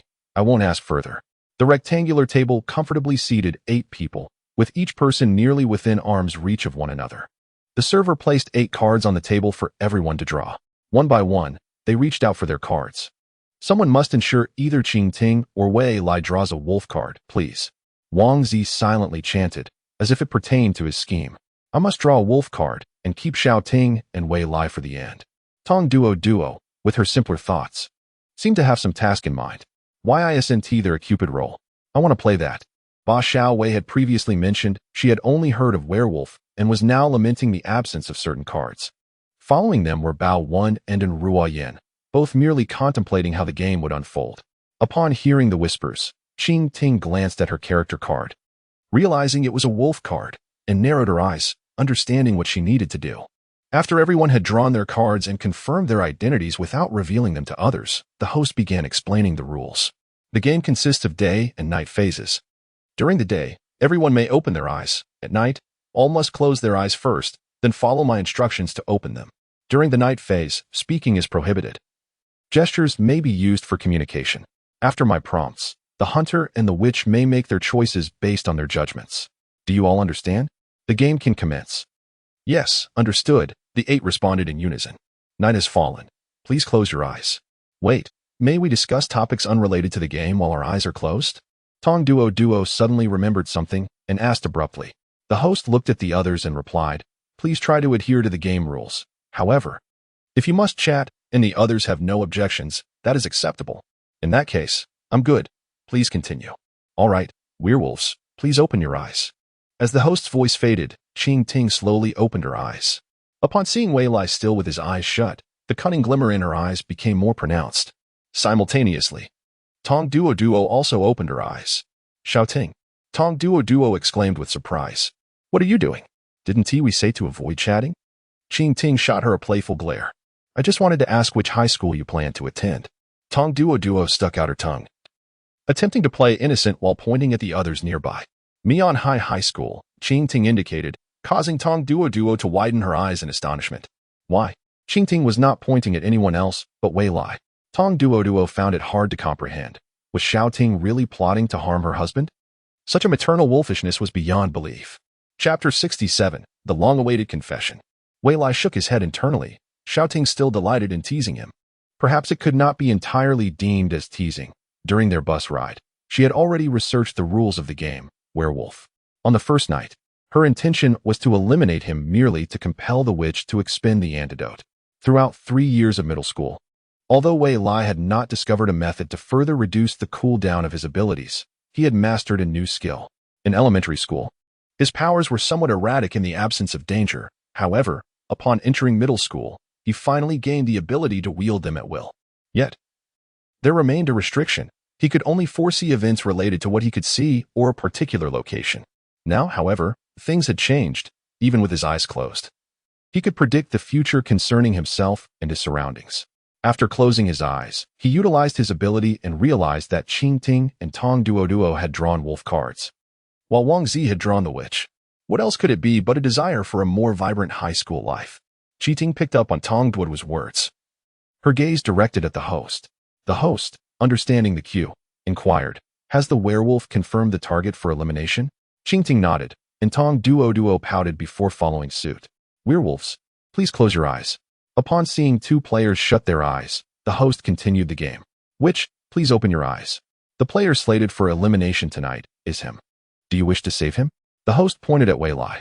Upon realizing it was Wei Lai, Wang Zi immediately nodded. "All right, witch, please close your eyes. Seer, awaken. Whom do you wish to investigate tonight?" As the host's words echoed, Ba Xiaowei opened her eyes, surveyed the players around her, and after a moment's contemplation, pointed at Wei Lai. The host produced a coin and revealed Wei Lai's identity to her. Minutes later, Wei Lai found himself at a loss for words in front of Qing Ting. It was now apparent where Wang Zi's odd behavior stemmed from. They had conspired to ensure that he and Qing Ting would be the last 2 standing. As the werewolf, Tong Duo self-destructed, and as the hunter, and Ruoyan took down the civilian Xiangming before she perished. Wang Zi, acting as the witch, poisoned the seer Ba Xiaowei, who was subsequently eliminated by cheating that night. What a tragicomic scenario it was, and how remarkable that they could engage in such a game. Now, only the 2 of us remain. It seems you have one. Wei Lai felt certain that he was left with only the power to vote during the day, and was destined to be eliminated at night. It was a clearly lost cause. Yet, the resurrected Tong Duo and Bowen held the host back, imploring her not to declare the game's conclusion. Having accepted payment, the host, reluctant to interrupt the patron's entertainment, merely observed from the sidelines. "You think I'm the wolf. I believe you are the wolf, merely hesitant to eliminate me." Qing Ting sat at the table, resting her chin on her hand, winking at Wei Lai. It was truly absurd. This maternal wolf was attempting to charm him, even though she had attempted to eliminate him on the first night. Wei Lai sighed, "Shouting, please, I am but a civilian." "Which can only mean you are the wolf. If you do not eliminate me, do you plan on cohabitating as one wolf and one civilian?" "Who says that is impossible?" The host, having grasped the situation, stifled a chuckle and chimed in, "If you wish to play a few more rounds, there indeed exists a mode where humans and werewolves can fall in love. In truth, even without Cupid, humans and werewolves could still find a way to be together. Wouldn't you agree?" Wang Zi watched eagerly from the sidelines, hoping for just such a scenario. Had it not been for the fear of disrupting the atmosphere, he would have leaped forth, declaring that the girls had made their intentions clear. What was there to hesitate about? Wei Lai refrained from employing his abilities, for he was well aware of the consequences of his promise. "Isn't it simply a matter of confessing? If I could have confessed, I would have done so back in the first year of middle school. You also understand that without Cupid, the mode of werewolf romance does not exist. Leaning forward, Wei Lai placed his hand over Qingting's identity card, insisting, "Let us adhere to the rules of the game. We shall play that way when Cupid appears." With that, he flipped over Qingting's identity card, revealing a wolf's head on the card. The werewolves triumphed. Huh, is that it? Wang Zi was discontent with such a conclusion. All right, we shall speak later. For now, let us continue the game. And Ruoyan patted Wang Zi on the shoulder and turned to the host, saying, "We have grasped a bit of the rules of this werewolf game. You mentioned a Cupid mode. Please enlighten us." Certainly, the host nodded, retrieving 8 more cards from her pocket. As the sun began to set, after leaving the werewolf game venue, the 8 of them found a place to dine, meandering about, and purchasing small gifts for one another as mementos of their gathering. At Ruoyan's home, the 3 of them engaged in a game of dodiju, just as they would at school when Wei Lai was absent. "Ruoyan, what do you think Wei Lai meant by his actions today? I suspect he is waiting for Qingting to confess first." Wang Zi, holding a deck of cards, bore a frown on his face. "Actually, they are rather astute. I have yet to grasp the rules, but they have already won the werewolf romance mode twice." Qiangming laid down a card. "So, you should abandon any plans to orchestrate their affair. They are already quite aware of each other's thoughts. Then why the hesitation? I may understand just a tad more than you do." And Ruoyan laid down a king. "They are indeed waiting for one another to confess. But they are also awaiting an opportunity." "What opportunity?" Wang Zi remained perplexed, feeling that their actions were merely a prolonged pretense. "An opportunity for an open relationship." And Ruoyan organized her cards and played it too. "Of course, it is also possible that one of them might crack first and confess, leaving the other with no choice but to agree. How long must we wait for that? I do not know. All I know is that I have one, a pair." And Ruoyan laid down all her cards, her face glowing with delight. As the game concluded, Xiangming glanced at the clock in the room and stood up. Wang Zi contemplated and followed suit. "Xiangming, wait for me. I shall walk with you." "Huh? Wang Zi, did you not say you would stay at my house tonight?" It was already past the time for the last bus. Xiangming and Wang Zi departed, leaving only a scattering of playing cards in the room. After tidying up the cards, and Ruoyan rose and walked to the window, gazing out at the departing figures of Qiangming and Wang Zi. Chapter 68, Reunion at the Station. The sun shone brightly in August, hanging high in the sky. Since the beginning of the dog days, the temperature had stubbornly refused to drop. The scorching ground outside distorted the air. The thought of attending military training at school was enough to induce reluctance. Unfortunately, participation in high school military training was mandatory, and every freshman was required to attend. In the waiting hall, Wei Lai and Qingting stood guard over their belongings, glancing outside and beginning to worry about their future. "What are you looking at?" Qingting shifted her gaze from her phone screen to him. "Nothing much. Did you bring sunscreen?" Wei Lai shook his head, redirecting the topic towards Qingting. During the physical education entrance exam in spring, she had been tanned to a wheat color. Without sunscreen, she would likely have turned into a dark girl. "You would be the one to turn dark." A hint of playful reproach flickered across Qingting's face, quickly transforming into a beaming smile. "Of course, I not only brought mine but also yours." As she spoke, Qingting placed her phone on her lap and retrieved 2 tubes of sunscreen from her nearby suitcase, one red and one blue. "They are from the same brand. I used the red one, and the blue one is for you." Qingting handed the blue sunscreen to Wei Lai. Wei Lai glanced at it, his expression turning rather awkward. "Xiaoting, I appreciate your buying me sunscreen, but why is it for women?" It was likely due to the store's promotional event, buy one get one free. I had purchased a women's product, so naturally, the complimentary item was also for women. Wei Lai fell into silence, realizing he was merely an accessory in this situation. "You actually believe that?" "I specifically chose this for you," I said. Qingting seized Wei Lai's hand that was holding the sunscreen, pointing out the instructions on the bottle. "Look, this sunscreen not only protects against UV rays but also controls oil, absorbs sweat, is waterproof, hydrates, whitens, conceals, and sets makeup. It far surpasses the men's sunscreen you have." The more she spoke, the more dumbfounded Wei Lai became. Hydration and whitening were tolerable, but what was this about concealing and setting makeup? Did he have blemishes or a penchant for cosmetics? Upon examining the instructions closely, he noted it was particularly suitable for oily skin, but wasn't he oily? Qingting leaned in closer, scrutinizing his face, even poking it with her finger. "It's not oily now, but that could change once you sweat." "Understood. I appreciate your kindness." Wei Lai pushed Qingting's hand away, feeling uncomfortable under her meticulous gaze. He hastily shoved the sunscreen into his suitcase, wanting to end the topic. "I get it. Only you care about these things. What guy would be concerned with cosmetics? Wei Lai retorted casually. At his vibrant age, such matters were of no interest to him. The conversation concluded, and Wei Lai picked up his new phone to check for updates on the novel he was following when an unexpected voice interrupted. Shouting, Wei Lai? Tong Duo appeared at the entrance of the waiting area, dragging a large suitcase behind her. As she rushed over, she stumbled, her heel colliding with the suitcase wheel, causing her to tiptoe in pain. Qing Ting and Wei Lai exchanged puzzled glances. Duo had never mentioned attending Mianhai High School, so how did she end up here? After more than a month apart, you two are still as close as ever, she remarked, coming to sit beside Qing Ting, pushing her suitcase aside. Shielded by two suitcases, she kicked off her shoes and began to rub her heel through her pink socks. Duo, where are you off to? Planning a trip before school starts? Qing Ting inquired curiously. No, I'm also going to Mianhai High School, Duo replied, excitedly putting on her shoes after finding her heel no longer hurt. Shouting, perhaps we can continue being roommates. Whether they could remain roommates was secondary. Qing Ting was more intrigued about how Duo had managed to get into Mianhai High School. Duo's grades were merely average, and unless she had an exceptional performance on the entrance exam, applying to Mianhai High School would be quite risky. To be honest, I bought my way in, Duo confessed, feeling a bit wronged about her exam scores. When she initially expressed her desire to attend Mianhai High, her mother had been thrilled, promising to support her no matter what. However, when the exam results came out, she fell short of the admission score by several points. And even the minimum score required for purchasing admission was barely met. To buy her way in would cost hundreds of thousands. And knowing that made her feel guilty since she and her mother had faced hardships together, understanding how difficult it was for her mother to earn that money. If I had known it would cost so much, I wouldn't have even told my mom, Duo lamented internally, as she was lost in thought. A gentle hand patted her shoulder, offering comfort. You spent a considerable amount, so you must be determined to study hard and not let your mother's investment go to waste. You're right, shouting.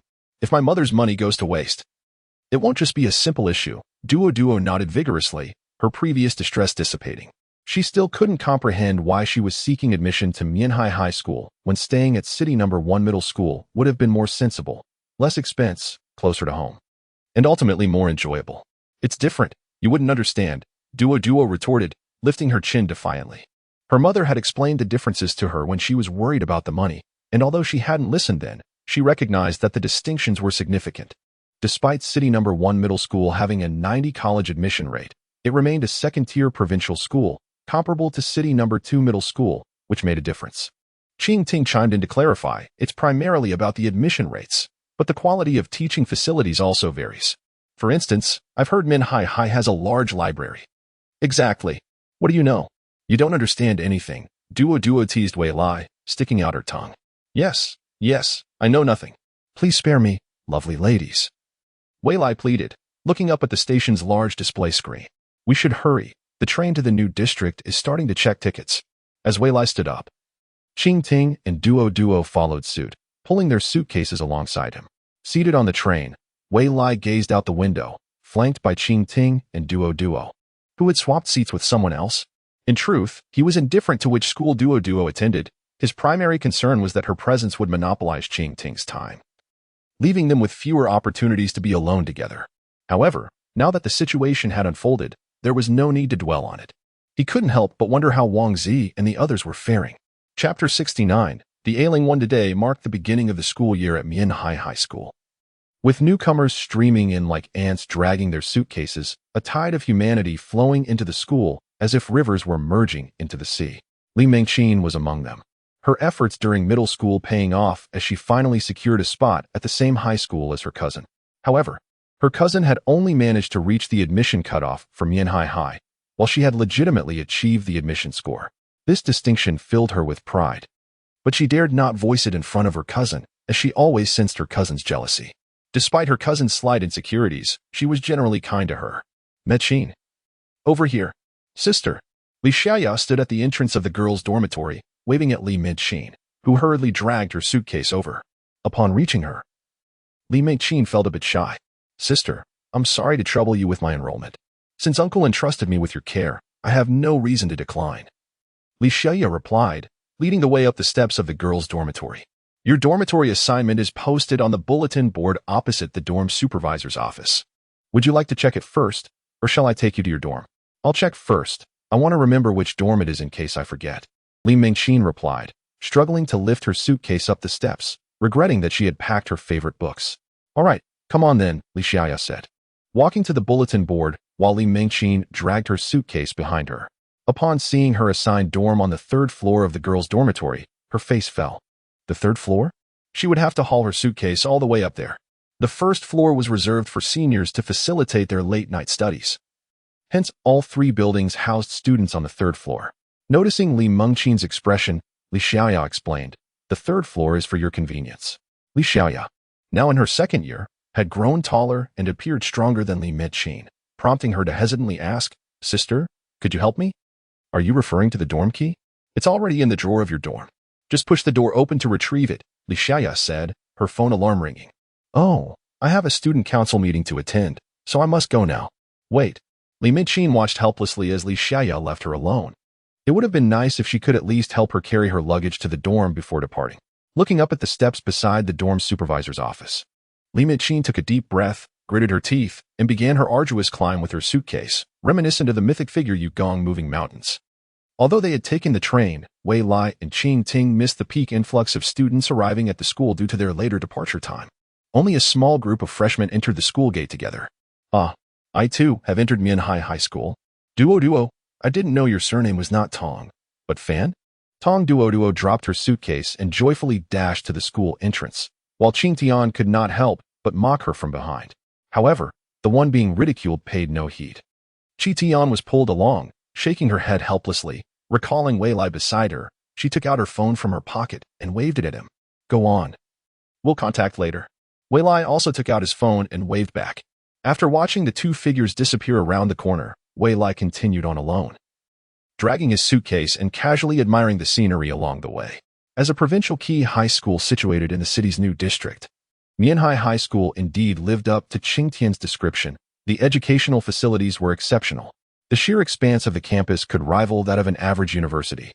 Standing at the entrance, one could scarcely see the end of the school grounds. The furthest sight was merely a glimpse of the school's enclosing walls peeking between several buildings.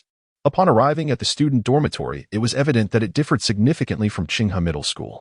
Rather than just 2 simple buildings for boys and girls, there were as many as 6 combined. One could only marvel at how this nation, being the most populous, still managed to have such a considerable number of high school students remaining after rigorous selection, even in a single city. I recalled that the enrollment brochure for Mianhai High School mentioned the average number of students per year remained over 2,200. On his way to the boys' dormitory, Wei Lai passed by 2 buildings designated for girls, which appeared quite short at first glance, yet upon walking through, he discovered it was nearly 100 meters long. From this, Wei Lai estimated that each floor housed at least 20 dormitories. According to the information on his admission notice, upon arriving at the boys' dormitory, the class assignment chart posted on the bulletin board confirmed his thoughts. The dormitory was divided into 3 floors, with 20 dormitories on each level. And his dormitory was located in room 315 on the 3rd floor. It seemed he had indeed been assigned to a rather special dormitory. While searching for his dormitory, Wei Lai also learned about his class, which was the first year 5 class. The school had a total of 15 classes in each grade. Although it was unclear whether it was a key class, it was certainly among the more prominent ones. After discovering his dormitory and class, Wei Lai ascended to the 3rd floor with his suitcase, preparing to settle in before inquiring about which class Qi Tian was in. It would be disastrous if they were not in the same class. Now that he was in high school, Wei Lai did not necessarily wish to continue as Qi Tian's deskmate, but he hoped they would at least be in the same class. Lost in these thoughts, he unwittingly arrived at his dormitory. The door to the dormitory was slightly ajar. Wei Lai gently pushed it open, and a familiar figure within left him momentarily stunned. Wang Zi? Wei Lai called tentatively. The person addressed froze for a moment, then turned to look at Wei Lai in disbelief. Whoa, I knew this money wasn't wasted. Not only did I get into Mianhai High School, but I can also continue being your roommate. Wang Zi exclaimed joyfully, rushing over to embrace Wei Lai. Only to be pushed away. Not so fast. I'm not interested in guys. I recall your grades were even lower than Tongwood was. How did you end up here at Mianhai High School? Encountering his middle school roommate made Wei Lai both happy and surprised. He pulled up a chair and began to inquire about Wang Zi's circumstances. When Wei Lai entered, Wang Zi had been wiping the table. But now he stopped and sat beside Wei Lai. Well, I had a bit of luck. My entrance exam scores were decent. And my dad is college friends with the principal of Mianhai High, and they're on good terms, so he pulled a few strings to get me in. That's excessive. You should be apologizing to those who worked hard to get in, Wei Lai remarked. Oh, no, it's not like that. My dad's connections just helped me gain a few extra points to secure my spot. I still had to pay all the necessary fees. Plus, studying is my own responsibility. Getting into a good school to gain knowledge is essential for securing a good job in the future. That can't be bought with money. Wang Zi explained cheerfully. All right, enough of that. I know you. You wouldn't want to endure any hardship. It doesn't matter which school you attend. Why choose Mianhai High School? Wei Lai couldn't comprehend Wang Zi's preference for taking shortcuts. Who says I don't work hard? I'm not here to play. I genuinely intend to study seriously at Mianhai High School, Wang Zi replied with a serious face. Yet, moments later, he nudged Wei Lai playfully with his elbow. Of course. I also want to catch up with old friends and see how things are progressing between you and Qi Tian. What did that have to do with him and Qi Tian? Wei Lai shot Wang Zi a sidelong glance. This guy was definitely not right in the head, and it seemed to be a serious case. Chapter 70. I only need half. Wang Zi attending Mianhai High School piqued Wei Lai's curiosity. He wanted to know where the others had gone. Where did Ruoyan and Qiangming end up? And Ruoyan and Fang Feifei went to the first high school, while Qiangming, slightly less fortunate, ended up at the second high school. The second high is quite good. It's not necessarily inferior to the first high, Wang Zi added. During their conversation, Wei Lai opened his suitcase, took out a towel, and headed to the bathroom. The dormitory at Mianhai was significantly better than Qingha's. While inside the dorm, there was no particularly outstanding feeling. But once he entered the bathroom, the difference became quite apparent. The bathroom featured 2 sinks and was far more spacious than the one at Qingha Middle School. Sufficient for 2 or 3 people to shower simultaneously. Wang Zi, since you got here first, do you know which bed is still unoccupied? Wei Lai asked as he wet the towel and prepared to check the beds. Just look for a bed without a blanket. That means no one is sleeping there. Wang Zi replied just as the dormitory doors swung open. Unexpectedly, they encountered the student council president in the supermarket. I wonder which department of the student council our class will be assigned to. I hope it's the secretary department with some nice ladies. Don't get your hopes up. The ones brought in to guide us newcomers are probably just boys used as pack mules, Wang Zi said. Su Xiao Sun Fei. Let me introduce you. This is Wei Lai, whom I mentioned to you. Upon seeing the two, Wang Zi immediately turned to face them, pointing at Wei Lai. The 2 newcomers immediately fixed their eyes on Wei Lai. The tall boy, easily over 6 feet with a spiky hairstyle, exclaimed. You're the one who has been dilly-dallying with your childhood sweetheart every day without confessing, Wei Lai? The slightly shorter boy, his eyes sparkling at the mention of the student council president, added. You're the one who won first place in the math competition for 2 consecutive years in middle school and excels in sports, right? How many titles had Wang Zi bestowed upon him before he arrived? Wei Lai felt a cold sweat forming and smiled awkwardly as he nodded at the 2. Yes. That's me. Could you please introduce yourselves? I can't distinguish between the 2 of you just by names. I'm Su Xiao. I'm sorry for having you sleep on the top bunk by the balcony. Would you like to switch beds? The tall Su Xiao spoke, noticing Wei Lai's discomfort. He pointed out the last remaining bed was indeed the one by the balcony, which required climbing up and down, right next to the air conditioning unit. Since entering the dormitory, the air conditioning had been running quietly, and Wei Lai hadn't noticed it at all. It's fine. The air conditioning isn't blowing directly at me, and the noise isn't bothersome, Wei Lai shook his head. Sleeping on the top bunk has its advantages. At least I want to be the one to turn off the lights at night. I'm Sun Fei. Would you like me to help you wipe down your bed? Sun Fei asked eagerly, but when Wei Lai declined, he turned to the balcony to fetch his towel, intending to help Wei Lai clean his wardrobe. No need to go through all that trouble. I'll handle it myself, Wei Lai replied, feeling quite uncomfortable. In my middle school years, I participated in mathematics competitions. But alas, I only ever attained 3rd place. I have long desired to meet someone as remarkable as you. Remarkable? Such a notion is becoming increasingly absurd. Wei Lai awkwardly turned to Su Xiao, wondering if he had ever been like this. I am not certain. We did not attend the same school, Su Xiao shrugged. You both appeared rather familiar just now. Well then, how about a stroll around the school later this evening? Wang Zi interjected, unwilling to be left out. There is evening self-study. Let's see how the classes unfold first, Wei Lai replied, climbing onto his bed to tidy up. I was thinking the same. Su Xiao concurred wholeheartedly with Wei Lai.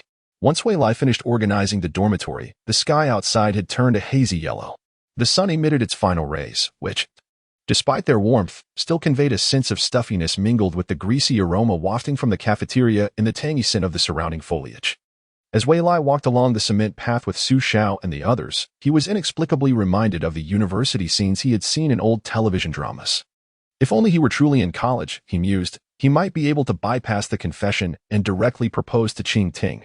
Underneath such a slanting sun, he could invite her to the school playground, without the need for flowers, simply retrieving a ring from his pocket and gently placing it on her finger. As they held hands under the witness of the setting sun, gazing into each other's eyes. "It's nothing. I'm merely spaced out for a moment." Wei Lai shook his head, relieved that Qing Ting was not present. Otherwise, he might have been teased for his momentary distraction. "Can we still use meal tickets at our school?" "I'm not sure. Meal tickets are quite antiquated. I've only heard my parents mention them," Wei Lai replied. The four of them sat side by side at a dining table, and as Wei Lai brought up the earlier matter, Su Xiao and Sun Fei both shook their heads in confusion. That was a dining voucher distributed to the student council members. A girl's voice chimed in beside them. Li Mingqin appeared with a tray, and her eyes sparkled brightly upon seeing Wei Lai, just as she intended to sit across from him. A figure emerged from the cafeteria entrance, causing her expression to shift to one of panic as she turned and hurried towards a corner of the cafeteria. "Who is she? Do you know her?" Sun Fei inquired, intrigued by the sudden appearance of the girl. Su Xiao responded, "Could she be Wei Lai's childhood friend?" Before Wei Lai could answer, another loud voice interjected. "Not at all." Following the sound, Tong Duo pulled Qing Ting over and seated her directly across from Wei Lai. "Xiao Ting, sit here. I'll get your food," she declared, before dashing towards the cafeteria window. As Qing Ting settled in front of him, she couldn't help but smile at his stunned expression. "I believe you were speaking of me just now." "Greetings, I am Qing Ting. And I grew up alongside Wei Lai." Though her words were directed at Su Xiao and Sun Fei, her hand reached out towards Wei Lai. "If you wish to sample the cafeteria food, I recommend their dompa pork." A hint of awkwardness lingered, yet Wei Lai graciously offered his chopsticks to her. "The dompa pork is quite greasy. I'll only eat half to gauge its flavor," Qing Ting responded, hesitantly dividing the pork with her chopsticks. Tasting a piece before returning the chopsticks to Wei Lai. "Wang Zi, are you certain they aren't dating? They must have at least confessed to one another. Such matters cannot be conducted so openly by anyone else." "Don't ask me. I was more surprised than you when I first saw them," Wang Zi shrugged. Gesturing towards Wei Lai, Su Xiao and Sun Fei's gaze shifted to Wei Lai, who candidly admitted, "Qing Ting and I are indeed in this situation.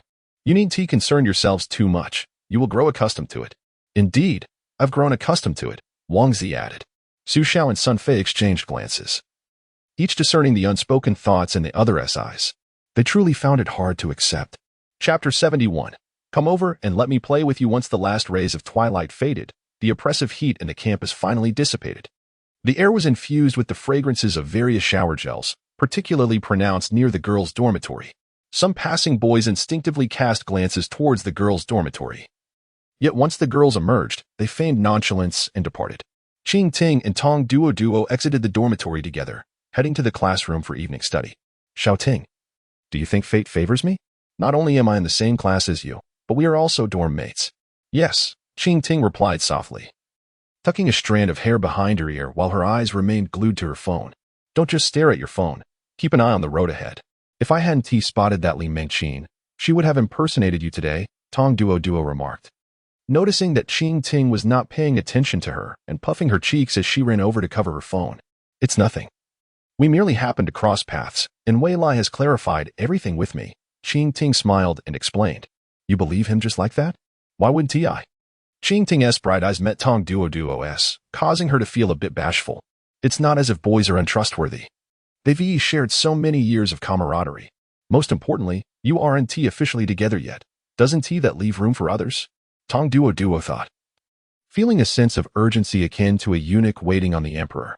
"Rest assured, Li Mingqin isn't in our class, so she has no opportunity," Qing Ting assured, waving her phone. "I just asked Wei Lai. He is already in the classroom and also in class 5. Li Mingqin is not in our class," she clarified.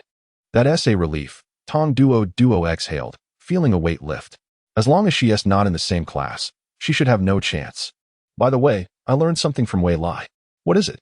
"The arrangement of classrooms and dormitories for new students is managed by the student council, which attempts to group those living nearby together in the same classroom and dormitory. Thus, Our placement together is not coincidental. Oh, the student council has that much authority? Tong Duo's eyes widened in surprise. She had always thought that the high school student council was merely a facade. I'm not entirely sure about the specifics. But the head of our class's sanitation department mentioned this, Qing Ting replied. Oh, I see. Tong Duo nodded, a thought brewing in her mind. If joining the student council is genuinely beneficial, then I must find a way to join. Don't overthink it. We have military training to look forward to now. Qing Ting said, putting away her phone and playfully pulling Tong Duo along. The distant teaching building was illuminated as they arrived at the classroom. Where no teacher was present, only an older-looking boy standing at the podium. The students were scattered across the seats, many still absent, leaving numerous empty spots. Several were chatting with the boy by the podium. As soon as Tong Duo entered the classroom, she rushed towards her two new roommates. Qing Ting initially intended to join them, but upon locking eyes with Wei Lai, she turned and sat in the seat next to him. Is seating free for now? Pretty much. The teacher won't arrive until the official start of school. That's what Senior Dong mentioned. Just sit wherever there is an open spot. Wei Lai replied quietly. Although seating is casual, he didn't want to draw too much attention. Much like how Qing Ting had only sat across from him briefly before leaving. Dating in high school is certainly challenging. It's better to be cautious. Just as Wei Lai contemplated this, he felt a gentle nudge against his thigh, or rather, something was slipped into his pocket. I noticed you looked rather tense. So I'm giving you a chocolate to help you relax, Qing Ting said with a warm smile. I thought you were going to tease me in the classroom. You startled me. Wei Lai let out a sigh of relief as he reached into his pocket for some chocolate. After unwrapping it, he divided the piece in two and offered one half to Qing Ting. There shouldn't be any seating arrangements for the next few days. Do you have any plans? The admission notice indicated a 10-day military training. Do you not wish for me to accompany you during this time? Perhaps it would be better not to. That could draw too much attention. Qing Ting's suggestions always stirred something within Wei Lai, yet reality had its constraints. Although the school did not have a strict rule against relationships, it was generally understood that high school romance was frowned upon, no matter how liberal the school culture. Teachers would at most turn a blind eye, never permitting such actions openly. Countless painful lessons had taught one undeniable truth. In middle school, he had not thought much about it. He had been tempted to confess to Qing Ting, but later feared that if they were together too long, they might grow tired of each other, and parting ways would leave them unable to remain friends. Therefore, he refrained from acting on his feelings. As he matured and experienced the separation brought on by the entrance examinations, Wei Lai realized that while his initial intentions had changed, his previous decision was indeed correct. If he did not strive for improvement, even the strongest of feelings would ultimately lead to separation. The beauty of reality is built upon one's relentless pursuit of a singular goal. Though he did not possess the privileged background of Wang Zi and Tong Duo, heaven had endowed him with an ability that others lacked. Initially, he was unsure of the purpose of this ability, but now he yearned to understand its significance. This ability served as his assurance in protecting Qing Ting. He intended to use it to remain by her side until they could truly be together. As long as I can keep her close, I can endure until college. Wei Lai savored the sweetness of the chocolate, his thoughts drifting, listening to his inner musings. Qing Ting rested her chin on her hand, quietly observing the profile of Wei Lai. This fool, so hopelessly naive. Yet, he was rather endearing. All right. I will heed your wishes, as long as you do not regret it. No regrets, Wei Lai replied decisively, but upon seeing the mischievous expression on Qing Ting's face, he felt a twinge of uncertainty. You wouldn't go and sit with other boys just to tease me, would you? Well, that's hard to say, Qing Ting replied, placing a finger on her lips, tilting her chin thoughtfully. However, noticing the flash of anxiety on Wei Lai's face out of the corner of her eye, she smiled brightly. Just kidding. Why would I sit with unfamiliar boys when I can sit with my good friends? That would be so boring. I'm just worried you might get bored. Then, when I'm bored, you can come over and entertain me, Wei Lai mumbled, while Qing Ting's smile shone brilliantly. Chapter 72. The villain during military training. The next morning, at just 9 o'clock, the sun hung high in the sky, relentlessly sapping the enthusiasm of the new students. Attending high school, especially the best in the city, was a matter of pride. The military training at Mianhai High School lasted 3 days longer than at other schools. But since everyone was in the same boat, there was little to complain about. It was merely 10 days. They could endure it, many thought. Having survived a whole year in the third year of middle school, they had nothing to fear from a brief military training session. However, after 30 minutes of standing at attention under the guidance of the instructors, they realized how naive their assumptions had been. In the blazing summer heat, Standing for 30 minutes felt akin to enduring torture. They should not dwell on how uncomfortable they felt, for that would only heighten their distress. When fatigue set in, they would discreetly wiggle their toes in their shoes to distract themselves, hoping the time would pass quickly. The instructor shouted loudly from the front of the line. Yet at that moment, no one was concerned about wiggling their toes. If they were to distract themselves, it was certainly not from the school nurse who had captured their attention. To prevent any incidents of heat stroke, the school had set up 4 or 5 mats in the shade of the spectators' stand beside the playground, where a female school nurse in a white coat sat, ready with a box of saline and medicine. The nurse was quite lovely, with a well-defined oval face and fair complexion, and it was far more pleasant to lie on a mat under her care than to stand under the sun. While many hoped for a quick bout of heat stroke, one individual stood out amidst the crowd, her gaze fixated on Wei Lai. Li Mingqin could hardly fathom that she was truly attending the same school as Wei Lai. She had imagined that since Wei Lai excelled in mathematics, he must also perform well in other subjects, and perhaps he would enroll at Mianhai High School. However, Mianhai was quite far from their previous middle school, and most families preferred schools closer to home. She had nearly abandoned the thought when, unexpectedly, she encountered him in the school cafeteria yesterday. It felt like a stroke of luck. Stealing glances at Wei Lai, Li Mingqin found that standing at attention didn't feel as tiring as before. Keep your eyes forward and don't look around. Yes, Wei Lai was also stealing glances at Qing Ting, but his approach was somewhat unique. Every minute, he would use his ability to check on Qing Ting, who stood behind him, ensuring she was safe from heat stroke while also admiring the changes she had undergone over the past 3 years. Her hair was now tied into a small ponytail, and her once fair face had turned a rosy hue from the sun, contrasting charmingly with her still fair neck. The blue short-sleeved military training uniform revealed her delicate arms, which were smooth and free of hair, accentuating her figure as she held her head high, reminding Wei Lai of the final day of military training in middle school. At that time, Qing Ting had playfully hugged him from behind and teased him about her development, leaving him flustered. Thankfully, she had pursued that line of teasing later, allowing him to focus on her without fixating on strange details. Wei Lai found humans to be peculiar beings. When she didn't speak, he felt no guilt in noticing her changes, merely growing a tad more intrigued. Indeed, humanity is a strange phenomenon. Instructor, you've worked hard. Would you like some watermelon? Everyone was devising ways to shift their focus and endure the challenging 30 minutes. Yet some unruly individuals appeared at the most inopportune moment. Dong Yun from Class 5 approached, cheerfully carrying a watermelon and a stool, greeting their instructor. No, I must keep an eye on them. The instructor, displaying some humanity, did not abandon them for watermelon.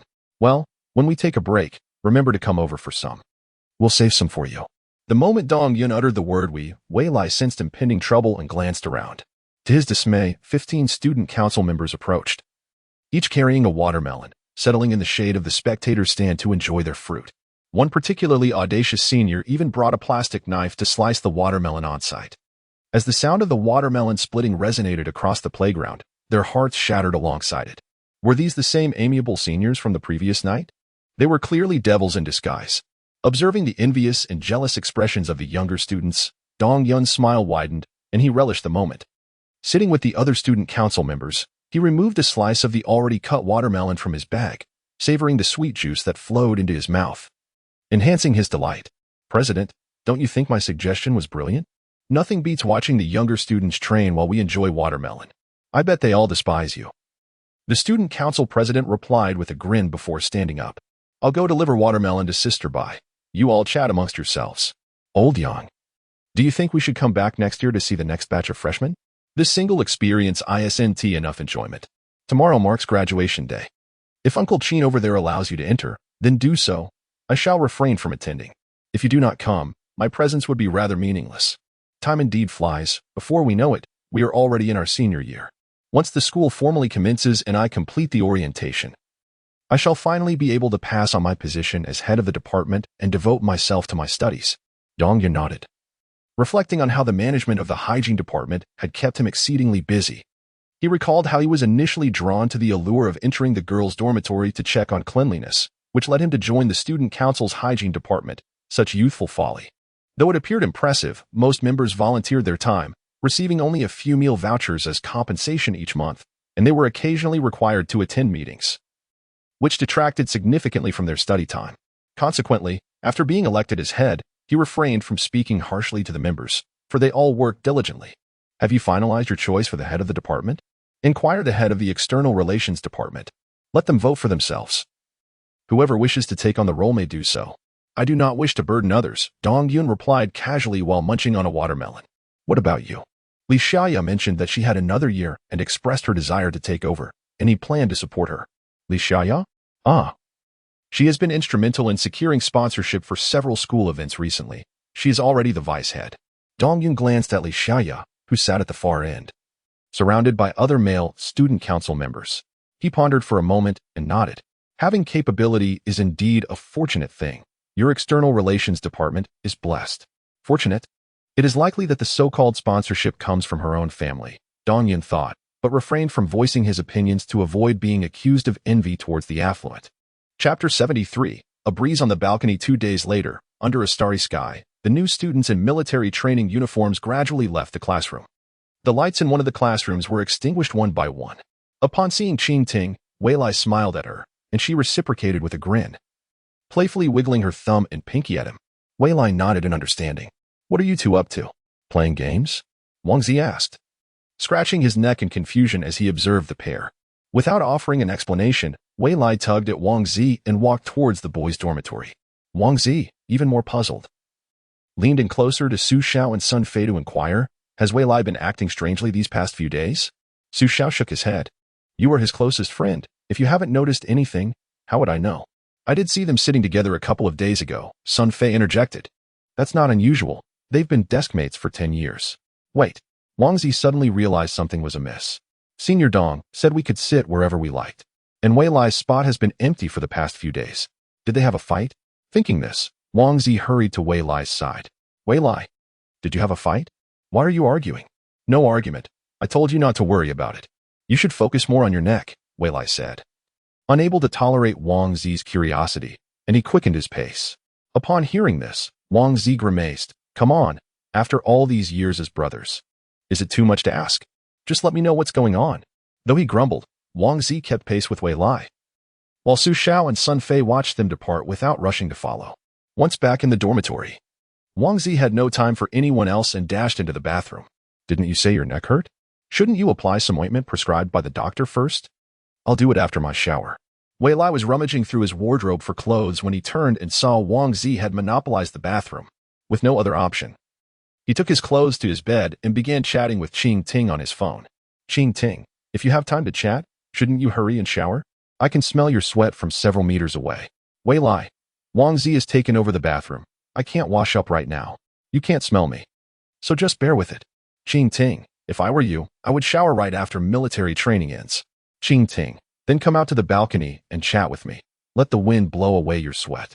Balcony, climbing off his bed, Wei Lai pulled back the dormitory curtains and peered outside. Under the moonlight, Qing Ting stood in the corridor opposite the balcony. She had just exited her dormitory and, upon noticing him, playfully winked. What are you looking at, Wei Lai? Nothing. It's a bit warm in the dormitory, so I thought I'd get some fresh air. He hastily drew the curtains shut and opened the balcony door. Is it really hot in there? It seems fine to me, Su Xiao remarked, puzzled. Regardless of the temperature. Let us turn on the air conditioning, Sun Fei said, walking over to the desk and grabbing the remote. Wei Lai, the air conditioning is on. Come in. Su Xiao called out from his bed, but after a while, there was no response from Wei Lai. Thinking the soundproof glass of the balcony was too effective, Sun Fei contemplated going outside to call him. Suddenly, a scream erupted from the bathroom. Ah, it hurts so much. Wei Lai, come help me check if I'm bleeding. What happened? Su Xiao set down his phone, and he and Sun Fei rushed to the bathroom to see what was wrong with Wang Zi. Though Wei Lai could hear the commotion from his room, he had little desire to intervene. Wang Zi, who had been training for the sports exam, could take ages to call for help even when suffering from a cramp. This level of distress likely indicated nothing serious. In the night sky, lazy clouds drifted beneath the moon, obscuring its light. The girl stood across the balcony, her face illuminated by the soft glow of her phone. A vision of ethereal beauty from afar. Wei Lai faced his phone, stealing glances at Qing Ting across the way. Perhaps familiarity dulled the fear, and he simply felt a profound sense of comfort. Wei Lai, you called me out to enjoy the breeze, yet you came out as well? Qing Ting, I wanted to see you enjoying the breeze. What is there to see? Wei Lai mused internally.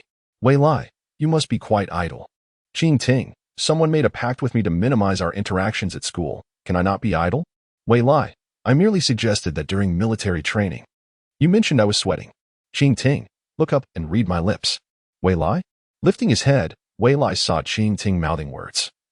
But he couldn't decipher them. Confused, he typed a message. Wei Lai, what did you say? Qing Ting, if you don't know, then forget it. You truly haven't made any progress. Wei Lai, given the distance and the darkness, it's perfectly normal that I can't see clearly. However, once military training concludes, our agreement should as well. Qing Ting, so you couldn't hold out for just 3 days? Qing Ting's eyes narrowed slightly, and Wei Lai recognized that mischievous expression akin to a sly fox, which often accompanied her quiet laughter. Yet, he found the boundaries of their agreement too ambiguous. Not initiating conversations with Qing Ting indeed felt rather uncomfortable, akin to his life suddenly shifting from color to black and white. Wei Lai, indeed, without you. Things feel rather dull. It's certainly more enjoyable to be with you. Qing Ting, hearing you say that makes me very happy. I've decided, once military training ends, I shall give you a surprise. Wei Lai, oh? No, please don't. Qing Ting, then let us not end our agreement. Let us maintain the current state. Wei Lai, please be gentle. Qing Ting, it depends on my mood. Looking at Qing Ting, Wei Lai set his phone down and happily walked back to his dormitory. The frown that had previously adorned his face vanished, replaced by a glimmer in his eyes. Indeed, the smiling Qing Ting was the most beautiful. Seeing her with a stern expression these past few days had even tugged at his heartstrings. What is happening to me? Have I become too soft? Wang Zi had been sunburned and was in the process of applying ointment when Sun Fei sat beside him, holding the cream prescribed by the doctor. Wei Lai, your arrival is quite timely. You should accompany him to find Dr. Bai. She should have instructed you on how to apply it, right? As for Dr. Bai, she didn't provide me with any specific instructions either. Just do it casually. You apply it for him. I'm heading to take a shower. Casting a glance at Wang Zi's back, Wei Lai shook his head, realizing that he couldn't always take care of this fellow. After all, he wasn't raising a son. After grabbing his clothes, Wei Lai observed Wang Zi lying on the bed, humming softly, which struck him as rather amusing. He affectionately ruffled Wang Zi's hair and said, all right, just lie down. Be good. Wang Zi, caught off guard, only realized Wei Lai was taking advantage of him once Wei Lai entered the bathroom. Damn. He felt like he was being treated like a son by this guy. Chapter 74. 100% certain. Meanwhile, in the girls' dormitory. What are you all discussing? Cuckoo and Jing Shishir were her new roommates, and in just 3 days, Tong Duo had become quite familiar with them. Regarding Tong Duo's social skills, Qing Ting had gained a new perspective. However, Jing Shishir bore a resemblance to their former roommate, Ba Xiaowei, with her round apple-like face and petite stature, inadvertently leading Qing Ting to compare her to Ba Xiaowei. Unlike Ba Xiaowei, though, Jing Shishir was exuberant and not shy at all. She had a tendency to sulk over trivial matters, which made one wonder if her cheeks had rounded from pouting like a little pufferfish. Cuckoo resembled Bao when somewhat, possessing a standard oval face and a tall figure, but her character was quite different. She had a penchant for gossip and, within 3 days, had nearly divulged all the juicy tidbits about their entire middle school class. Both of them were proactive, having overcome their internal barriers, making them easy to get along with, though it could be a bit overwhelming at times. Xiaoting, where did you go earlier? Did you meet your childhood sweetheart again? Did you confess? Hurry and tell me. Let me guess. Her expression radiated curiosity, and her inner thoughts were even more inquisitive. I just went out for some fresh air. You're overthinking it. Qing Ting withdrew her hand from Cuckoo's grasp, suggesting, let us discuss your student council matters instead. The situation was as follows. Due to the class and dormitory reassignments, everyone felt that the student council wielded significant power, prompting many to want to join. After Tong Duo finished speaking, Jing Shishir immediately chimed in, indeed. If you all believe the student council has such power, our dormitory must send someone over to stay informed about any developments. Otherwise, we'll be too passive. If someone tries to cause trouble, we should know right away. I don't want to be bullied. Qing Ting approached the two, overhearing Jing Shishir's thoughts, and couldn't help but want to pinch her cheeks. This little pufferfish would likely tempt anyone to tease her. With so many departments in the student council, have you decided which one to join? We were just discussing this. Tong Duo furrowed her brow, her expression reflecting her difficulty in deciding. The health department and the disciplinary committee were said to be quite exhausting, while the sports department was predominantly male. The remaining options were the academic department, the secretary department, and the executive committee. Isn't there also an external relations department? Qing Ting had observed that apart from the student council president, who was female, only the vice minister of the external relations department was a girl, with all other positions primarily filled by boys. The external relations department? We're not keen on that. Jing Shishir and Tong Duo exchanged glances and shook their heads in unison. At this moment, Cuckoo's gossiping prowess came into play as she leaned closer to Qing Ting and whispered, I've heard that the external relations department is quite chaotic. In what way is it chaotic? I can't say for sure, Cuckoo replied, shaking her head as she sat back down, crossing her legs, and analyzed. But it's understandable. So many clubs at our school want the external relations department to help them secure sponsorships. If a boy is securing sponsorships, people will say that the sponsored club sent a girl to woo him. If a girl secures sponsorships, there will be whispers about her seducing the sponsors. TSK. Such are the thoughts of people. Not everything is so sordid. Qing Ting shook her head in disagreement, though her interactions were limited. She believed that the saying one cannot gauge another's heart held little weight in her experience. While she was unaware of the opinions held by outsiders among students, the majority seemed relatively innocent, unlike certain foolish individuals. Better safe than sorry. I certainly want to join the external relations department. Cuckoo shook her head. If we set aside these rumors, I think the external relations department could be quite beneficial. It's the best way to hone one's eloquence. Tong Duo supported Qing Ting's viewpoint. Some matters might merely be exaggerated tales, like the countless rumors during their time at Qinghe about Wei Lai and Qing Ting being in a romantic relationship and having shared a bed. Hearing such claims made her roll her eyes. Having lived in the same dormitory as Qing Ting, she knew full well that if it were true, they wouldn't have had to ponder the matter for so long. To improve one's eloquence, one could also join the debate club. I've heard they've even won awards. You want to join the debate club? Should we go together? Jing Shishir interjected. And Tong Duo quickly added that she had some interest in it as well. I want to be joining. I want to join the art club instead. I've heard there are many art students there, and I love painting. I'd like to learn from them. If I join the debate club, I want to have time to study. Jing Shishir shook her head, having made her priorities clear. Painting was merely a hobby, and her focus remained on her studies. All right, let us talk again when the student council recruitment begins. For now, it's time to sleep. As the conversation could have gone on indefinitely, Qing Ting issued a final ultimatum and climbed onto her bed. No sooner had she settled in than the lights in the dormitory went out, and the three girls dispersed to their respective beds. In the darkness, the glow of phone screens illuminated the faces of the four girls. Jing Shishir was engrossed in a comic, Cuckoo was reading a novel on her phone, and beside her, Tong Duo quietly inquired, Duo. You mentioned that Wei Lai and Xiao Ting have known each other for 10 years. If there is no confession, are they planning to remain just friends? The concept of a male best friend was something Cuckoo had never encountered, and she found it hard to believe in pure friendships between men and women. I find that rather unlikely, Tong Duo replied as she turned on her bed, leaning closer to Cuckoo. Let me tell you. There was once a girl who wanted to be friends with Wei Lai, and even used the excuse of befriending her to approach him. Guess what happened? What happened? She spent a night at Xiao Ting's house, and from that day on, she never reached out to Wei Lai again. Do you think that is something a true friend would do? With what you've said, I think I have an idea now. Cuckoo put away her phone and called out softly to Qing Ting. Xiao Ting, stop lying to me. You went out to meet your childhood sweetheart, didn't you? I can say with 100% certainty. You admitted it yourself. Since you've confessed, you might as well tell me why you were meeting in secret. Cuckoo pressed on eagerly. As for me, I only told him 3 words. What were they? Cuckoo's excitement surged, and Tong Duo, who had been waiting for 3 years without witnessing any confessions between them, wondered if they had finally arrived at that moment. Qing Ting traced her fingers across her phone screen one last time, and a new word appeared in the photo of Wei Lai, big fool. Cuckoo was momentarily uncertain whether Qing Ting was referring to her or Wei Lai, grumbling as she lay down. If you want to say it, then don't insult me. Chapter 75, The Crafty Scholar on the 7th day of military training. The official school year had yet to commence. And since the 3rd day of military training, instructors had been coming to the classroom to teach everyone military songs. Over time, the instructors had become quite familiar with the students. After 7 days of training, most of the essential lessons had been imparted, and the remaining sessions primarily consisted of repetitive drills. A few students who had formed a good rapport with the instructors would seize the opportunity to engage them during breaks. Wang Zi was among them.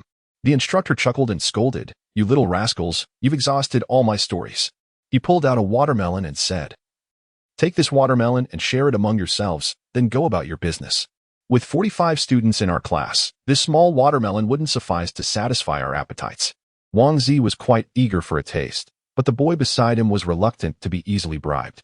After all, watermelons could still be purchased at the school's supermarket after the training, while the instructor would depart in 3 days, meaning this opportunity would soon be lost. "Since you all seem so eager to hear, here's the deal. If any of you can win an arm wrestling match against me, I'll share my story." The instructor challenged, not minding the dirt beneath him as he crouched down, extending his arm and raising an eyebrow in provocation at the boys. A man should never admit defeat, yet Wang Zi understood his own limitations and knew he was no match. "I'll give it a try," said a boy of similar build to Wang Zi, but brimming with courage. He crouched down and placed his hand against the instructor's palm. The two men engaged in an arm wrestling match, drawing the attention of many, not just from our class, but also from nearby classes 4 and 6. The instructors from both classes gathered around, watching with amusement as the 5-class instructor playfully teased this group of youngsters. "Here he goes again," remarked the female instructor from class 6, unable to resist bringing up the 5-class instructor's previous embarrassment from last year when he lost to a transfer student. The male instructor from class 4 laughed along, understanding that such incidents were rare. As the banter continued, the first boy to challenge the instructor was defeated in merely 2 seconds. Su Xiao, taller than most, was pushed into the fray. Reluctantly, he crouched down, locking eyes with the instructor. However, Wang Zi noticed that the instructor was merely stalling for time. Su Xiao's veins were bulging, while the instructor only slightly flexed his biceps to feign effort. Realizing the situation was unfavorable, Wang Zi turned to find Wei Lai. Although it wasn't their designated time, he thought it permissible to sit quietly together and enjoy the scenery. Wei Lai was sitting beside Qing Ting, both lost in the noise of their classmates, savoring a moment of tranquility. But before they could relish it for long, Wang Zi approached, attempting to pull him up. "Wei Lai, come on, it's time to shine," Wang Zi urged. "What nonsense is this? We finally have a moment to relax, and you're stirring up trouble," Wei Lai retorted, turning to face Wang Zi and shaking off his hand, wishing to continue his respite. Wang Zi glanced at Wei Lai's hand, feeling slightly embarrassed, knowing he was interrupting Wei Lai's time with Qing Ting. "Stop saying such things.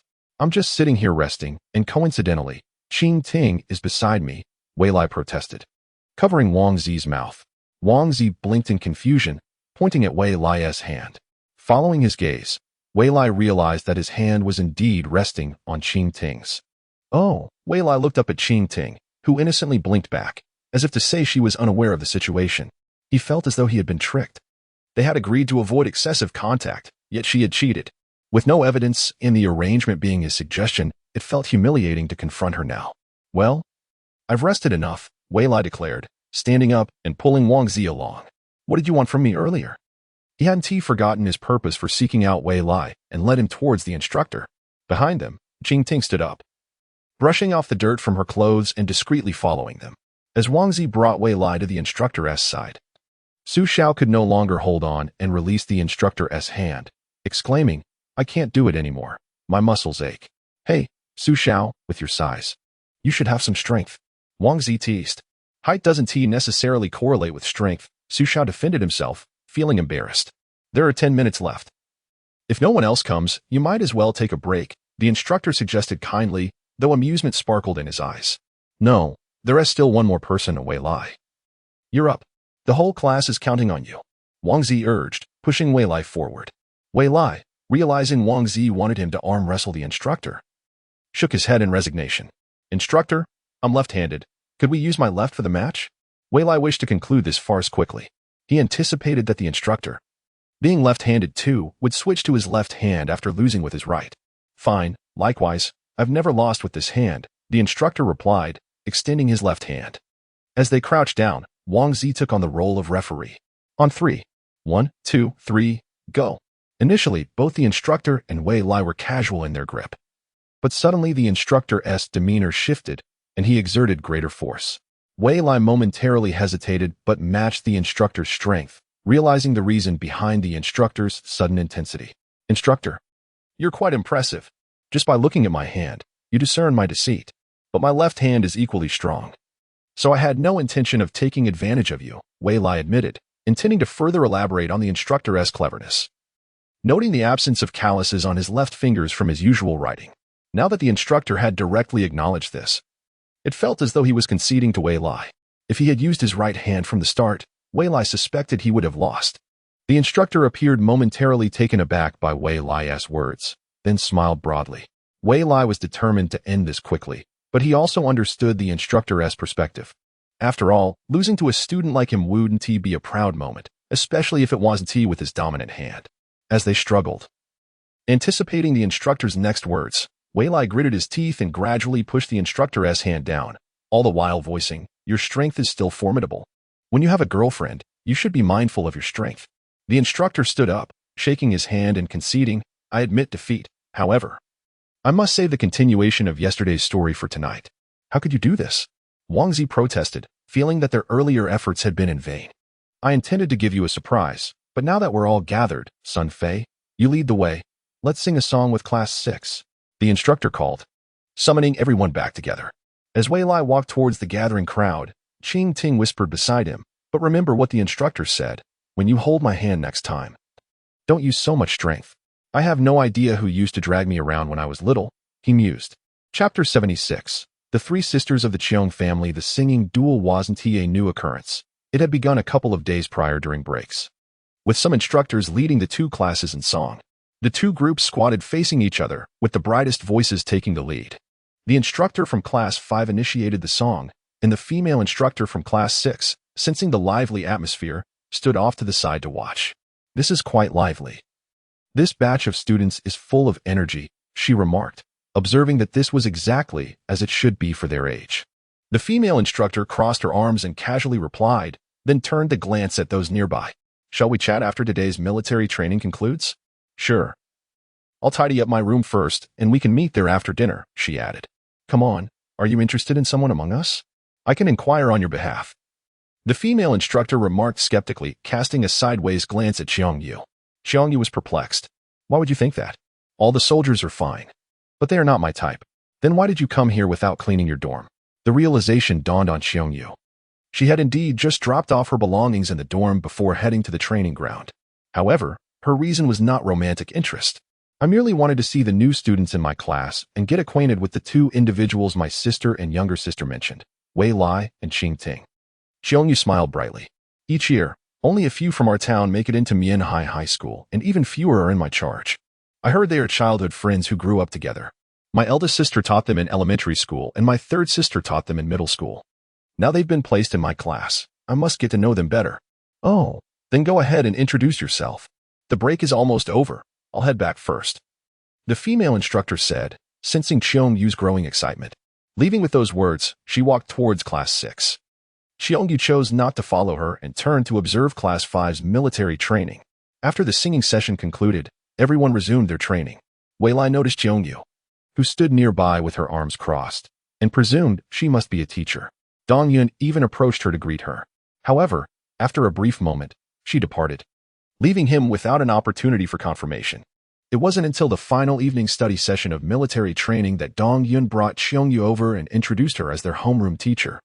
This clarified Wei Lai's confusion about her frequent appearances on the training ground over the past 3 days. Yet another question arose.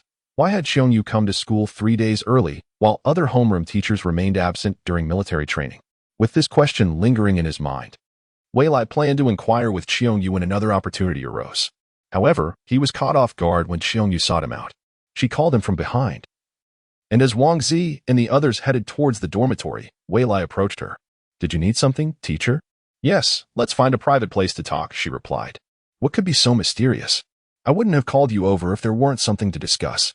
As Wei Lai pondered this, Qing Ting unexpectedly appeared beside Xiongyu. "Well, then, let us proceed." Xiongyu nodded, leading them towards the rear of the experimental building. Wei Lai followed Qing Ting, recalling events from a few nights prior. Could this be the surprise she mentioned for after military training? "What are you thinking? Is this the surprise I have for you?" Qing Ting fixed a mischievous gaze on Wei Lai. He felt uncomfortable, as though his thoughts were laid bare before her. Behind the experimental building lay a vast expanse of lawn and shrubs, with a stone pathway running through the center. Unlike the well-lit flower beds between the teaching buildings, this area was shrouded in darkness, with only a solitary lamp beside a stone gazebo, hidden among the foliage, creating an atmosphere of tranquility. Such a setting offered an inexplicable sense of safety to those harboring secrets, intensifying Wei Lai's curiosity about why teacher Cheong was collaborating with Qing Ting and what the surprise entailed. The pathway stretched long. Walking slowly would take more than a minute to traverse. Wei Lai, not hurried to use his abilities, directly asked, "So what is it?" "Of course not. Military training isn't over yet. We still have half a day of training tomorrow before it truly concludes," Qing Ting replied with a mysterious smile, leisurely stepping along the stone path to catch up with Cheong Yu, who was already waiting for them. If it's not Qing Ting's surprise, then what is teacher Cheong's purpose in calling us here? "Do you remember the names of your elementary and middle school homeroom teachers?" Cheong Yu asked. "Of course. My elementary school teacher was Cheong Yao Yao, and my middle school teacher was Cheong Lin Lin." "Wait, you're not going to tell me they're your relatives, are you?" "Indeed, Cheong Yao Yao is my elder sister, and Cheong Lin Lin is my third sister. We are biological siblings. Isn't that a remarkable coincidence?" Cheong Yu smiled, recalling her own surprise upon learning this. Although the three sisters had all begun teaching in succession, the likelihood of such a connection was exceedingly rare, truly a case of life imitating art. "Are the two teachers doing well? You didn't summon us just to share this news, did you?" A strange feeling stirred within Wei Lai. It was hard to believe that his new homeroom teacher was related to the teachers he had known for 9 years. This connection, although unfamiliar, evoked a sense of closeness, as if two other figures were cast in her shadow. Familiar yet strange, tinged with warmth, it was a peculiar contradiction. "It is indeed the reason I brought you here. I heard you have been desk mates for 10 years, and a few days ago, Qing Ting contacted your middle school teacher, who happens to be my third sister. She initially intended to inform her of your acceptance into Mianhai, but my sister inadvertently revealed my own enrollment, prompting Qing Ting to ask her a particular question." "Can you guess what it was?" Cheong Yu's gaze fell on Wei Lai, her meaningful look prompting him to activate his abilities. "We're not in a relationship. At least not at the moment." Wei Lai silently mused, hesitating to voice his thoughts, fearing that Cheong Yu would perceive him as guilty, thus warning him against any impropriety. Yet, while he remained silent, Qing Ting spoke up. "Teacher, I've been Wei Lai's desk mate for 10 years. We're accustomed to one another. The focus I maintained during middle school was largely due to this familiarity. If we were to switch desk mates in high school, it might disrupt our studies." "Hey, didn't we agree on this?" Wei Lai subtly tugged at Qing Ting's sleeve. At the start of military training, she readily agreed. Now she asks reneging. How absurd. Also, it's not a surprise. Rather, it's a scare. Though Wei Lai wished to continue as Qing Ting's desk mate, circumstances did not permit it, and he did not want to impose. As for the notion of familiarity, it was clear that she had grown accustomed to teasing him. So it was rather bold of her to bring it up. 10 years of teasing me isn't enough. Does she intend to continue for another decade? Cheong Yu observed the two with a hint of exasperation in her eyes. "There is no one else here, and I have been watching you both grow up.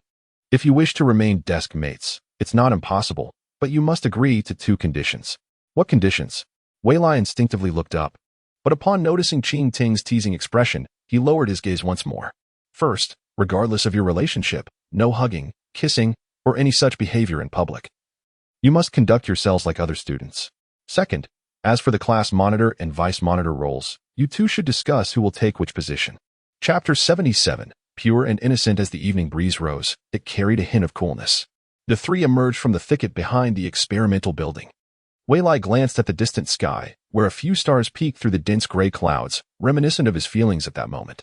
After 10 days of military training, only now did the weather turn favorable, mirroring his own sentiments. Although he had mentally prepared himself to part ways with Qing Ting as deskmates, encountering a homeroom teacher with such a connection to them was an unexpected twist of fate. He was genuinely anxious. In the past, he didn't comprehend much. Being with Qi Tong simply made him happy as he delighted in her joy. However, everything had changed now. Every time he beheld the graceful Qi Tong, an indescribable impulse surged within him. He feared that one day he might succumb to this impulse and turn it into reality. "Teacher, could we not be class leader or vice class leader?" Wei Lai inquired tentatively. If Qing Tong became the class leader, he would be the vice class leader. And regardless of what Cheong Yu assigned to Qi Tong, he would assist her without hesitation. Conversely, if he were to become the class leader and Qi Tong the vice class leader, even if she wished to help, he would still prefer to resolve matters on his own. Thus, regardless of who assumed the role of class leader, the burden would mostly fall upon him. leading him to conclude that the best course of action was to avoid both positions altogether. Well, that is not impossible. But I must make it clear first, Xiongyu replied, appearing somewhat troubled. Qingtong turned to glare at him, her eyes sparkling with a threatening light that outshone the lone streetlight after the experiment. Are you unwilling to be class leader or vice class leader? Or is it that you do not wish to be my deskmate? The memory sent a chill down his spine. If agreeing to be class leader or vice class leader equates to being unable to sit next to Qingtong, then refusing would undoubtedly infuriate her, and she would be extremely angry. I will be the class leader, and let Qingtong be the vice class leader, he declared. All right, then it will be hard work for you, my class leader comrade, Xiongyu said, giving Wei Lai a pat on the head. When the three of them emerged from behind the experimental building, they were met with the sight of the staff dormitory building not far ahead. By the way, Wei Lai, please give me your phone number for notifying you about class activities. Oh, sure. He felt an odd sensation but still took Xiongyu's phone and input his number. Once he saw their homeroom teacher had finally departed, Wei Lai breathed a sigh of relief and turned to find Qingtong seemingly lost in thought. What are you pondering? He asked. Huh? It's nothing, just daydreaming. Qingtong shook her head, glancing around to ensure no one was paying attention to them. Suddenly, she rose on her toes and leaned closer to his face. Wei Lai jumped back in surprise. What are you doing? The military training isn't over yet. This scene felt all too familiar, as though she intended to steal a kiss. Each instance had been a playful tease. Hold still. I have a question for you. Why did you agree to the homeroom teacher's request? Yet this time, there was an added action. Qingtong pressed her hands on Wei Lai's shoulders, her gaze fixed intently upon him. She understood that Wei Lai was a responsible individual who typically avoided complications, never shouldering burdens unnecessarily. Yet now he seemed to have taken on the responsibilities of the entire class, which felt decidedly off. Well, the teacher mentioned she would consider our feelings and allow us to remain deskmates, so I thought it would be somewhat difficult to refuse her request, Wei Lai replied, casting a glance around as he spoke ambiguously. For reasons unbeknownst to him, Qingtong's current demeanor led him to suspect that she would soon drape her arms around his neck. And thankfully, no one was observing them. Really? Qingtong noted that Wei Lai's inner thoughts expressed his reluctance to assume the roles of class leader and vice class leader. Yet he had suddenly changed his mind, which puzzled her. What else could it be? Isn't it nice that we can still sit together? Wei Lai chuckled awkwardly. Please. Let go of me. My heart can hardly bear it. His silent plea reached Qingtong's ears, prompting an amused smile to grace her features. All right. It seems you genuinely desire to continue being my deskmate. Who says otherwise? As long as you don't grow tired of it, she replied, releasing him and walking towards the dormitory. Observing her cheerful demeanor, Wei Lai continued, Tired? I've been tired of it for a long time. Huh. Wei Lai blinked in surprise as Qingtong leaped ahead of him, turning around with an even brighter smile. Just kidding. Whether being your deskmate is tiresome or not. You should know best. Must you tease me? You are truly insufferable, Wei Lai sighed, shaking his head in resignation as he hurried to catch up with Qingtong. Is your belly quite large? Let me touch it. It has been months, Qingtong said, reaching out. Wei Lai quickly grasped her wrist. Stop it. We are almost at the dormitory. Someone might see us. Qingtong quietly followed him, and just as he thought she had settled down, she exclaimed, Wei Lai, you know, it's fine if you don't want to be the class leader. You could just nominally be the vice class leader, and I won't assign you any tasks. No thanks. You as the class leader would only use your authority to tease me further, making my life even more difficult. Ah, I hadn't considered that. But do you really think being the class leader would allow you to control me? Just wait. Tomorrow I shall present you with a grand surprise. What kind of surprise? Before Wei Lai could contemplate further, the dormitory supervisor was already shouting, Hurry up, get moving. You have 5 minutes before the dormitory gates close. With no time for further thought, he hurried into the boys' dormitory. Hey, Wei Lai, what did the homeroom teacher want with you? I saw Qingtong walking with you. Did you two get caught doing something? The teacher merely chatted with us, asking if I wanted to be a class representative or something. There was nothing else. After enduring Su Xiao and Sun Fei's interrogation, Wei Lai was about to head for a wash when Sun Fei added, Is that so? Let me see. Wei Lai reached under his bed, retrieved his phone, and unlocked it to discover a message from an unfamiliar number. The message read, Wei Lai, after military training. What you and Qingtong do is not the teacher's concern. However, I must remind you that some matters are too premature for you and me. I do not wish to attend your children's wedding next year. The message was evidently from Xiongyu. How was she observing them? What children? Both he and Qingtong were still entirely innocent. Yet, The thought of Qingtong's impending surprise made his cheeks flush. Chapter 78. From tonight to tomorrow the following afternoon. The 10-day military training had concluded with the final parade ceremony, marking the end of a rigorous ordeal. After 10 days of trials, the new students could finally exhale and prepare for the official start of classes the day after tomorrow. Yet, Wei Lai felt a lingering tension in his chest. What exactly was the surprise Qi had mentioned? Last night, he refrained from sharing the message Qiong Yu had sent him with Qi. This had curtailed many of Wei Lai's speculations, akin to being thrust into a pitch-black room and asked to identify its contents. He was utterly lost. All right then. If we are leaving, let us go together. Wait for me, Su Shao declared, promptly shedding his pants and grabbing his basin as he made his way to the restroom. Qingtong said nothing about staying at school, leaving him in a state of readiness. Come on, Wei Lai, confess. Are you going on a date with Qingtong? Don't be ridiculous. It's just us going out to have fun. We aren't even close to that stage yet. Stop stirring trouble, Wei Lai retorted, shoving Wang Zi aside. This guy was generally decent, but he had an annoying habit of meddling in his affairs with Qingtong. Shut up. Your metaphors are all nonsense. Wei Lai snapped back at Wang Zi and returned to his novel. Suddenly, a notification popped up on his phone. Qingtong, I just asked. The cafeteria won't be serving food this afternoon. Let's eat out. Wei Lai, I'm not familiar with the area. You decide where to go. Qingtong, no problem. I'll treat you tonight, and you can take care of tomorrow. Wei Lai. So, I'm paying for tomorrow's outing, is that right? Got it. Qing. The evening of entertainment commences tonight, after dinner, before the dormitory doors close. We shall explore the surroundings and, if it proves delightful, we may return tomorrow. Yet, one enigma remains unresolved, and another emerges. Shating's surprise. Will it be tonight, or tomorrow, or perhaps both? Wei Lai senses the possibility of either, yet both scenarios seem improbable. If they scout tonight, the surprise for tomorrow would be mere smoke and mirrors, rendering today a mere prelude. However, she had long mentioned the surprise, leaving him somewhat prepared, even inviting him to seek out locations together. Thus, it would be more prudent for her to stealthily scout tonight alone. If both days constitute the surprise, it bears the suspicion of Gerda's theory, a promise of a surprise that ultimately leads to nothing, merely an outing together, which in itself is the surprise. Yet, this notion does not align with Qingtong's character. Feeling a gentle nudge on his shoulder, Wei Lai looked up to find Wang Zi and two others, impeccably dressed, standing before him. Su Shao, you are already finished? Indeed, it seems I shall accompany you. I have no pressing matters in the dormitory. Glancing at his phone, he found no new messages from Qingtong, so he tucked it away and rose to bid farewell to the trio. As he watched Wang Zi and the others board the bus, a girl in military training attire sprinted towards him. Wei Lai, what a coincidence to run into you again. This must be fate. You too, he replied. Li Michin stood before him, her hands clasped together, presenting a picture of innocence, a ponytail peeking from beneath her military cap, swaying enticingly. Perhaps the 10 days of training had stripped away some of her scholarly demeanor, leaving her looking much more vivacious. Wait, Li Mingqin hurriedly caught up with him. Tonight, there is a gathering hosted by the student council. My cousin invited me. Would you like to join? There should be seniors you recognize. The student council members are responsible for escorting students during military training. Anyone who participated would surely have acquaintances. Li Mingqin gazed at Wei Lai with anticipation.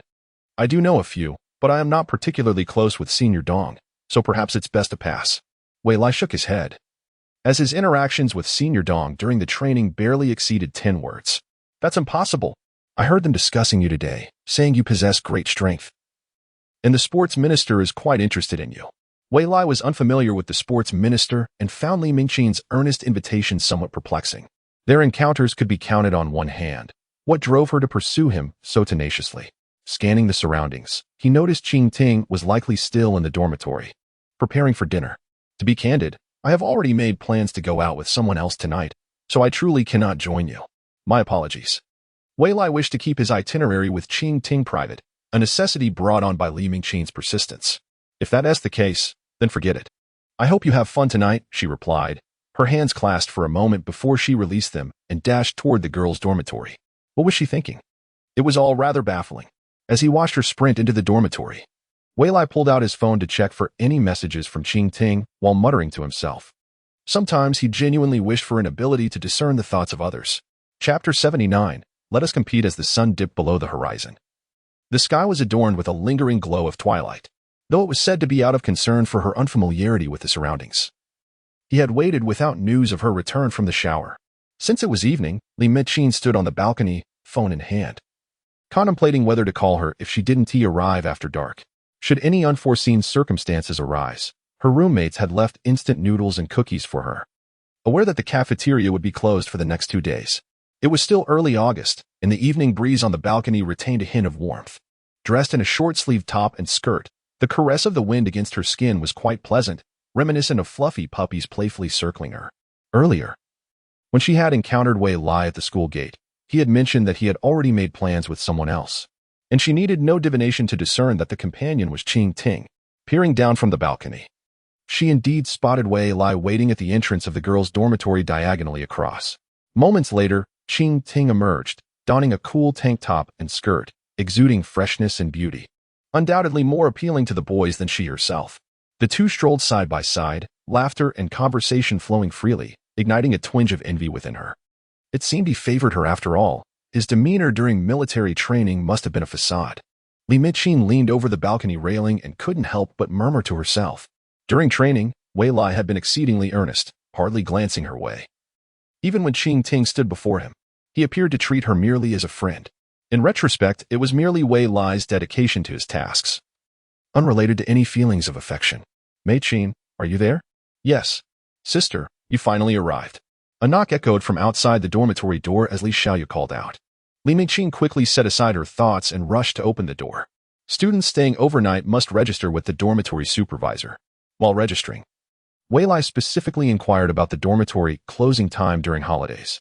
The supervisor regarded him with a peculiar expression before providing the information. Yet, contemplating the supervisor's odd gaze, he decided to rely on his abilities for clarity. Once the closing time had passed and a check was conducted revealing his absence, according to school regulations, the supervisor would report to the class teacher, who would then decide whether to contact the student or their parents, regardless of the outcome. The first offense would lead to a warning, the second to a probationary period, and the third to expulsion from the school. This means we have a total of 4 hours until the dormitory closes. Perhaps we can manage this. Wei Lai followed Qing Ting out of the school gates. Casting a glance at the clock in the security office, a thought stirring in his mind. "Xiao Ting, have you decided where to eat?" "Not yet. I'm searching for nearby restaurants," Qing Ting replied, her eyes scanning her phone for options. As he pondered, Wei Lai admired the gradually illuminated streetlights outside the school, finding them particularly enchanting. With her head down, Qing Ting's gaze flickered to Wei Lai, noting his obliviousness, her eyes gleaming with mischief. "So, Wei Lai, what do you wish to eat? There are so many restaurants around." She lifted her gaze, staring intently at him, her eyes brimming with expectation. "Didn't we agree you would choose? Why have you passed the ball back to me?" Wei Lai felt something amiss in her expression, compelling him to use his abilities once more. "I don't have a particular craving, since we plan to explore nearby. Let us find the closest restaurant and eat whatever they offer." "That won't do. It's better if we snack while we stroll. Scientific evidence suggests that eating can elevate one's mood. We could walk indefinitely if we munch along the way. Then we shall snack while we stroll. However, street food is generally insufficient and overpriced. We should start now." "No, I declared I would treat, so I must do so properly. And eating on the go hardly allows for savoring the food." Is indecisiveness a quintessential skill of women? Never mind, I'll check the map as well. Wei Lai realized he shouldn't be too hasty and took out his phone to look up dining options. He aimed to familiarize himself with the nearby establishments. And if he faced a dilemma, he could always resort to his abilities for guidance. If you find yourself at a loss, why not accompany me to this dumpling restaurant? It is conveniently located within the mall, and after indulging in dumplings, we can peruse the shops. I truly appreciate it. Just as I unlocked my phone, Qi Ting seized Wei Lai's wrist, pressing down his hand that held the phone, and showed him the address she had just saved. We had already made a decision. Yet she still asks me. Women are truly perplexing. Regardless, Wei Lai felt a sense of relief. With one hand grasping Wei Lai's wrist, and the other holding her phone, Qing Ting followed the navigation until they arrived at the mall she had mentioned. Not to mention the hand that Qing Ting was holding, Wei Lai glanced around and noted that this mall was merely 2 or 3 kilometers from their school.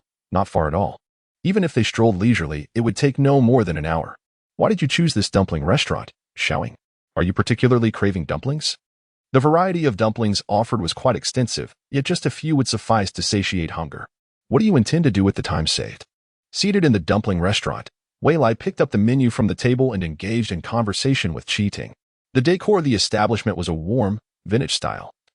And even before eating, he felt somewhat satisfied. As dumplings served as the main course, Wei Lai did not believe they would desire anything else afterward. He couldn't help but question Qi Ting's true intentions for coming here. The time saved would naturally be spent exploring the mall, considering what might be worth purchasing. Qi Ting thoughtfully placed a finger on her lips, suddenly pressing down on the menu in front of him, her eyes sparkling as she declared, "Wei Lai, let us have a competition." A competition about what? Is this the surprise she mentioned, or merely an excuse to tease me? Wei Lai watched as Qi Ting opened the menu between them, pointing at the various dumpling options. How about this?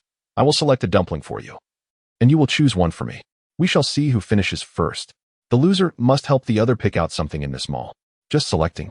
No need to purchase? Helping each other select items did not sound like a punishment at all.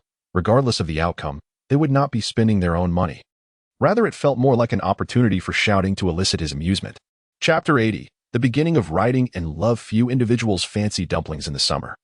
Yet during dinner time, the restaurant was occupied by a handful of patrons who were weary from shopping and ready to dine. The dining area was sparsely populated, primarily by elderly couples, with Wei Lai and Qi Ting standing out as the only young individuals. An elderly couple sat nearby, their steaming dumplings already served. Yet neither had touched their chopsticks, stealing glances in their direction. Old man, do you think they are in love? Isn't it a bit early? They look like kids. Aren't we discouraging early romances nowadays? The couple believed their whispers were discreet, yet their words distinctly reached Qi Ting and Wei Lai's ears. Wei Lai thought they might be a bit hard of hearing, as their hushed tones were anything but quiet. Qi Ting, seemingly oblivious, rested her chin on her hand, continuing to study the menu. Today, I am treating you. Are you a goldfish? How could I let you pay? If you find it unsatisfactory, we can change the wager. Another chance to make you happy? Wei Lai inquired cautiously, genuinely apprehensive. Every time I lose a competition, I have to do something to please her. My brain cells are nearly depleted. This was indeed a dilemma, yet without taxing Wei Lai's brain further, what alternative wager could they consider? Qi Ting, resting her chin in contemplation, fell into thought as well. The elderly couple's conversation resumed. TSK, it seems they really are in love. It's not the first time a girl has made a boy pamper her. All right, stop talking about them. You weren't any different when you fell for me in middle school, so it's hypocritical. Hey, you old fool, are you trying to rebel? If you hadn't pestered me so much back then, would I have agreed? You think I liked you? You have quite the nerve. The elderly woman snatched a dumpling from the man's plate and shot him a reproachful glare. These two elderly individuals, hard of hearing when it came to their own conversation, were sharp-eared when eavesdropping on others. Will Wei Lai and I end up like them in the future? Wei Lai felt a twinge of anxiety. If things continued on this trajectory, it was entirely possible. Fortunately, I have yet to confess my feelings. Otherwise, shouting might bring it up for a lifetime. Hearing the elderly couple's banter, Qi Ting initially wanted to laugh, but upon catching Wei Lai's subsequent thoughts, her expression shifted to one of discontent. Today, she had intended to test Wei Lai. Since the end of their midterm exams, she sensed something was amiss with him. She wished to use the opportunity of choosing items to gauge whether Wei Lai would pick what she desired, all while teasing him in the process. Now, however, she reconsidered. There were other means to tease and test him. I am feeling a bit hungry. Let us order dumplings first. I shall think while I eat. Qi Ting pushed the menu toward Wei Lai. Boss, I would like an order of specialty dumplings. Then I shall have a portion of shrimp dumplings. Thank you. You're welcome. But why say thank you? The menu featured pictures, and following Qi Ting's lead, Wei Lai ordered a delicately presented dumpling dish. Qi Ting suddenly sweetly smiled and thanked him, catching him off guard. Earlier, I noticed that in this restaurant, the prices are the same, but the dumplings with fewer ingredients are smaller in quantity. I ordered the specialty dumplings, which come in the largest portion, while you ordered the one with the least. Against the backdrop of the restaurant owner's responses, Wei Lai saw Qi Ting wink at him, silently lowering his gaze to the menu to check the dumpling quantities. The shrimp dumplings contained 6 pieces for 12 yuan. The specialty dumplings, on the other hand, came with 12 pieces. Cunning merchants. Would it kill them to write the quantity next to the name? Wei Lai had completely overlooked the prices and quantities listed on the back of the menu, glancing at the size of the dumplings on the adjacent elderly couple's table. If he could consume 12 of that size, 6 dumplings of the same dimension would likely suffice to sate his hunger. 12 would surely leave him needing support to exit the dumpling shop. Steamed dumplings with vinegar stimulate the appetite, while soup dumplings provide a greater sense of fullness. a fact he had learned well from his previous experiences at Su Xiangbao's dumpling shop. Although it was a competition, one must eat their fill. Should I offer you a few dumplings? Wei Lai attempted to salvage his situation. No, I can't eat too much in the evening. It will lead to weight gain, Qingting responded, shaking her head. Wei Lai glanced at her slender waist, devoid of any excess flesh, wishing he could express that he preferred her with a bit more weight. However, he refrained from voicing this thought. To articulate such a sentiment would surely invite a retort from shouting, questioning why he believed she should change for him, asserting that competition should uphold fairness and that decisions made should not be retracted. Very well, as a guy, it is acceptable for me to eat a bit more. Wei Lai resolutely decided to endure. The dumplings served at the restaurant were evidently not freshly made. When they arrived at the table, not even 10 minutes had passed, while the elderly couple next to them had barely made a dent in their steamed dumplings. Wei Lai gazed at the sizable bowl before him, then at the smaller bowl in front of Qingting, and took a deep breath before diving in. Wei Lai, do you remember that we met in kindergarten? It has been 10 years without us realizing. Qingting leisurely picked up a dumpling, taking a small bite, and spoke at a relaxed pace.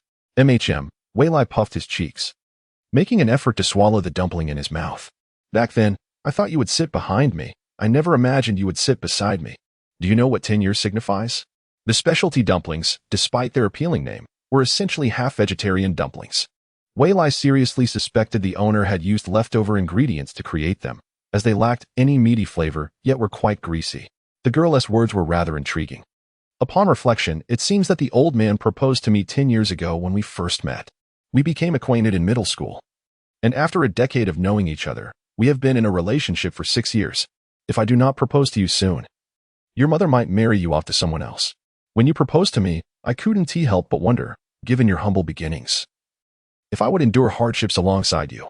The elder woman reminisced, a wistful smile crossing her face. Indeed, it would have been unfair for you to suffer alongside me. Perhaps you should seek companionship with old Li from the neighboring town. The elder man shot her a sideways glance. Yet he tenderly picked up a steamed dumpling with his chopsticks, dipped it in vinegar, and placed it on her plate. You are quite petty. I merely exchanged a few words with old Li. The elder woman retaliated in kind, returning a dumpling to him. As for enduring hardships with you, I am more than willing. Look, our lives have improved, so do not think you can cast me aside now. Their banter inspired Wei Lai. 10 years signify a decade of growth. Throughout this time, we have shared our lives.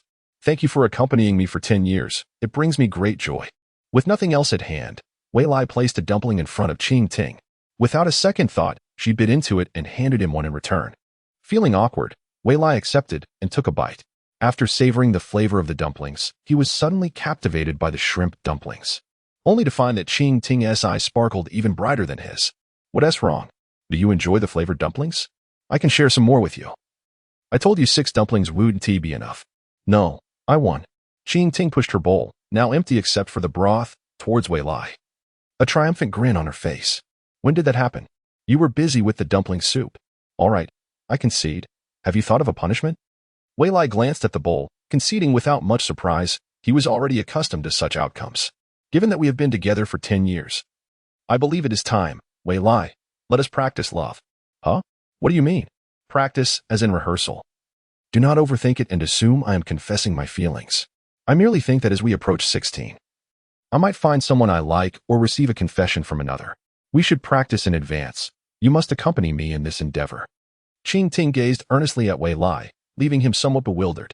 Practicing love, whether it be in the art of romance or in expressing affection, presented a rather overwhelming surprise. Chapter 81. The first lesson in love after dinner. The mall gradually filled with more people.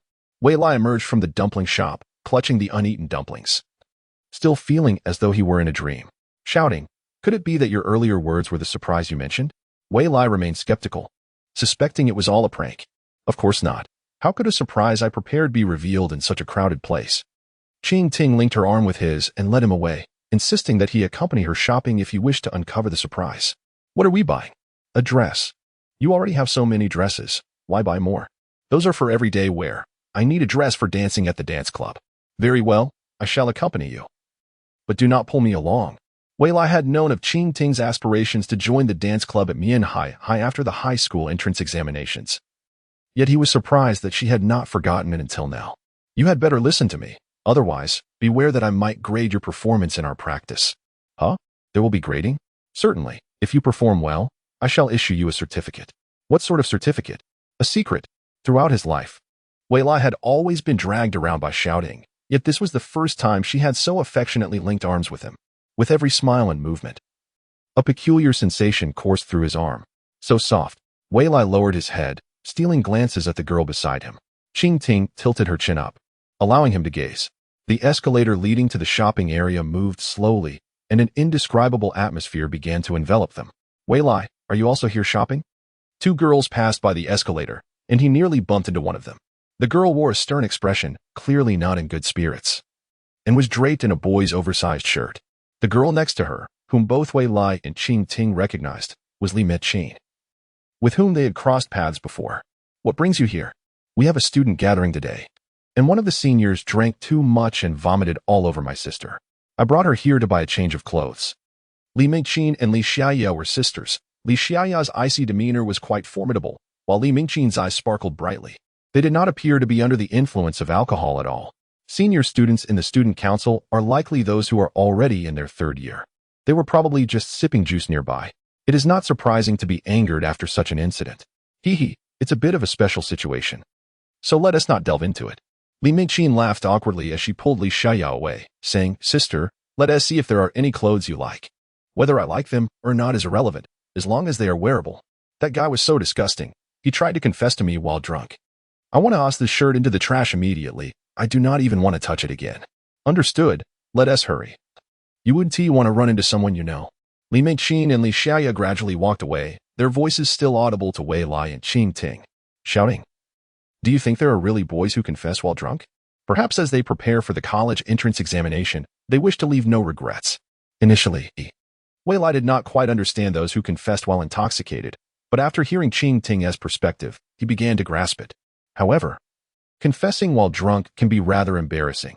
Even if a girl likes that boy, such a confession would not be taken seriously and would leave a negative impression.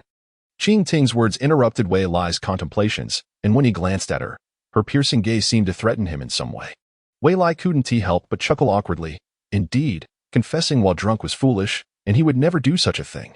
All right, enough about others. Your task today is to help me choose clothes. This is our first lesson in love.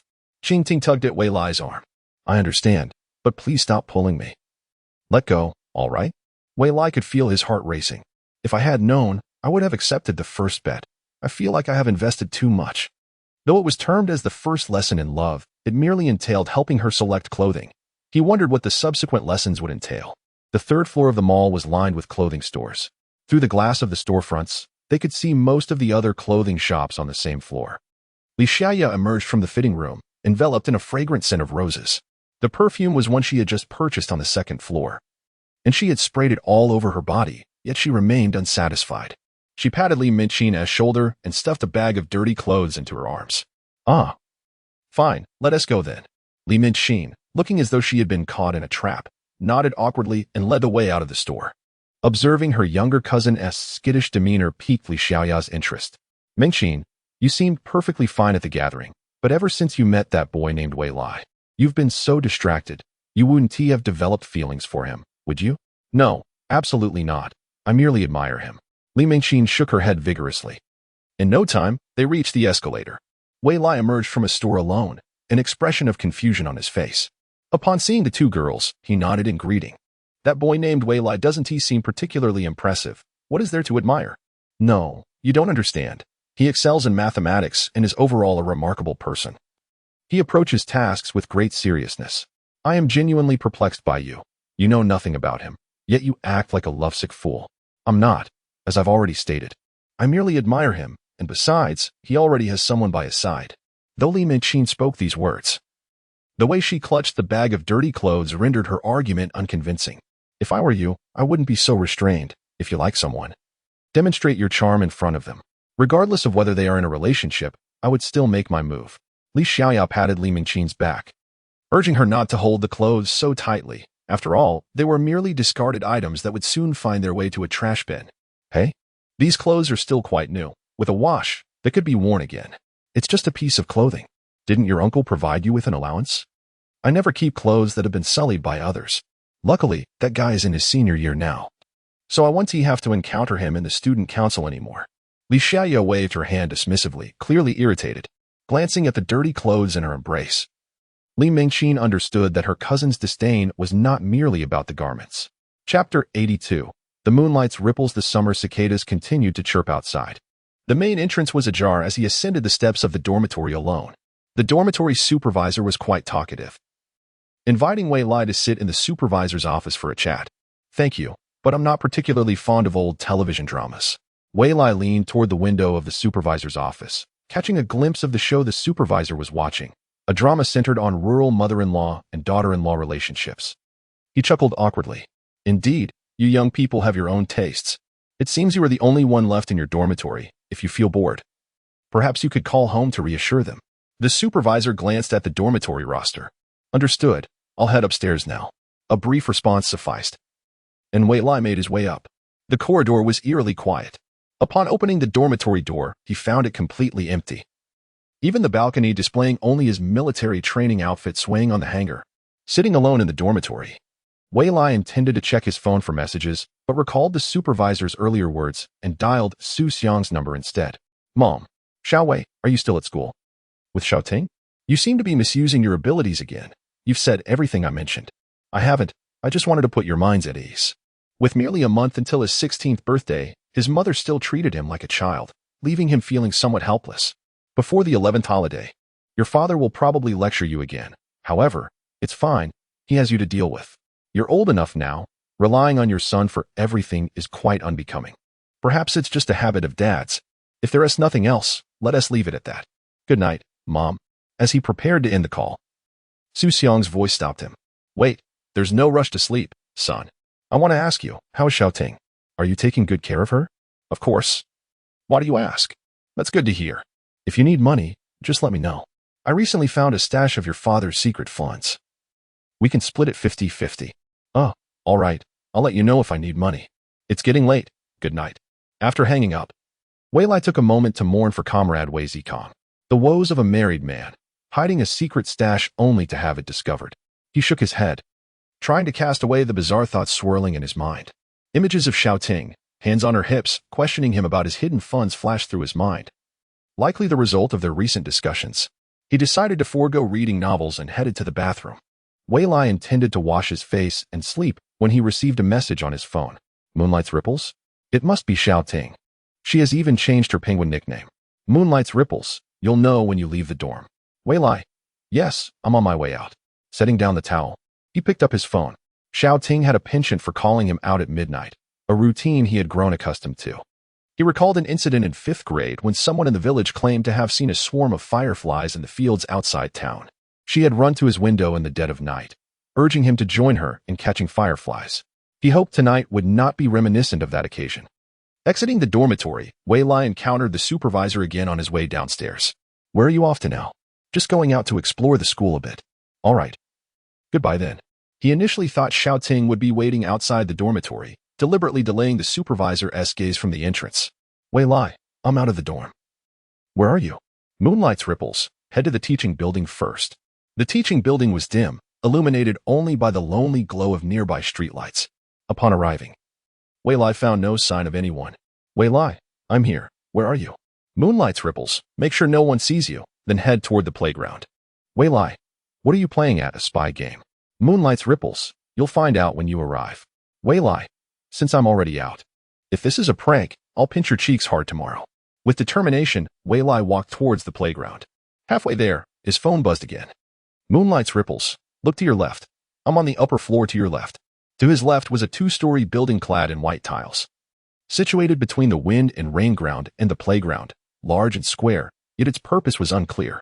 However, given its location in the school's sports area, it was likely related to athletics.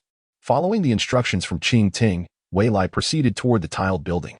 The glass door had a chain loosely hanging, indicating that someone had preemptively opened it. Entering the lobby, it appeared much shorter than it did from outside, yet still spacious. Upon locating the staircase, Wei Lai ascended. The iron gate at the platform entrance was slightly ajar. He gently pushed it open. Moonlight flooded in, revealing a rectangular swimming pool before him, the water still being filled, creating ripples that shimmered beneath the moonlight, transforming the light into dancing reflections. A young girl stood by the pool, her hair styled into a bun. Gazing up at the bright moon, clad in a skin-tight swimsuit, under the ethereal moonlight, it was hard to discern whether it was navy blue or black. But her fair skin glimmered dreamily in the shimmering water. Xiaoting? Wei Lai was not entirely certain. Huh? Qingting turned around, and upon seeing Wei Lai, her face blossomed into a radiant smile. Why did you call me here at midnight, dressed like that? Seeing Xiaoting in her current state, Wei Lai felt a stirring within him. Night swimming. I've prepared your swim trunks. When? When I was trying on clothes. I asked the salesgirl to fetch them for me while you waited at the store entrance. Qingting, as if performing magic, opened her palm to reveal a pair of blue swim trunks. Swimming at this hour? Huh? This is my surprise for you, and also your first test for love practice. You wouldn't want to fail, would you? The swim trunks were thrust into Wei Lai's hands, and before him stood Xiaoting in a one-piece swimsuit, her eyes glistening with water.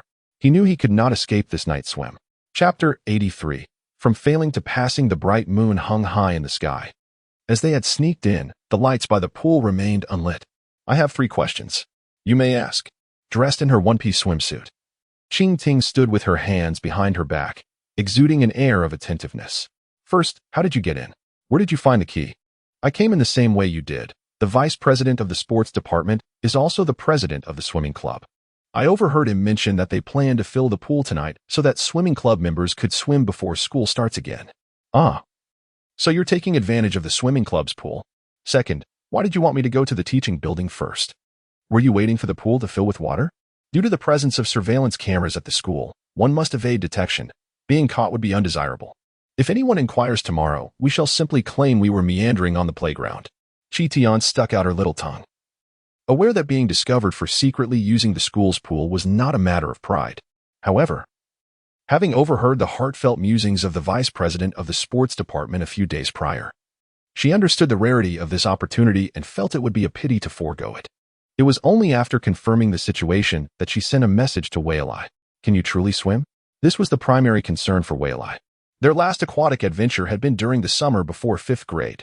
That summer had been sweltering, and Su Xiang had taken him to the mountains to escape the heat, specifically inviting Qi Tian to join. The mountain stream was crystal clear, and they had a contest to catch fish, utilizing their abilities. However, during the cool-down period of her powers, she slipped and fell into a deeper part of the water. In an attempt to save her, Wei Lai swallowed several mouthfuls of water and subsequently learned to swim. I can't swim. You can teach me, Qi Tian said, gazing expectantly at Wei Lai. So instead of going to the city pool for lessons, you want me to instruct you? Wei Lai consented, feeling a peculiar reluctance to let anyone else see Qi Tian in her swimsuit. With only the 2 of them at the school pool in the dead of night, the setting was rather splendid. However, one question lingered. Where could he change? Scanning the surroundings revealed a lack of changing facilities. The swimming club's locker room was likely on the 1st floor where he had just come from. You can change here. I will turn my back, Qi Tian suggested. While her expression remained unchanged, Wei Lai sensed a glimmer of excitement in her eyes. Despite their close relationship over the years, they had never truly bared their souls to one another. He was reluctant to unwittingly bestow his first time upon her. I'll change behind the door. Please wait a moment. As he stepped behind the iron gate, Wei Lai couldn't resist sneaking a glance at Qi Tian. The water in the pool had nearly reached the brim, its surface tranquil, reflecting the moonlit sky. Qi Tian sat at the edge, gently stirring the still water with her toes, creating ripples. After confirming that they were indeed alone in the pool, Wei Lai shed his clothes. He was unsure whether Qi Tian had visited his home and discreetly noted his underwear size, or had merely guessed, but the swim trunks she bought for him fit perfectly. He neatly folded his clothes and placed them behind the door. The cicadas were still chirping in the ancient tree beside the dormitory, and the evening breeze caressed the grass on the playground. Occasionally, a grasshopper would leap onto the track, startled by distant sounds, and quickly hop away. In the moonlit pool, Wei Lai instructed, Qi Tian, hold my hand tightly. Don't sink. The water is quite deep. All right, take it slow. We have 2 hours before the dormitory closes. What does it mean to tickle my palm? Hey, did you just call me a fool again? Guess, she teased. I won't guess. With a splash, Wei Lai was unexpectedly pulled into the water. As he surfaced, he was greeted by her beaming face and a splash of water directed at him. He had to admit, Qi Tian was more clever than he had anticipated. Within just an hour of entering the water, she had learned to swim, leading him to suspect she had secretly practiced without him. He could not allow her to keep toying with him. Taking a deep breath, Weilai submerged himself. Weilai? Chi sounded slightly flustered. In the darkness, visibility was poor, and beneath the water, he could see her bewilderment. Quietly, he swam beneath her. So you want to tickle my palm? Then I shall tickle your soles. Though the water was murky, he could clearly see her delicate feet. Just as he was about to make his move, she unexpectedly pinched his nose with her toes. He glanced up to see her backlit by the moonlight, her face submerged. Gazing at him and blinking. With his plan thwarted, Weilai rolled his eyes in exasperation and pushed her foot away, surfacing from the opposite side. If you keep playing like this, it won't be fun anymore. Oh, would you like to try again? I can cooperate. Forget it, if you cooperate with me. It loses its charm. Weilai rested his arms on the side of the pool, contemplating Qingtian's suggestion, feeling a twinge of interest. It had been a long time since he had touched her feet, but agreeing to it felt like he would lose something precious. Let us race. If you finish 2 laps before me, I will change your failing score in your love lessons to a passing grade. Qingtian swam closer to Weilai, proposing the challenge. You just learned to swim and already want to compete? Wait, why am I failing? As he began to respond, Weilai realized she was referring to the grading of her love lessons. While he was not overly concerned, he believed he had not done anything wrong today. There are many reasons for a failing score. For instance, I didn't like the dress you chose, you claimed to like it, yet I bought it for you. You haven't realized it yet, so I gain points while you lose them. I prepared a surprise for you, but you didn't prepare one for me. Thus I earn points and you lose them. As she spoke, Qingtian gradually drew nearer, her gaze unwavering. You can't grade yourself. Weilai muttered in dissatisfaction, feeling that the purchase of the swimsuit and trunks had been made without his knowledge. As for the dress, while it was conservative, it certainly wasn't unattractive when worn. Her dislike was merely a matter of personal taste. Qingtian preferred outfits that revealed her legs and shoulders, which was fine in summer, but autumn would soon arrive. And it was reasonable to buy long-sleeve dresses now, as they wouldn't be too hot or cold. If you're not satisfied, you can also grade me. Feel free to point out any shortcomings. Qingtian's gaze was intense as she focused on Weilai. No need, let us just compete. Don't say I'm bullying you. Qingtian's expression filled Weilai with a sense of foreboding as she turned and swam toward the edge of the pool. All right, she smiled gently, swimming towards him. Chapter 84. I will give you a perfect score. In order to not miss the dormitory closing time, Weilai set a timer on his phone as he exited. Before they had even completed a lap in the pool, the alarm sounded. With time running short and the need to get dressed, Weilai surfaced. Why? Aren't you afraid of failing? As he grasped the edge of the pool, Qingtian emerged from the water, splashing him with a face full of water. Under the moonlight, the droplets flung from her long hair sparkled momentarily in the air. Did you lose your hairband? No, it's right here with me, Qingtian replied, climbing onto the pool's edge to wring out her hair. There's only 20 minutes left. Didn't you bring a towel? This was the time Weilai had set, and he had expected Qingtian to invite him for a midnight swim. If I could bring a towel, I might as well have brought a swim cap, she responded.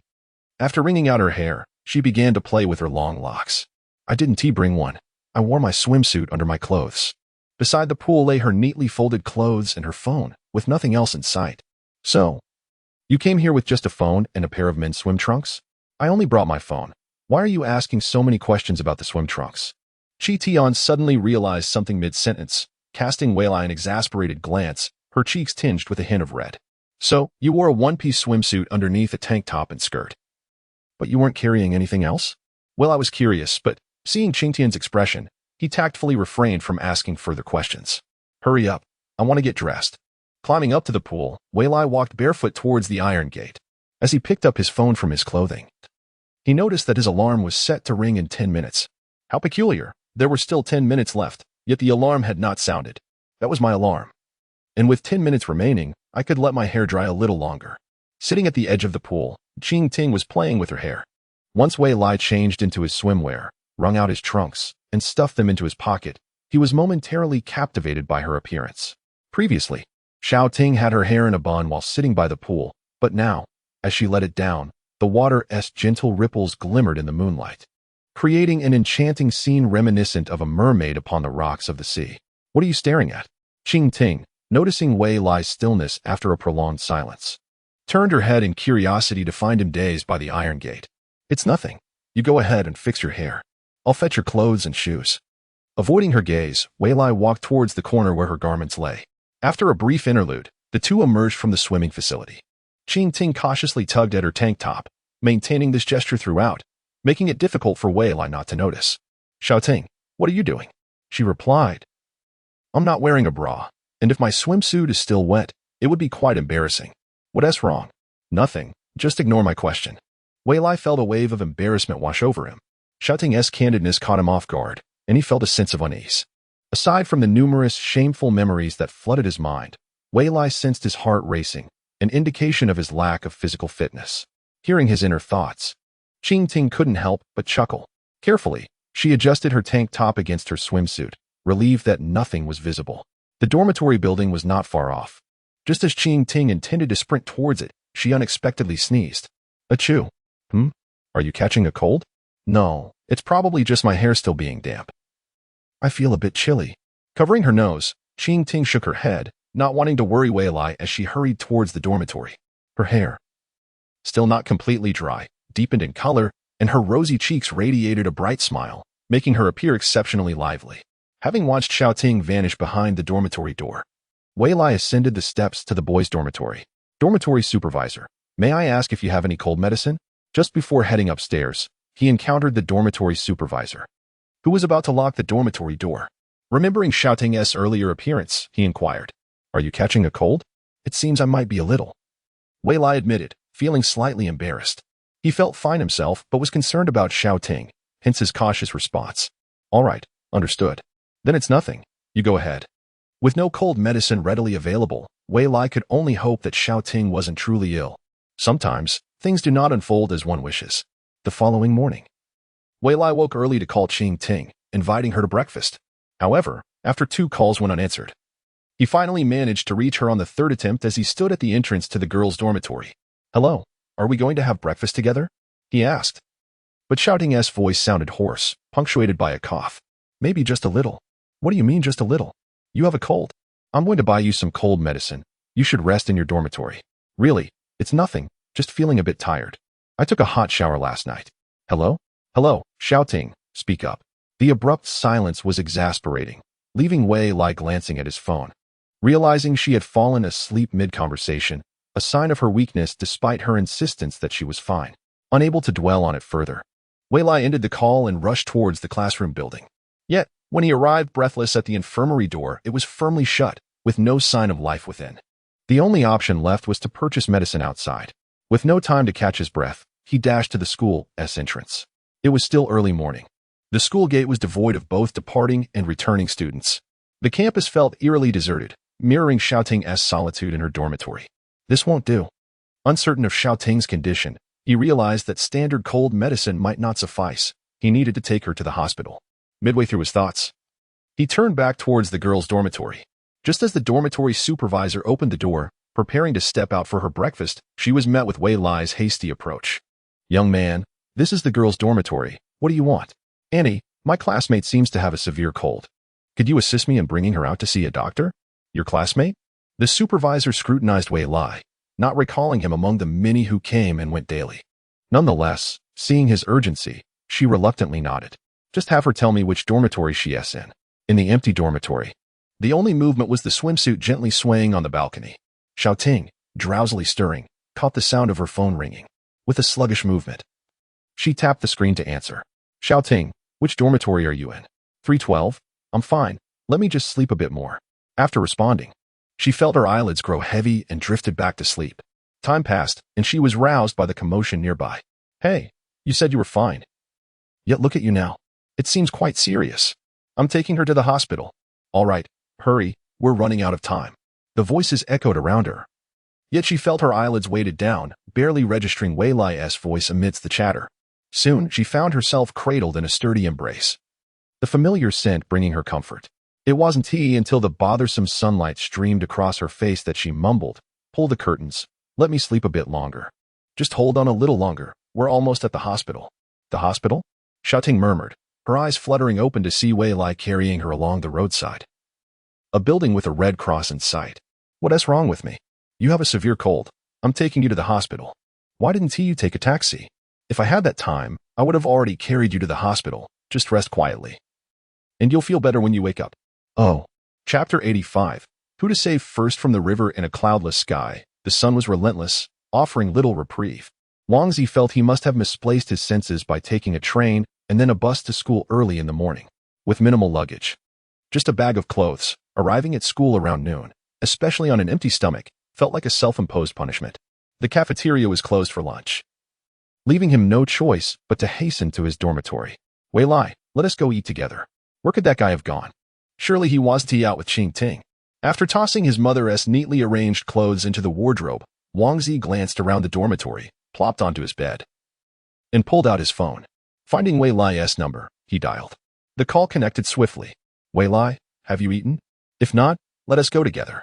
Wang Zi stretched out on his bed, relishing the comfort. You go ahead. I've already started eating. The sound of Wei Lai chewing came through the phone. Wang Zi felt even hungrier at the sound. No, wait for me. Eat slowly. I'm heading out now. He leaped off the bed and dashed out of the dormitory. It's inconvenient. You really shouldn't tea come. I didn't tea order much. I'm already out of the dorm. Wang Zi exclaimed, suddenly halting mid-stride. You're not with Qing Ting, are you? Wei Lai did not deny it. This made Wang Zi hesitate. Disrupting someone else's date seemed rather impolite. However, could they truly be considered a date? Having been together since childhood, they had likely grown accustomed to dining together as a routine. If solitude was desired, a relationship must first be established. Once that was confirmed, they could enjoy their privacy as they pleased. Wang Zi internally convinced himself and continued walking toward the dormitory. Ordering a couple more dishes would suffice. They could enjoy their meal while he remained inconspicuous. The midday sun remained relentless, and Wang Zi shielded his eyes with his hand, jogging a few steps to seek refuge in the shade of the dormitory building. Wei Lai still wanted to dissuade him. You really shouldn't come. By the time you order a few more dishes and arrive, we will have finished eating. After their meal, they would spend some time on their phones. If the waiter inquired about him, he could simply say he was waiting for a friend. With no one in the dormitory, eating alone was rather dreary. He could pretend to be accompanied by a friend. But no buts. I know you well enough. Dining with Qing Ting is merely a meal without any ulterior motives. How about this? You eat slowly, and I will guess where you are dining. Meanwhile, in the hospital's drip area, Wei Lai sat beside Qing Ting. They had borrowed chairs from the nurse, and on them rested the takeout he had ordered. He held a bowl of rice, glancing at the takeout beside him, his phone on speaker mode, his expression revealing a hint of peculiarity. Qing Ting stifled a laugh. When Wei Lai glanced at her, she feigned indifference while savoring her rice, slowly chewing and gazing at the scenery outside the hospital's drip area. He seems much better. Once he finishes this drip, he should be fine. But what about this guy? I want stir-fried fresh bamboo shoots and pork and a century egg with tofu. Could you help me order? How about I treat you to stir-fried pork with bamboo shoots instead? After exercising his ability, Wei Lai realized that even after hanging up, Wang Zi would still call back. And he felt a wave of frustration. Why don't we help him order instead? Qing Ting chimed in quietly. If we order now, your drip will be done by the time we finish. Wei Lai glanced at the 4 bag above them. It was nearly empty, and the needle began to bubble, waiting for the nurse to return from her meal to remove it. Do you have a better plan? Qing Ting finished her last bite of rice, set down her takeout box, and turned to look expectantly at Wei Lai. Tell him not to come, and if he does, it's not my fault. With determination, Wei Lai also set down his takeout box and chopsticks and picked up his phone. Where are you now? Just left the school gate, heading toward the new district. All right. Keep going straight. After the first intersection, turn right, and when you see a building with a red background and a white cross, go inside. We're dining there. A red background with a white cross. You're eating in a hospital? Wang Zi questioned, puzzled. Yes, the cafeteria in this hospital is renowned for its delicious food. After hearing about it, Qing Ting and I decided to give it a try. Wei Lai's tone was resolute. Wang Zi, though still skeptical, replied, Really? I must see this for myself. Wait for me in the cafeteria. I'll be right over. Come on, we'll wait for you. After saying this, Wei Lai hung up and exhaled. I can't believe him. He doesn't trust the truth and prefers to hear lies. So are we really waiting for him? Qing Ting had turned off the drip rate control and began to unwrap her medication. Wei Lai busied himself tidying up the takeout leftovers.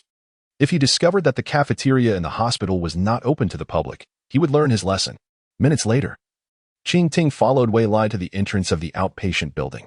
Just then, Wang Zi appeared at the hospital's main entrance, glancing around but not spotting them, and walked straight in the opposite direction. Why not call out to him? Qing Ting pressed her freshly injected hand and turned to Wei Lai. Can we still make up for this? She clearly made it up. It sounds as if she is taking an exam. If you pass the makeup exam, there is a reward. Qing Ting winked, as if a star had fallen and struck Wei Lai on the forehead. Wei Lai instinctively touched his forehead. Let us just pass the makeup exam first. We'll discuss rewards later. After stepping outside the hospital, Qing Ting asked, if Wang Zi and I fell into a river, who would you save first? I'd save you. Although Wang Zi can't swim, he won't die immediately. A satisfied smile spread across Qing Ting's face as she replied, I'm pleased, so I'll give you another chance. Isn't it wrong? Not saving you and going to save him? Well, a friend who can't swim should be saved. And you've already taught me how to swim. Qing Ting examined her hand, confirming the 4 puncture had stopped bleeding, and tossed the cotton ball into a nearby trash bin. When I say you get another chance, I mean I'm asking you again. She tied the medication bag and dangled it from her finger. If I and a girl who can't swim fell into a river, and this girl isn't your relative, but someone we know, who would you save first? Wei Lai's thoughts began to crystallize. He already knew the answer. May I ask what the reward is? Chapter 86. The reclaimed first kiss. The midday sun blazed brightly. The girl pointed to her lips. This is the reward. Well, it's a bit pale now. Wei Lai gazed at the path ahead, his expression seemingly indifferent, yet the accelerated beating of his heart betrayed him. Qing Ting, however, heard more than just the sound of his heart. Could it be a first kiss? Is she really going that far? She has fully recovered from her cold. Perhaps her head isn't quite clear. You're the one with a cloudy mind, you big fool. If you don't want the reward, can you tell me the answer to the previous question? Qing Ting fell in step beside Wei Lai, seemingly unconcerned as she spoke. Wei Lai stole a glance at her, their eyes locking momentarily. In the glaring midday sun, which should have felt oppressive, he instead sensed a chill, as if a fierce tiger had silently approached and was now walking alongside him. At such a critical moment, he could not afford to hold back. You said you can swim. If you don't save her, I feel it might not be right if I do. I just learned to swim. I don't know how to save someone. Isn't that normal? Qing Ting looked down at her feet, her mood evidently dim. Wei Lai found it increasingly difficult to fathom what Qing Ting was thinking and added, in that case, I'm just like you. So out of humanitarianism, not saving someone in distress is unacceptable. I can only see if there is something by the river to help her save herself. If not, I can only call for help. That should resolve the issue. So you do want to save her, right? Qing Ting suddenly looked up. The sensation of being targeted by a fierce tiger overtook him again, this time blocking his path, poised to pounce at any moment. I thought this was a simple question, but it turns out to be a matter of life and death. With his abilities still on cooldown, Wei Lai could only rely on his wits. All right. Let us change the perspective. Even if it's just a cat that fell into the river, I would still save it. But there's a prerequisite. Both you and I shouldn't be in danger. If we can't protect ourselves, we should call professionals. Giving them a chance is also giving ourselves a chance, isn't it? Wei Lai spoke quickly and clearly. Qing Ting couldn't help but chuckle, rising on her toes to touch his forehead. I was just joking. Why are you so tense? You're sweating. Haha, it's a bit hot at noon. Wei Lai's gaze fell on Qing Ting's hand, where a thin layer of sweat had formed, the result of her earlier fright. Yeah, that's true. I should have avoided this calamity. Just as Wei Lai relaxed, his lips were unexpectedly brushed against.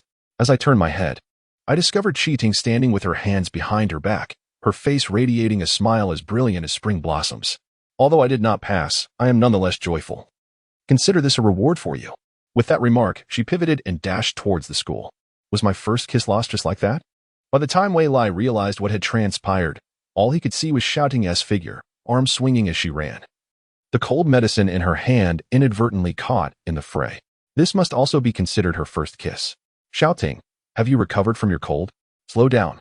Wei Lai hurried after her. Regardless, it seemed he had not suffered any loss. The twilight glow began to spread across the horizon. Tong Duo opened the dormitory door and, upon entering, saw Qing Ting at the table, engrossed in writing something, a bag of cold medicine beside her. Shouting, what are you writing? A diary? She was too lazy to even put her clothes from home into the wardrobe, so she took them and lay back on her bed. Although it was a holiday, the combination of train rides had left her feeling more exhausted than if there had been no break at all. It's not a diary. I'm just organizing some random thoughts. Random thoughts? What does that entail? Intrigued, Tong Duo sat up and leaned closer to Qing Ting. 1. Can grasp certain patterns, but adaptability is average. 2. There are similarities, suggesting potential commonality. 3. There are certain limitations. It cannot always be applied. 4. It seems I have gotten used to it. Hence it is generally difficult to notice. What does this mean? Each word is understandable, but the overall message eludes me. The more Tong Duo read, the more perplexed she became, while Qing Ting, satisfied, closed her notebook. Wei Lai must be hiding something from her. Previous attempts at probing had yielded little, but today, at last, she had gleaned a hint. However, the specifics remained unclear. She could only jot it down and gradually unravel it, but before that, she needed to safeguard his secret well. If Wei Lai did not confide in her, he must have his reasons, thus it was imperative that no one else learned of it. Duo's reaction pleased Cheating, suggesting that even if the notebook were discovered, its contents would remain a mystery. All right, enough of that. It's merely some insights about the future. A plan for what is to come. I wonder if they will arrive at school before the last bus. Let us head to the cafeteria. I am absolutely famished. Embracing the philosophy of not pondering what cannot be understood, Tong Duo rubbed her stomach, her singular desire now being food. Very well, let us depart. As Qing Ting tucked the notebook away in the drawer, Duo eagerly tugged at her, leading her towards the dormitory entrance. What are we waiting for? Let us hurry. Did you not eat at noon? Why the rush? I only had a bit of bread for lunch. Once they left the dormitory and exited the building, Tong Duo dashed forward like a ravenous ghost. As they descended the stairs, she recalled the cold medicine she had seen on the table. Oh right, Xiaoting. Are you unwell? I noticed the medicine earlier. Perhaps it was the air conditioning, but after finishing the 4 at the hospital, I'm nearly recovered. So there is no need for concern. While the two were conversing, they heard Wang Zi's voice nearby. So that is the case. Wei Lai, you're being unreasonable. Just say you accompanied Qing Ting to the doctor instead of telling me the hospital cafeteria food is good. Do you have any idea how it felt to finally locate the cafeteria only to be stared at by a crowd? After a nap, her complexion had improved significantly, her lips now blooming with a rosy sheen. Wei Lai recalled the first kiss from earlier that day. What a coincidence. You're all out for a meal as well. Let us eat together. Noticing Wei Lai's gaze lingering on Qi Ting, Tong Duo immediately understood, releasing Qi Ting's hand. She then leaned closer to Wang Zi, whispering, What happened at noon? Do tell. It's nothing. I was just rambling. You two continue your conversation. I'll head to the cafeteria to secure a table for you. Today, many are returning to school, so we might miss out on a good spot if we're late. Fearing her embarrassing moment would be revealed, Wang Zi hastily concocted an excuse and dashed towards the cafeteria. I'll help you reserve a spot too. Tong Duo puffed up her cheeks in frustration, eyeing Wei Lai and Qi Ting together, feeling excluded, and followed after Wang Zi. Thus, only Wei Lai and Qi Ting remained. Are you feeling better now? I'm completely well. I even forgot that colds can be contagious at lunch. I hope I didn't pass it on to you. You caught a cold due to being chilled. I didn't catch a chill. Wang Zi and Tong Duo had already entered the cafeteria on the first floor, while Wei Lai and Qing Ting continued their leisurely pace. Actually, I feel that the reward from noon was rather hasty. Is that so? I thought it was just fine. As the topic of noon resurfaced, Wei Lai's heart skipped a beat, though he made efforts to conceal it from his expression. On the roadside, we merely shared a fleeting kiss. It was indeed somewhat impulsive. You mentioned I was not in the right state at noon, so let us consider that moment non-existent, if that is your wish. I have no objections. It's settled then. Suddenly, he felt that regaining his first kiss might not be a fortuitous event after all. Chapter 87. Without a modicum of resistance inside the cafeteria, the school's dining hall spanned 3 floors, yet only the first floor's cafeteria was open. Upon entering, Wei Lai was taken aback by the sight. Long lines snaked before each window, quite a spectacle indeed. Over here. Wang Zi and Tong Duo, positioned amid the queue, waved eagerly upon seeing Wei Lai and Qing Ting approach. However, the two were not in the same line. Qing Ting joined Tong Duo, while Wei Lai naturally stepped into Wang Zi's queue. No sooner had he settled in than several gazes fell upon him. Turning slightly, he noticed a few seniors from the 2nd and 3rd years glaring at him with disdain. During military training, with student council members present, Wei Lai had assumed everyone was patiently queuing out of respect for their seniors. Now, it appeared that such behavior was not without justification. I might as well head to the back of the line, he decided, unwilling to accept any form of scrutiny from the upperclassmen over trivial matters. It's fine. You're just one extra person. Look, there are others helping students serve food. One person can take 2 servings, and 2 people can also take 2 servings. It's not as if we haven't paid. Perhaps hearing Wang Zi's words, the scrutiny directed at Wei Lai diminished. Relieved, he was also reminded by Wang Zi's suggestion. Don't you think it's better if I reserve a seat while you fetch the food? Exactly. I hadn't thought of that. I'll secure a seat. Please order me the same meal as yours. Just as he retrieved his meal card. Before he could hand it to Wang Zi, his hand was abruptly filled with Wang Zi's card. How opportunistic you are. As he watched Wang Zi head off to find a table, Wei Lai tucked Wang Zi's meal card into his pocket. He had teased Wang Zi earlier in the day. He would treat him to dinner as compensation. Wei Lai had no intention of using Wang Zi's meal card. Their cards bore no names, and keeping them separate would prevent any mix-ups. 10 minutes later, Wei Lai sat across from Wang Zi, placing the meal card on the tray in front of him. Let us eat. It's on me as an apology for what happened at noon. Humph. I've heard all about your escapades from Xiaoting. Just as Wang Zi was about to swallow a mouthful, a voice emerged beside him, and Tong Duo, wearing a smug expression, settled next to him. Cough, cough. Could you not be so startling? One might just perish from shock. Wang Zi frantically patted his chest, nearly brought to tears. Who is to blame for your utter lack of awareness? You act foolishly and aren't even afraid of being found out. As Tong Duo turned to chat with Qing Ting, she abandoned her scrutiny of Wang Zi once he had composed himself. Xiaoting, there's evening self-study tonight. Do you think the teacher will rearrange our seats? I'd prefer to sit with you again. Unless something unexpected occurs, that is indeed the plan for tonight. Qing Ting nodded, glancing at Wei Lai beside her. However, I have already made arrangements, so I'm afraid you will be disappointed. Really? Tong Duo gazed at Wei Lai in astonishment. How did you manage that? Did you confess to shouting? The two are completely unrelated. Do you remember our middle school homeroom teacher? Are you referring to Teacher Chiong? Indeed, Teacher Chiong has the surname Chiong, and our new homeroom teacher also shares the same surname. They're sisters. Which is why she knows a bit about my situation with shouting. On the night before military training concluded, Wei Lai had informed Tong Duo that he had made a deal with Xiong Yu to allow them to continue sitting together as desk mates in exchange for him and Qing Ting becoming the class monitor and vice monitor. As she listened, Tong Duo, holding her food, felt a mix of incredulity, regret, and envy. I never expected such a coincidence. Had I known, I would have cultivated a better relationship with Teacher Chiong. Perhaps I wouldn't have had to spend so much money to attend Mianhai. As it appeared that Tong Duo and Wei Lai's closest friends were about to bicker, Qing Ting quickly intervened to mediate. Humph, I won't stoop to your level, Tong Duo declared, raising her chin defiantly. I am the one who won't stoop to your level. Wang Zi shot Tong Duo a glance before ignoring her. While the two were embroiled in their quarrel, Wei Lai noticed that a piece of roasted meat had vanished from his plate, replaced by a quail egg. Glancing at shouting beside him, he silently pretended nothing had happened and casually popped the quail egg into his mouth. Shouting, while we were in line earlier. I thought of something. What is it? If everyone is seated separately by gender, and we are the only ones sitting together as a boy-girl pair, wouldn't that be strange? In middle school, they had been fortunate that the number of boys and girls was odd, but this time was different.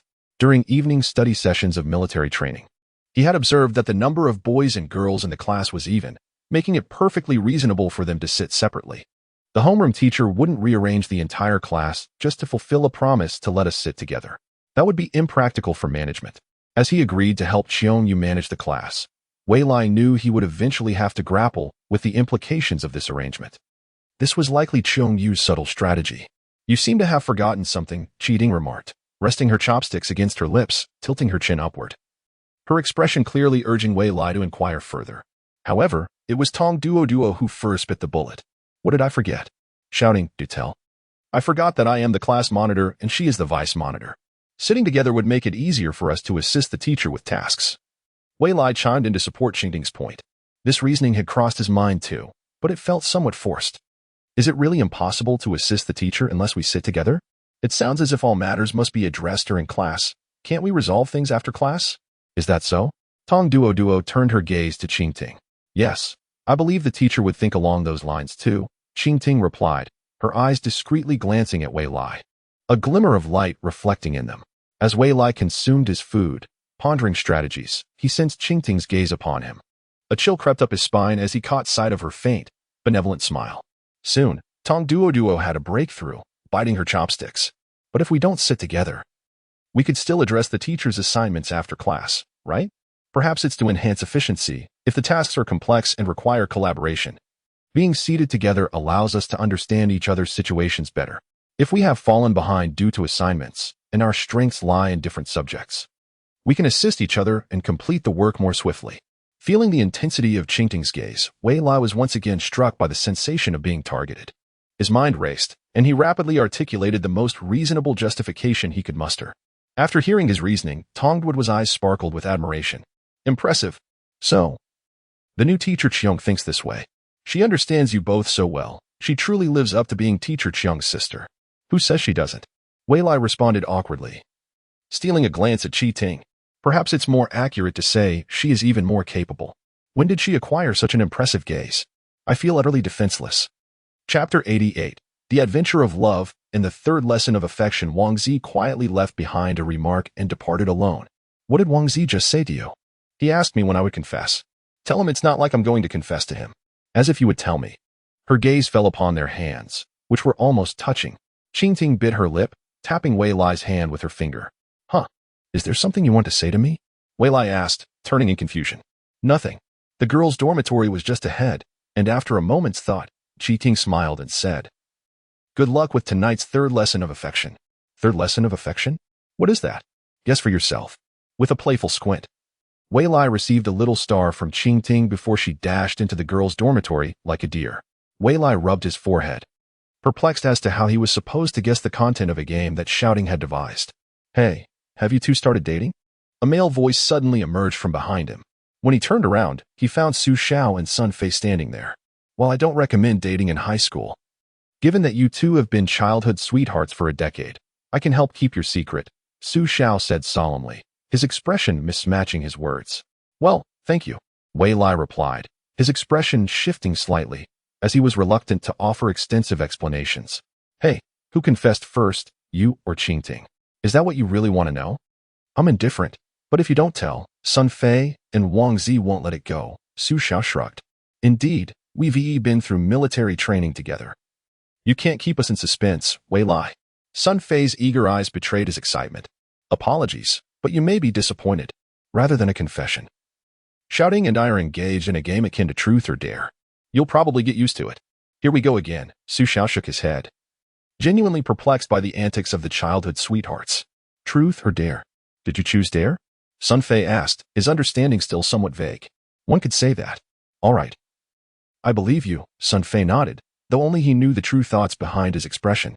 About the adventure of love, right? You think I don't understand? Stars adorned the night sky, and the street lights outside the teaching building twinkled like stars, no longer clad in uniform military training attire. Everyone could wear their favorite clothes in the classroom. The only difference was that after tonight, they might only be able to occupy fixed seats. Perhaps it would be different positions or different desk mates. Some looked forward to it, while others felt a sense of reluctance.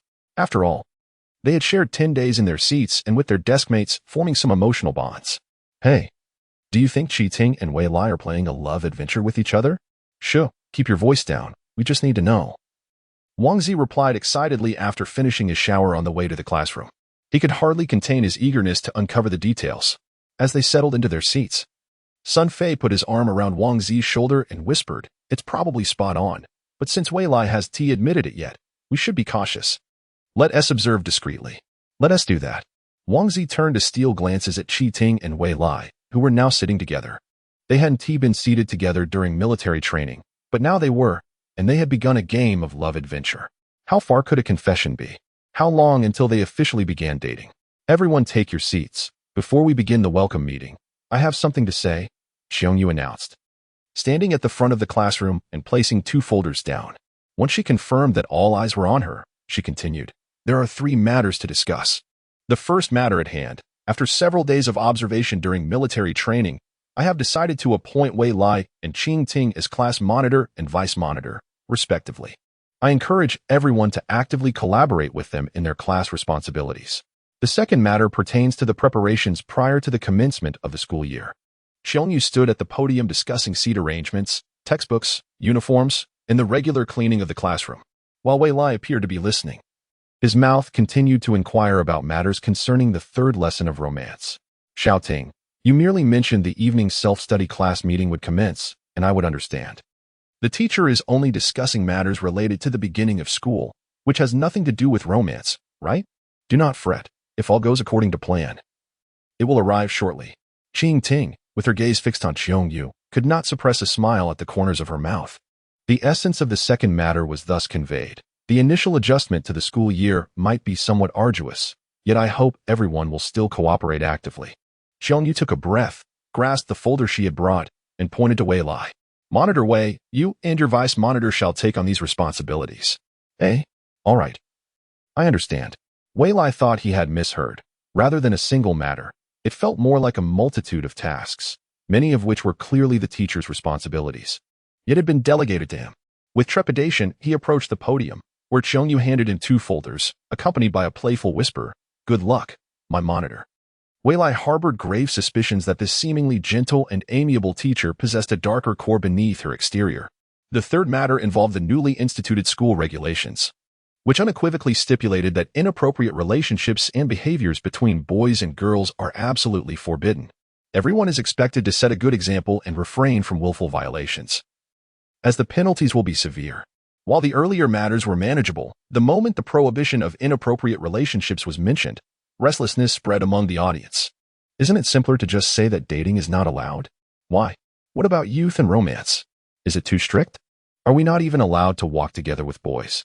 Wait, the monitor and vice monitor are sitting together now. Does that count as an inappropriate relationship? Why didn't Teacher Chiong inform me of this sooner? Wei Lai was caught off guard by Qiong-yu's sudden declaration, his head spinning. Just as he pondered a strategy, he felt a soft hand resting on his thigh. Qing Ting gazed at him with a warm smile, her lips parting as she whispered in a tone audible only to the two of them. For the third lesson of romance, do your best. Chapter 89. A phase of mutual learning. Is the third lesson of romance truly about dating in a school where such relationships are forbidden? Yet, this hardly qualifies as dating. Xiao Ting, under the pretext of yesterday's competition, had simply invited him to practice romance, explicitly stating it was not a confession. Perhaps she was shy, but that hardly aligned with her character. When teasing him, Xiao Ting had never exhibited shyness. Before this evening, he thought he would be unable to turn down her confession, just as he couldn't refuse her request to accompany her in practicing romance. It struck him as rather amusing. Now the school had unwittingly provided him with a reason to decline, only to have it transform into Xiao Ting's third lesson of romance, a mystery as to how she had received the information in advance. As he stood at the podium, Qiong-yu presented him with a solution. Well, monitor, will you arrange the seating for everyone first, or select the class committee? When everyone had been looking at him and Qing Ting, Qiong-yu had stepped in, stating the seating arrangements were not yet finalized, and he and Qing Ting might not necessarily sit together. From a certain perspective, Teacher Qiong was rather duplicitous. She had previously stated he and Qing Ting would sit together, only to relinquish the decision-making power to them. Indeed, the power lay in his hands. He could arrange for himself and Xiao Ting to sit together. Yet, with the newly announced school regulations and under the watchful gaze of their classmates, he ultimately decided to sit with Xiao Ting. After all, one must pass the third lesson of romance, mustn't they? I am not yet familiar with everyone. Let us begin with self-introductions. Please share your names and whether you have held any positions in previous schools. This will facilitate our decision-making. Wouldn't you agree, teacher? Feel free. I will just observe from the side. Qiong-yu had retreated to the corner of the podium, smiling at Wei Lai and the class. Being a teacher at Mianhai High School appeared to be quite effortless. Delegating authority had become a tradition. Having accepted the established fact, Wei Lai proceeded. All right. I will call upon each student by name. Please come up one by one. As soon as he finished speaking, a girl suddenly rose, addressing him. Monitor. Since the teacher has appointed you, I have no objections. However, could you clarify whom you intend to sit with after the class committee is selected? As she spoke, the entire class, including Qing Ting, fixed their gazes intently upon Wei Lai. Well, naturally, I will sit with your vice monitor. We have grown up together, and it is a legitimate academic partnership. I will greatly rely on her assistance in future class duties, so sitting together is considerably more convenient. Standing before all his classmates, Wei Lai exhibited no timidity, speaking confidently. He then observed the expressions of his peers for a moment, which bolstered his confidence further. Indeed, as long as he did not display fear, the only ones who would feel timid would be others. The girl had more to say, but before she could utter another word, Wei Lai interrupted her rather ruthlessly. If you can articulate how sitting together would benefit your studies, feel free to speak up, and I will arrange for you to sit together. However, should your academic performance falter or fall short of your peers, I will separate you. I do not. The girl fell silent, meekly returning to her seat, muttering under her breath, as if sitting together would improve grades. What nonsense. My relationship with the vice monitor is indeed a legitimate academic one. The class teacher is well aware of this. Otherwise, she would not have appointed us as monitor and vice monitor. Would she, teacher? Wei Lai turned to Qiongyu, who nodded in agreement, thus not entirely going back on her word. Then, the first student to come up is Bao Butong. The first boy called seemed to have anticipated his fate, sighing as he approached the podium. Seizing the opportunity, Wei Lai stepped down from the podium and approached Qionyu's side. Teacher, this is rather excessive. You have left everything to me. What will you do? I am responsible for supervising your work. This is a tradition at Mianhai. I cannot allow you to solely focus on studying. Qiongyu observed the podium, nonchalantly patting Wei Lai's back. So far, you are performing quite well. Xiaoting will surely be pleased. Heh. Wei Lai cast a glance at Qiongyu, realizing he had no leverage against her as she was the class teacher. The next student is Gao Qiu. The class meeting continued, culminating in the selection of 6 committee members: sports, hygiene, discipline, studies, life, and arts, bringing the total to 8 committee members including himself and Qing Ting. Selecting 8 committee members from a pool of 48 students, averaging 1 committee member per 6 students. Might sound trivial, yet Wei Lai had not made arbitrary selections. Rather, he had followed the guidelines laid out by Qiongyu. Each committee member had specific responsibilities, and in this regard, Qiongyu had not truly placed an undue burden upon him. Moreover, having multiple committee members had the advantage of streamlining the process of distributing textbooks, allowing completion in one go rather than 2. After arranging the seating for the entire class, Wei Lai led all the committee members alongside Qiongyu to the comprehensive building to collect the books. Unlike middle school, this time he single-handedly carried textbooks for 2 subjects, balancing a stack in each hand. Accompanying him were the sports and discipline committee members, 2 robust-looking boys who shared a similar burden. The only thing that surprised Wei Lai was that the seemingly delicate Qing Ting not only managed to carry a stack of books by herself, but also helped the quiet study committee member with another half stack. As Qing Ting held the hefty pile of books, stacked precariously beneath her chin, the sight was quite eye-catching. Can you handle all that? Do you need me to help you? Wei Lai asked, unable to resist the urge to speak after observing her for a moment. It's all right, I can manage. Qing Ting replied with a gentle smile. I know you can easily toss around a suitcase full of books, but if you keep this up, I might start envying the books. Her smile widened, and Wei Lai felt a strange sensation of being seen through. He turned his gaze aside, conceding, if you insist. I won't say another word. By the way, Qing Ting, are you really not dating the class monitor? Just tell me secretly. I promise I won't tell anyone. The artsy committee member, Feng Hua, seemed too relaxed, leaning closer to Qing Ting to gossip. Since childhood? She continued. The class monitor mentioned it. So you must be childhood sweethearts, right? Yes, that's true, Qing Ting admitted generously. We are childhood friends, albeit academically inclined. Is it truly just a simple academic relationship? It is an academic relationship. He is learning how to like me, and I'm figuring out how to make him like me. All right then. Feng Hua nodded and glanced back, noticing that apart from the female study committee member, 2 boys, like Wei Lai, were also resting with their own stacks of books on the steps of the comprehensive building. Got it. You should head in now. Qing Ting nodded, watching Feng Hua enter the teaching building. With the distraction gone, Wei Lai felt a sense of relaxation wash over him. He reiterated, just as she said, if you feel tired, you can hand the books over to me. How about I just give you all the books I'm holding? That works too. Wei Lai replied fearlessly. You enjoy showing off. I could just hang on to you instead, so I wouldn't have to walk, Qing Ting teased, unable to resist the playful banter. Let us skip that. Who could handle that? Wei Lai's enthusiasm waned, realizing that while Qing Ting was light, having her cling to him would distract him from moving the books. Seeing her teasing him, Wei Lai glanced around to confirm that others had not caught up to them. He then remarked, Qing Ting, are you referring to the 3rd lesson of love, which is practicing secretly dating under the strict school regulations? Though it's termed practicing love, it seems rather redundant. Once we get to college, no one will care whether we date or not. Clearly, this fool is completely oblivious. The 3rd lesson of love is about learning to manage the conflict between work and feelings.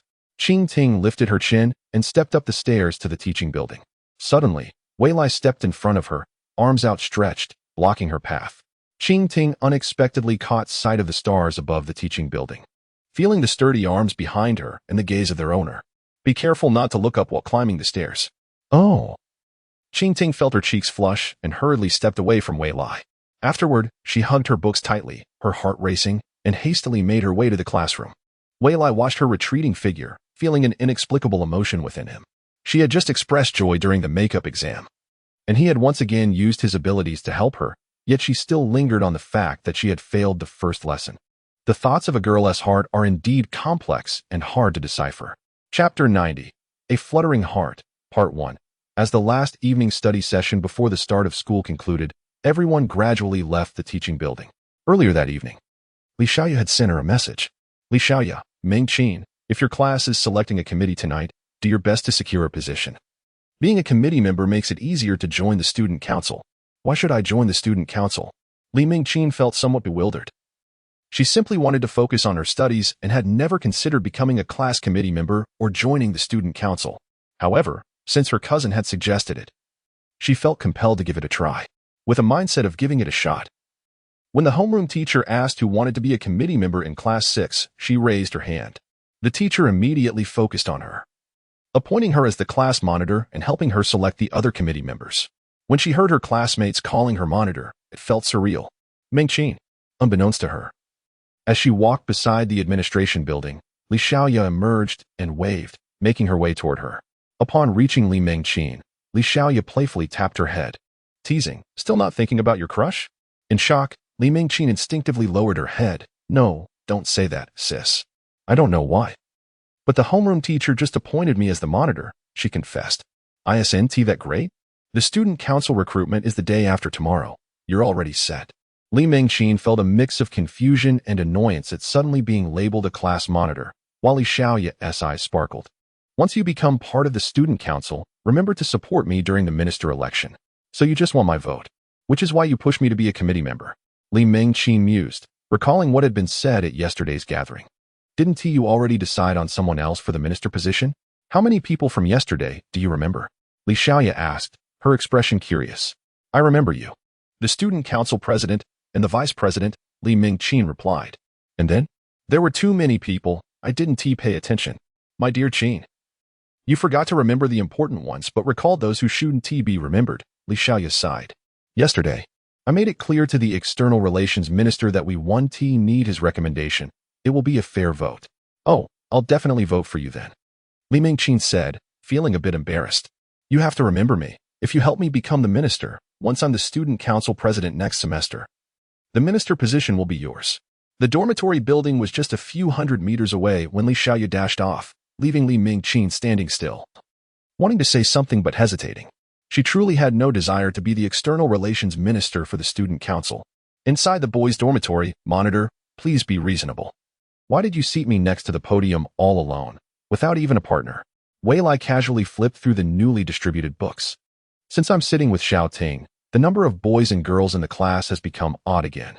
I had no choice but to assign you to the podium, he replied unhurriedly. Don't think I don't know you're taking advantage of this. My dad is my dad, and you are you. Don't compare the two. Wang Zi sat up on his bed, glaring at Wei Lai.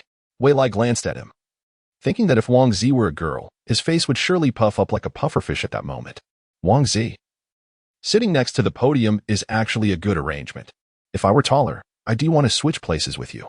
Sitting close not only allows for clearer hearing, but also helps prevent nearsightedness. Su Xiao, packing up his clothes to take a shower, chimed in. However, Wang Zi was unappreciative. Do you think I'm a 3-year-old? Sitting close to here clearly only results in the teacher's spit flying everywhere. Wang Zi, why not consider it from another angle? In reality, it's just me and the girl sitting together. You are also seated with the girl, right? Tong Duo is right next to you. Isn't that so, Wei Lai? Well, it can't be helped. There is one more girl in the mix. Wei Lai nodded in agreement. Duo's situation is quite similar to yours. She hasn't reacted as much. You wouldn't want to be outdone by a girl, would you? Across a podium. Can that even be considered sitting together?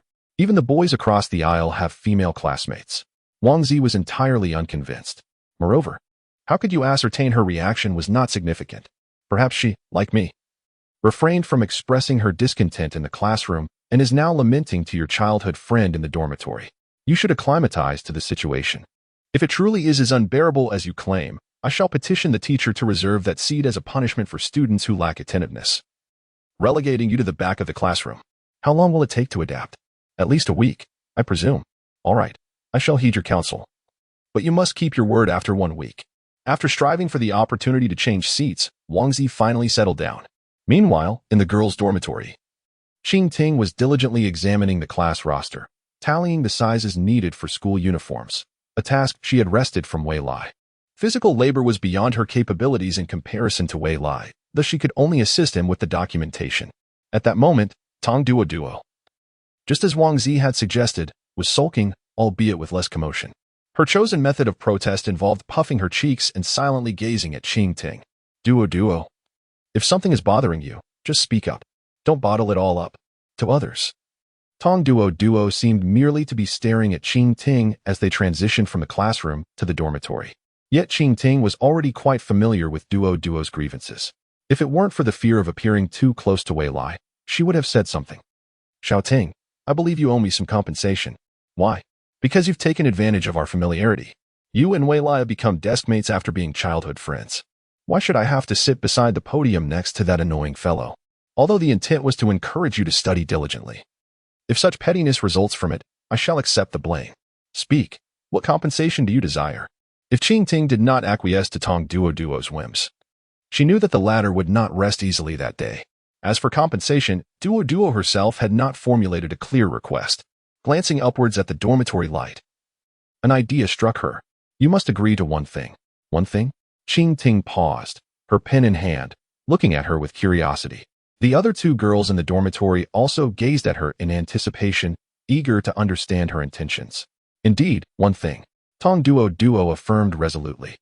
During the physical education class the day after tomorrow, I heard we will be divided into groups with different teachers instructing various sports. You must choose the same teacher as me. I support this notion. Let us all select the same group. Jean Sure chimed in enthusiastically. What about Cuckoo? Qing Ting asked, indifferent, turning her attention to the last member of their group. A collective endeavor in the dormitory would undoubtedly enhance the experience. I wish to play volleyball. I wonder what you all think. The choice of sport was secondary. What truly mattered was their togetherness. In the dormitory, Jean Sure was the least suited for volleyball due to her height. Yet she held no objections, and neither did Tong Duo or Qing Ting. Kuka breathed a sigh of relief, smiling as she agreed. All right, then let us sign up for volleyball together. Suddenly, Cuckoo recalled something. Leaning closer to Qing Ting with a mischievous expression. Deputy Class Monitor, are you interested in inviting our class leader as well? A bit of physical contact during volleyball is perfectly normal, wouldn't you agree? Kuka's comment made Qing Ting remember the sensation of leaning against Wei Lai while moving books earlier, causing her heart to flutter involuntarily. Don't perceive us as overly sentimental. We have merely maintained a legitimate childhood friendship, Qing Ting retorted, tilting her head to push Cuckoo away. Returning her focus to the roster. He enjoys playing basketball. He will likely choose that, as volleyball is not his forte. But he can learn, Cuckoo urged, eager to probe further into their relationship. Basketball is rather dull. Volleyball is much more engaging, especially if those two play together. It would surely lead to many amusing incidents. Having dealt with Duo, it slipped Cuckoo's mind. After recording the final count of uniform sizes, Qing Ting set her pen down and took a deep breath. All right, I shall text him to inquire. If he declines, you must not press the matter further. Fine, I promise, Cuckoo swore. Though secretly, she doubted Wei Lai would refuse Qing Ting's invitation, given how he cherished her. Chapter 91. Fluttering Hearts, Part 2. Studying from textbooks pales in comparison to the lively explanations provided by a teacher. After memorizing a few formulas, Wei Lai climbed onto his bed, just in time to notice a message from Qing Ting on his phone. Qing Ting, for the physical education class the day after tomorrow. Would you like to join us for volleyball? Qing Ting, if you want to switch, feel free. I'm asking you. Would you like to play volleyball? Playing volleyball is not out of the question, though he would prefer basketball. Still, it was Qing Ting who reached out. Her message read, do not choose volleyball. If you prefer basketball, go for it. It's Cuckoo and the others who want you to join me for volleyball. I would rather you not come. Wei Lai was perplexed. His initial motivation for basketball was merely to improve his physical endurance and confrontational skills. It wasn't a matter of deep affection. He continued playing to expend excess energy and maintain his fitness, ultimately finding satisfaction in scoring points. In this regard, volleyball and basketball were quite similar. Why did Xiaoting not want to play volleyball with him? Did she wish to avoid exercising together? Before he could ponder further, another message from Qing Ting arrived.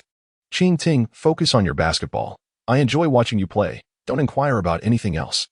The notion that she enjoyed watching him play basketball evoked memories of the past. He recalled complaining about the dangers of reading beside the basketball court, knowing all too well how many times a ball nearly struck her, and how he had used his abilities to prevent such incidents. Qing Ting expressed her fondness for the fresh air of the playground and the sounds of people exercising, which provided her with a sense of detachment from the world. Wei Lai could not contest her viewpoint and resolved to be more vigilant, ensuring basketballs would not stray beyond the court. Wang Zi had even jokingly dubbed him the court protector. On one hand, it was said that when he was present, the court seemed enveloped in a protective shield, preventing any balls from escaping. On the other hand, a pun was made that his playing style resembled cheating. Reflecting on those memories, Wei Lai was flooded with images of Qing Ting reading beside the basketball court and occasionally tossing her hair back. Qing Ting, have you decided? Would you like to come and play volleyball? Wei Lai, no thanks. I've already agreed with Wang Zi to choose basketball. Qing Ting, oh, enjoy yourselves. A sigh punctuated the end of their conversation, and Qing Ting sent him a regretful emoji, causing the corners of Wei Lai's mouth to twitch involuntarily. This felt like an elaborate performance. Merely reading the chat history had begun to fill him with guilt. Wang Zi, let us play basketball together the day after tomorrow. Huh? Why bring this up all of a sudden? Wang Zi, engrossed in a novel, turned his gaze toward Wei Lai's upper bunk in confusion. You're afraid of being outmatched in basketball, so I'll guide you. That sounds great. Just remember, you, the protector, must not betray me. Protector? What do you mean? Mentioning Wei Lai's nickname drew the attention of Su Xiao and Sun Fei.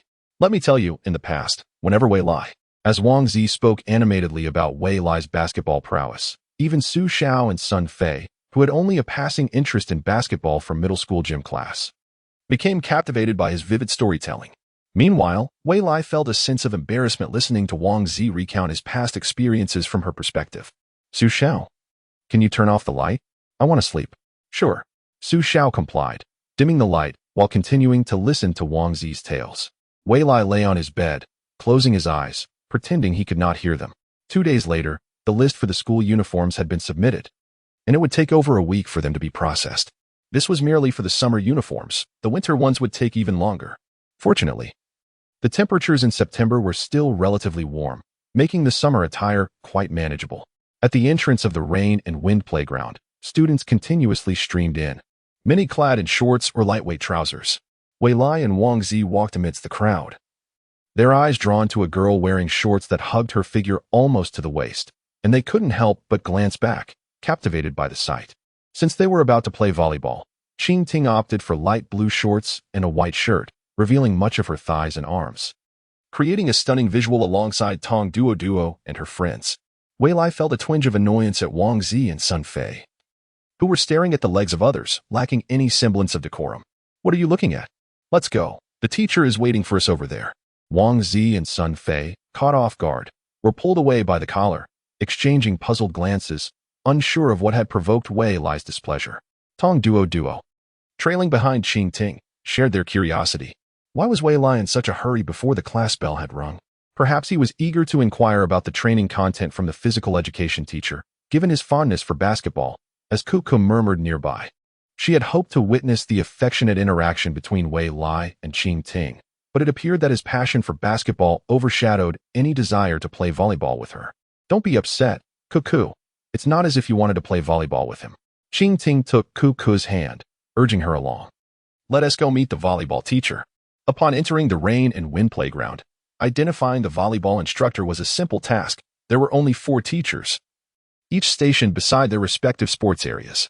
Among them, the volleyball coach stood out as the sole female, donned in a beige shirt and black shorts, her physique exuding both a fullness akin to the volleyball cradled in her arm and a unique strength typical of female athletic instructors, in stark contrast to the middle-aged, stern-faced basketball coach and the rather slender yet oddly robust badminton instructor, as well as the elderly, slightly hunched table tennis teacher who always bore a faint smile. She radiated brilliance.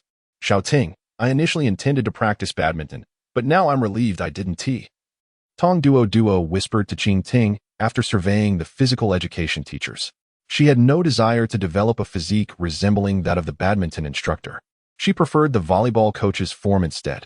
Are you all interested in learning volleyball? Please write down your names and classes here, the volleyball instructor said as she noticed the 4 girls approaching. Qing Ting accepted the folder from her, revealing a pen and a blank form. At the top of the form, The teacher's name, Bai Chao, was written. It struck Cuckoo as familiar. Isn't the Bai doctor from the infirmary named Bai Yu? Could she possibly be? She mused, glancing at Bai Chao. Are you referring to Bai Yu and me?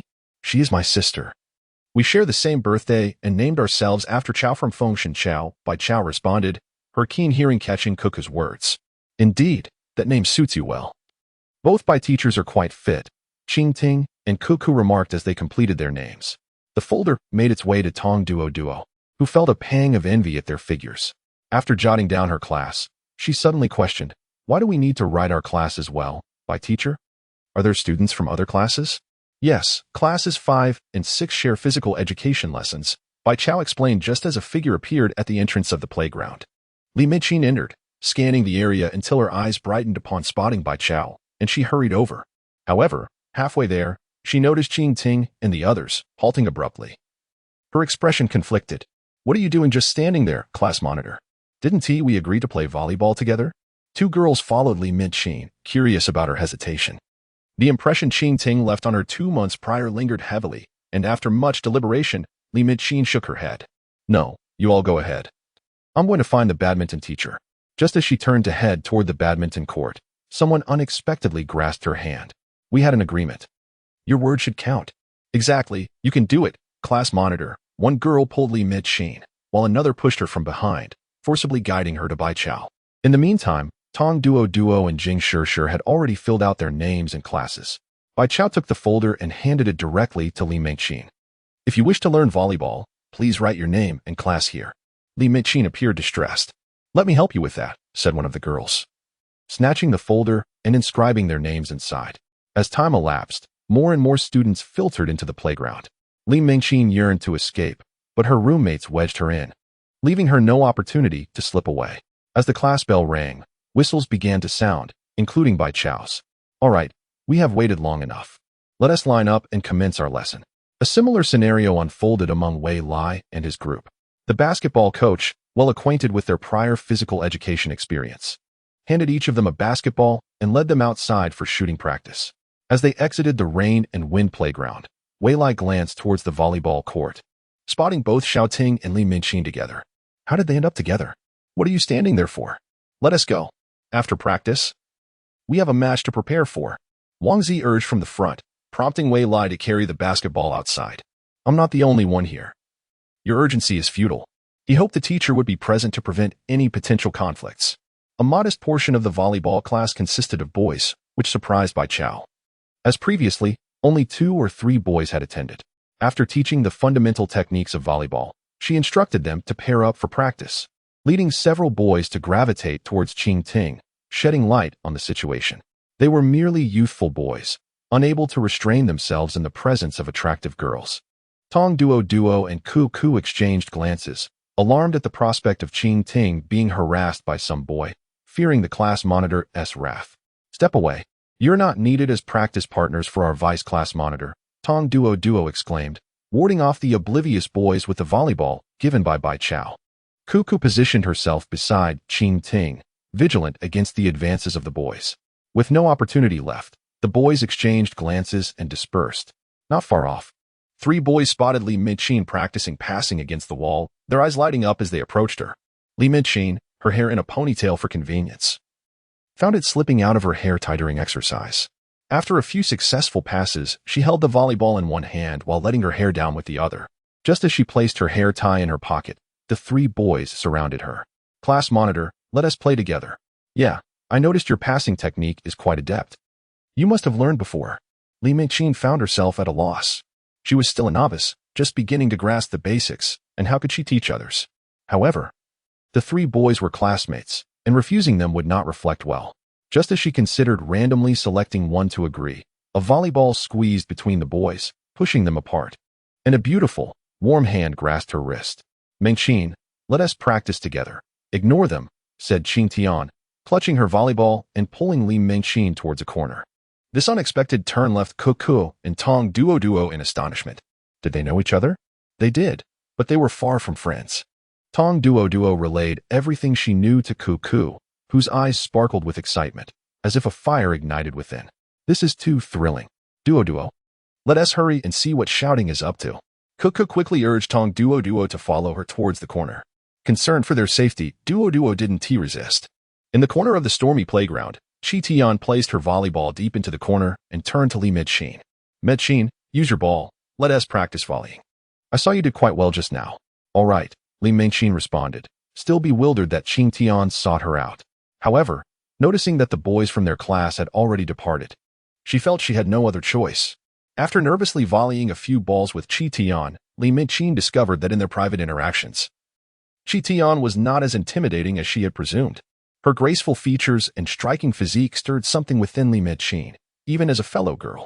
Gradually, Li Mei-chin felt compelled to share her thoughts with Chi Tian. What's wrong? Are you tired? Chi Tian asked. No, I just want to ask you something. Li Mei-chin gazed at Chi Tian, her eyes pleading, her expression cautious. Then let us sit here for a moment. Chi Tian looked around for a clean corner and sat down against the wall, patting the space beside her. Li Mei-chin, clutching the volleyball, hurried over and carefully sat next to Chi Tian. Up close, she noticed Chi Tian's flawless skin. From her thighs to her calves, radiantly smooth and devoid of blemish. Looking at her own exposed legs, which bore fine hair, Li Mei-chin felt a twinge of inferiority. Indeed, he likes her, and there are reasons for it. What do you want to ask? Chi Tian inquired, resting her hands on her knees and turning her head to face Li Mei-chin. Well, I forgot. Li Mei-chin tightened her grip on the volleyball, feeling she shouldn't pose those questions. Should she ask if she likes Wei Lai, what kind of person he is, what he enjoys? Would she care if other girls approached him? Given the school rules, how could she possibly tell me? With so many questions swirling in her mind, Li Mei-chin felt overwhelmed. If you forget, it's all right. Whenever you remember, feel free to come chat with me. Chi Tian had anticipated Li Mei-chin's curiosity.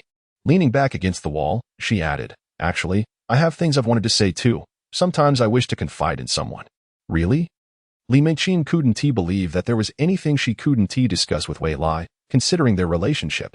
How about I tell you? But you must promise to keep it a secret? Chi Tian turned her head back, a warm smile gracing her face. The trust bestowed upon her made Li Mei-chin nod eagerly.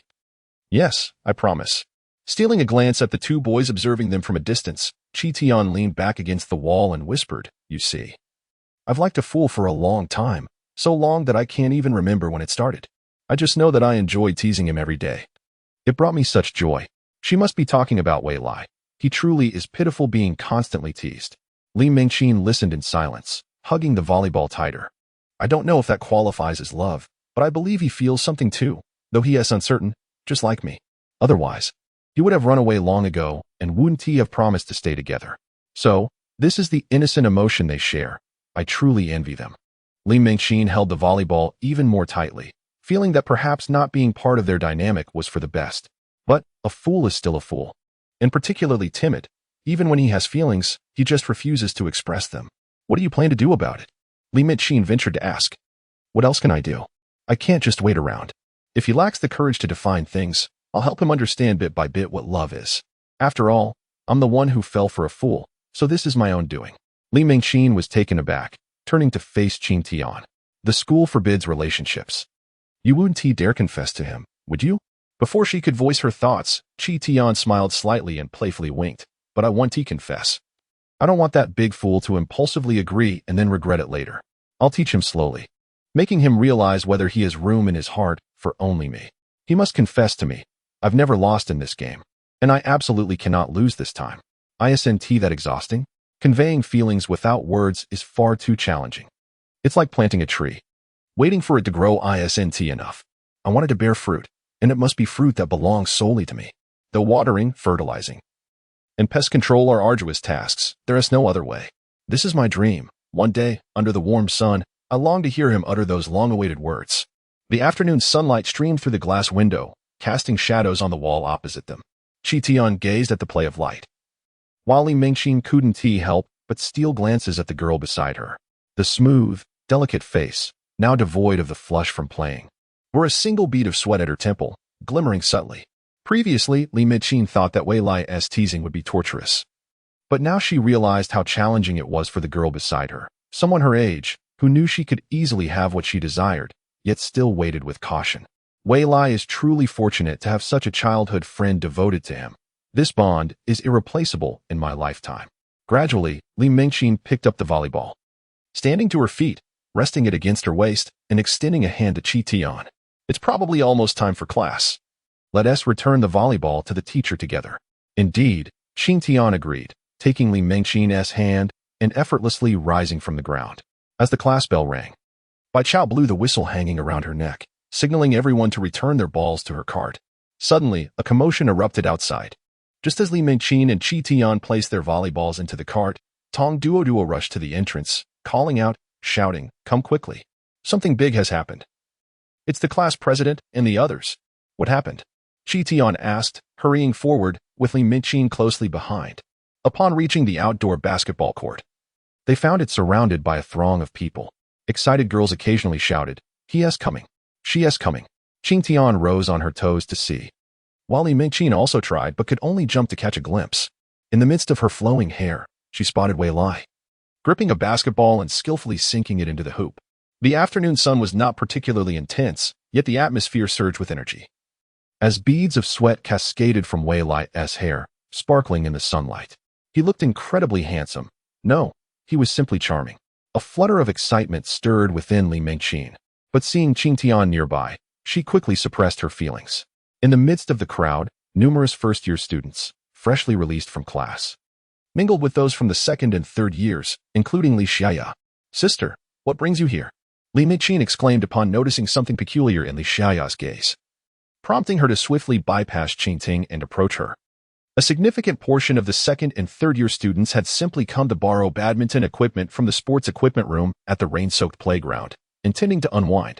They gathered at the edge of an outdoor basketball court, drawn by the commotion. One individual appeared slightly more skilled than the rest, though his shots were not slam dunks but merely forceful throws. While his performance was adequate, it lacked the capacity to truly astonish. A third-year boy, having observed for a while, felt a twinge of curiosity and inquired of a similarly drenched boy beside him, who had clearly just finished a game. "Are you all competing? Why is there such a crowd?" "No, that guy is just extraordinary." Initially, it was just us watching from class, but as news spread, more and more people joined. The boy replied, wiping sweat from his brow while gesturing towards Wei Lai, who seemed to thrive on the court. "What's so extraordinary about him? Did you see the boy he just passed the ball to?" He claimed that if it were a competitive match, not a single ball would go out of bounds. For him, out of bounds simply does not exist. And then, the third-year student asked, intrigued by this unusual claim, "Oh, let me watch a bit longer." The notion of such a spectacle piqued the third-year boy's interest significantly. Meanwhile, Qi Ding stood on the steps at the entrance, on tiptoe, observing Wei Lai's strenuous efforts, feeling a pang of sympathy when she suddenly perceived what seemed to be Wei Lai's inner thoughts. Startled, she turned to see if anyone else around her had spoken. But only Tong Duo and Cuckoo were nearby. Could it be that my ability to hear has expanded? She attempted to glance at Li Mingqin, who was engaged in a tug-of-war with Li Xiaya, yet there were no echoes of their thoughts. Redirecting her gaze to Wei Lai, their eyes met. How did she get out here? Oh right, the class bell must have just rung. Indeed, it was solely his voice she could discern. This unexpected delight caused a radiant smile to blossom on Qingting's face, while the thoughts of others were inconsequential. Hearing Wei Lai's thoughts from such a distance felt like a warm sun illuminating her heart. Seeing Qi Ting smile at him, Wei Lai reciprocated with a brief grin, but was abruptly interrupted by Wang Zi's ill-timed remark. "I can't go on anymore. The teacher should call an end to the match." The competition had originated from Class 6 skepticism about Wei Lai's ability to prevent a single ball from going out of bounds, while Class 5 remained ambivalent, thus prompting the game. There were no stakes or consequences for winning or losing. Now that the feat had been demonstrated, it seemed fitting to conclude the match. The basketball coach, noting the time, was about to nod in agreement when Wei Lai unexpectedly raised his hand to signal.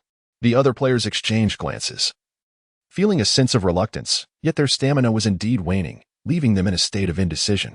If Class 5 feels exhausted, our other boys have just finished class. "Let them take over," Wei Lai suggested, having noticed a few familiar faces eager to join. "Sounds good, class leader. I could tell you were itching to play." Several boys from Class 5 seized the moment, entering the court and encouraging their classmates to step aside. Having witnessed their new class leader's abilities, they were aware that their energy was depleting. Despite their reluctance, they yielded their positions to classmates with whom they shared a closer bond from military training. Class 6 felt somewhat embarrassed to concede without a fight and sought out a few classmates to take their places. Wei Lai turned his attention to Wang Zi. "You should go off too. let Su Xiao take your spot. He has had a moment to rest. No way. Why should I leave? Who doesn't step down is a coward. Wang Zi's words elicited odd expressions from the departing boys. Realizing his faux pas, he quickly amended, considering our friendship from middle school to high school, can I just leave like that? Besides, I instigated this match. Fine, then keep going, Wei Lai nodded. His gaze drifting towards Qi Ting, who stood apart from the crowd. She said she enjoys watching me play. I can't just stop because she's here. In truth, it wouldn't be necessary to push himself so hard. Hearing Wei Lai's thoughts, Qi Ting felt a mix of concern and a flutter of excitement. Even if it was an act of bravado, he was striving to present his best self before her, and such consideration brought her joy. If only I could get a bit closer to watch him play. With many players swapped out, the basketball coach permitted them to continue. Yet Wei Lai heard what seemed to be Qing Ding's voice. Turning to look, he found her still standing at a distance. It was unlikely her voice could reach him from such a range. I must have misheard, perhaps due to my heightened awareness. Shaking his head, he refocused on the approaching Class 6 players, oblivious to the astonished expression on Qing Ding's face. How can I get her closer? Wei Lai pondered while keeping a watchful eye on the dribbler returning to the court. In just a moment, he directed his gaze to the basketball in the opponent's hand. Feigning fatigue. Seizing the opportunity, the dribbler attempted to advance. However, as he passed Wei Lai, the crowd outside the court cried out, "Watch out." Suddenly realizing the basketball was gone from his grasp, he turned just in time to see it flying straight towards an unguarded boy on the court. Wei Lai, with no intention of slowing down, surged toward the edge of the court. The boy instinctively retreated, while Wei Lai lunged, managing to seize the ball and shouted to Wang Zi, "Wang Zi, catch it. You're up. Got it. I'm coming." Wang Zi, taken aback by Wei Lai's fervor, hurried to intercept the ball. Previously, he had been adept at predicting and intercepting out-of-bounds balls. This time, however, it was a reckless charge. Yet, the myth surrounding Wei Lai remained unbroken. He did not falter. The ball landed in Wang Zi's hands, but due to his momentum, Wei Lai tumbled out of the basketball court. Qing Ting rushed over to check on him. "Are you all right?" "I'm fine, just a scratch." Her face was filled with concern as Wei Lai raised his scraped elbow with a smile, casually pulling Qi Ting closer to the court's edge. "Huh?" Qing Ting was momentarily taken aback. Tong Duo and Ku Ku had already caught up, pushing through the crowd. Make way, make way. "Hey, do you think the class leader almost knocked the ball out of bounds on purpose to lure you over?" Ku Ku teased, nudging Qi Ting with her elbow. "It was just an accident. Don't overthink it." Qi Ting defended herself, though as she turned to glance at Wei Lai, her cheeks puffed up in a pout. Now she should be able to stand beside him and watch. A little injury seems worth it. Worth it. My foot. You're in for it. Qi Ting resolved to give this reckless boy a piece of her mind later. Chapter 94, The Hidden Caterpillar on the Basketball Court. Seizing the opportunity, Class 6 rallied. Quick. Move in. As Wei Lai temporarily left the court, the three newly entered players encircled Wang Zi. Faced with the imposing trio, Wang Zi gritted his teeth and charged forward. "Just because the tiger doesn't roar, doesn't mean I'm a sick cat. With that attitude, you might just owe an apology to the cat," came a retort. Wang Zigong squeezed past two boys, only to be met by a figure that abruptly obstructed his path. Before he could react, the ball had already found its way into the hands of his opponent. In that moment of imbalance, he lost his footing and fell to the ground. "Are you all right?" Wei Lai, who was defending, had rushed to the basket. Wang Zigong attempted to rise, but after taking just a step, he found himself half kneeling on the ground. "I'm fine." He gritted his teeth and shouted, turning to inspect his foot, the grimace of pain on his face betraying him. "How strange. I clearly used my ability just now. Why has it triggered again?" The three boys from his foresight had already surrounded him, and Wei Lai could not afford to concern himself with that. "Wang Zigong, look this way." Wei Lai dashed in a particular direction, signaling to Wang Zigong with a few gestures. Immediately understanding, Wang Zigong nodded, lowered his body, and dribbled the ball, waiting for an opportunity. When he spotted Wei Lai sprinting through the gap between three defenders, a grin spread across his face. "Do you think I'm a sickly cat just because the tiger is not roaring?" The scene unfolded again as Wang Zigong clutched the ball and squeezed between the two boys. Just as one attempted to maneuver in front of him, a figure darted past. As the basketball slipped from his grasp, Wei Lai appeared beneath the basket, holding the ball. The remaining two defenders aimed to block him, but Wei Lai turned with a smile. "Bob Buffin, it's your turn." "All right." Among the three boys still on the court, Bob Buffin rushed over and caught the ball Wei Lai passed, effortlessly sending it through the hoop in 3 swift steps. "Well done." Wang Zigong, standing still, clenched his fists and remarked to the boys beside him, Basketball is not a solitary sport. This is what teamwork looks like. Pa, what is so impressive about that? The boys from Class 6 grimaced and turned to leave. Glancing around to check for injuries, he found no blood on himself, only to then notice the wound on Wei Lai's arm steadily oozing blood. Although he hadn't scored the previous basket, Wei Lai felt an inexplicable sensation. He had managed to use his ability 3 times in less than a minute, despite the fact it typically required a minute between uses. Once to create an opening for Xiaoting, once to assist Wang Zigong out of trouble, and the last time, while preparing for a layup. He foresaw that his shot would miss and was surrounded by 5 opponents. What had allowed him to utilize his ability so freely? As he caught his breath, Wei Lai replayed the events in his mind when he heard Wang Zigong calling out to him. Wei Lai, your arm, it's bleeding. Is it? He raised his arm, only to discover the wound was indeed bleeding, albeit not excessively. Just a single drop trickled down. It's nothing, just a scrape. Wei Lai looked around, realizing he had no tissue on him, and turned to Xiaoting. Xiaoting, do you have any tissue? I think I do. But I was afraid I might need it during gym class.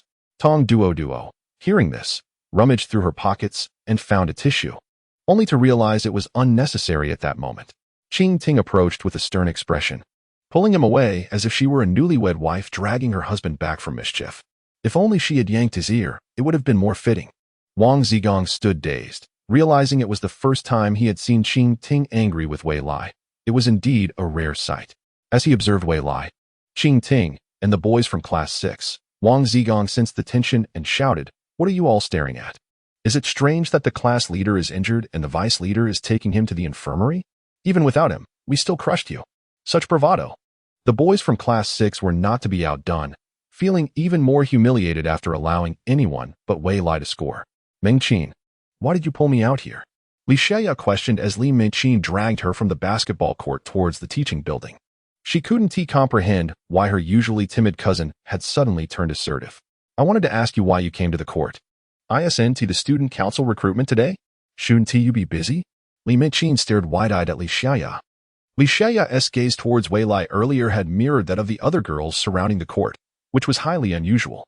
Her cousin, who usually carried herself with an air of superiority, had never looked at a boy with such interest before, even when she appeared to be chatting amiably with other boys. Her demeanor remained cold, often with a hint of something calculating in her eyes. She had observed this when their uncle visited. Her cousin was certainly not the type to gawk at others for no reason. Oh, I almost forgot. The student council recruitment is about to start, and I came to get you to sign up. As Li Xiaya spoke, she suddenly smirked. I see, you're worried I might compete with you for your dream boy. Aren't you? No, I don't like him anymore. From now on, he'll just be a study role model for me at most. Li Meiqin quickly shook her head, having resolved her feelings after hearing so much from Qing Ting. She genuinely wished to bless them. Really? If that's the case, just as Li Xiaya began to speak, Li Mengqin suddenly noticed Qing Ting and Wei Lai walking towards them and hastily pulled her into an empty classroom. Let us hide for a moment and keep quiet. Li Xiaya was taken aback. As she turned to see what was happening, Li Mengqin was already crouched by the door, eavesdropping on the conversation outside. Xiaoting, you're overreacting. It's just a small injury. I can lick it clean. Then show me how you would do that. I can't reach. Good to know. I thought you were trying to act like a giraffe. Just honestly accompany me to the infirmary. The infirmary was located on the first floor of the teaching building, and Wei Lai and Qing Ting happened to pass by the classroom where Li Mengqin and Li Xiaya were hiding. At that moment, both girls heard the thoughts echoing in their minds. My cousin must have feelings for Wei Lai. I absolutely must stop her before she brings trouble to Xiaoting. And before that, I can't let Xiaoting know about this. What happened to make Mengqin change her attitude? Regardless of the truth, Wei Lai certainly possesses a charm that warrants further observation. I'll look for an opportunity to seize the moment. So, just as I chased away one little bird, another big caterpillar has appeared? Qing Ting released Wei Lai's hand as she stood at the classroom door, narrowing her eyes. Xiaoting, really? Boys getting hurt is no big deal. You're just not accustomed to seeing me injured. You'll likely get used to it. Wei Lai casually walked a few meters away, glancing back at his arm, only to find Qing Ting lagging behind. What are you standing there for? Didn't you say you'd accompany me to the infirmary? No, it's nothing. Qing Ting shook her head and followed Wei Lai again. What did you just say? I said, getting a small injury is something you'll get used to. It's quite normal for boys to bleed occasionally. That is true. Then I want to take you to the infirmary. I'll help you lick it instead. Qing Ting grabbed Wei Lai's arm, leaning in closer. I'm really going to die. I was fine just a moment ago, and now it's come to this. Just so you know. If you dare to get hurt again, try me. Qing Ting released Wei Lai's arm, shooting him a threatening glance. All right, I get it, Wei Lai conceded helplessly. After all, having Xiao Ting help him tend to his wounds was not only questionable for the injury but also unfriendly towards his heart. Let us go. If we don't hurry, Dr. Bai will leave for the day. Qing Ting continued to tug at Wei Lai while secretly glancing at the two girls hiding in the classroom. Through the glass window of the classroom, she discerned the faces of two individuals behind the door. Besides Li Minqin, she recognized the other girl as well, Li Xiaya, who had been confessed to by a senior in the 3rd year and subsequently had a rather unfortunate encounter. So it was her, indeed, a rather significant caterpillar. Chapter 95, The Pest Control War in the School Infirmary. Yu had just completed organizing the list of medical supplies on her computer. With her fingers intertwined, she raised her arms above her head and stretched, emitting a contented sigh. Ah, yet another splendid day. Lowering her arms amidst a wave of motion, she began to tidy her desk. Being the school nurse was relatively easy, yet rather monotonous. Perhaps she would seek that fellow out for a game of badminton later. As she muttered to herself, the door of the infirmary swung open. Is Dr. Bai in? Yes. What seems to be the problem? Yu adjusted her white coat over her chest and stood up. Upon seeing a pair of new students entering, the boy drenched in sweat and with a wounded arm, her curiosity piqued. Did you get into a fight? No, he hurt himself during gym class, Qi Tian interjected, casting an annoyed glance at Wei Lai. Injuries during gym class were hardly unusual. Please take a seat. I will tend to your wound, Yu said as she pulled a chair over and examined Wei Lai's injury. After standing up to approach the medicine cabinet, she noted that it was merely a superficial abrasion. Had you not come, it would have healed on its own in a day or two. Finally finding some solace, Wei Lai turned to Qi Tian and said, See, Dr. Bai says it's nothing serious. You're just being overly anxious. Be quiet. This is not your place to speak. Qi Tian retorted, puffing up her cheeks as she glared at him. She then turned to Yu and asked, Dr. Bai, is he really okay? He lost quite a bit of blood just now.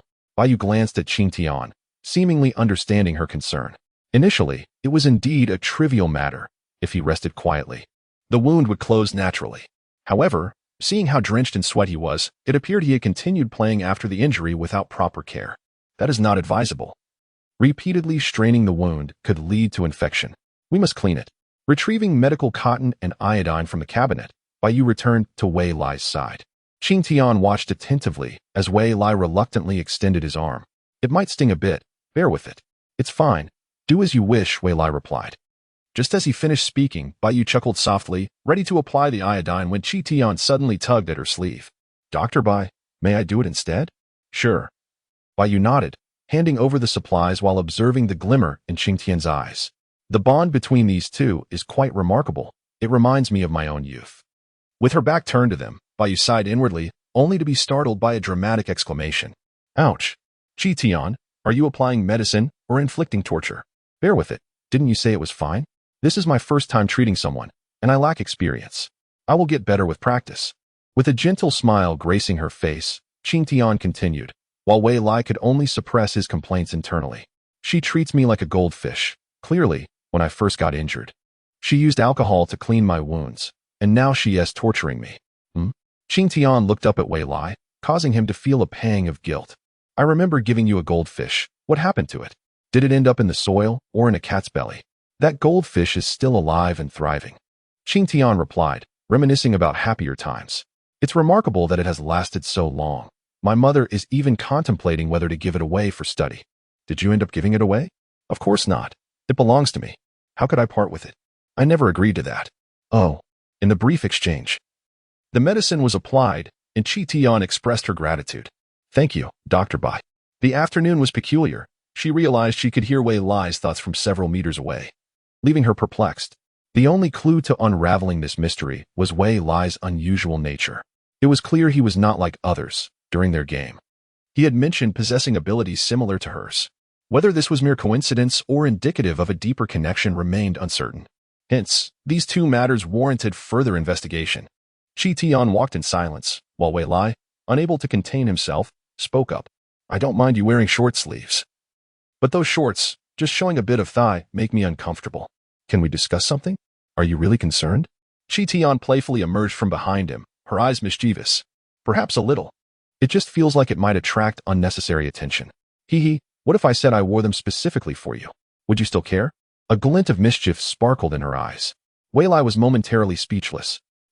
Well, I do like it, but it's best not to wear them during gym class. His face flushed crimson as he stammered, quickening his pace. It seemed that teasing him was indeed the most amusing pastime. Chi stifled a laugh as she caught up with him. However, they soon encountered a large crowd outside the dormitory building. They were not waiting for the doors to open but were gathered in front of the bulletin board. Engrossed in something, curiosity piqued, they approached and discovered a large poster announcing student council recruitment. It would last for 3 days, concluding before the weekend. The interviews would take place in the administrative building's auditorium, with voluntary participation or recommendations from teachers allowed. What is the use of a high school student council? Wei Lai mused. Perhaps it might offer some advantages for college entrance exams. Not likely, unless it's a city-level honor. Otherwise, it won't factor into the exams. A student remarked nearby. As Chi studied the poster, she fell into contemplation. Let us go. There is nothing here. I want to eat. I see the cafeteria is open. Since they were already together, Wei Lai suggested they go for a meal. If anyone inquired, he would simply say he appreciated Chi for tending to his injury. Wait. Wei Lai, let us join the student council. What do you mean? Exactly what it says. Chi offered no room for refusal, pulling him toward the administrative building. Chi was never one to adopt a passive stance. Since someone had begun encroaching upon her territory, it was time to declare war. In the battlefield most familiar to that large caterpillar, she would crush her adversary. Author's note. Unbeknownst to me, 3 months have passed. I feel a bit ashamed, typically. A book is published within 2 months, but I have postponed it for 3. I simply wish to craft more engaging elementary school tales. Yet at this age, many memories from elementary school are either unsuitable for writing or have faded from recall. At the very least, I assure you that I will strive to update daily. Even if progress stalls, there will be at least 1 update per day. Of course, things will improve significantly once published. The essence of this book is to narrate the growth and emotional journey of childhood friends from elementary school through university. As a romance novel alone, such an extended time span could prove challenging to convey. Initially, when I submitted it to the editor, she was skeptical and advised me to focus on high school or college. Yet, is not the most beautiful aspect of childhood friendships the innocent simplicity of youth? Shouldn't the creation of a novel be an endeavor to present the most exquisite aspects of existence to the world?